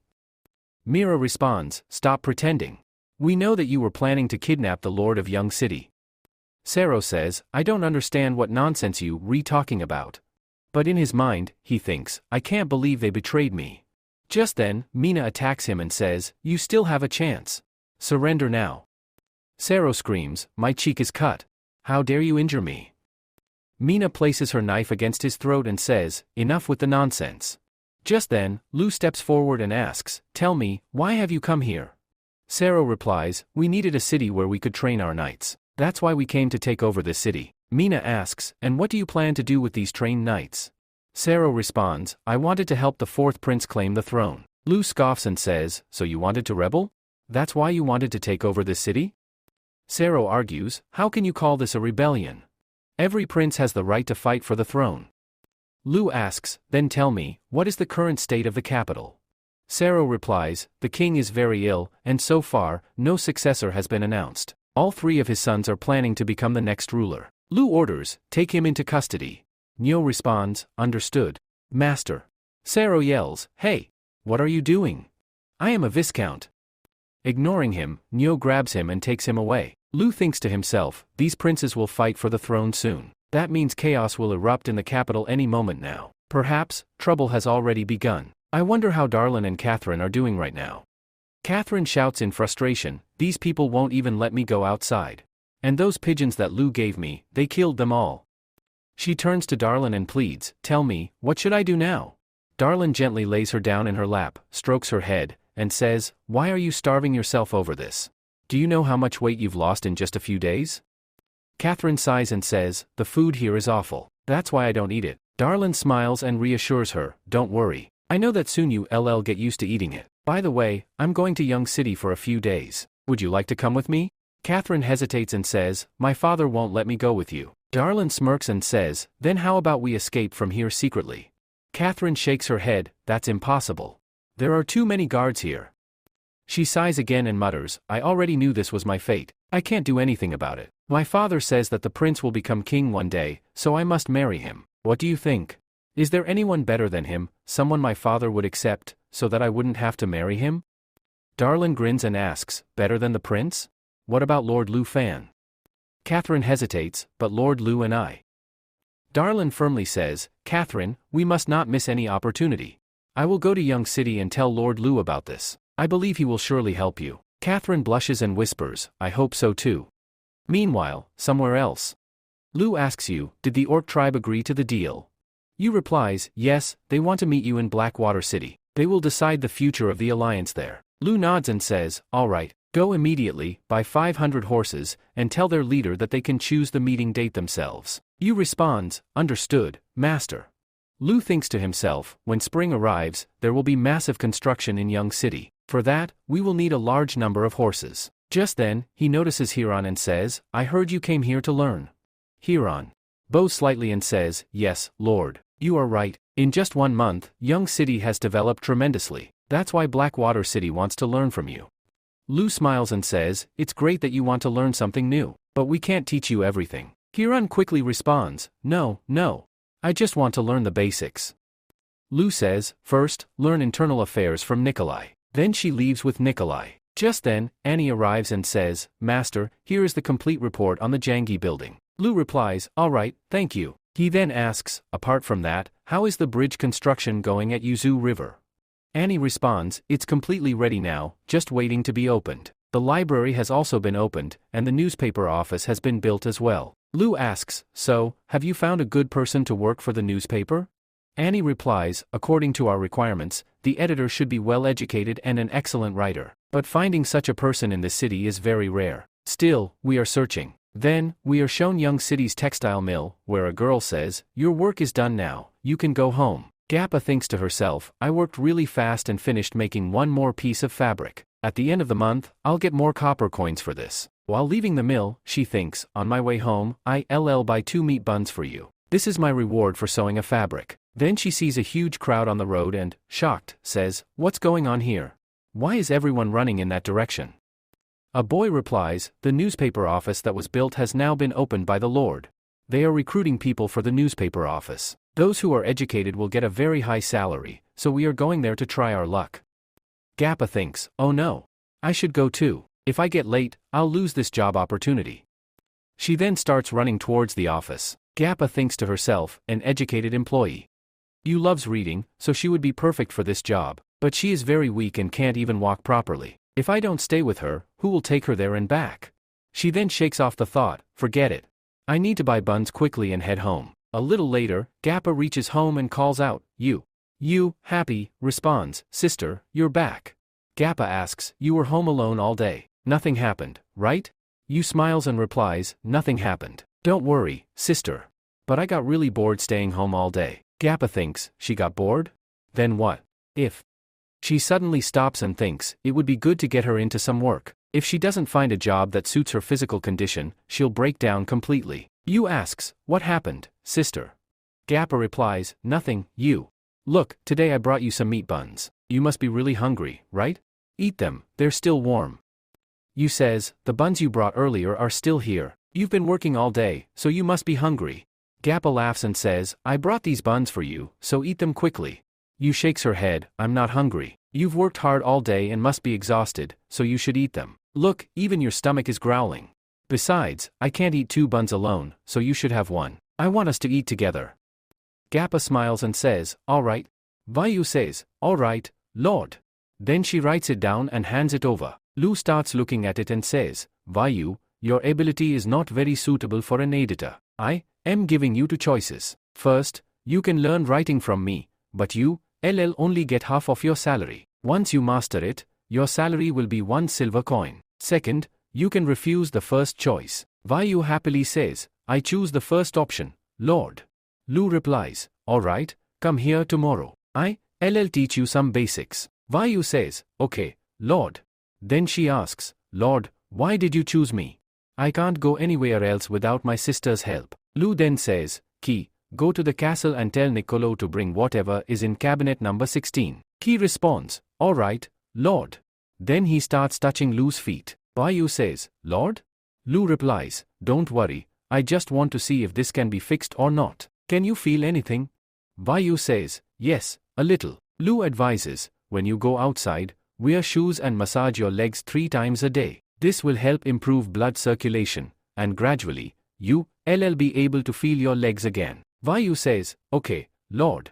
I will do that. At that moment, Niccolo arrives and says, Master, I have brought it. Vayu asks, Lord, what is this? Lu answers, this is for you. Sit down and try it. Now, rotate it. As soon as Vayu rotates it, she excitedly says, Lord, it's actually moving forward. Lu says, now, let me answer your question. I don't care whether you can walk or not. I recruit capable people who are the best in their field. Vayu responds, all right, Lord. I will do my best.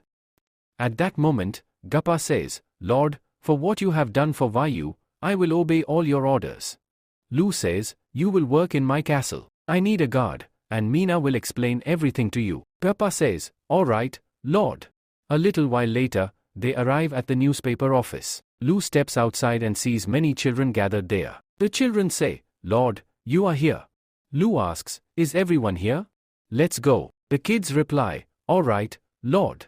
Lu enters and sees that everyone inside looks very nervous. He says, there's no need to worry. You are all here because I have hired you for work. I want you to sell these newspapers. This is called a newspaper. There are 500 pieces here, and each one costs to steal coins. If you sell one, you will earn 1 steel coin. One man asks, we will get 1 steel coin for selling a single newspaper?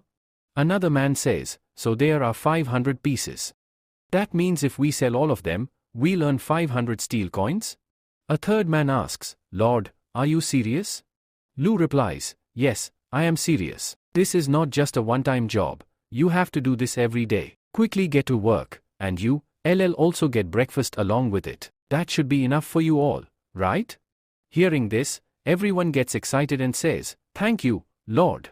We will do our best to sell them. Lu says, don't just stand here.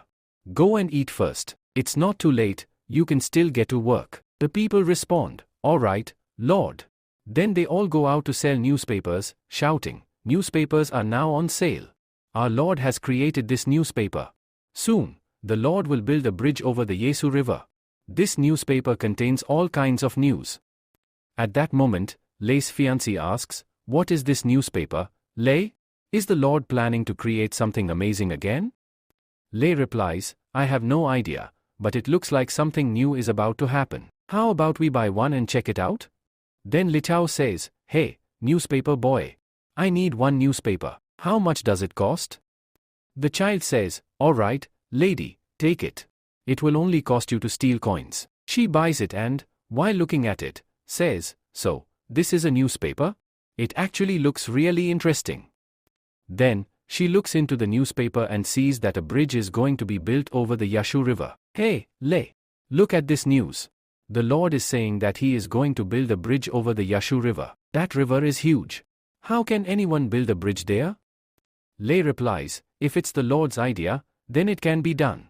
Lijiao says, anyone with common sense would say that this is simply not possible. Look at this. Miss Annie has 300 lollipops, and all of them are limited edition. The most expensive one costs 10 silver coins. This is really amazing. Lei responds, it's just a piece of news, don't take it so seriously. Lijiao says, when I meet Annie, I'll ask her about this. Wow. What is this now? To advertise in the newspaper, you have to pay 500 copper coins, and that too just for 1 day. Would merchants really be willing to do this? The Lord has set the price way too high. Lei replies, merchants who are new here might be willing to do this. Then, we are shown Tori's shop in Yang City. Tori sits there, looking sad, and thinks to himself, doing business is getting really difficult now. No customers are coming here. We lowered my prices so many times, but it feels like all my money will be wasted. Just then, a boy walks past, shouting, buy Yang City's newspaper. Just to steal coins per copy. Hearing this, Tori stands up and says, a newspaper? Looks like the Lord has introduced something new. He buys a newspaper and, while reading it, says, oh, I can advertise in this newspaper.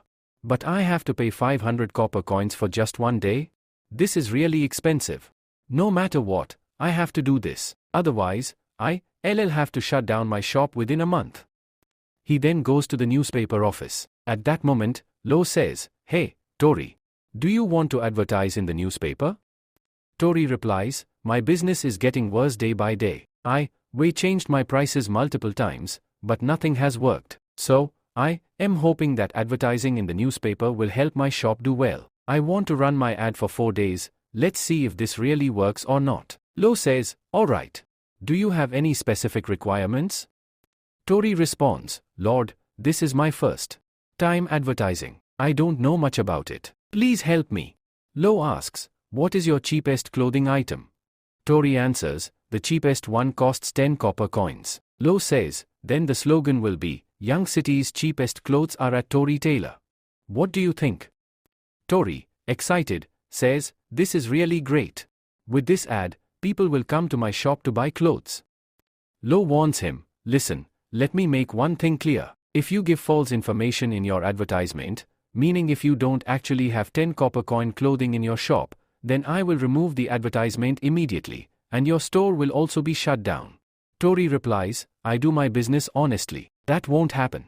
Lo says, alright then. Hey, Vayu, write this down quickly. An advertisement can run for 7 days, and after 7 days, the price will change. Make sure to put this up before issuing the advertisement. Vayu says, Lord, I have written it down. The next day, Tori wakes up and heads towards his shop. When he arrives, he sees a huge crowd gathered there. Seeing this, he is shocked and says, what is happening here? Just then, a girl asks, are you the owner of this shop? Why are you so late? Another girl adds, are you going to open the shop or not? We've been waiting for so long. I saw in the newspaper that your clothes are the cheapest. I want to buy 2 new outfits. Tori says, I apologize for making you wait so long. Then, he opens the shop and announces, welcome to Tori's shop. As soon as the shop opens, everyone rushes inside. Tori thinks to himself, Lord Same is like a god. I had just advertised in the newspaper yesterday, and today so many people have already arrived. The prices here are not too high at all. I should go and expand my advertisement even further. Meanwhile, Lucy is on her way to Young City when suddenly, her car comes to a halt. She steps out and exclaims, why have we stopped here? Did my brother's men capture me? John responds, no, the car ahead of us has a stuck wheel. Lucy says, look, does that person need help? Also, how far is Young City from here? At that moment, John asks a person nearby, do you need any help? They reply, no, there's no need. Then, John asks, does this road lead to Young City? The people start whispering among themselves, that's an orc, and she wants to go to Young City? On our way here, we encountered so many orcs. Another man says, yeah, you right. It looks like Young City actually treats orcs very well. One of them adds, so, does this mean everything in that city is made of gold? If that's true, we can make a lot of money. Then, one of them turns to John and says, yes, we are heading toward Young City. If you don't mind, you can come along with us. John replies, thank you. As they move forward, Lucy chuckles and says, everything is made of gold? That's impossible. But everyone is speaking so highly of Young City. I'm really excited to see it for myself.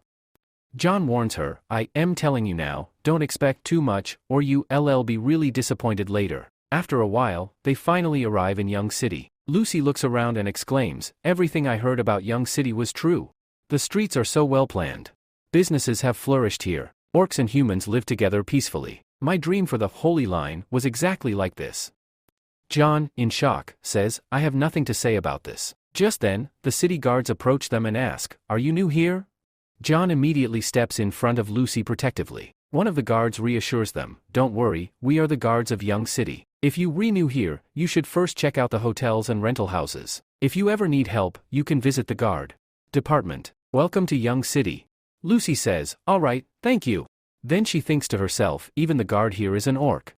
I never imagined that the captain of public security in Young City would be a demi-human. This place is really amazing. John agrees, yeah, you right. Suddenly, Lucy grabs John's tail and says, since the guard told us, we should go check it out. John scolds her, you've grabbed my tail 28 times this month. Lucy smirks and says, did you know? Even back then, I used to hold your tail all the time. Hearing this, John is completely shocked. Later, at the hotel, Lucy says, I've heard that the food at Joy Building is amazing, and the rooms in Young City are even better. People were right, this room is fantastic. She picks up a paper and reads aloud, room service, 1 copper coin for food delivery. Then, confused, she says, what's this? If you feel unwell, visit a doctor immediately. Is this different from a witch doctor? John replies, a witch doctor's job is to heal people, so it doesn't matter what they are called. Lucy says, witch doctors heal people, but even with so many of them, why can't they save my father? He is very sick and has been bedridden for a long time. Yet, here I am, happily wandering around. John reassures her, don't dwell on it too much. Even the king doesn't want you to keep thinking about this. That's why he sent you outside to explore. You haven't eaten anything good in days, have you? Look, what's on the menu? Lucy starts reading the menu and says, I've never even heard of these dishes before. John says, how about we place an order? It's said that the food here is really amazing. Lucy replies, yeah, you, rewrite. Then she orders a lot of food, and after everyone eats, she says, seriously, the food here is absolutely delicious. Now I understand why Darlene and Catherine talk about it so much. John says, yeah, you, absolutely right. Then Lucy says, after eating this food, we've gained a lot of strength. John, now it's time to digest the food. They start wandering around Young City. Suddenly, Lucy says, the castle lord of Young City is a really smart man. Every corner of Young City has amazing things. And look at this fabric, it's so soft, and its color is just beautiful. John says, if you like it, then go ahead and take it. Lucy replies, we don't have a way to earn money, so we have to save what we have. John says, then why didn't you save money when you ordered all that food? Lucy responds, well, that was. John, forget it. If we ever run out of money, I'll find a job. Lucy says, but John, I am not a princess. If you stay with me, you won't gain anything. I think Young City would be a great place for you. You are a good person, so you'll easily find work. This is your life, live it freely. John, are you trying to get rid of me? Lucy, no, that's not what I meant. I only saved you that time, but that doesn't mean you have to stay with me forever. And I can't even give you money. John, that's my choice. Don't overthink it. Suddenly, they hear Elisa's voice. She's saying to someone, you take care of the shop now, I'm heading to the castle. Lucy says, wait, isn't that Elisa? She's going back to the castle? But Catherine said she was working at a pizza shop. John asks, do you want to meet her now? Lucy replies, looks like Elisa has some business with the city lord. Talking to her right now would be a really bad idea. I don't know why she's going there. Let's just head back to the hotel. The next day, Yashu River suddenly, New comes running and shouts, Master. Lu asks, what happened to you?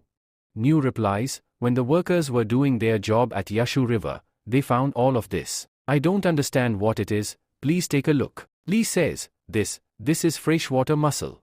I never thought I'd see it here. Mina, give me my sword. Then they cut open the mussel shell. Mina, I never expected it to be this big. Could there really be pearls inside? They cut it open and actually find pearls inside. Lu says, wow, are these pearls really valuable? They notice that there are a lot of pearls lying around. Lu says, are there a lot more of them? New quickly responds, stop this news from spreading. No one should find out about this. New, understood, Master. Then, we see the trade market. A boy runs up and says, sir, would you like a newspaper? A new shop is about to open where they'll be selling pearls.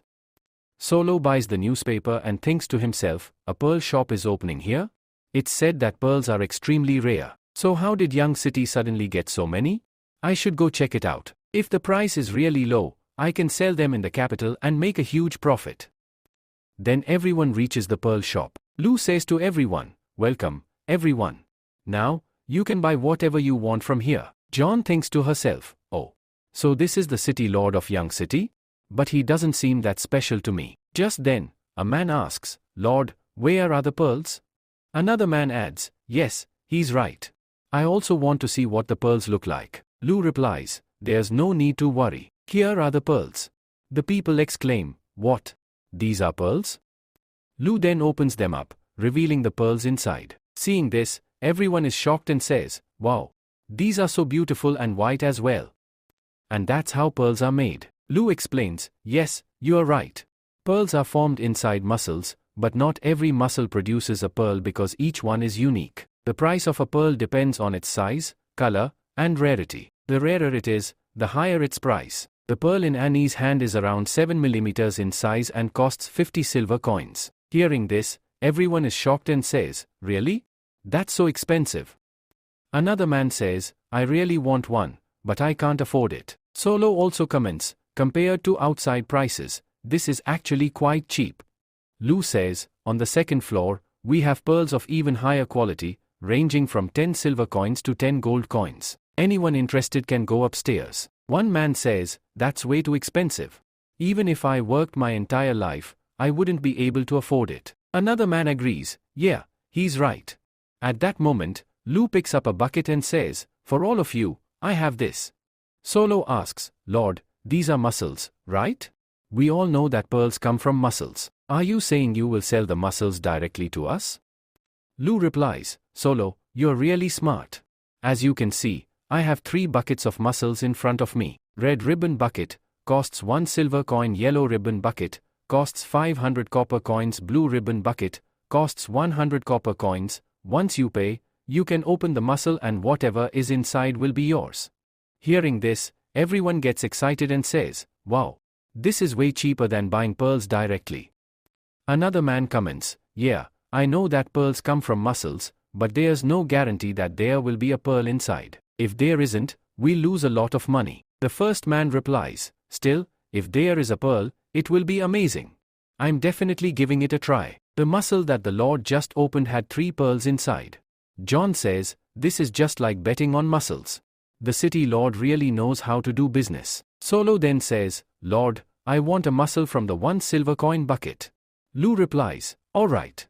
Here you go. Solo starts opening it, and the other people around him are feeling nervous. As soon as he opens it, everyone cheers and says, there are pearls inside this one too. And there are 5 pieces. Then, everyone starts shouting and says, I want one too. Lu says, alright. Hurry up, make the payment, and take yours. Everyone rushes to pay and starts opening their mussels. One man excitedly shouts, I got 3 pearls. Another man complains, I didn't get anything. A third man excitedly yells, my pearl is huge. Lu says, apart from this, we've also opened another pearl shop. Anyone who wants to sell their pearls can go there and find out the price. Larger pearls will be used for making jewelry, while smaller ones will be crushed into powder. Using pearl powder can help calm your nerves and maintain your beauty. Hearing this, a man says, pearls are used for medicine? I've never heard of that before. This must be a lie. Just then, a man says, our Lord never lies to us. Another man responds, yes, he is telling the truth. Apart from that, our Lord's skull is truly magnificent, so we have faith in his words. Lucy says, Catherine was saying that the castle lord saved her from death, and I thought she was really faking it. Is he really such a great doctor? Hey John, find out if Lu can actually do this. If he saves my father, it will be truly amazing. The next day Lucy, reading the newspaper, says, hey John, can you believe this? Lu is going to build a bridge over the Yashu River. John replies, he's such a fraud. Lucy says, but we heard that the Lord saved a man, right? John responds, people believe things too quickly. I agree that he has great skills, but he's just a normal person, so don't trust him too much. Lucy says, alright then. Let's go and see tomorrow at the Yashu River. If he really builds a bridge over the water, then he might also be able to heal my father. John replies, alright, let's go tomorrow. Lucy, excitedly, says, this will be amazing. The next day at Yashu River a huge crowd gathers at the river, and people exclaim, it's really a bridge. The Lord has actually built a bridge over the water. Another man says, I told you, just have faith in the Lord. Lucy says, I thought building this bridge was impossible, but it's actually standing here. John says, being excited won't help. We'll only know its strength once we step on it. Lucy replies, John, you always think badly of nobles, but not all nobles are the same. And I've heard that the castle lord is truly remarkable. John says, alright, we'll see. Just then, Lu announces, welcome, everyone. After the ribbon is cut, you may all step onto the bridge. As soon as the ribbon is cut, the crowd rushes towards the bridge. Lu quickly orders, hey, New, tell the soldiers to control the people, or they'll fall into the water. New replies, understood, master. Lucy also steps onto the bridge and observes, both sides are supported by stone, iron, and ropes. Below the bridge, there are ships helping balance the weight, allowing up to 100 people to walk on it at once. This is a genius idea.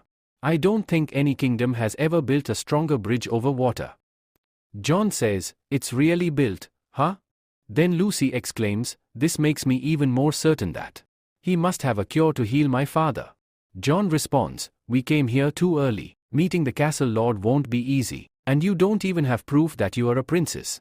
So I doubt he'll listen to us. Lucy says, Elisa lives here, right?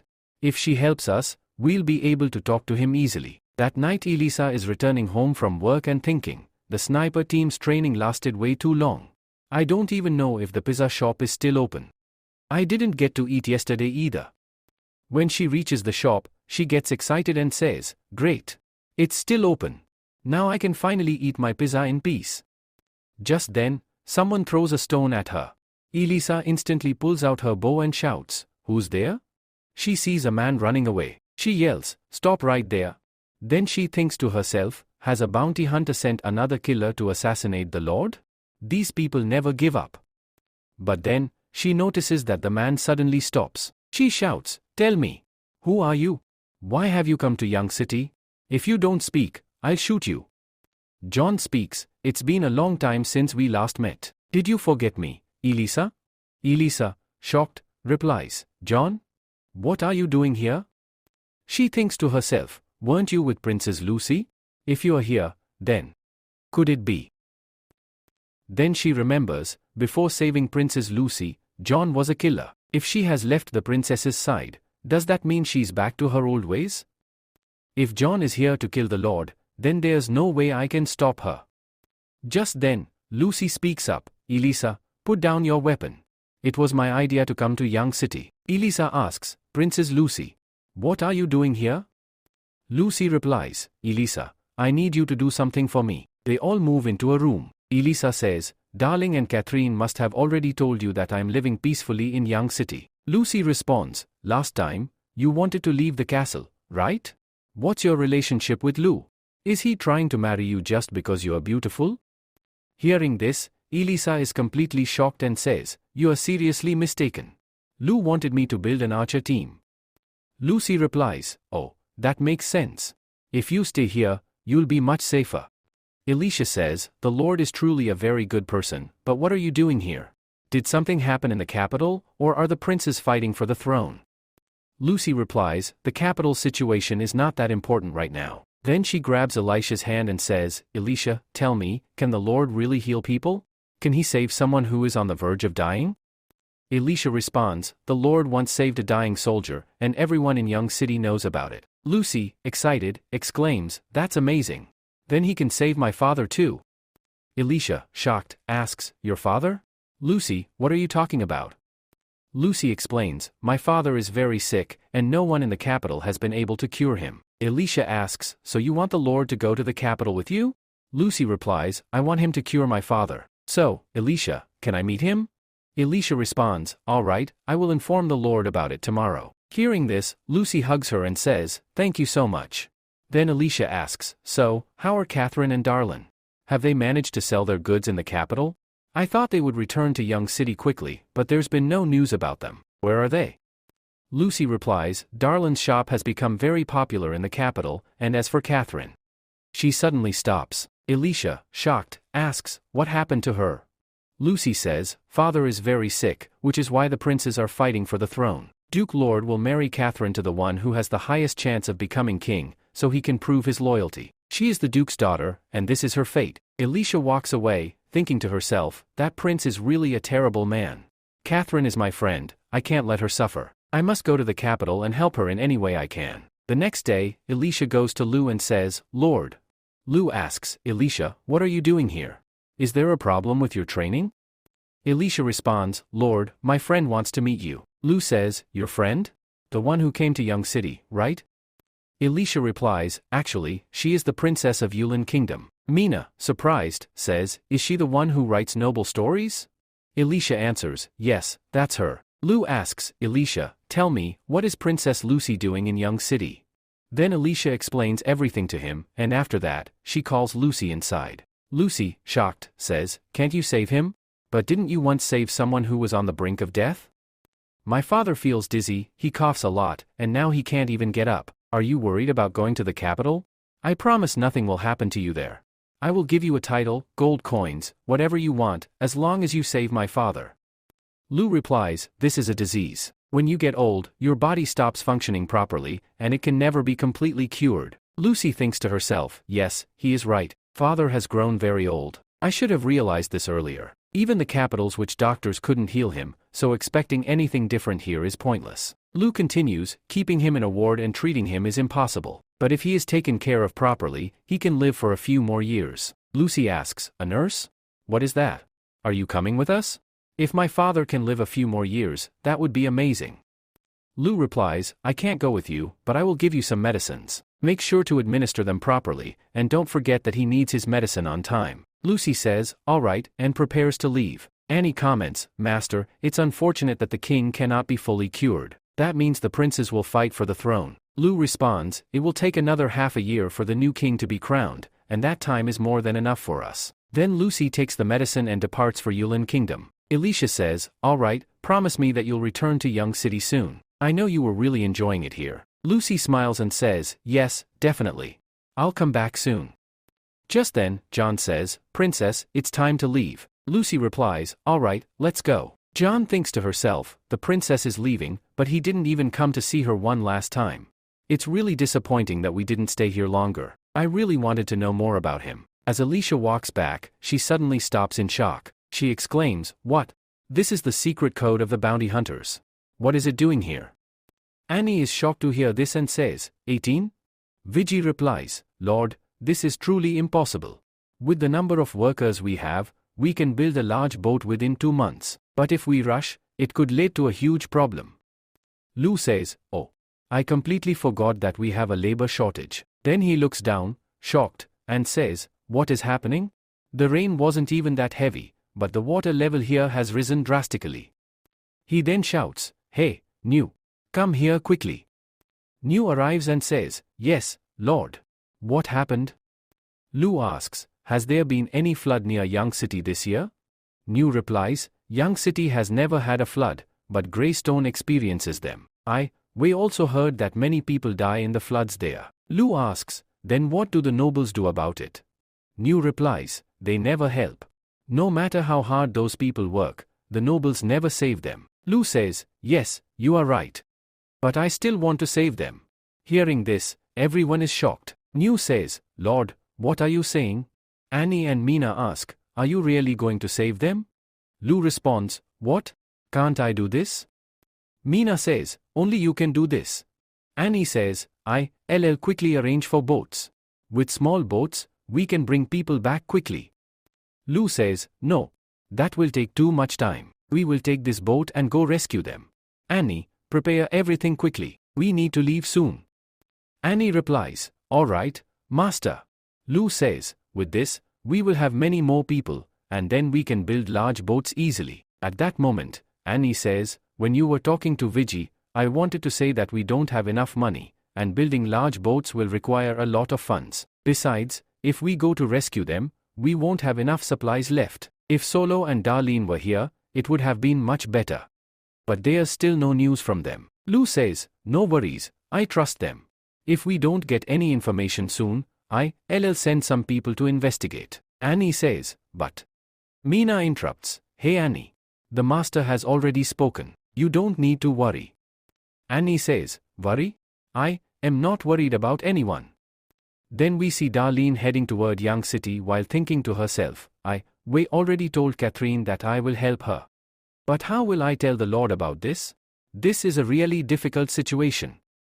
Just then, a man says, Lady, those people have been following us for a while. Darlene says, we can't do anything about it. Our perfume and other products are extremely popular in the capital. The man replies, that's true. We can't even get rid of them. Darlene says, I am not worried about these merchants. But the prince's men. They are not here for business. They are looking for an opportunity to kill us. Meanwhile, a group of people is discussing something. This is that boy's last business deal. Catherine somehow survived and told everything to Lord Lu, which means we were about to lose our title. Another man says, now, he only has a few days left.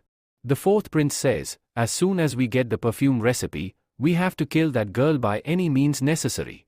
Another man speaks up, let me tell you something, this recipe is extremely important. So don't make any rash moves before we secure it. A second man replies, yes, I know. But I'm wondering if Young City's lord will follow this order or not.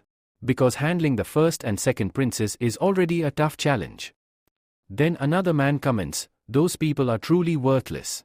If we get them drunk, they'll calm down on their own. Right now, we just need to focus on the recipe. And yes, about Young City's lord. Count Pulli has already prepared 1,000 knights. Soon, this entire region will belong to the fourth prince, and Lu Feng won't be able to do anything about it. Just then, a man rushes in and reports, Sir, we are about to reach Grey City very soon.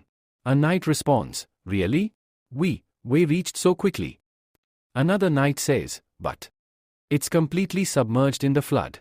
Then, we see Grey City, where people are crying out for help. A man shouts, Everyone, be careful. If you not, you fall into the water. Then, they see a child drowning in the water. His mother screams, That's my child. A man holds her back and says, Please stay calm. The water current is too strong. You won't be able to save him. At that moment, Taki jumps into the water and says, Don't worry. I will save you. Just then, the water current becomes even stronger. Darlene arrives at the scene and throws a rope, shouting, Hurry up.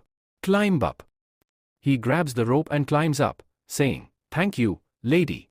My name is Taki, and I am a knight of Grey City. Darlene says, My name is Darlene. Taki. It's all right. She then asks, By the way, where is your castle lord? Isn't he saving his people? Taki replies, He took all his money and family and ran away. I couldn't leave my people behind, so I stayed here, but this year, the flood is worse than ever. Darlene says, How about you bring your people to my boat? I will take them to a safe place. Taki replies, Thank you, but I don't think all my people will be able to board your boat. This will put you in great danger. Then, pointing behind him, he asks, Miss Darlene, is this boat yours? Darlene replies, No, those people are nobles. They are following us for some reason. Taki says, Miss Darlene, I'm taking this box. Darlene exclaims, Hey, what are you going to do? Taki says, I'm going to ask them for help, and then he jumps into the water. Darlene shouts, Wait, I have a boat. But by then, he is already heading toward the boat. When Taki reaches there, he calls out, Hey, Lord. The knights ask, What do you want? Taki replies, I am a knight from Grey City. Our city was washed away by the flood. Please help us. Even a little food would be great. Please, help us. The knights laugh and say, Get out of here. Do you think we are here just to save you? If you want food, buy it with money. We can give you a sack of rice for 1 silver coin. Isn't that really cheap? Then they start laughing. Taki, angrily thinking to himself, says, Will these nobles ever change? Is there no good noble in this world? At that moment, the people of Grey City shout, Taki, come back. It's too dangerous there. You already know that nobles never help. Not everyone is as kind as Miss Darlene. Taki, looking back, says, This boat is really huge. Darlene, also looking back, says, That's Lord Lu's boat. He actually built a 50-meter-long boat. At that moment, Lu shouts, I am an officer from Young City. My name is Nu. I have come here under Lord's orders to save you all. The people start murmuring, He says a noble wants to save us? I think he's lying. Taki asks, Lord, will you really take all of us to a safe place? Nu replies, Yes. Get on the boat quickly. You will also get food. As soon as everyone boards, we will leave this place. The people shout, Food? I'm coming too. Then they start rushing onto the boat like crazy. Nu warns, Hey, stop. There's plenty of space. Avery, drawing her sword, says, These people are getting out of control. If this continues, the ship will sink. At that moment, Taki shouts, Everyone, calm down. Board the ship one by one. There is plenty of space. Then, people start boarding the ship in an orderly manner. Nu, thinking to himself, says, This man is really famous. He's the Knight of Grey City. I will recommend him to Lord Nu. Later, food is distributed to everyone. Nu says, You don't have to worry about anything. There is food and shelter in Young City, but you all will have to work. The Lord of the castle has promised that whoever works will be supported. Once the flood ends, you can return to Grey City. But until then, do not cause any trouble, or there will be punishment. Taki says, Lord, don't worry. We promise that there won't be any trouble. The people also say, yes, you don't need to worry. Lu replies, alright, welcome to Young City. Then that knight arrived there and say, finally, we have arrived. These people have wasted so much of our time. If this continues, they will destroy the entire city. Our plan will be completely ruined. We must meet Lu tonight somehow and get the recipe for the perfume. Just then, a man arrives and says, I have come here on behalf of the elder prince, but I have to stay here among these poor people. Honestly, this country noble is very humble. King Town says, and this is Young City. Truly, this noble has excellent abilities. New informs Lu about how many people were saved and that everyone has been sent to their rooms. Lu says, alright, make sure the food is distributed equally, and see that no one causes trouble for us. Go talk to Bhairav about this. New responds, okay. Just then, Darlene arrives and says, Lord Lu, please forgive me. I got very late in coming. Lu replies, no worries, Darlene. You helped me save those people. Darlene says, Lord Lu, I truly need to apologize. Your goods have become extremely popular in the capital. Because of this, many people have come with us, but among them are 3 people from the prince's faction. So please, be careful. Lu responds, there is no need to worry. I am about to do something big. The more people in Young City, the better. Darlene thinks to herself, Lord Lu is planning something big? Will he help us? But what if he refuses? Then who will help Catherine? Lu asks, Darlene, what happened? You seem very upset. Darlene replies, Lord Lu, I need to talk to you about Catherine. Right now, the prince is very ill, and all the other princes are fighting for the throne. Many people are supporting the 3 princes. Catherine's father is a duke, and he wants her to marry the eldest prince. Because of this, they have locked her up in their home. Lord Lu, I don't need this gold coin bonus, but please help Catherine. She is absolutely not happy with this marriage. Lu says, don't worry, leave it to me. I'll find a way to get her out of the capital. And as for the money, it's yours. Darlene says, thank you, Lord. Catherine will be so happy to hear this. Just then, Annie arrives and says, Master, 4 people are waiting outside for you. They claim to be from the prince's faction. Lu responds, oh, they arrived so quickly? Then we see the reception hall, where the 4 of them are waiting. Smith says, the nobles of this remote area are worthless. We've been waiting here for so long, but no one has even come to meet us. Just then, Nicole arrives and says, Lord Lu has arrived. Lu says, welcome to Young City, everyone. Smith remarks, it seems Lord is very busy, which is why he didn't come to meet the prince's men. This is the first time we've seen someone with such courage. Lu replies, yes, you're absolutely right. There are a lot of people in Young City right now, and I was handling those matters. That's why I don't waste my time on trivial things. Smith thinks to himself, the audacity of this man. He considers us worthless? And he so easily dismissed us. Kinto says, I don't think Young City's big wall can withstand a knight's armor. Lu responds, there's no need to worry because Young City's public security is very strong. If you want to discuss business, let's go to the Yaju building. Smith says, Lord Lu, I won't beat around the bush. My name is Smith, and I have come here as the first prince's representative. If you give us the perfume recipe, the prince will promote you to Viscount when he becomes king. Kington says, the second prince will become the next king. If you give us the formula, you can easily become a count. Then the knights say, our 4th prince will make you a marquis. Hearing all 3, Lu starts laughing. Kington angrily asks, hey, why are you laughing? Lu replies, I feel like you all are still dreaming. How about you go and take some rest? Kington shouts angrily, do you think we are dreaming right now?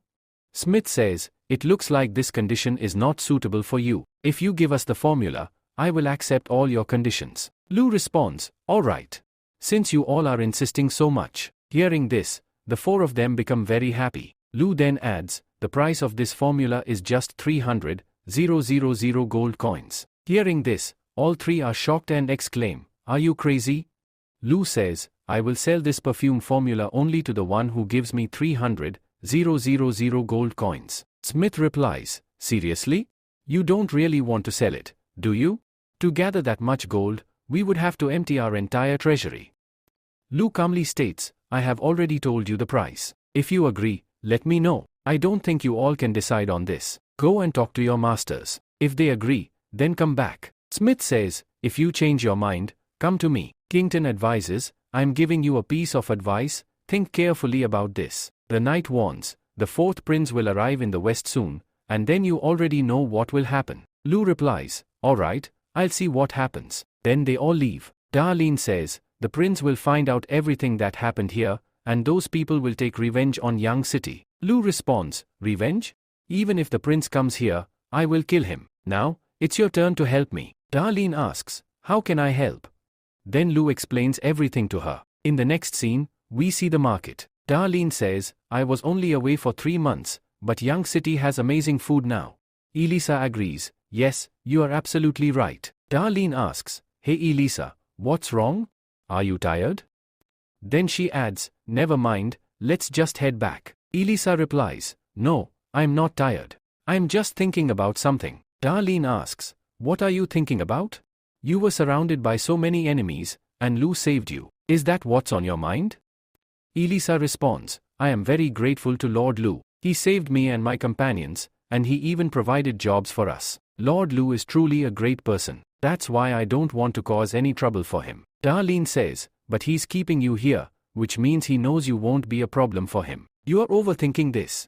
Elisa explains, I've been seeing a lot of bounty hunters in Young City lately. They are all here for me. I don't want Young City to suffer because of me. She continues, the main reason I accepted Lord Lu's invitation was because he saved my life. I wanted to do something for him. He wanted me to form an arrow team, and I did. Now, my team is running smoothly, and all my companions are very happy here. But if Young City faces trouble because of me, I'll feel terrible. I think that if I leave, Young City will be completely safe. Darlene angrily exclaims, don't even think about doing that.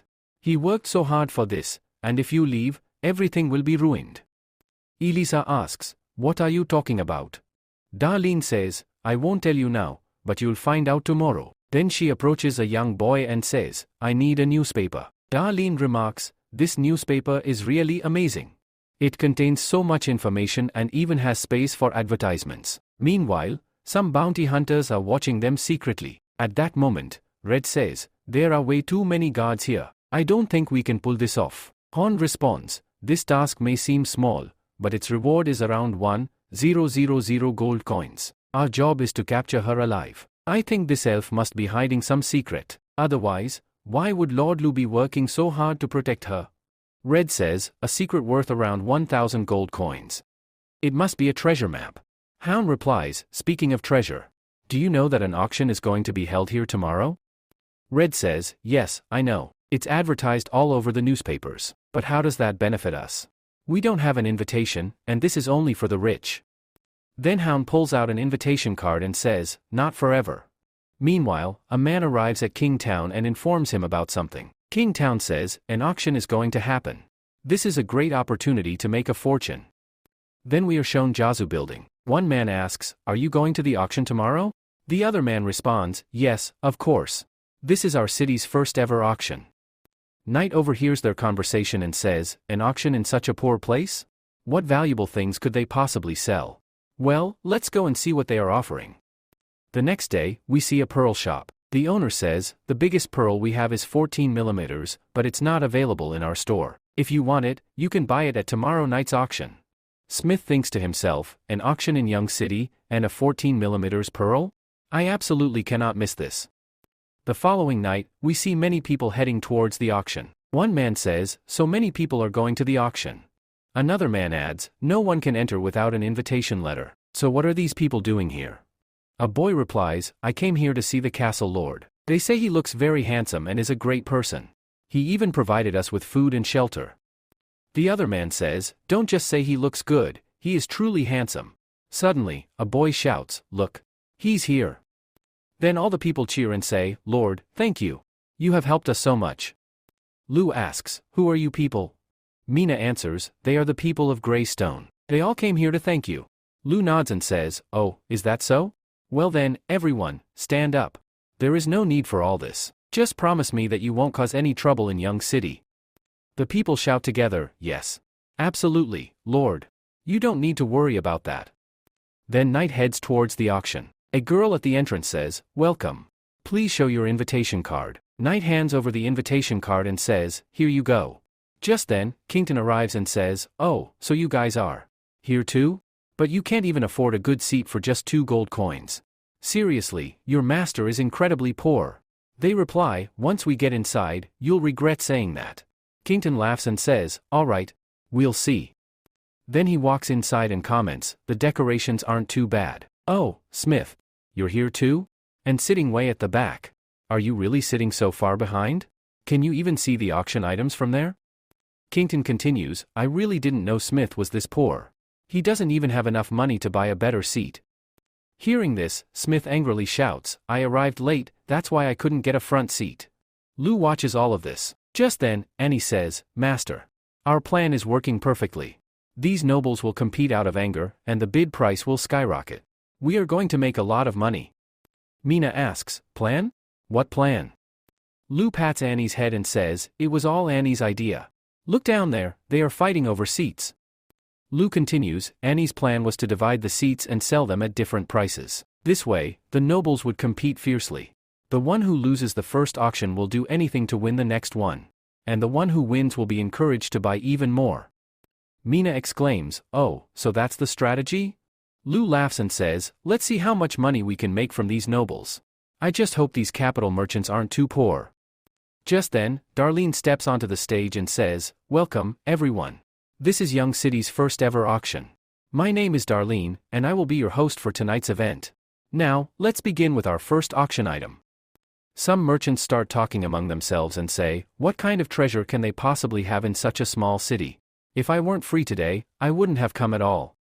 Darlene announces, "This is Young City's limited edition perfume. Only 7 of these are made in a year. The starting price is 100 gold coins." The merchants are shocked. One merchant exclaims, "What is this?" Then Kuin says, "Wow. The Lord really knows how to conduct an auction. He started with the most famous perfume right away. Now I wonder, what will the second auction item be?" Run says, "Hey, stop this nonsense and look at who has the perfume inside. That's crystal glass. This glass is the most expensive one." A merchant says, "Indeed, Young City has really great products." Another merchant says, "If I buy this glass, I will make a huge profit from it." Then, everyone starts bidding. After a while, Darlene says, 800 gold coins. Does anyone else want to bid? Suddenly, a man shouts, 900 gold coins. Annie says, "We might get even more money after selling this." Mina says, "After today, everyone in the capital will know that Young City has the best products, and people will come here in the future." Lou, patting her head, says, "Don't worry, I have plenty of time for you." Mina feels happy and says, "All right, master." Then Lou says, "Hey, Elisha." Elisha responds, "Yes, master." Lou says, "You were worried about the bounty on your head, right? Today, I will invalidate all those bounties." Hearing this, Elisha is completely shocked and says, "What?" Just then, Annie arrives with a box and says, "Master, everything is ready." Elisha looks at the box and says, "This is crystal glass, isn't it?" Lou says, "Before you go on stage, read this." Then, she remembers what Darlene told her yesterday and thinks to herself, "Now I understand what she meant." Then she says, "No, Lord Lu Fang. A crystal glass is extremely expensive." Lou says, "Hey, Elisha. These things are nothing in front of you. Besides, I'm going to sell it. It will give us money and also ensure your safety. It's like hitting 2 birds with 1 stone." Then, he thinks to himself, "Without you, who will take care of the arrow team?" Mina says, "Elisha, master has been working really hard for the past few days." Annie adds, "You don't have to worry. We have plenty of these in our castle." Elisha listens to everyone and feels happy. She says, "All right." Mina says, "Hey, Elisha. Quickly read it." Annie says, "Yes, she's right.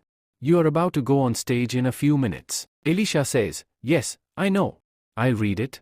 "Hey, Lord Lu Fang?" Lu says, "What happened?" Elisha says, "You really are a good person. But honestly, you don't understand anything." Lu says, "What are you trying to say?" As Elisha walks away, she says, "Think about it yourself." Meanwhile, Darlene announces to everyone, "Our next item is very special. That's why another host will be coming for this auction." Hoi says, "Another person is coming." Red says, "I don't care. Without perfume, I don't have the energy to watch this auction." At that moment, Elisha enters and says, ***, my name is Elisha, and I also have another name, White Hair Whist. Hearing this, everyone is shocked and says, huh? What is she doing here? Another man says, there's a 1,000 gold coin bounty on her, right? If we catch her, we'll get the money. Red says, what is she doing here? Hoy says, hey, calm down. Let's first see what happens.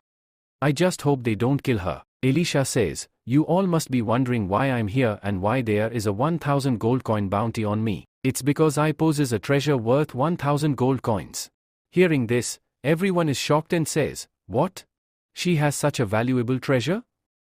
Another man says, now I understand why there's a 1,000 gold coin bounty on her. Elisha says, since I have this treasure, I'm putting it up for auction today. Suddenly, a man shouts, take it out quickly. We also want to see it. Another man says, yes. We need to see why this treasure is so valuable. Then, as soon as she opens the box, everyone is shocked and says, wow, so many crystal glasses? This is truly amazing. Then, all the bidders go crazy and start bidding like mad. On the other side, Annie says, Master, we succeeded. Lo says, Annie, make sure this gets published in tomorrow's newspaper. Everyone should know about this. Annie replies, okay, Master. Red says, once this news spreads, the Bounty Club will stop offering rewards. Horn adds, really? All our hard work has gone to waste. That night, everyone is partying. Annie suddenly asks, do you guys know how much money we made from this auction? They respond, no, how much? Darling says, 13,000 gold coins. Annie, shocked, asks, how do you know about this? Darling smirks and says, did you forget? I was the host of the auction, so of course, I would know. Annie sighs, I was about to show off, but you ruined all my plans. Lo speaks up, now we have money, and we have a lot of people ready to work. It's time to develop Young City. Darling asks, Lord Lo, do you have a new idea? Annie adds, what's our next step?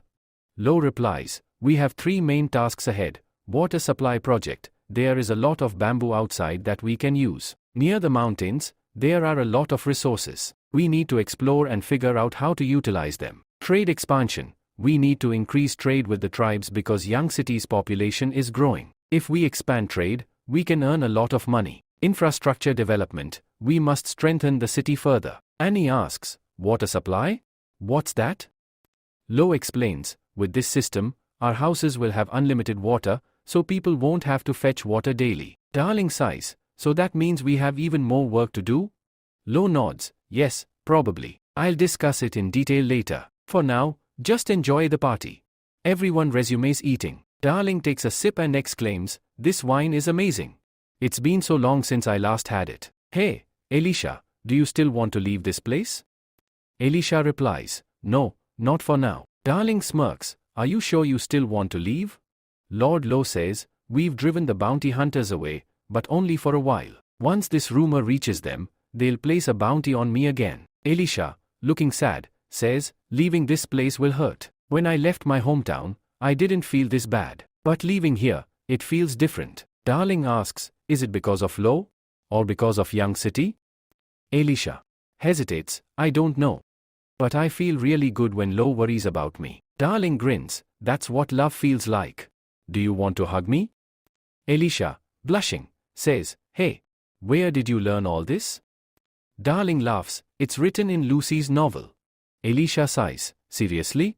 There's no hope for you. Darling chuckles, yeah, aside from that, how is she doing in the capital?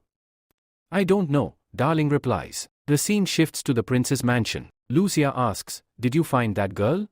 The knight bows and says, I apologize, Lord. She's incredibly difficult to track because the orcs are protecting her. Lucia, frustrated, exclaims, I underestimated her. She has really grown bold. She abandoned her prince's identity and fled the capital. Go. Inform all the nobles that I am fighting for the throne. This will get me more support. The knight bows, understood, Lord, and leaves. Just then, a man enters the room. He greets, Prince, how are you? Lucia glares at him, oh, you again. Every time you show up, bad things happen to me. The man smirks, I thought you'd be happy to see me. Lucia says sternly, I hope you are not here for money.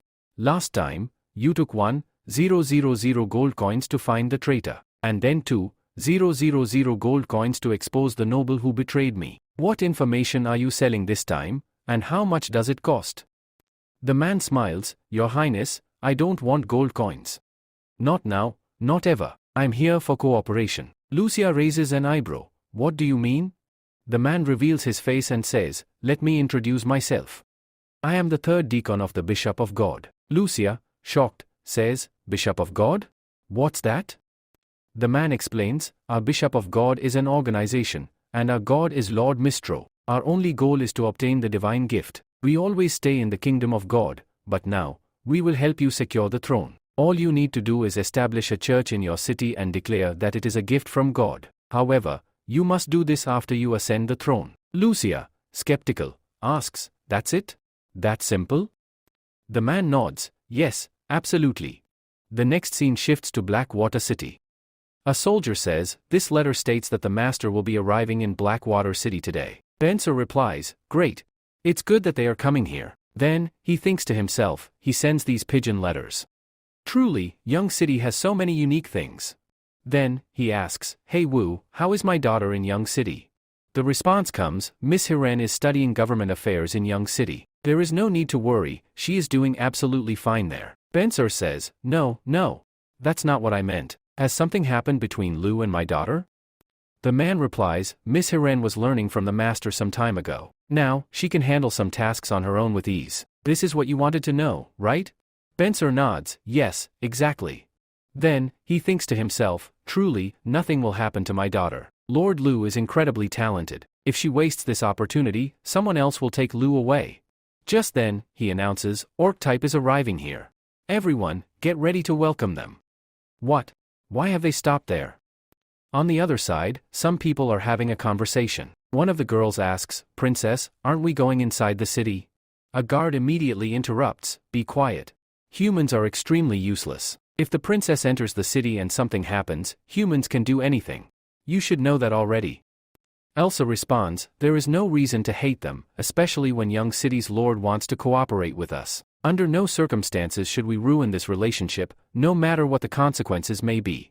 We must only ensure that they do not hate us. Then she adds, And yes, don't call me princess. Call me leader. Gilia replies, All right. Then she thinks to herself, This city lord is about to make a huge business deal. The princess is truly very kind. Elsa then instructs, All right, take some knights and go there. Invite whoever is in charge for the evening dinner. Gilia responds, Understood, leader. Then, they start moving toward the city. Meanwhile, a soldier says, They are sending a small team, but they are approaching at full speed. Spencer, now worried, says, What are they trying to do? Mishra, let's go inside first. But the man replies, No, I cannot go back. I am standing here as Young City's representative and the master's envoy. If I hide, the master's name will be tarnished. On the other side, Gilia is approaching at great speed, but the man does not move from his position. Gilia reaches him, stops her horse, and says, You are truly very brave. I never thought I would find such a strong human.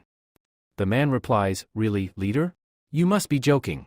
I am just an ordinary soldier of Young City. The master will be arriving here in a few days. Are you really going to enter with just these few people? Gilia responds, I am not the leader. And we are camping outside the city, so you won't have any issues. Your lord wants to meet our leader. But seriously, he is acting way too arrogant. Just then, one girl exclaims, Look, what is that coming towards us? Another girl adds, That's a ship? Where did such a massive ship come from? Seeing Lu, Gilia thinks to herself, There are demi-humans here too. But what are these demi-humans doing with humans? Spencer says, Lord, you have finally arrived. Then, he thinks to himself, Why has Hiren returned? Did she succeed in making Lu fall for her? Lo says, Sorry, we were late in arriving. Gilia thinks to herself, The guard knight here is comparable to the one in our Oasi kingdom. But how is this possible? How are they able to match our army? Even the guard knight here is much stronger than our orcs. Then she says, So, you are Lo Fang? Lo replies, Yes, and who are you? The other man speaks, Master, she has been sent from the Oasi kingdom to talk to us. Gilia says, My name is Gilia. I am the leader's bodyguard. Lord Lo, my leader has invited you to dinner. If you, scared, you can refuse. Mina, drawing her sword, says, Master, her attitude is getting out of hand. Lo responds, calm down. Don't worry about it. Then he turns to Gilia and says, go and tell your leader that we will come in the evening. Gilia replies, all right, we will wait for you. She then leaves. Pele says, her way of inviting us was terrible. Besides, we don't need their food. The food on our ship is much better. Mina adds, Master, you shouldn't have accepted her invitation. This could be a serious risk. What if they try something?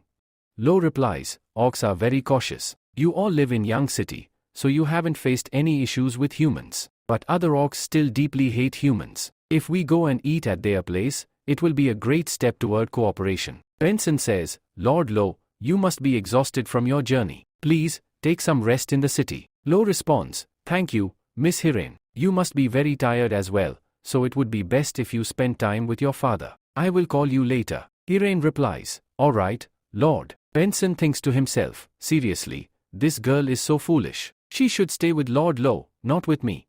Later, they go to the dinner invitation. Gilia says, you really have a lot of courage. Anyway, everything is ready. Come inside. Lo replies, all right. They enter. Elsa says, welcome, everyone. Okay, let's start eating. Lo looks at the food in shock and thinks to himself, such a huge piece of meat, and it's not even properly cooked.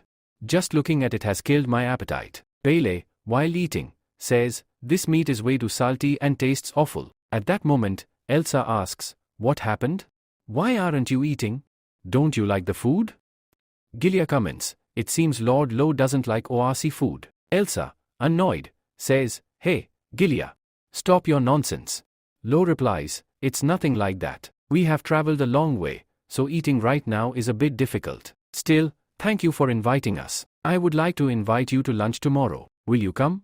Elsa says, all right, we will come tomorrow. Lo responds, good. Now, we'll take a leave. Then they leave. Gilia, frustrated, says, humans are really terrible. We invited them to eat, but they didn't even touch the food. And this is a very special meal in our culture. One of the guards says, yes, you are right. It will be really difficult to get along with these humans. Elsa says, enough, stop talking about it. We invited them, and they actually came. As for the food, I don't think they would have liked it anyway. Gilia grumbles, I wonder what kind of food they have in Lo's city. Even if I die of hunger tomorrow, I won't eat a single bite. Next day, the next day, they go to Lo's ship for lunch. Gilia, looking at the massive spread of food, thinks to herself, all this food looks so delicious, and the aroma is amazing.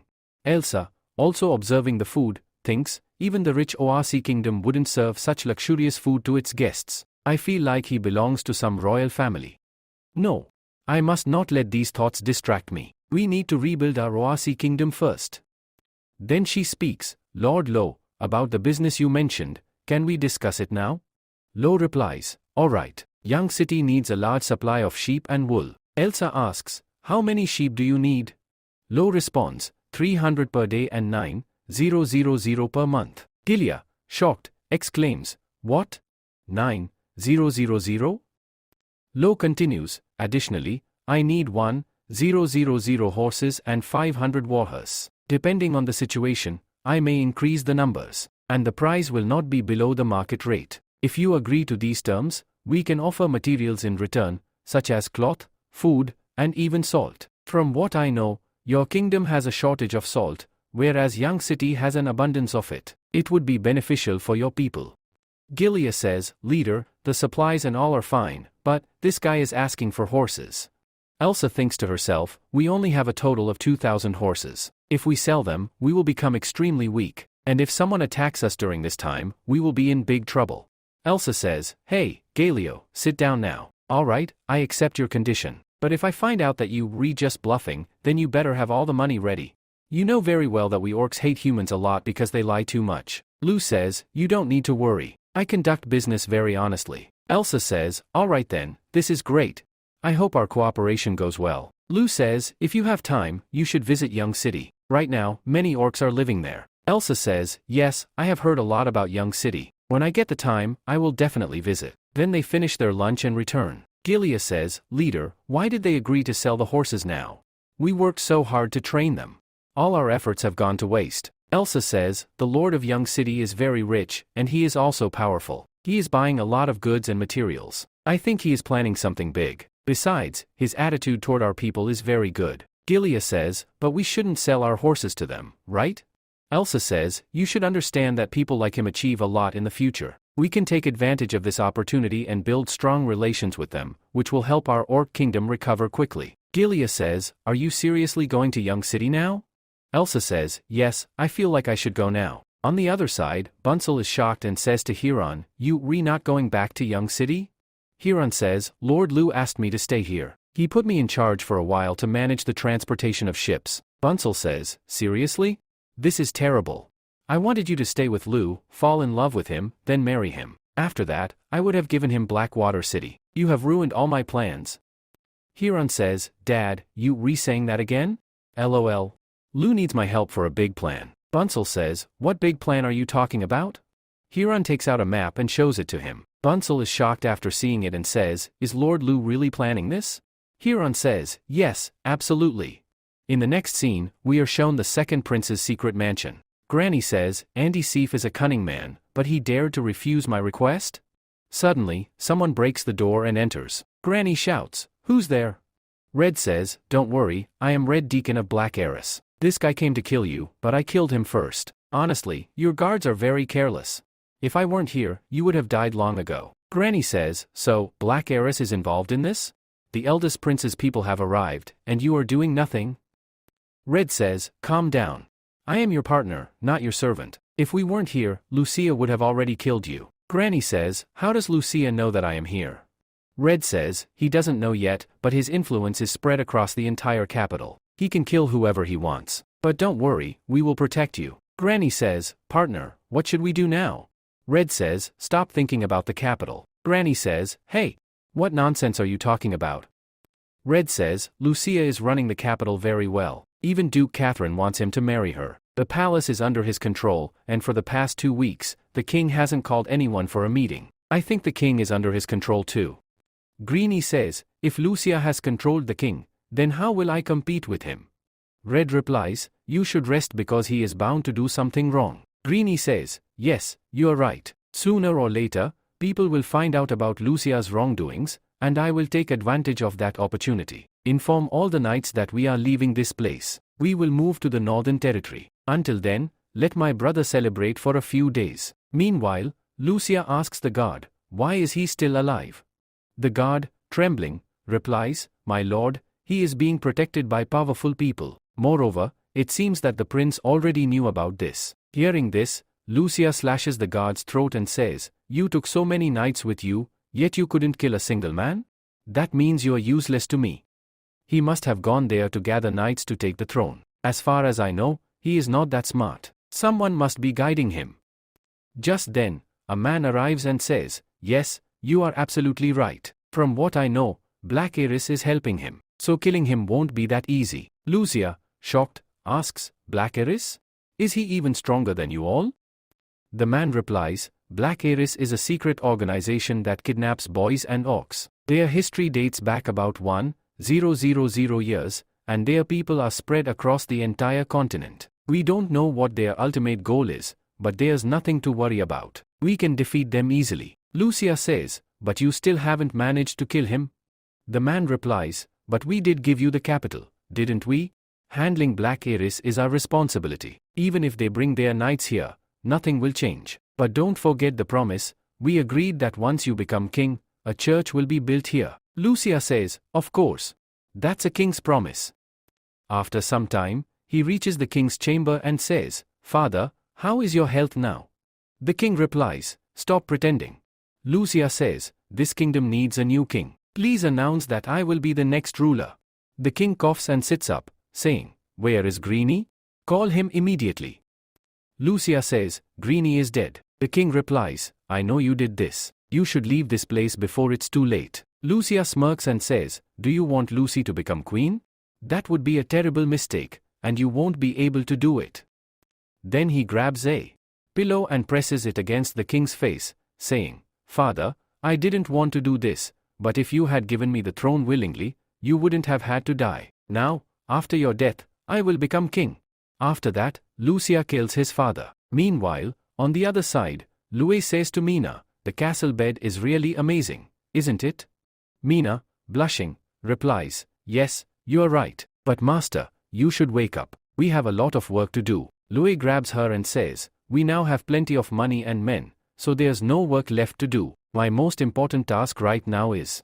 Just then, Annie comes running and says, Master, we have received important information from the capital. She then looks at Lue and Mina and is completely shocked. A little later, Lue changes his clothes and asks Annie, tell me, what's the news? Annie replies, the situation in the capital is really bad. The first prince has completely taken control of the capital, and the second prince has escaped. Lue reads the message and says, since this message was sent by a carrier pigeon, it must have taken a few days to reach us. The prince may have already been captured. Lue then asks, by the way, how do you have such a good relationship with Lucy? Mina responds, Annie reads Princess Lucy's novels, so she really likes her. Annie shouts, don't tell anyone about this, or I will kill you. Mina nervously says, all right, forgive me. Lue, looking serious, says, the capital is in a terrible state. Lucy might be in danger. Annie, call Darlene here immediately. Annie replies, yes, master. After some time, Darlene arrives and asks, Lord Lue, what can I do for you? Is there a new business opportunity? Lue, annoyed, says, is business the only thing you care about? Look at this information from the capital. Darlene reads the message and, furious, says, that prince dares to do this? Lue says, Darlene, I promised that I would save Catherine. I also know that Lucy is your friend, so I will try to save her too, but I need some time. Meanwhile, I will gather some people. Darlene asks, what kind of people do you need? We have many allies in the capital. If you want, I can introduce you to them. Lue replies, I already have people. They will arrive here soon. On the other side, Frey's sister is heading toward Young City. After a while, she asks, Mira, do you have something to say? Mira responds, if Frey doesn't come with us, then what will we do? Leah says, that's impossible. She is my sister. She would never refuse me. Mira, in her mind, says, Frey, forgive me. I couldn't stop your sister. A little later, they reach Young City. Leah, surprised, says, why are there so many orcs here? Mira responds, I was also very shocked when I first came here. But in Young City, orcs and humans live together peacefully. Leah asks, is Frey in class right now? Should we go see her? Mira replies, no, let's not disturb her while she's studying. Mira says, so, are you going to meet Lu Feng? Frey stays with him. Leah replies, I need to know about Lu first. We already know that guys seem very nice from the outside, but deep down, they can be very bad. If we meet him directly, we won't be able to tell what kind of person he is. First, let's ask the people here about their lord. Then she asks a girl, do you know anything about Lu? The girl replies, yes, absolutely. Lord Lu is very handsome. I think he might be a prince from another kingdom. Leah says, alright, let's ask someone else. Then another person says, yes, he is very good. He is my idol. I want to be just like him. Leah says, okay, let's ask someone else. Then, an old man speaks, Lord Lu? I have been living in this city for 100 years, but this is the first time I have seen such a great lord. Mira says, thank you. Now, let's go. While leaving, Leah wonders, what is going on here? How can all the people here love him so much? Mira asks, do you still want to ask more people? Leah replies, yes, absolutely. I can never believe that a castle lord can be so perfect. Just then, a girl shouts, our new product is on discount. Leah goes to her and asks, what is this? Why does it smell so good? The girl replies, this is pizza. It's our lord's new flavor. Are you not from Young City? Would you like to try it? Leah says, thank you. Then she picks up the pizza, takes a bite, and, shocked, says, this is truly amazing. The girl says, would you like to try more at the store? You'll find many more flavors, and there's a discount today. Leah quickly rushes into the store and calls out, hey, Mira. Give me money quickly. Mira replies, alright. Then, in her mind, she thinks, both sisters are just the same. I am really worried about what will happen to us now. A while later, Leah comes out after eating and thinks to herself, the food here is so cheap and delicious. The people here are genuinely happy, which is why they love Lu from the bottom of their hearts. But I still need to talk to him. Then she says, hey, Mira. Mira asks, what happened? Do you want more food? Leah asks, does Lord Lu really love Frey so much? Mira replies, yes, absolutely. He takes great care of her. If Fry doesn't want to leave, we can let her stay here. Lia says, don't talk nonsense. She will be much safer if she stays with us. Let's go. We have to bring Fry back. Mira replies, alright, big sister.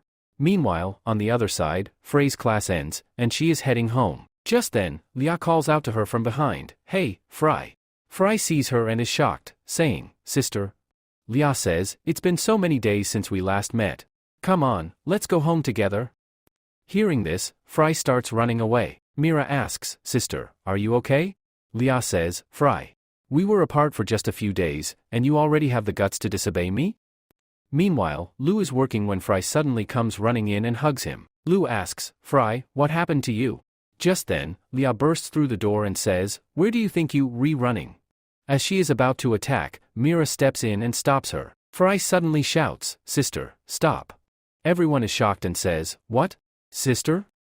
Mira says, Lord Lu, please forgive us. Big sister didn't mean to do this. She was just really angry when Fry ran away after seeing her. Lu says, it's alright. Mira says, Fry, you've been here for a long time. Now it's time to go back. This place is too dangerous. You should know that bird orcs should stay in the mountains because that's the safest place for them. Fry says, Lord Lu. Lia asks, what do you want to say?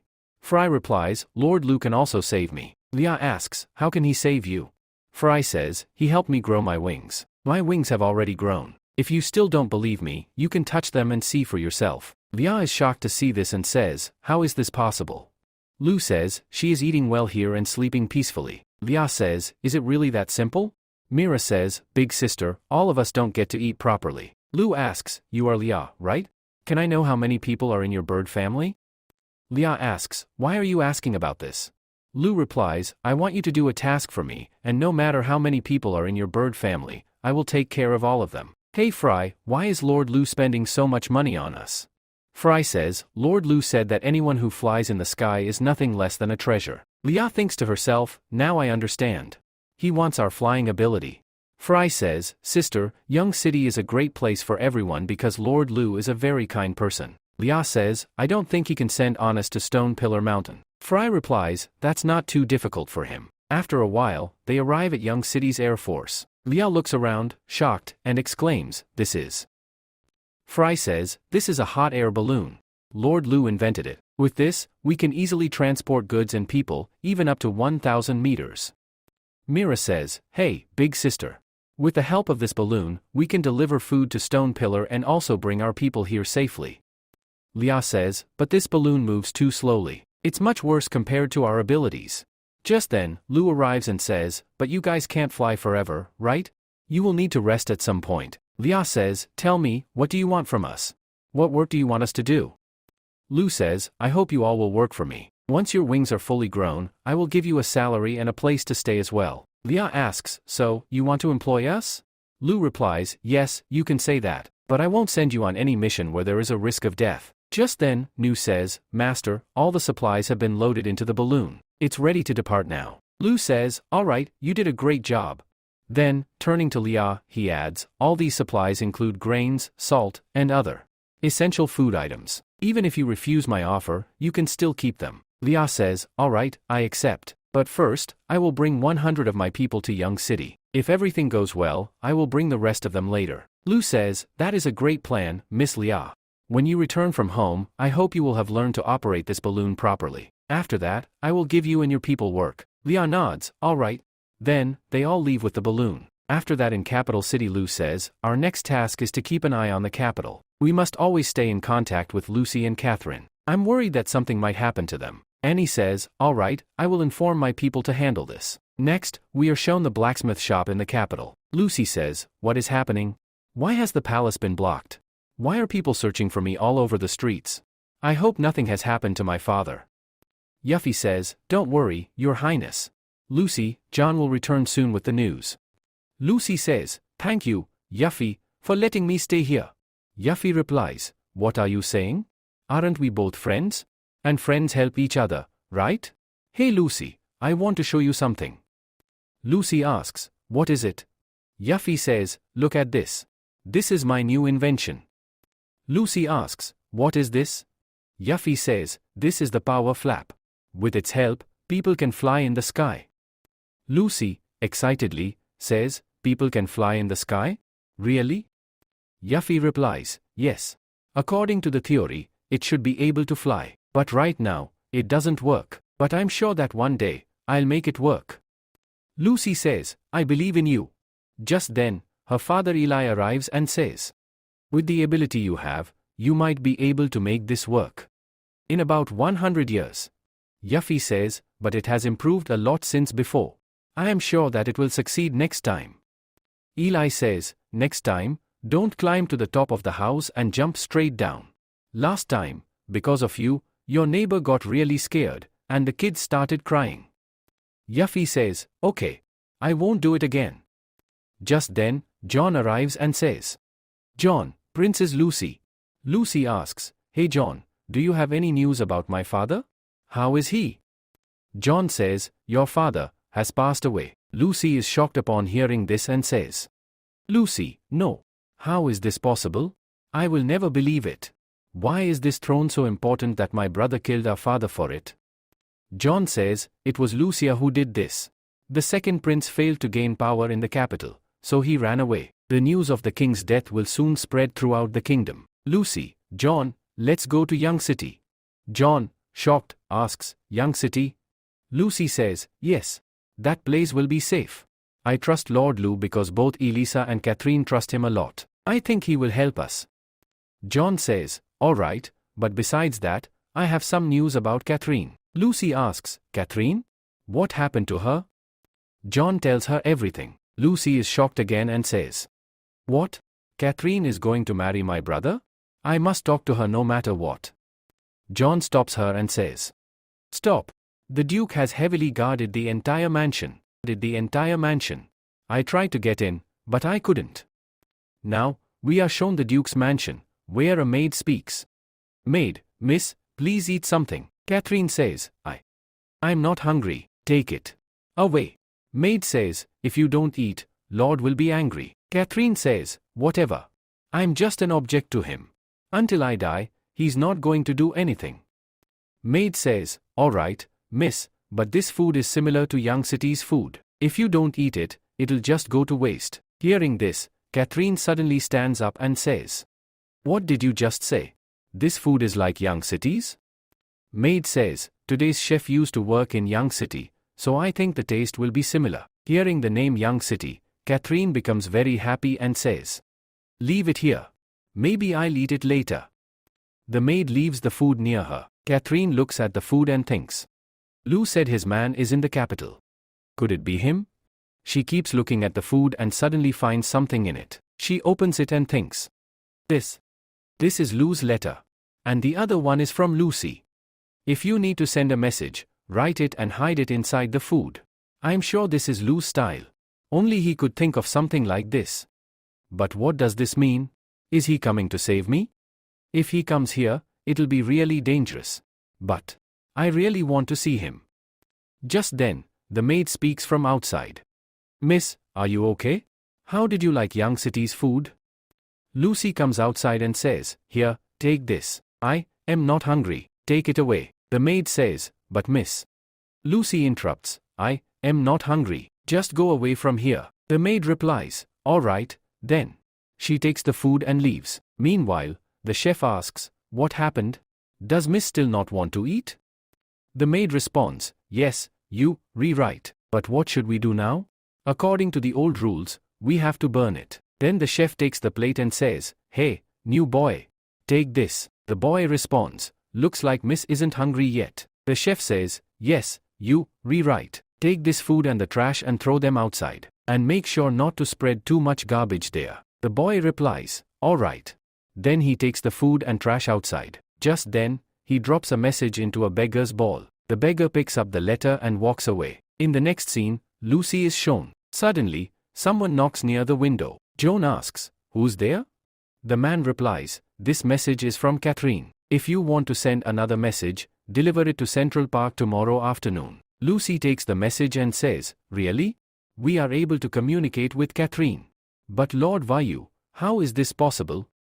The next scene shifts to Somalia City. The fourth prince says, finally, we have arrived in the West. Green Elasia, just wait for that day. Once I conquer the West, I will attack the capital. Pu Li responds, Your Highness, you have finally arrived. We have been waiting for you for a long time. The fourth prince replies, I have invested a lot of money in the West, so it's obvious that I would return. Count Pu Li, you have worked hard to gather the knights for me. Pu Li says, It is my duty, Your Highness. I feel honored to serve you. Besides, I have never seen so many knights together in my entire life. It is a spectacular sight. The fourth prince thinks to himself, This does look amazing, but these people are nothing more than trash to me. Providing them with food and money feels like a huge waste. If this continues, I will spend everything I have earned in a year on them. I must think of another way, but I can't stop supporting this army either, or they will betray me. No, I have no choice but to pay the soldiers. Then they arrive in the city and start eating. Suddenly, the prince asks, Where are Joan and Viscount Cood? Pu Li responds, Your Highness, it has been 7 to 8 days, but we still haven't received any news. I think Lu Fang might have done something to them. The fourth prince angrily says, What nonsense are you talking about? Pu Li replies, Your Highness, Lu Fang is extremely popular in the West because he shelters all the orcs in his city. I feel like he is planning something big. We should first take control of Yang City so that we don't face any trouble later. The fourth prince says, Pu Li, don't rush. First, bring Lu Fang here. Also, I have heard about his talents from the capital. If he joins me, I will become king much faster. Pu Li says, Gun hasn't arrived yet. Also, those people have not been able to bring back the secret perfume recipe. Then he thinks to himself, Damn it. If Lu Fang comes here, how will I take revenge for my son? Fourth prince says, If he refuses to come, tell him that 2,000 knights can attack Yang City at any time and take control of it. Pu Li says, But, Your Highness. The fourth prince replies, I have already given my orders. Now, quickly bring Lu Fang here. The men reply, All right. The next day, a man is sent to summon Lu Fang. While shouting, the man says, I am a viscount, and 100 knights serve under me. But I have been sent to summon a mere baron? What is the fourth prince even thinking? His servant says, Calm down, Lord. We have arrived in Yang City. There are so many ships here. Even more than in the capital. These ships are huge. How could they have built such massive ships? Li says, This entire city is soon going to belong to the fourth prince. Then, he thinks to himself, But these are all merchant ships. How much does Lu Fang earn in a single day? Li says, When we meet Lu, we will torment him according to the old rules. His servant says, But Lord, the fourth prince told us to invite Lu Fang, didn't he? Li, angrily, Shut up. Besides, why hasn't our ship arrived yet? His servant replies, Lord, we have to stand in line to enter the city. Li says, Look over there. There's so much empty space. Let's go there. The servant hesitates, but that area is. Li interrupts, Do as I say. I am a viscount. No one would dare stop me. Meanwhile, a young city guard says, Sir, a ship is approaching without permission. The captain orders, Go and warn them. The guards warn the approaching ship to stop. Li says, Keep moving. I don't think they have the courage to stop us. A guard reports, Captain, the ship is ignoring our warning and continuing forward. The captain shouts, Everyone, get ready. Weapons out. All the guards take up their weapons. Seeing this, the servant says, Lord, look over there. Li, in shock, shouts, Stop. We are here on behalf of the fourth prince. Moments later, the captain orders an attack, and Li's ship is completely destroyed. The crew is taken into custody. Li screams, How dare you? I am a noble. Do you even know who I am? The captain says, State your name. Why are you here? Where did you come from? Li yells, I am Viscount Li from Somalia City. This is a warrant from the fourth prince for Lu. The captain responds, Your fine is 1 gold coin. Li, in disbelief, What? 1 gold coin? Do you even know that I am a viscount?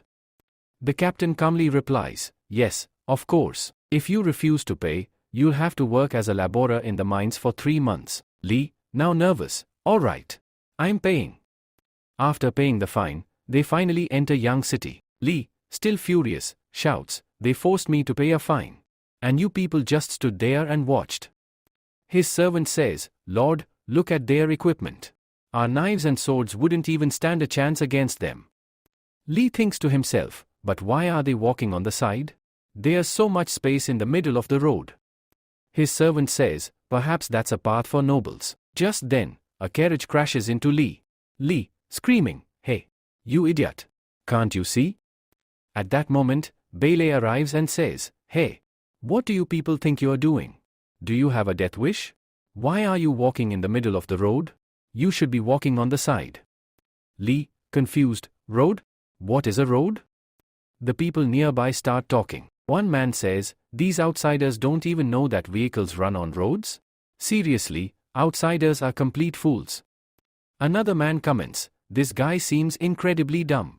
He doesn't know anything, yet he's a noble? What a disgrace. A third man adds, he doesn't even know that vehicles don't stop in the middle of the road, yet he was walking right in the center? If he dies, it wouldn't be a loss, but he would cause trouble for all of us. Bailey sighs and says, all right, you may go, but since you broke the rule by walking in the middle of the road, here's your fine. Pay up immediately, and don't walk in the middle of the road again. Lee, shocked, another fine? But I am a noble. Then, we are shown young city. Mina and Annie are eating something and say, this is really amazing, master. What is it? Lou replies, this is called a strawberry. When we have time, I'll plant it in young city. Annie says, so that means we can eat a lot of it in the future. Just then, Nicole arrives and says, master, a noble has come to meet you. Lou asks, a noble? Who is he? Nicole replies, I don't know, but he said he wants to cooperate and talk to you. On the other side, a man says, Lord, what do you think? Will Lu Feng come to meet us? Right now, meeting him is extremely difficult. Hannah replies, I don't know, but we have to do this. He is the only one who can save Letter City. Black City was saved because of Lu Feng's help, so we must cooperate with him. Then, he thinks to himself, he is the only one in the West who has salt. At that moment, Lu arrives and says, yes, speak. What do you need? Hannah says, Lord Lu, I am the castle lord of Letter City. My name is Hannah. This is a small gift from us. Lu looks at the gift and says, Lord Hannah, this gift is very expensive. Hannah responds, Lord Lu, please accept it. Lu says, Lord Hannah, what can I do for you? Hannah replies, Lord Lu, I want to cooperate with you. We need supplies from Young City, especially salt. Lu responds, this is more of a business deal, but from what I've heard, Letter City has major financial problems. For years, Letter City hasn't even been collecting taxes from its people. No offense, but I need to know, does Letter City even have the money to buy goods from Young City? Hannah, hearing this, is speechless. Lu says, Hannah, I can't accept this gift. Take it back with you. I only cooperate with those who have money. At that moment, Hannah shouts, wait, Lord. Although we don't have money, we do have plenty of mines. And you have been searching for mines for a long time, haven't you? Lu says, alright, tell me more about it. Hannah explains, Letter City has iron ore. The mineral deposits here are vast and can last for years. Lu asks, if that's the case, why haven't you developed it for yourself? This could greatly boost your city's economy. Hannah replies, Lord Lu, I tried once, but several miners got seriously injured. I was afraid that if the other nobles found out, they would torture my people and force them to work. That's why I stopped the operation. Lu asks, then why are you telling me this? Aren't you afraid that I might take this from you?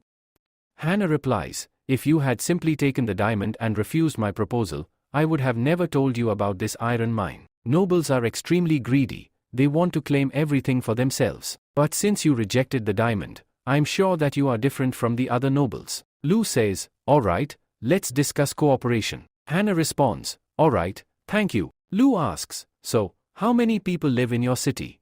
Hannah replies, around 3,000 to 4,000 people. Lu says, alright, I'll send some people to your mines, and I'll also invest in building a large iron processing workshop there. Hannah asks, Lord Lu, are we really going to produce iron in Letter City now? Lu replies, yes, absolutely. Transporting iron back will be very difficult, so I'll send some professionals to help. In exchange for iron ore, I'll provide you with goods and salt. So, what do you think of this offer? Hannah says, yes, absolutely. This is perfect. Annie says, Master, here is your file. Lu takes the file and asks, hey, Lord Hannah, do you want to enter into another cooperation? Hannah looks shocked and says, Lord Lu, this is about the capital's territory. Lu replies, Hannah, don't worry. If you don't want to do this, our first cooperation will still remain intact. Hannah says, Lord Lu, you misunderstand. I just wanted to know what you were planning. Now, I understand everything clearly. Then, he signs the second contract and leaves. Annie says, Master, our military plan is halfway to success. Lu says, once our plan is fully successful, the entire West will be under our control. Annie adds, our next targets are March City and Michael City. We sent invitations to their castle lords, but it seems like they don't want to come here. Do you know why they are not coming? Lu replies, it's very simple, they are waiting. Annie says, what are we waiting for? Lu says, they're waiting for an opportunity. They will decide whom to reject, the fourth prince or us. Annie says, should we invite them again? Lu says, no, absolutely not. If we do that, they think they are very special, and in the future, they increase their demands. Annie says, alright, master. Here, take a look, I have made the plan. Please check it once. Lu says, this is really great. Annie says, really? Lu says, the landscape isn't that big yet, but you've done an excellent job. I'll take care of the rest. Annie says, next time, I will make an even better plan, so you won't have to perfect it. Lu says, you've done a great job. Tell me, what do you want as a reward? Annie, hearing this, gets excited and says, really? Lu says, yes, absolutely. What do you want? Annie, blushing, says, I want something that no one else has, something very unique. Lu says, something unique? Alright, I promise you. Annie, hearing this, becomes happy and says, thank you, master. Just then, Mina arrives, presses Annie's forehead, and says, seriously? You taking advantage of master. Then they start arguing. Just then, Lu Fang says, it's time. Liao will be returning soon. Mina says, Annie, get ready. We need to welcome her. Both of them say, alright, master. Next, we see Leap in Young City. His servant says, Lord, look over there. That's Lord Lu Fang's carriage. Leap says, what? That's Lu Fang's carriage? Go, stop it immediately. His servant rushes to the road and shouts, hey, stop.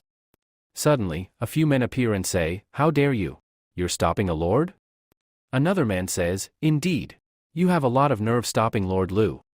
Leap, enraged, says, how dare you? You're trying to stop me? You thugs. Then the men say, this is the guy who is disturbing Lord Lu. Another man says, he's a terrible person. We should teach him a lesson. They start attacking him. Just then, Lu sees this and says, hey, stop. Go and see what's happening there. Qi says, alright. Qi arrives, stops everyone, and says, what's going on here? Who are you people? What are you doing here? Leap says, I'm a noble. I have come here on behalf of the fourth prince. Lu says, bring him here. Then he asks Leap, are you really here on behalf of the prince? Leap says, yes, absolutely. The prince has sent us here, and you have been ordered to go to Somalia City. Lu says, why should I follow his orders? Who is he? I rule here. Leap, furious, says, what? Lu Fang, think carefully. Our prince has more than 2,000 knights. Lu says, he's a loser. Let's go from here. Leap, shouting, says, Lu Fang, you'll regret this. The prince's knights will completely destroy your city. Hearing this, the people around them start murmuring and say, we're giving you a chance. Leave now, or we'll kill you right here. Meanwhile, Mina says, Master, why are you letting them go? We should kill them. Lu says, let them live. I want to see how he reacts, whether he attacks us with his knights or if some other lord helps him. Annie says, oh, I see now, Master. You want to pressure all the lords who still haven't decided what they want to do. Lu says, yes, you're right. Convincing them one by one is very difficult. But once they find out what happened here today, they'll make their own decisions. Annie, the lords of the West must know that I will not be joining the fourth prince. Annie says, understood. Then we see a hot air balloon approaching Young City. A man says, it's been a whole day, my lord. Please, get some rest. Lia says, it's all right. We're about to arrive. Just wait a little longer. The others say, all right. Then a girl asks, how much longer until we arrive? An orc says, this gun is amazing. Looks like something great is being built. Another girl says, look.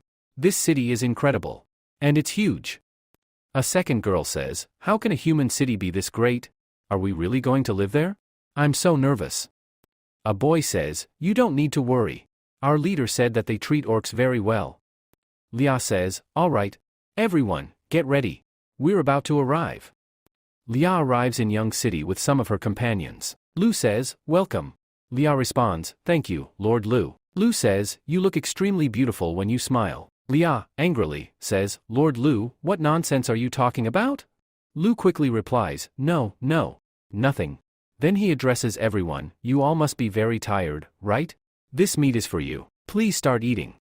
While eating, they exclaim, wow. This meat is really amazing. Another girl adds, exactly. I was just telling our leader that this food is absolutely delicious.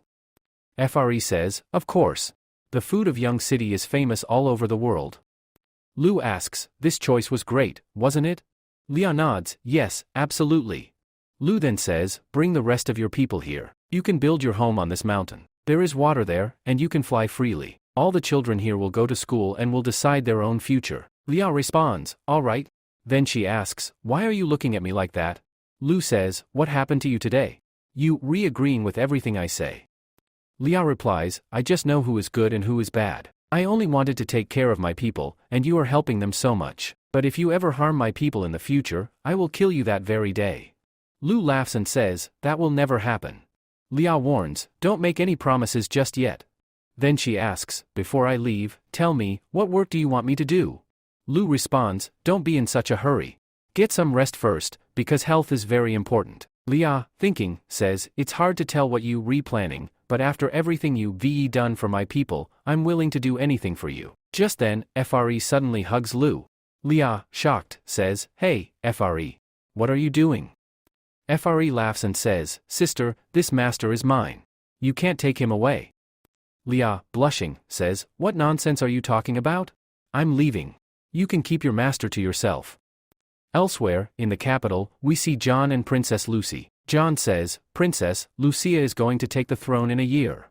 Lucy, deep in thought, says, by tomorrow, everyone will know that Lucia was the one who killed his own father. The nobles will use this to their advantage. John, concerned, says, but the prince will also find out that you are still in the capital. Lucy responds, as soon as this news spreads, I will leave for Young City. Just then, John says, Princess, calm down. Lucy asks, John, what happened? John, in a hurry, says, some people are coming here. Around 50 to 60 of them. I think they have found out that you are here. I will kill them all and get you out of here. Lucy says, John, leave this place. They must have come fully prepared. If you try to take me away, you will end up in big trouble. John insists, no. What if they capture you? Lucy, calmly, says, they won't harm me. At most, they'll lock me in a room. Lu is going to rescue Catherine, and you can save me at that time. Don't worry about me, just go. John, leaving, says, Princess Lucy, I will find a way to save you. Some time later, the soldiers arrive and say, Sir, she is here. They hold their swords to Yuffie and her father's throats and say, Princess, come with us, or things will get really bad. Lucy says, fine, I will go with you. But you must let my friends go. The soldiers laugh and say, of course. There's no benefit in killing them anyway. Lucy, while leaving, says, I'm sorry. The past few days must have been really hard for you. Yuffie, crying, says, Lucy, what are you saying? We are friends. A while later, we see Lucy inside the palace. Lucia smirks and says, it feels great to see you again, sister. Lucy, furious, shouts, shut up.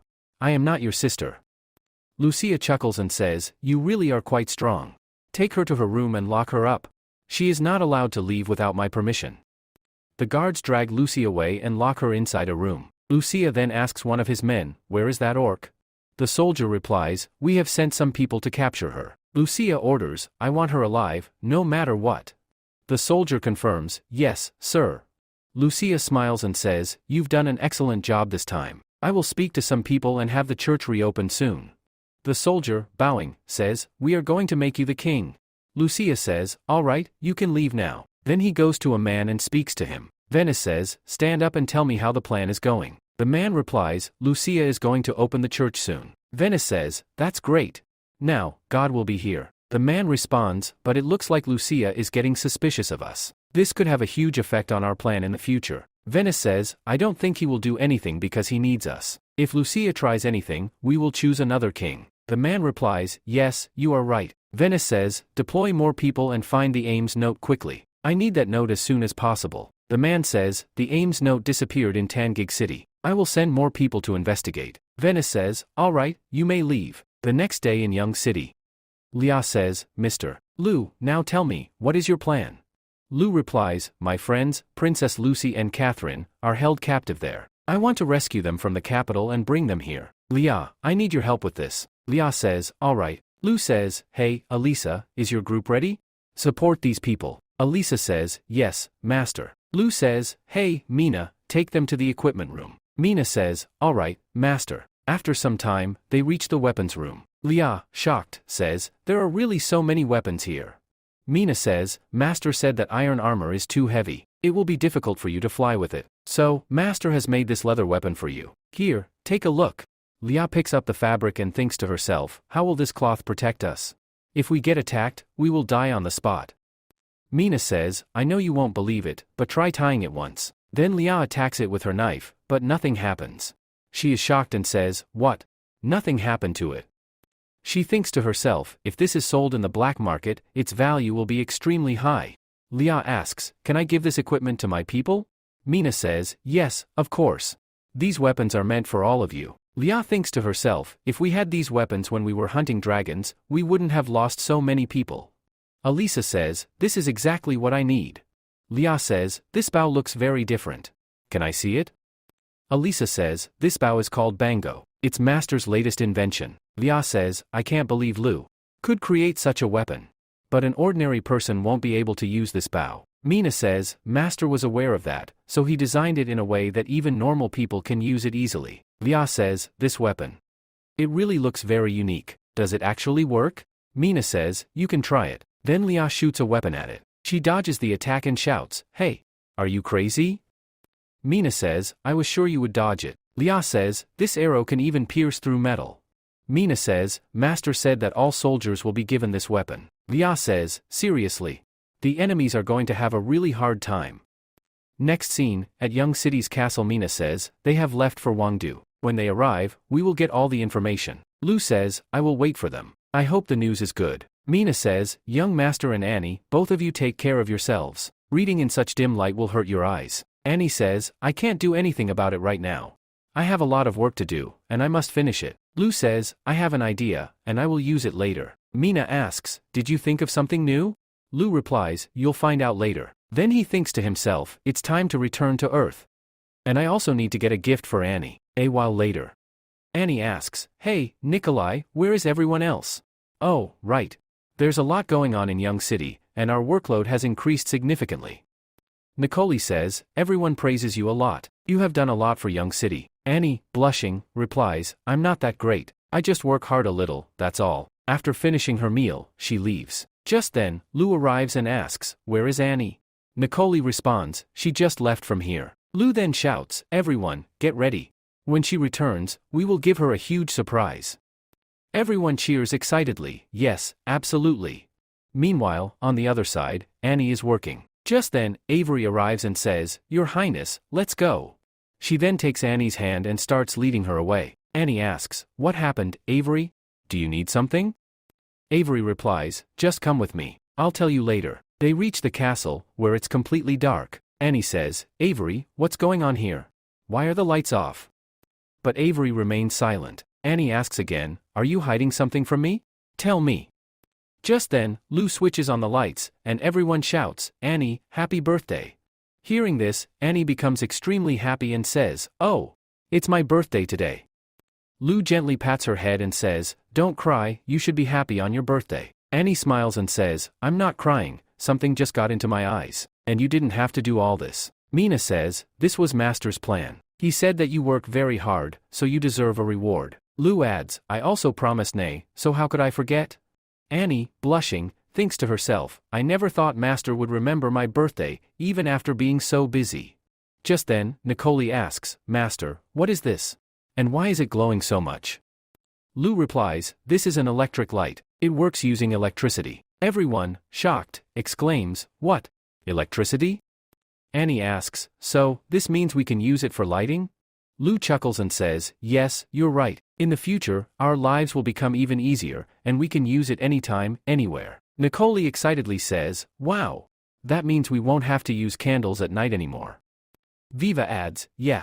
And we won't have to worry about candles falling and burning the house down. Lu warns them, electric light is great, but using electricity is very dangerous. It's best if you don't touch it out of curiosity, or else you might get killed on the spot.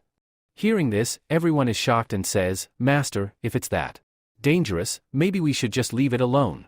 Lu explains, it's not that bad. We just need to be careful so that no accidents happen. I've already planned to train some of Viva's smart students to install electric lights in all the castle rooms. Viva says, alright, Master.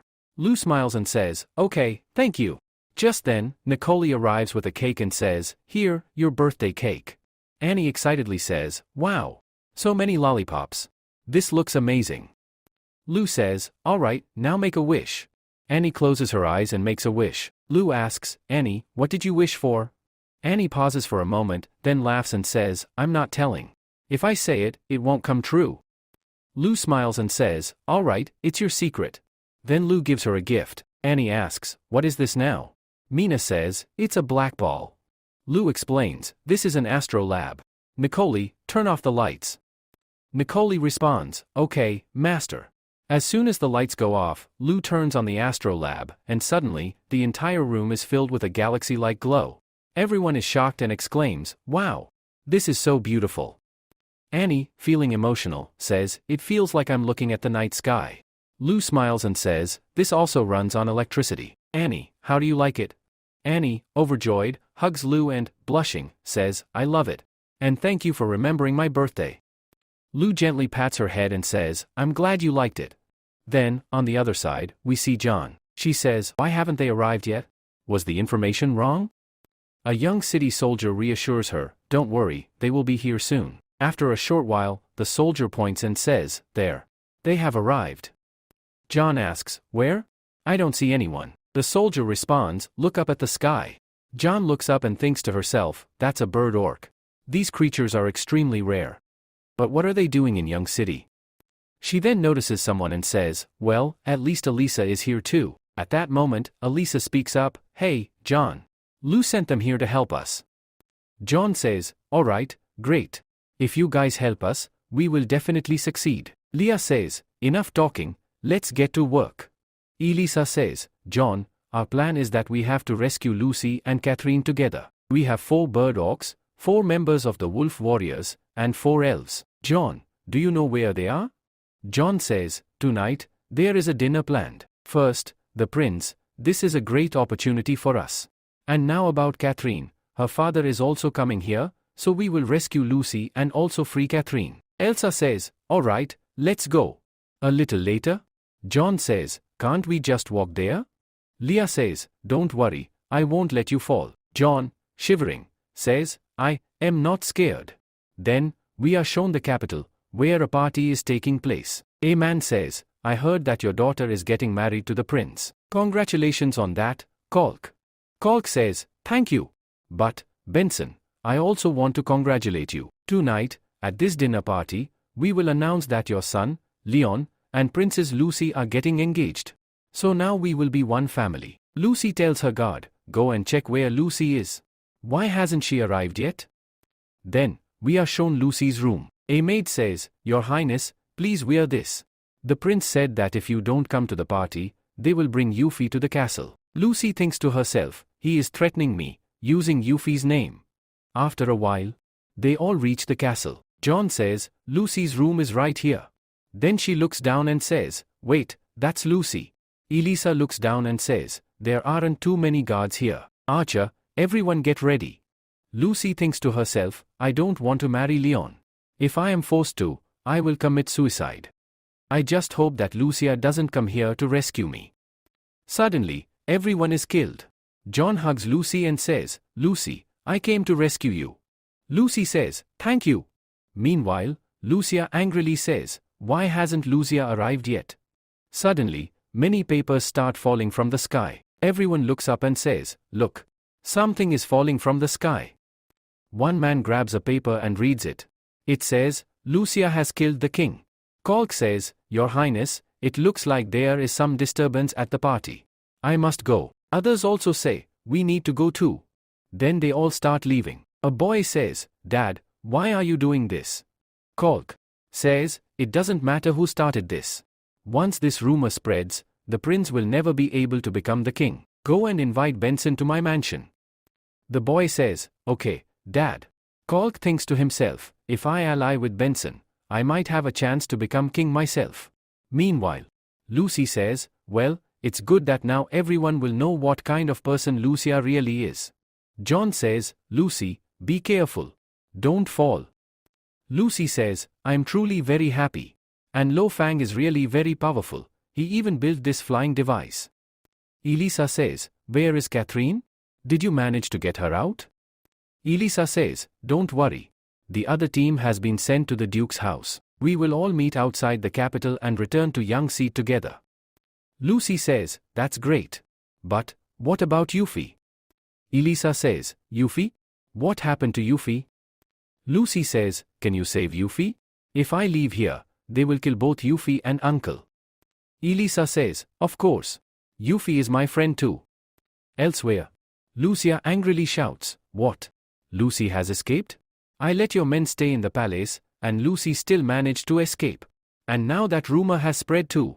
If this continues, our cooperation will fall apart.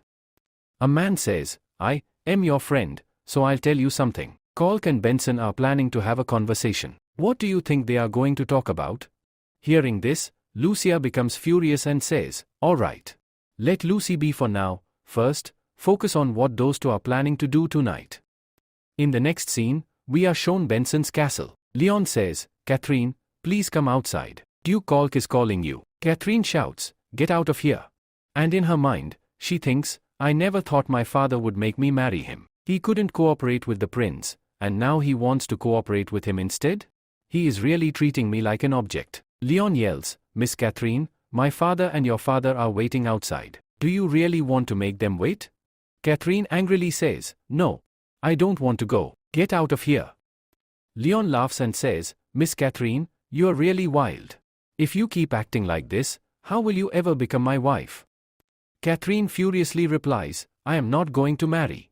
Leon smirks and says, alright, Miss Catherine, I will tell your father. He will come and take you himself. Catherine, crying, thinks to herself, Lou, when will you come to save me? I don't want to marry that man. Suddenly, the candle in the room blows out. Catherine shouts, who's there? Leon, is that you? A voice from behind answers, Miss Catherine. Catherine panics and attacks the person. Then, she sees that it is Key standing there. She gasps and says, oh, it's you, Lord Vayu. Were you sent to rescue me? I'm sorry for attacking you. Key replies, it was my fault. I scared you. Catherine says, since everything is ready, we should leave this place. Key responds, Miss Catherine, follow me. At that moment, Leon knocks on the door and shouts, hey, Catherine. Come outside. Benson is calling you. Catherine stops Key and says, wait, that's my brother. Let's go now. The boy, Leon, enters the room, shocked, and says, someone was here. And Catherine has escaped. This news spreads across the castle. Then, a guard reports, many bodies have been found near Catherine's mansion. Kalk. Your mansion is no longer safe either. Kalk, furious, asks Benson, Benson, who do you think took my son from the mansion without making a sound? Benson, deep in thought, replies, it seems like the prince is doing. Wait, was this a warning? Kalk, thinking, says, it looks like he found out that we were planning to work together, and now he is taking revenge on us. Benson asks, so, what should we do now? Kalk responds in a serious tone, we need to focus on our people and soldiers. If we join forces, he won't be able to do anything alone. But if we become enemies, it will be very difficult for us. Benson nods and says, yes, you are right. Then, thinking to himself, I shouldn't have come here in the first place. I got caught up in this mess for no reason. The next day, we see Elisa rescuing Yuffie. Yuffie, shocked, looks at the balloon and says, really? This is amazing. Then, she excitedly runs around, saying, how is this possible? It's flying with fire? How does it work? Won't the fire burn the balloon? Lucy stops her and says, hey, Yuffie, stop moving around. Yuffie excitedly replies, but I really want to know how it's flying. Lee warns her, Yuffie, come down now. If you fall from here, you'll die. Elisa grabs her and calms her down, saying, Yuffie, just relax. When you go to Young City, ask the city lord about it.